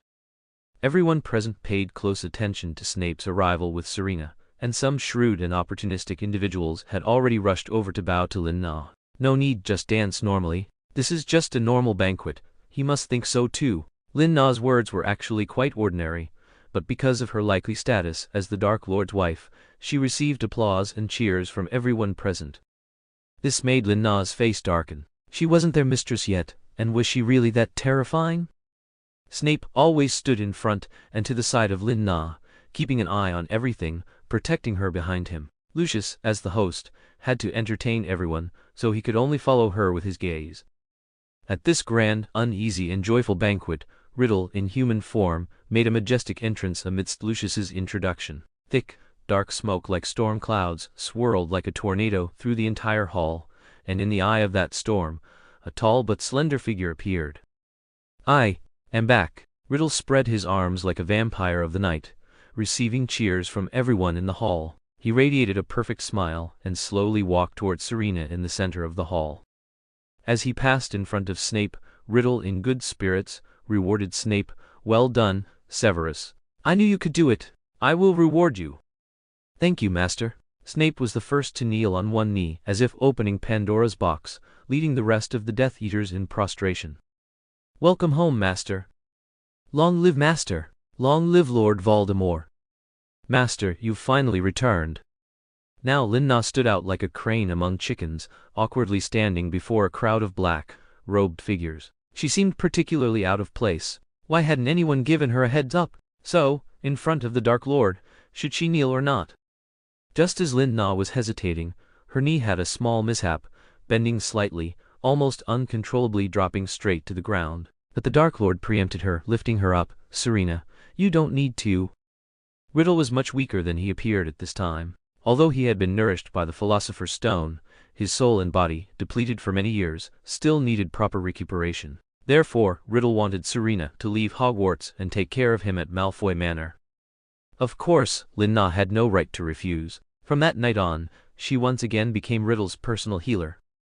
At the same time, she also clearly understood how weak the Dark Lord truly was. She only needed to slightly alter the potion's formula to secretly eliminate the Dark Lord. However, even if she eliminated him now, his other Horcruxes would still allow him to remain a menace. So, she needed some time for him to absorb the Horcruxes, or for the Horcruxes to be destroyed before defeating him. And the Lestrange brothers just happened to be assigned to do this, making it even more convenient and easy for Lin-Na to act. She could also breathe a sigh of relief. Actively helping Dumbledore's army destroy Horcruxes should earn her a reduced sentence at the Ministry of Magic, right? And Lin-Na's and Snape's paths crossed more frequently once again, trapped at Malfoy Manor. It seemed Riddle only trusted Snape to speak with her. Others, especially Lucius, would incur the Dark Lord's displeasure. In the morning, Lin-Na was awakened by Riddle to begin his morning muscle stretches and massages, which she had to do by hand, not with magic. After they finished breakfast together, she would conspire with Snape for important matters. Lin-Na could then go back to sleep in, have lunch with them at noon, and then Riddle would take a 3-hour nap to replenish his energy. This would be her and Snape's best opportunity to exchange information. Although each time felt like a clandestine meeting, Lin-Na, under this high pressure, became increasingly dependent on Snape. Chapter 262. Snape's Ending Part 3. Lin-Na didn't know how Snape managed to withstand the pressure. He clearly carried so much. He had to maintain his prestige among the Death Eaters, complete seemingly impossible tasks for Riddle, help Dumbledore and his allies gather information as much as possible, provide cover for the Lestrange brothers, and finally, try to care for Serena's emotions every day. Yet, every time Lin-Na saw Snape, he was always so composed and calm. The last time she saw him with obvious emotional fluctuations was when she had just returned from the past. While Riddle napped, Snape would bring her some news to prevent her from overthinking. Of course, Lin-Na was also completely open with him. This day, they met as usual, secretly, in a hidden room at Malfoy Manor. It was Narcissa's old secret hideaway, known only to Lin-Na. Whenever Lucius angered her, she would hide there. It was similar to the Room of Requirement, appearing when she most needed to be alone. Otherwise, she would be driven crazy by the clingy person. Now, it had saved them both. "How are things going with the Horcruxes?" Lin-Na took out the dessert she had prepared earlier for Snape. She did it on purpose, wanting to see his disgusted expression. She hoped he could occasionally relax and be himself, instead of always being so tense. Progress is going very smoothly." Snape, being very considerate, sat down, but looking at the strawberry cake, he couldn't help but frown. He silently picked up a fork, quickly scooped a bit of cream into his mouth, as if it were poison, then wiped his mouth, ending the battle. Seeing him try so hard, Lin-Na was already satisfied. She quickly poured him a cup of Chinese black tea. Although she couldn't return to Hogwarts now, her treatment was like that of an emperor. She only needed to speak to get what she wanted. She had discovered that Snape quite liked Chinese tea, even wanting to research whether it could be used in potions, because every time he drank the tea Lin-Na brewed, he felt a mysterious energy. Lin-Na didn't know how to explain it to him, so she could only silently support him. Except for the one on Potter's forehead, all the others have been recovered, including the locket from the Black family. Snape finally relaxed his brows after drinking the tea Lin-Na personally brewed, a long, lost expression of leisure appearing on his face. He probably only had the chance and time to show this side of him in front of Serena. Now he carried too many burdens. He absolutely could not make a mistake. "That's great, that's good news. Oh, how is my colleague, the one possessed by the Dark Lord White?" Lin-Na had wanted to ask, but every time Snape seemed to be in a bad mood, she didn't dare. Seeing him in a good mood now, he might tell her. But as it seemed, she had hit a wall again. Snape had long seen through that White it was the long, missing second son of the Black family, Regulus Black, who had changed his name and hooked up with that woman, Serena. The thought that he had been hiding his identity next to Serena for so long, surely having had many moments alone, made Snape's heart bubble with bitterness. Now she was so concerned about him, even more than about himself. "What White? You mean Regulus Black, Miss Lestrange?" Snape sneered, slamming the teacup heavily onto the table. "Ah ha ha, is that so? How would I know Lin Na was seen through by Snape in an instant? She didn't remember telling Snape about this, did she? Alright, I get it. It's also because he's a really good person, and he takes good care of me, alright? It's definitely not because of Sirius Black. I swear again, I absolutely cannot have any entanglement with Sirius, otherwise, I'll be by the Dark Lord. Before Lin Na could finish her vow, Snape stuffed her mouth with strawberry cake. I get it. Snape didn't want her to make such a vow, but being coaxed by her like this, the knot in his heart did loosen quite a bit. Delicious Tilda, it really is my own making. Tilda. Lin Na didn't know why she was so proactively showing loyalty. Maybe she wanted to make him happy. Why did she want to make him happy? Lin Na thought she probably already knew the answer. But Snape, across the table, was completely captivated by Lin Na's words personally made, so he picked up the fork once more and put the dessert he hated into his mouth. Not bad, keep up the good work. Although the words were formal, he ate it all. Lin Na was somewhat delighted. What could be more joyful than being acknowledged by the person you like? Then I'll make more for you next time, okay Tilda? Cough cough cough. Perhaps. Next time you could try something else. Snape almost choked himself to death. Just then a house elf's voice came from the corridor. Who is it? It was tapping on the wall, surprised why there was a human sound on the wall today. Startled, the two in the room simultaneously covered each other's mouths. Snape quickly cast 2 silencing charms. How careless of him to make such a low-level mistake. On Lin Na's mouth was Snape's hand, with its thin calluses. His palm was very dry, and equally dry were Snape's chapped lips on her palm. Lin Na now felt as if she had kissed his lips, and suddenly became incredibly shy. You, drink more water. Lin Na was a bit shy and dared not look at Snape's face. His hand withdrew very quickly, but Lin Na's hand was slow to react. Snape had to reach out and take her hand himself, but the moment they touched, it was like an electric spark, and their fingers intertwined. Thank you, Snape replied blankly. Then you, too. He was also somewhat dazed as he touched Lin Na's lips and hand, but now he dared to look at Lin Na's face continuously, because she looked shy. Could it be? Snape's gaze was unusually tender, but unfortunately, Lin Na didn't see it. By the time they unconsciously leaned closer, the sound of someone looking for Serena from outside was simply too obvious. Lin Na and Snape were both visibly disappointed. Lin Na secretly resolved that next time, she would definitely steal Snape's kiss, regardless of whether he liked her. And so they ended their meeting, or rather their tryst. The next one would be in 2 nights, when Snape didn't have a night class. Lin Na was already starting to miss him. Darlings, due to the continuous decline in traffic, I have to start a new project, Tilda, so I can't update 4 times a day here, and it will be ending soon. The endings for other male leads might be very short, Tilda. My health hasn't been too good recently, so I'll rest for a bit. Welcome to wait for the new project, which is about the Marauders era, focusing on the 4-person group. Oh, and I finally have a group. Welcome to join and urge for updates, Tilda. Chapter 263. Snape's Ending Part 4.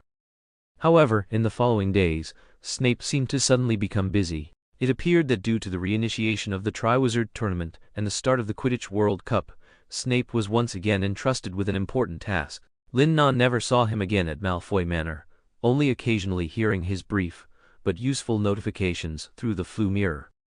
Sometimes, the connection would drop after only a sentence, or if he spoke a couple more, the Lestrange brothers would interrupt, trying to talk over him. Lin Na always suspected he was undertaking life-threatening missions, wondering how dangerous it must be for the signal to be so poor.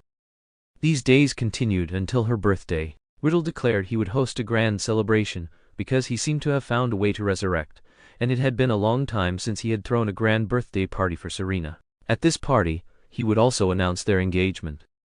For Lin Na, it didn't matter much, as all her birthday parties since childhood had eventually turned into Death Eater banquets.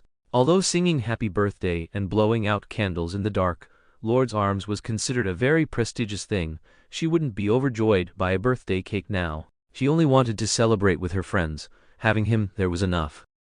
What was most crucial was that she had a premonition that Riddle would announce his engagement to her at her birthday feast. She became a bit uneasy and desperately needed Snape to know about this. Although he might not have any good ideas, she knew Snape would definitely say something, becoming her most reliable support, and he would surely put her mind at ease. So, Lin Na sought out Lucius, asking him to relay a message for her. However, Lucius seemed to have misunderstood her intention. She didn't know if he had informed Snape. In any case, on the day of the birthday party, Lin-Na didn't see Snape, but instead waited for Abraxas. When he stood rebelliously before Riddle, intending to take Serena away, everyone was shocked, thinking old Malfoy must have lost his mind to do such a thing. And this was before Riddle announced his engagement to Serena, as he rushed to confess his feelings to Lin-Na. Of course, Riddle would not agree to him and dueled him one-on-one. This was actually very unfair and inappropriate for Riddle, who had just slightly recovered his strength. But Riddle was furious, like someone on the verge of victory suddenly betrayed by a close ally who stole his tower. The irrational Riddle didn't know this was Lucius's scheme, and the person before him was not Abraxas at all, but a Death Eater who had drunk Polyjuice potion, merely bribed by Lucius. As a result, Riddle not only couldn't announce his engagement to Serena, but also had to continue resting in seclusion due to severe injuries, disrupting all his plans. And after the fake Abraxas died, and his true identity was revealed, Riddle still couldn't blame the Malfoy family. Lin-Na breathed a sigh of relief, finally not having to marry anyone, but she still felt a sense of loss. Had Snape not received the message? Then she became a little worried again, wondering if he had encountered danger and was injured. Lin-Na, silently missing Snape on the terrace, suddenly saw an owl being attacked by several falcons. 3 fierce falcons from the Malfoy family seemed to be driving away the poor owl carrying a letter. Lin-Na immediately had a premonition that the owl was asking for her help, so she pulled out her wand and chased away the falcons. Sure enough, the owl delivered Snape's letter and a gift. Upon opening it, Snape's fellow had indeed encountered trouble and couldn't make it back, but he had sent her his latest potion and a key. Was this a Gringotts key? What did it mean? Was he leaving her his life's inheritance? Bah. It's not an inheritance at all. Lin-Na spat inwardly, thinking of those bad things with great unease. Just then, the envelope in her hand was snatched away. You don't have to look at things that bring bad feelings. Lucius, you have no right to tell me what I can look at. Before Lin-Na could react, Lucius had used Obliviate on her, making her forget her affection for Snape. She even forgot the existence of Snape during her school days and her most helpless moments. Her memories became muddled. Now Lin-Na only remembered that she had a deeply loved person, and they hadn't had time to confess their feelings, but she truly liked that person. He was reliable and gave her a special sense of security. And the person who always appeared by her side at that time was Lucius Malfoy. Although he already had a son, Lin-Na always felt he was very familiar, and Draco also liked him very much. So she wondered if Lucius Malfoy was that person? When Snape finally found a dark arts spell that could silently eliminate Riddle, he unhesitatingly completed this step for Harry Potter. He became a hero of the entire wizarding world, but he lost the heart of his beloved. Thanks again to Awuya, Squibbear, Zhu Yuxu, Enya, and Elisha Jilin Duo, who have been avidly following Harry Potter recently, for sending me props and rewards. Chapter 264. Snape's Ending Part 5. When Snape returned, injured but victorious, to find Serena, he didn't receive the expected hugs and tears. Instead, he witnessed the scene. Serena and Lucius embracing in celebration of their victory, with Draco nestled between them. That boy, Draco, was already up to Serena's shoulder, crying profusely into her shoulder, while Lucius gazed at them with deep meaning, as if they were his entire world. The 3 of them looked like a true family, making Snape's breathing difficult. Had they already become one? His appearance, then, was an intrusion. So, Snape didn't disturb the tightly embracing trio. He dragged his injured leg back to his own home once more, as if that was where he belonged. Isolated, desolate, and ridiculous. It wasn't until Snape sat down that he realized there were liquids streaming down his cheeks. Yes, he should cry for himself, otherwise there would be no one else. He closed his eyes in pain and despair. Well, if she was happy, then it didn't matter if he was alone. Snape's retreating figure was seen by Lin-Na. She only saw a stumbling black figure, but it was as if she had been struck by lightning. She instantly pushed Draco and Lucius away. Did you see him? That black-haired man? A man? Probably a Death Eater fleeing in panic. Tilda, don't worry, we'll have them all captured now. Lucius immediately guessed the gist of the matter, but he absolutely couldn't let his efforts go to waste. Lin-Na had already promised him a proper status after the war's victory. But from that day on, Lin-Na began to have strange dreams. In her dreams, there was always a black-haired boy by her side. His potion skills seemed strong, Every time, she would force him to help her complete class assignments, even exams, and he always seemed to complain while still doing a good job. She also dreamed of them dancing together, which was very strange. Sometimes it was at a school ball, sometimes as they twirled, they would find themselves on a beautiful terrace. He was clearly wearing the same clothes, which, predictably, she had bought, but the person opposite him was both young and old. In short, Lin Na increasingly felt that this man was completely different from Lucius, who was by her side. This time, the newspaper again featured a headline about a missing hero. If Snape had attended his award ceremony as usual, or even just one interview, it might have allowed Lin Na to know of his existence. But he seemed to have shut himself off, with the result that Lin Na had no idea what Snape looked like. She relied solely on her intuition to search, and they kept missing each other. Until Lin Na confronted Lucius again. "You mean after Riddle fell asleep, where did we go on our date?" Lin Na remembered very clearly that only she and he knew that place. When she had asked Lucius this question before, his answer was actually very vague. It was in a very secluded place, known only to the two of us.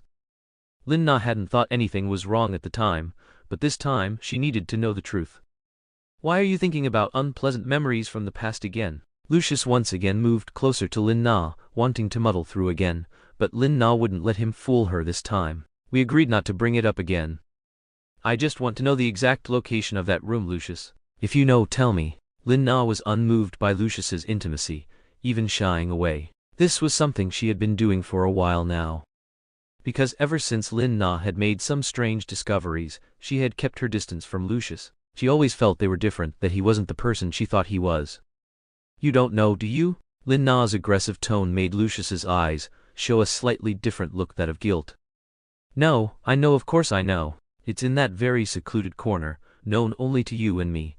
But I can only tell you in an absolutely safe place." Lucius feigned mystery, acting as if someone might be listening, unwilling to answer, but Lin Na saw through him instantly. "No, you don't know. You're not the person I want. Have I forgotten something, Lucius? If you tell me now, we can still be friends, but if I find that black-haired man myself, don't even think about speaking another word to me. Look at me." Lin Na's words were like a heavy punch, hitting Lucius hard in the face and heart. He stared blankly at Lin Na, his face full of grievance and disbelief. "Did you really remember? But it was I who has been with you until now, and you also promised our wedding would be held at Malfoy Manor." Lucius was heartbroken and in tears. Although Lin Na also felt a pang of sadness, the thought of another unfortunate soul waiting for her forced her to be firm. "Yes, but you lied to me. You know what I'm talking about, Lucius Tilda." "I'm sorry." Under Lin Na's firm attitude, Lucius finally revealed the secret he had wanted to hide until his death. He had betrayed Snape, his ally, and stolen Lin Na's memories of Snape. "So, that guy I saw was him?" Lin Na belatedly realized that the person she was looking for was the great hero that the entire wizarding world was searching for. "What have I done?" Lin Na looked at every feat of Snape's in the newspaper. Each one seemed like an impossible task, yet he had completed them all. What kind of conviction had he carried to accomplish them?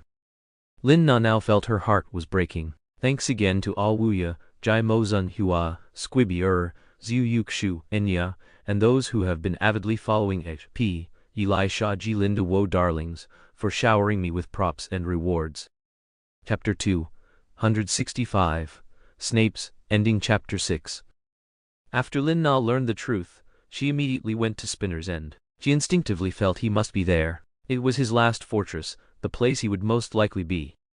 The Snape might have anticipated Lin Na's move. He wasn't there. Lin Na looked at the mess on the floor and the dried blood. It was hard to imagine how Snape had endured it, going to find her with such anticipation after the war, still severely injured, only to witness such a betrayal.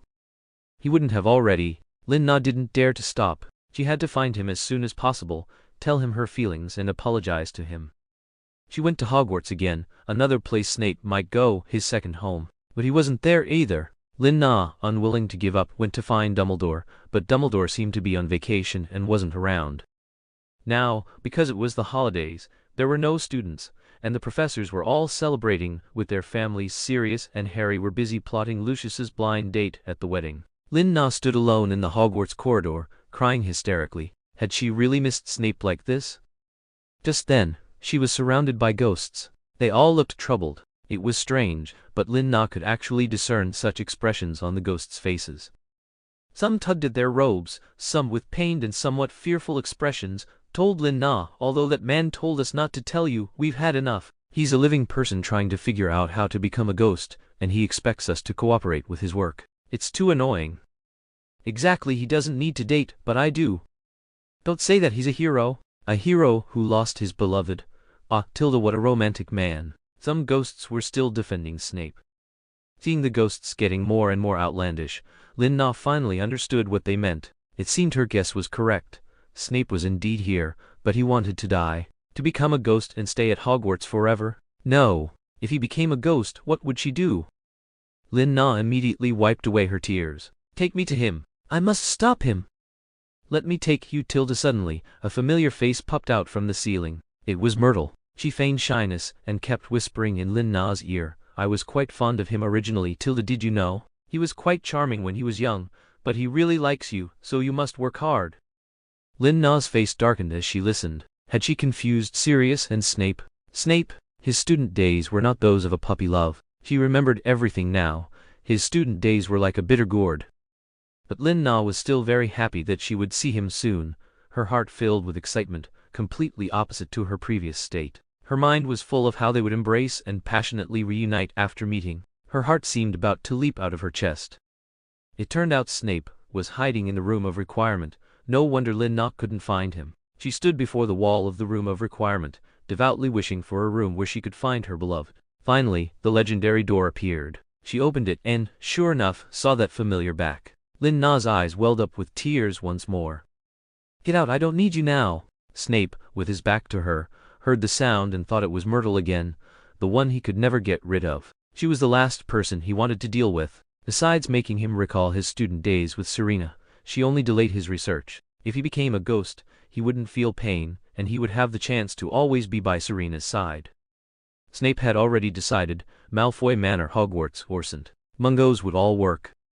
Just as Snape put down the dark arts alchemy item in his hand, intending to drive Myrtle away, his waist was suddenly embraced from behind. The familiar, warm touch stiffened him on the spot, and for a moment, he didn't know what to do. Snape knew it would be hard to refuse her, but he also worried this was a false signal. Was she here to give him a wedding invitation? If you're here to invite me to your wedding, then don't bother. I'm very busy. Snape forced his voice not to tremble, trying not to appear disheveled in front of her, and with a wave, he prevented Serena from pressing closer to him. Ridiculous! But when he turned around and saw the woman silently weeping, her face red and tear-streaked, Snape couldn't utter any more harsh words. For a moment, he even longed to pull her into his arms and kiss her face and lips. If you don't come to my wedding, then won't there be no groom? Lin Na's sorrow welled up. She never expected Snape to refuse her. What should she do? However, Snape didn't leave her confused for long. He stared at her face with wide, unblinking eyes, as if interrogating one of his students, nearly startling Lin Na. Say that again? He squeezed Lin Na's shoulders so hard they hurt, and she also got a little temper. If you don't want to marry me, then fine. It doesn't matter. Marry. Snape could no longer suppress his excitement. He hugged Lin Na tightly. This moment, he had waited for it for too long, so long that he thought he had no hope in this life. Finally, Lin Na got the lover she wanted and finally completed the mission the system assigned her, to find Serena's true love. It turned out that true love had always been by her side. Later, to avoid any snatching schemes from Lucius and Sirius, Snape took Lin Na to a small island in the Pacific to get married. It wasn't until their child needed to go to school that Snape, for his daughter's sake, returned to Hogwarts to continue teaching. If it weren't for his child, he wouldn't have accepted Dumbledore's invitation. But later, Snape regretted it because Harry Potter's obnoxious son always clung to his precious daughter like a fly, making Snape detest anyone named Potter even more. Unfortunately, no matter how much Snape targeted James Potter, that obnoxious boy still married his only precious daughter. At their wedding, Snape's face was terrifyingly dark, almost making Lin Na die of laughter. As a result, Snape immediately decided to have another child to retaliate against Lin Na's Schadenfreude. That would be her daughter too. Snape's chapter is complete. Following alternate endings should be explained more quickly. Thank you for reading this far. Chapter 266, Lestrange Ending Part 1. As per usual, the plot returns to the ball. For those who forgot, you can go back and check it out. This is after Lin Na danced one song with Riddle. Lin Na had already agreed to go with Draco to find Abraxas, but on the way, she bumped into Rebustan, who directly knocked Draco, making him stumble back a few steps. Hiss, that hurts. Draco clutched his head, not expecting someone to be as hard as an iron plate. Looking up at the person, it was a fierce-looking man, Selina Lestrange, whose menacing expression would surely make a child cry.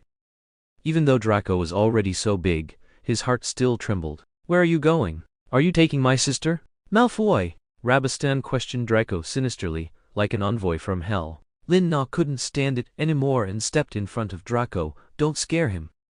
The man, who had been stern to the point of disdain, instantly softened his features when he looked at Lin Na, grinning as he handed her a baked apple from his pocket. "Eat it while it's hot." He completely ignored Draco's presence and simply led Lin Na away.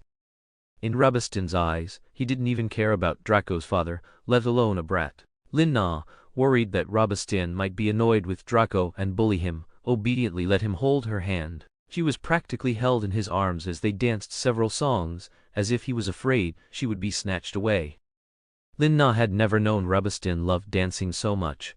How could such a dark person be a ballroom dancing master? Lin Na felt like her feet and legs were no longer her own, but Rebustan still seemed completely engrossed, probably because he finally had a chance to have intimate contact with her openly.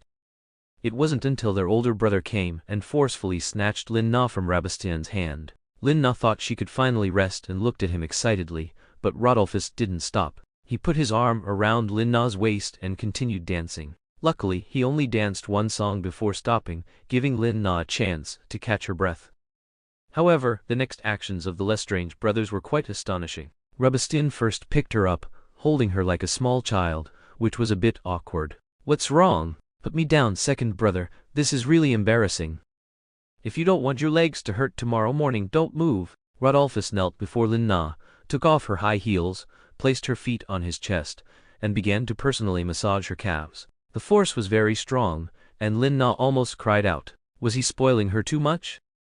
Although Lin Na felt that this was too ambiguous for siblings, she could understand them. After all, there was no blood relation, and such suppressed emotions must be very difficult to bear, right? At least, she would feel unbearable pain. Just as the atmosphere was harmonious on their side, enjoying their rare reunion, Abraxas, who had heard the news from Draco on the other side, was furious. How dare they bully his grandson like this? Disregarding the Malfoy family? Abraxas, who had always been several steps ahead of the Lestrange family, had never tolerated such disrespect. Ultimately, it was his son who was not ambitious enough and failed to gain favor in front of the Dark Lord. He thought of a good idea. If there was no opportunity to earn merit, then he would create one.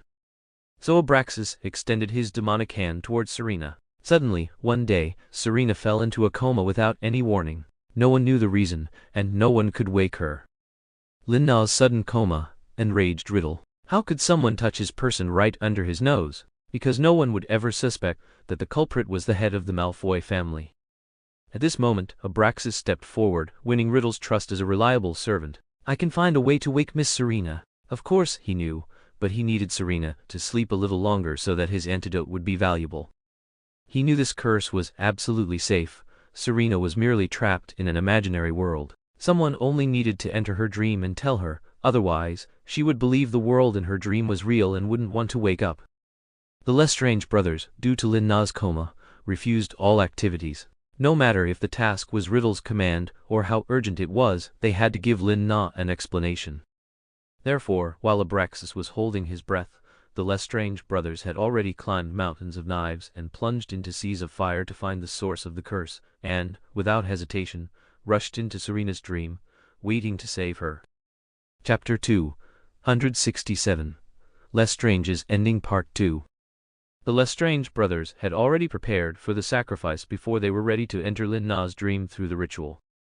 Of course they could have entrusted someone else, but they didn't trust anyone and were worried about each other. Therefore, after writing their wills, the two brothers entered Lin Na's dream without hesitation. In her sleep, Lin Na didn't realize she was dreaming. She thought she was experiencing rebirths, completing different tasks, and living different lives, completely unaware that it was all a dream. In her first life, she became a Muggle, But she had two excellent wizard brothers who always told her stories about the wizarding world and used magic to conjure small animals for her to play with. However, in that life, she was attacked by some extremist wizards and became a wandering spirit, witnessing firsthand how her two brothers avenged her. In her second life, she was an Auror, always encountering a pair of brothers at work. She knew their dealings were always shady and that they committed illegal acts, but she couldn't do anything about them because they were too cunning and had connections. Yet, they always provided her with clues, earning rewards. Lin Na thought they must like her, otherwise, why would they always drop hints under the guise of dates? Later, she unfortunately died during a mission, and they even attended her memorial service. In her third life, she was a child bride adopted by a pure blood family, originally intended for the eldest brother. However, because she was the same age as the second brother and they grew up together, this younger brother would always touch her inappropriately when no one was around. When the older brother found out, he was furious. During an argument, their father learned of the matter, and Lin Na was forcibly married to an old man. As a result, the two brothers worked together to eliminate the old man, bringing shame upon themselves from the entire wizarding world. They were disowned by their family, but still wanted to be with Lin Na. Unfortunately, Lin Na couldn't accept such an outcome, so when she decided to die, they followed her. In this life, Lin Na was a great wizard, and they reappeared by her side. One became the principal of a magic school, and the other became a rebellious villain. The three met at a large competition, but in this life, Rodolphus Lestrange, who became the principal, finally remembered his identity. He was not an ordinary principal, but a brother burdened with the important task of bringing Serina's soul back. However, he was also somewhat engrossed in the emotional and professional entanglement with Serina in this life, and had not revealed it. Rabastin Lestrange had already recalled everything in the previous life when Serina died, even willingly committing suicide to follow Serina's footsteps. He felt that living with Serina in a dream like this was not bad. He still had a chance to completely possess her. When Rabastin Lestrange had such dangerous thoughts, Rabastin knew that a decision had to be made or he himself would also be trapped in Serina's dream, sinking with his brother. So he told Lin Na the truth. Just as Lin Na had received the Merlin medal and was about to confront her feelings, she learned that all of this was her dream, which was difficult to accept. Especially knowing that the man she favored in front of her was actually her brother, it caused her even more heartache. No wonder Lin Na always felt so familiar with this man, and being with him gave her a sense of peace and security. It was because they grew up together, they had known each other for a long time. What made Lin Na even more distraught was that there was more than one such man. She had the same feelings for that big villain, and that villain was also her brother in real life. Just as Lin Na was still struggling with choosing between the two, they suddenly told her, "We are your brothers, don't overthink it." Because life in the dream was so real, Lin Na had developed deep feelings for the Lestrange brothers. She knew what that meant, but if she woke up, there would be nothing left, and Lin Na instinctively resisted waking up even more. This made Rodolphus Lestrange very flustered. He worried that the longer Serina remained in a coma, the weaker she would become, but Rabastin Lestrange was completely different. "Since you, brother, voluntarily give up Nana, then I won't be polite." Tilda the Rabastin in the dream had already decided to be with Serina. If Serina rejected him, that would be another matter, but now Serina clearly showed interest in him, so he would never let go. So Rabastin hid Serina in the dream and continued to cultivate their relationship, which infuriated Rodolphus. He desperately searched for the two of them and finally, when the three of them were almost trapped forever, he managed to escape the dream with Serina. The method was simple. Rodolphus Lestrange also confronted his feelings. "When you wake up, we will get married immediately." His brother's decisiveness made Rabastin Lestrange feel a sense of crisis, so he also actively persuaded Serina to wake up. Lin Na was a little tempted. Would she no longer be bothered by their constant arguments if she woke up? So Lin Na finally woke up again, but by then it was too late. The Lestrange brothers had forever remained in her dream. Their physical functions were still normal, but they would never wake up. They sacrificed themselves to save Serina. Their souls had been separated from their bodies for too long. Lin Na initially couldn't accept it. She cried every day, blaming her own willfulness for the death of her two brothers. But fortunately, they accompanied her every night, and she stopped crying. The Lestrange brothers, entangled with Lin Na in her dreams, finally realized their dream of being with Lin Na forever. It's just that sometimes Lin Na's dreams with them were a little too intense, making Lin Na unwilling to wake up. Thanks again to Awuya, Jai Mo Zun Hua, Squibby Ziu Yuk Shu, and Ya, who have been chasing P recently, and Yilai Sha Ji Linduo for sending me props and rewards. Chapter 268 Lestrange's Ending Part 3. Now, Lin Na's sleep duration was growing longer and longer, because in her dreams, her two beloved ones were always waiting for her. Therefore, she yearned for the arrival of night more than at any other time, even becoming restless thinking about the night during the day. Lin Na's absent-mindedness was noticed by Sirius, Snape, and the others, who felt very pained, thinking she had suffered too great a blow, and thus always tried every means to stay by her side. But only Lin Na herself knew that she was merely waiting for nightfall, and had no more time to interact with them. The rest of her time, she would guard the bodies of the Lestrange brothers, taking care of them, and actively searching for ways for them to awaken. For Lin Na to return to normal, Lucius Malfoy had no choice but to bring out all the dark arts sealed in his family's old mansion. Lin Na initially didn't have much hope, but the magic that involved making a pact with a demon actually worked. The Lestrange brothers truly awakened, but there were some side effects. A demon took one of their bodies, and Rodolphus Lestrange's soul could only survive by attaching itself to Rabastan's body. They had indeed awakened, but only one person could communicate with Lin Na at a time. However, Lin Na was already content. She could clearly touch his body, and she was very satisfied with alternating communication with them.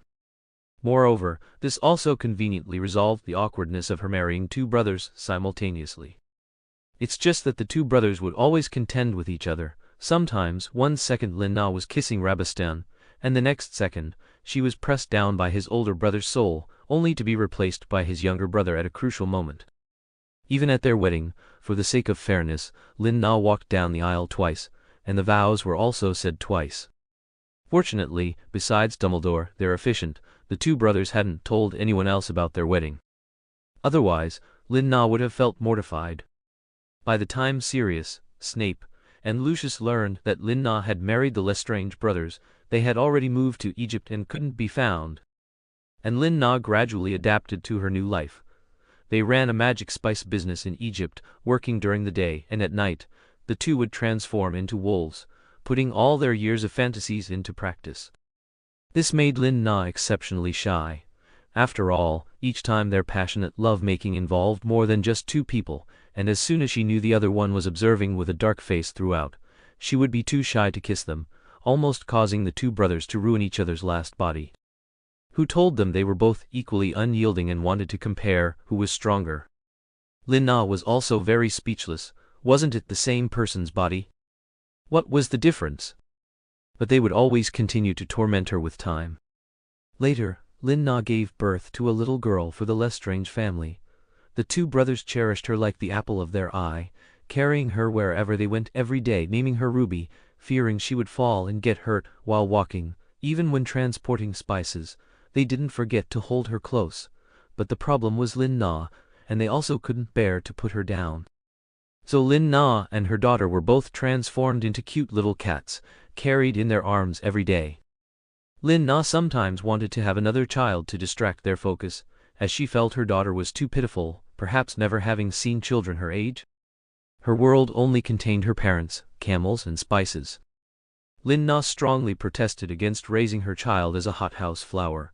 It was truly unbelievable that a Lestrange, a pure-blood Slytherin, was a little girl afraid of the dark. As a result, the two reacted strongly, moving their family from the desert to an even more secluded island, fearing Lin Na would sell their daughter. Consequently, Lin Na, in a fit of anger, took her daughter back to London. It was then that she discovered there were many people who had been waiting for her and hadn't married, and her daughter seemed to be having a lot of fun playing with Draco's eldest son. The result was that she was swiftly carried away by the quickly arriving Lestrange brothers to a more secluded area to have more children. Their daughter was temporarily raised by the Malfoy family. Anyway, Hogwarts was about to start soon. Lestrange knew his daughter wouldn't get into Slytherin, so he wasn't very worried about her, but if they didn't do something, their wife would be gone. And so, Lin Na once again lived a shameless three-person world. It's over tilde, there should be one more Sirius, and then it's over tilde, preparing for a new pit, feeling sleepy tilde. Chapter 269. Sirius's Ending Part 1. As per usual, let's return to the ball. For those who forgot, please review the previous chapters. Lin Na had just finished a dance with Riddle.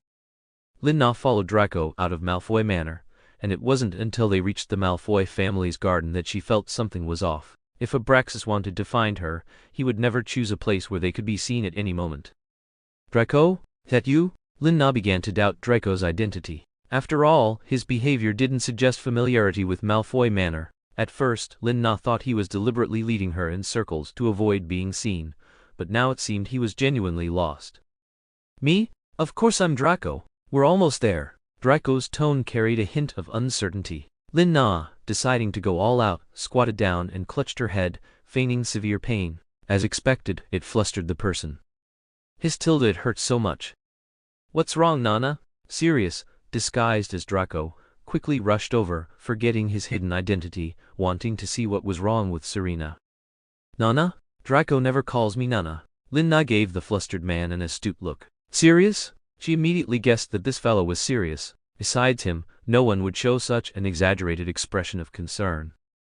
Everyone else's expressions were more reserved. They wouldn't contort their features with fear and worry. But how did Sirius turn into Draco? Wasn't he dragged away? "Where's Draco? What did you do to him?" He's perfectly fine." Seeing that his deception was exposed, Sirius no longer hid anything, though he was a bit embarrassed to admit he had coaxed and tricked Draco, using his identity as his uncle to lie about Narcissa. He should be sleeping in his room tilde. "Is that so? Weren't you captured?" Lin Na, relieved that Sirius wouldn't bully Draco, pressed him for his purpose. He, however, looked incredibly shy, despite wearing Draco's face. "It's just that I want to make up for past regrets." Sirius recalled how Serena had invited him to dance many times in the past, only for him to refuse, and his heart ached. He wished he could go back in time and slap his past self twice for not cherishing those moments. Now he finally had a chance to dance with Serena, and he was determined to seize it and make amends for his past mistakes. Sirius, in Draco's skin, knelt on one knee with a sorrowful expression, extending his olive branch to Lin Na. "May I have the honor of a dance with Miss Serena?" "No." Serena flatly refused Sirius's invitation. "Why should she dance with him?" Sirius lowered his head sadly. "Not even if I promise never to appear before you again?" He couldn't help but reveal the secret he was supposed to keep. "What do you mean? You won't see me again?" Lin Na keenly detected a hint of resolve in Sirius's tone that didn't seem fake. Was he going somewhere he would never return from? "Something like that, tilde, but don't worry, after this dance, I won't bother you anymore." Sirius gazed at Lin Na with such deep affection that Lin Na felt he was trying to engrave her appearance deeply into his mind today. "Do you think I'd believe you?" For some reason, she should have been happy to hear this news, but now she was somewhat reluctant to hear such disheartening words. So Lin Na did not agree to Sirius's final invitation. If Lin Na could have foreseen what would happen later, she would have certainly granted Sirius this small request, but at that moment, she had no idea. Sirius left dejectedly, seemingly convinced that Serena would never look at him again. He comforted himself as he walked, thinking it was for the best, so Serena wouldn't be sad because of him, even though she wouldn't have been anyway. After that night, the world lost a person named Sirius Black and gained a Regulus Black.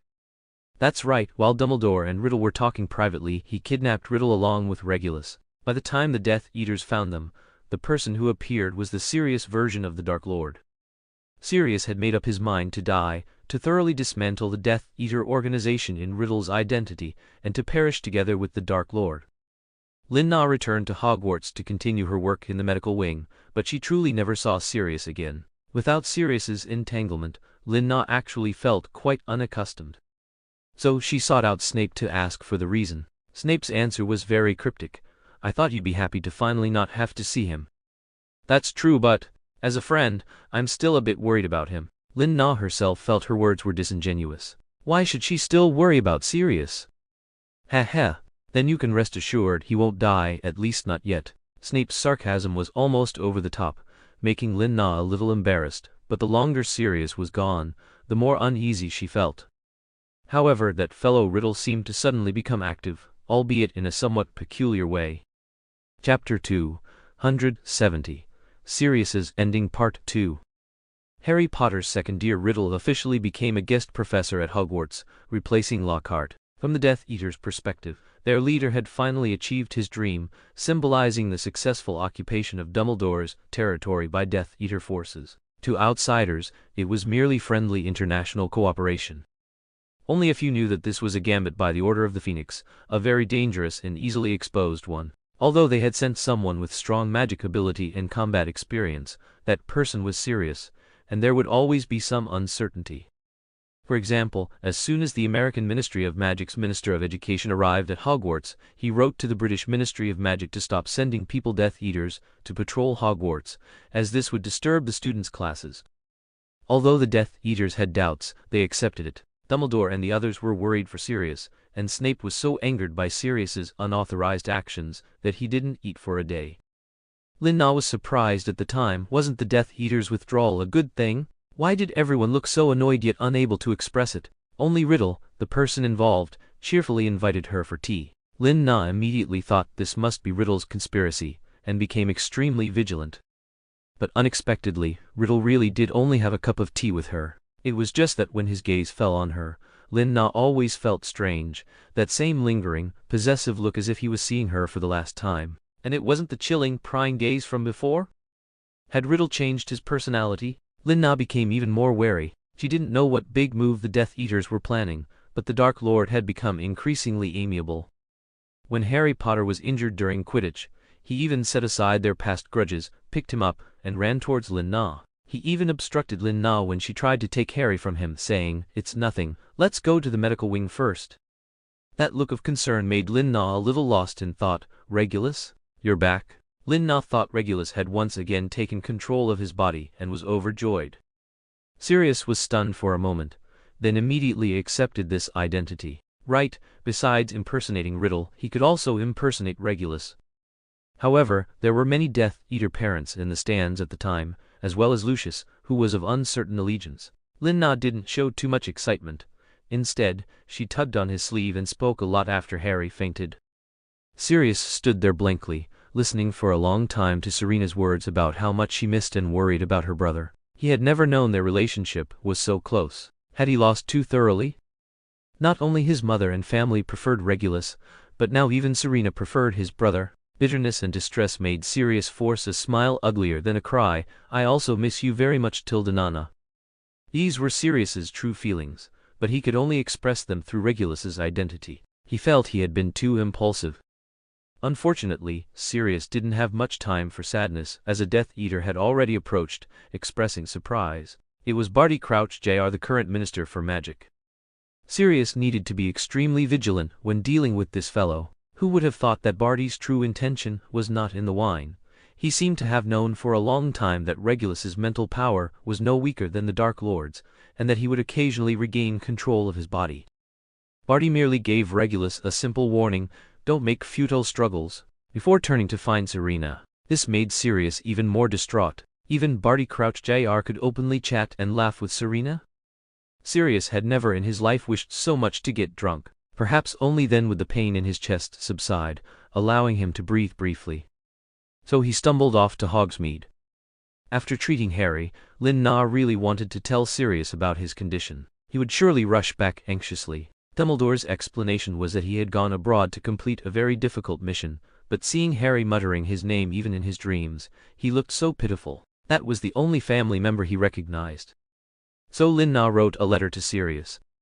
In a private room at the Three Broomsticks pub in Hogsmeade, a drunken Sirius received the letter. He of course knew about Harry's injuries, but seeing Serena write to care for him made the tipsy Sirius happy again. He quickly transformed the glass in his hand into a quill and ink, and wrote a love letter several dozen feet long to Serena, then sent it back. The entire letter was filled with his regrets and his love for Serena, enough to make even the Weasleys blush. When Lin-Na received it, it was indeed as described, and she became certain of one thing: Sirius was still as crazy as ever, which meant he was fine. Lin-Na was relieved. Chapter 271. Sirius's Ending Part 3. Sirius was severely reprimanded by Dumbledore for getting blind drunk in Hogsmeade. It was the first time Sirius had ever seen the usually amiable Dumbledore lose his temper so spectacularly. However, he could understand it. At such a critical juncture, he had nearly exposed himself to the Death Eaters because of his drunkenness, which was truly inexcusable. He deeply reflected on his actions and realized he needed to approach his mission and tasks with greater caution. But when the Chamber of Secrets was opened again, Sirius couldn't help but show extra concern for Serena. It was a normal evening. Harry had just spoken with Sirius through the fireplace in the common room and was preparing to go to the library to find some magic books to arm himself, as he called it. On his way, he encountered Mrs. Norris, who had been petrified, and then, unfortunately, also saw the basilisk's eyes reflected in a puddle on the floor. While this plunged all of Hogwarts into panic, Sirius also became agitated. He wanted to find a way to transfer Lin-Na away from Hogwarts and send her back to St. Mungo's. Lin-Na of course wouldn't agree. She still needed to research an antidote at Hogwarts. The differences from the original story gave her a great sense of crisis, fearing that the entire wizarding world would collapse if she wasn't careful, especially with the Dark Lord in his current abnormal state. "There's nothing to discuss, MS. Serena. You are a healer from St. Mungo's. Hogwarts no longer requires your efforts. Someone new will take over your work. St. Mungo's needs you to report immediately." Sirius was anxious that Lin-Na showed no intention of leaving, and unable to show it, he could only use some authority from the Dark Lord. Anyway, from the Death Eater's perspective, the Dark Lord's unconditional pampering of Selina Lestrange was not a new development. Now, facing such a life-threatening risk, transferring her away was certainly expected. Only Dumbledore objected. He believed that Serena staying at Hogwarts was more in line with her wishes, and her exquisite healing skills would surely help Harry recover sooner. However, Sirius flatly rejected him. Madame Pomfrey made it very clear that the antidote potion can only be made after the mandrake matures. Her staying here is useless. Besides, making potions and such only requires waiting for Snape. Sirius knew what Dumbledore was thinking, but he disagreed with Dumbledore's words. Coupled with Snape and Lucius fanning the flames behind the scenes, Lin-Na was still transferred back to St. Mungo's. Before she had to leave, Lin-Na found Riddle and questioned him. "You released the basilisk, didn't you, Tom? You know you can't hide it from me." Lin-Na hoped to appeal to Riddle as an old friend to calm him down. The soul fragment on the basilisk should be removed by Snape soon. Sirius had long grown accustomed to Lin-Na's closeness with the Dark Lord. After all, for a long time, the Dark Lord had treated Serena much better than him. He could now skillfully use Riddle's tone when speaking to her. "You'd best know what you're saying. Be careful, walls have ears, and they are not to be trifled with." Sirius was warning Lin-Na not to expose her intimacy with the Dark Lord, lest she be implicated if the Dark Lord fell later. "You'd best set off soon. You can still make it for St. Mungo's lunch." This was sincere advice. Sirius didn't want her to go hungry. But Lin-Na simply thought the Dark Lord didn't want her to meddle. She tried to continue stopping him. "You know, the basilisk attacks indiscriminately. Anyone who meets its gaze will die. You don't want anything to happen to all the Slytherin students, do you? Aren't you the one who cherishes Hogwarts the most?" Lin-Na's earnest persuasion did not elicit a response from Riddle. Instead, he forcibly sent her into the fireplace, activating the Floo network magic, and Lin-Na returned to St. Mungo's once again. This time, she was again greeted by a tearful Mary Jane, who presumably thought Lin-Na had been unfairly treated and sent back by the Dark Lord. Mary Jane lovingly patted Lin-Na's shoulder. "Welcome home. This is your home. You won't be hurt again." Lin-Na didn't know how to explain, but now her chances of seeing the Dark Lord were fewer. However, her correspondence with Sirius became much more frequent. It seemed Sirius had returned to Hogwarts, and he often reported to Lin-Na about what was happening with Harry Potter and Hogwarts. For example, Harry Potter's condition was very stable, only needing to wait for the mandrake to mature. Dumbledore had been summoned by the Ministry of Magic because more students and professors had been petrified. Thanks to that guy Snape running around, Dumbledore was finally bailed out. At the same time, Sirius was still secretly confessing his feelings to Lin-Na. Lin-Na, however, didn't seem as annoyed as before. She seemed to have grown accustomed to his one-sided affection and occasionally even anticipated what new move he would make. Meanwhile, Riddle also paid close attention to her. Although he couldn't visit her often, he sent her things every day. Sometimes it was adorable pygmy puffs, Sometimes it was the cooking from the Hogwarts house elves, her favorite steak from before, and sometimes it was fresh flowers, still deways. Lin Na always felt that Riddle seemed to be growing more human even though his soul fragments shouldn't have been recovered yet. So Lin Na just assumed these were all Regulus's doing. But whenever she thought of Regulus, Lin Na couldn't help but think of Sirius. He didn't seem to have sent her anything. Thanks again to Key Eyes, I Zuo Ming de Meng Mei, Dai Lion Kuis, Squibby Ziu Yuk Shu, Anya, Zui Jin Quang Vui, P. Eli Shah Jilin Duo darlings for sending me props and rewards. Chapter 272 Sirius's Ending Part 4. Although Lin Na really wanted to return to Hogwarts to check on the situation, her days at St. Mungo's didn't allow her any time to stop. Perhaps because of Riddle's unusual behavior, many people had been injured recently. There were also many who, due to the basilisk, forcibly brought their children to be examined, requesting certificates to take a leave of absence.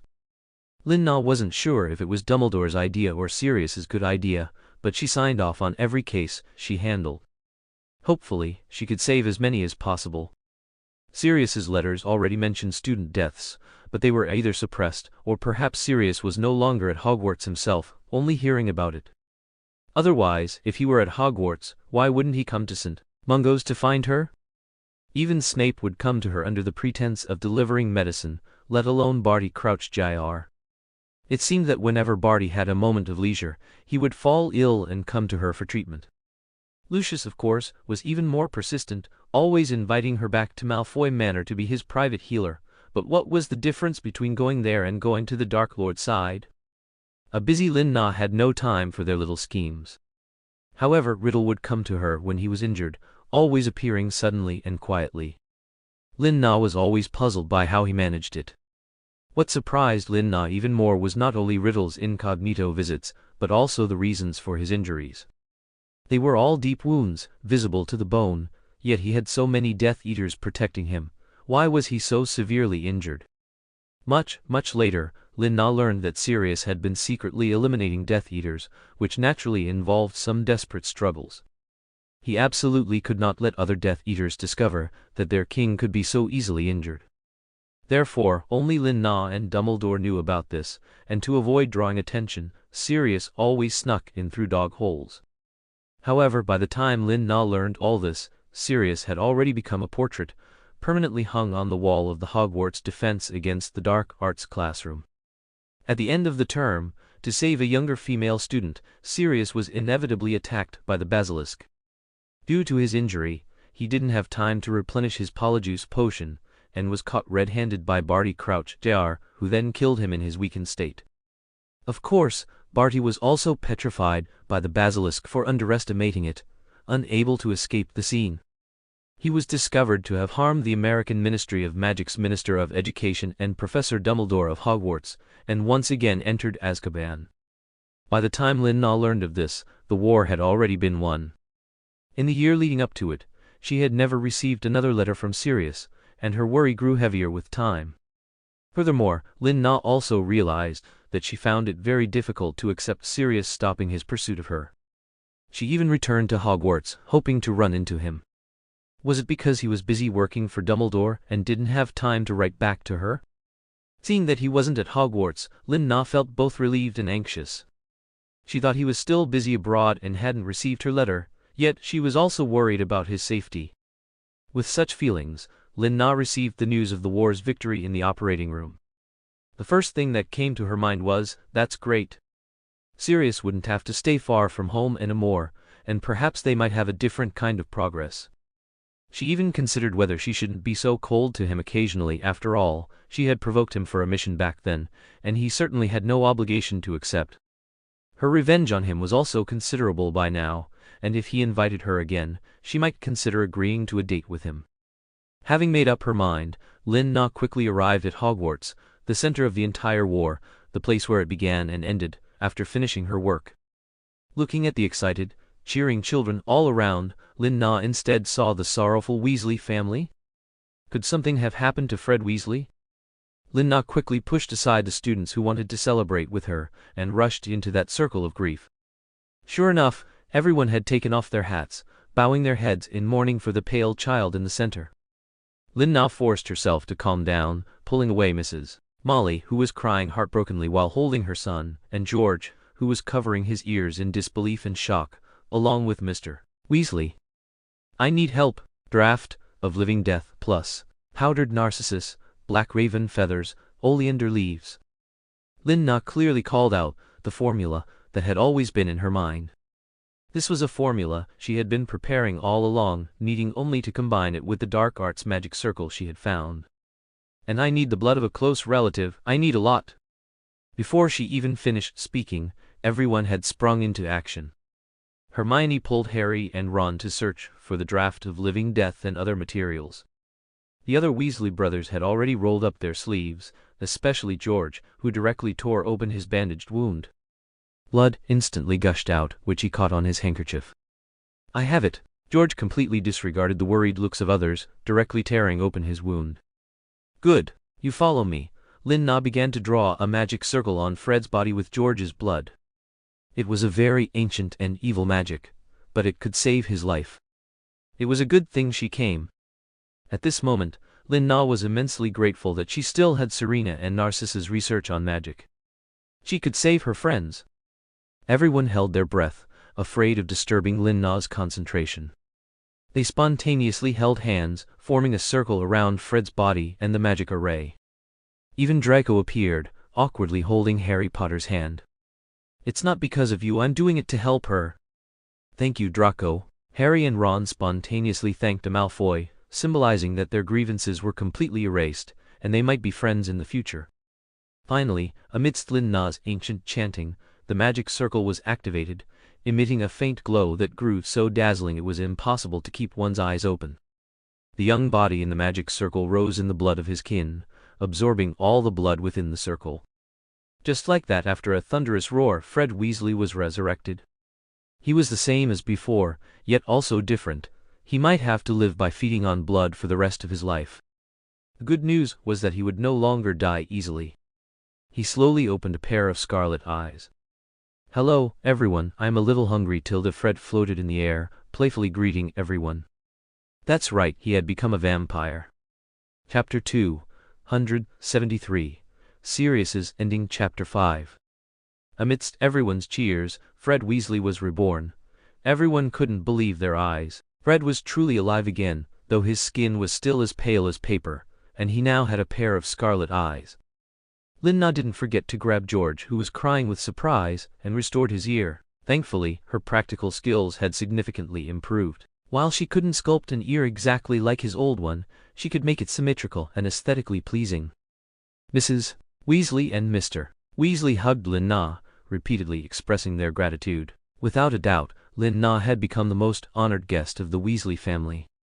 Lynn finally breathed a sigh of relief and happily spun around with everyone. Then, she even saw a late-arriving Snape nod to her, seemingly in a very good mood. Lucius and Draco left in a hurry. It seemed he still needed to deal with his Death Eater identity. She even saw Moody, but she didn't spot Sirius.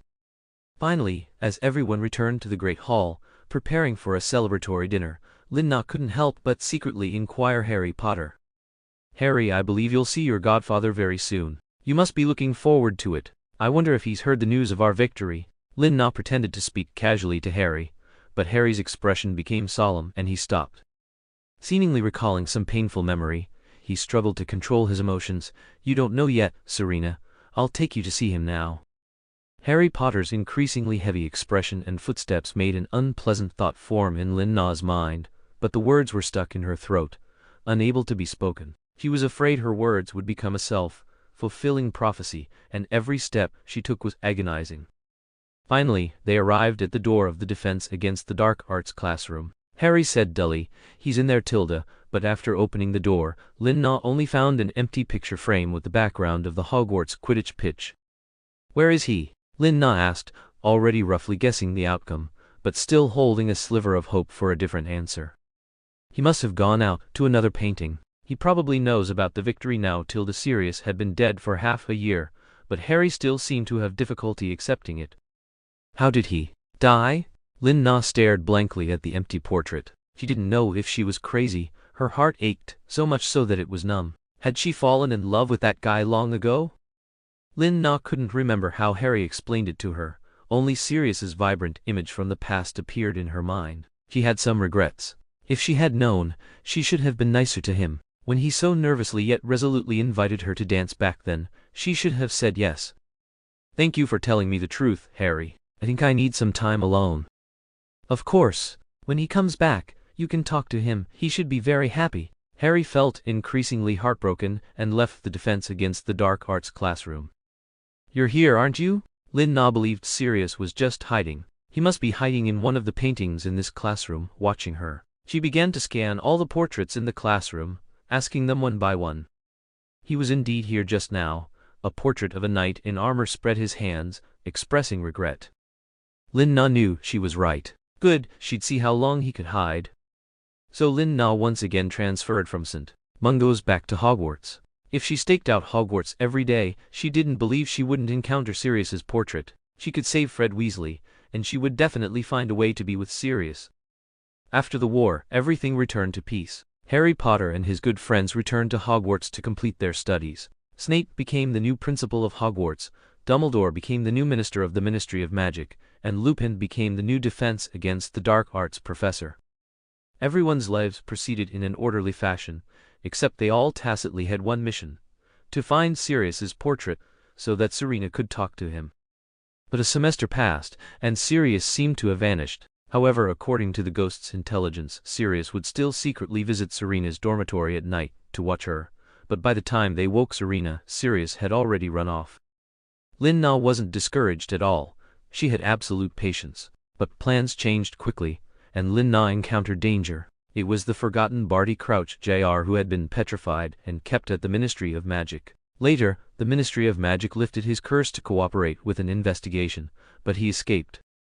The deranged Barty rushed to Hogwarts, intending to drag Lin Na away to escape. During a duel with Snape, Barty accidentally injured Lin Na. The moment Lin Na was hit, she heard 3 pained howls from Snape, Barty, and Sirius. Finally, in Lin Na's dying moments, she saw a portrait of Sirius. Student Tira Sirius, wearing his Quidditch team uniform, was clinging to the closest painting to Lin Na, crying out her name in despair and admitting he was wrong. Lin Na, however, felt a sense of relief. It seemed that Guy was still infatuated with her. She hadn't lost. Perhaps she was about to embark on a new quest? Would it still be Selina Lestrange this time? She had to consider it carefully now. If Sirius didn't like her, then she wouldn't be so tired. But when she opened her eyes, she found that she hadn't started a new life as expected, but had appeared in a painting, and was placed in the principal's office. She could see Principal Snape's desk, just by looking down. Lin Na didn't know whether to cry or laugh. The good news was that Sirius was chasing her all over the world again, but the bad news was that Snape was constantly blocking him, and she couldn't be too explicit. Finally, with the help of the portrait version of Sirius and his godson, he was finally reunited with me, Serena. The process was a bit underhanded.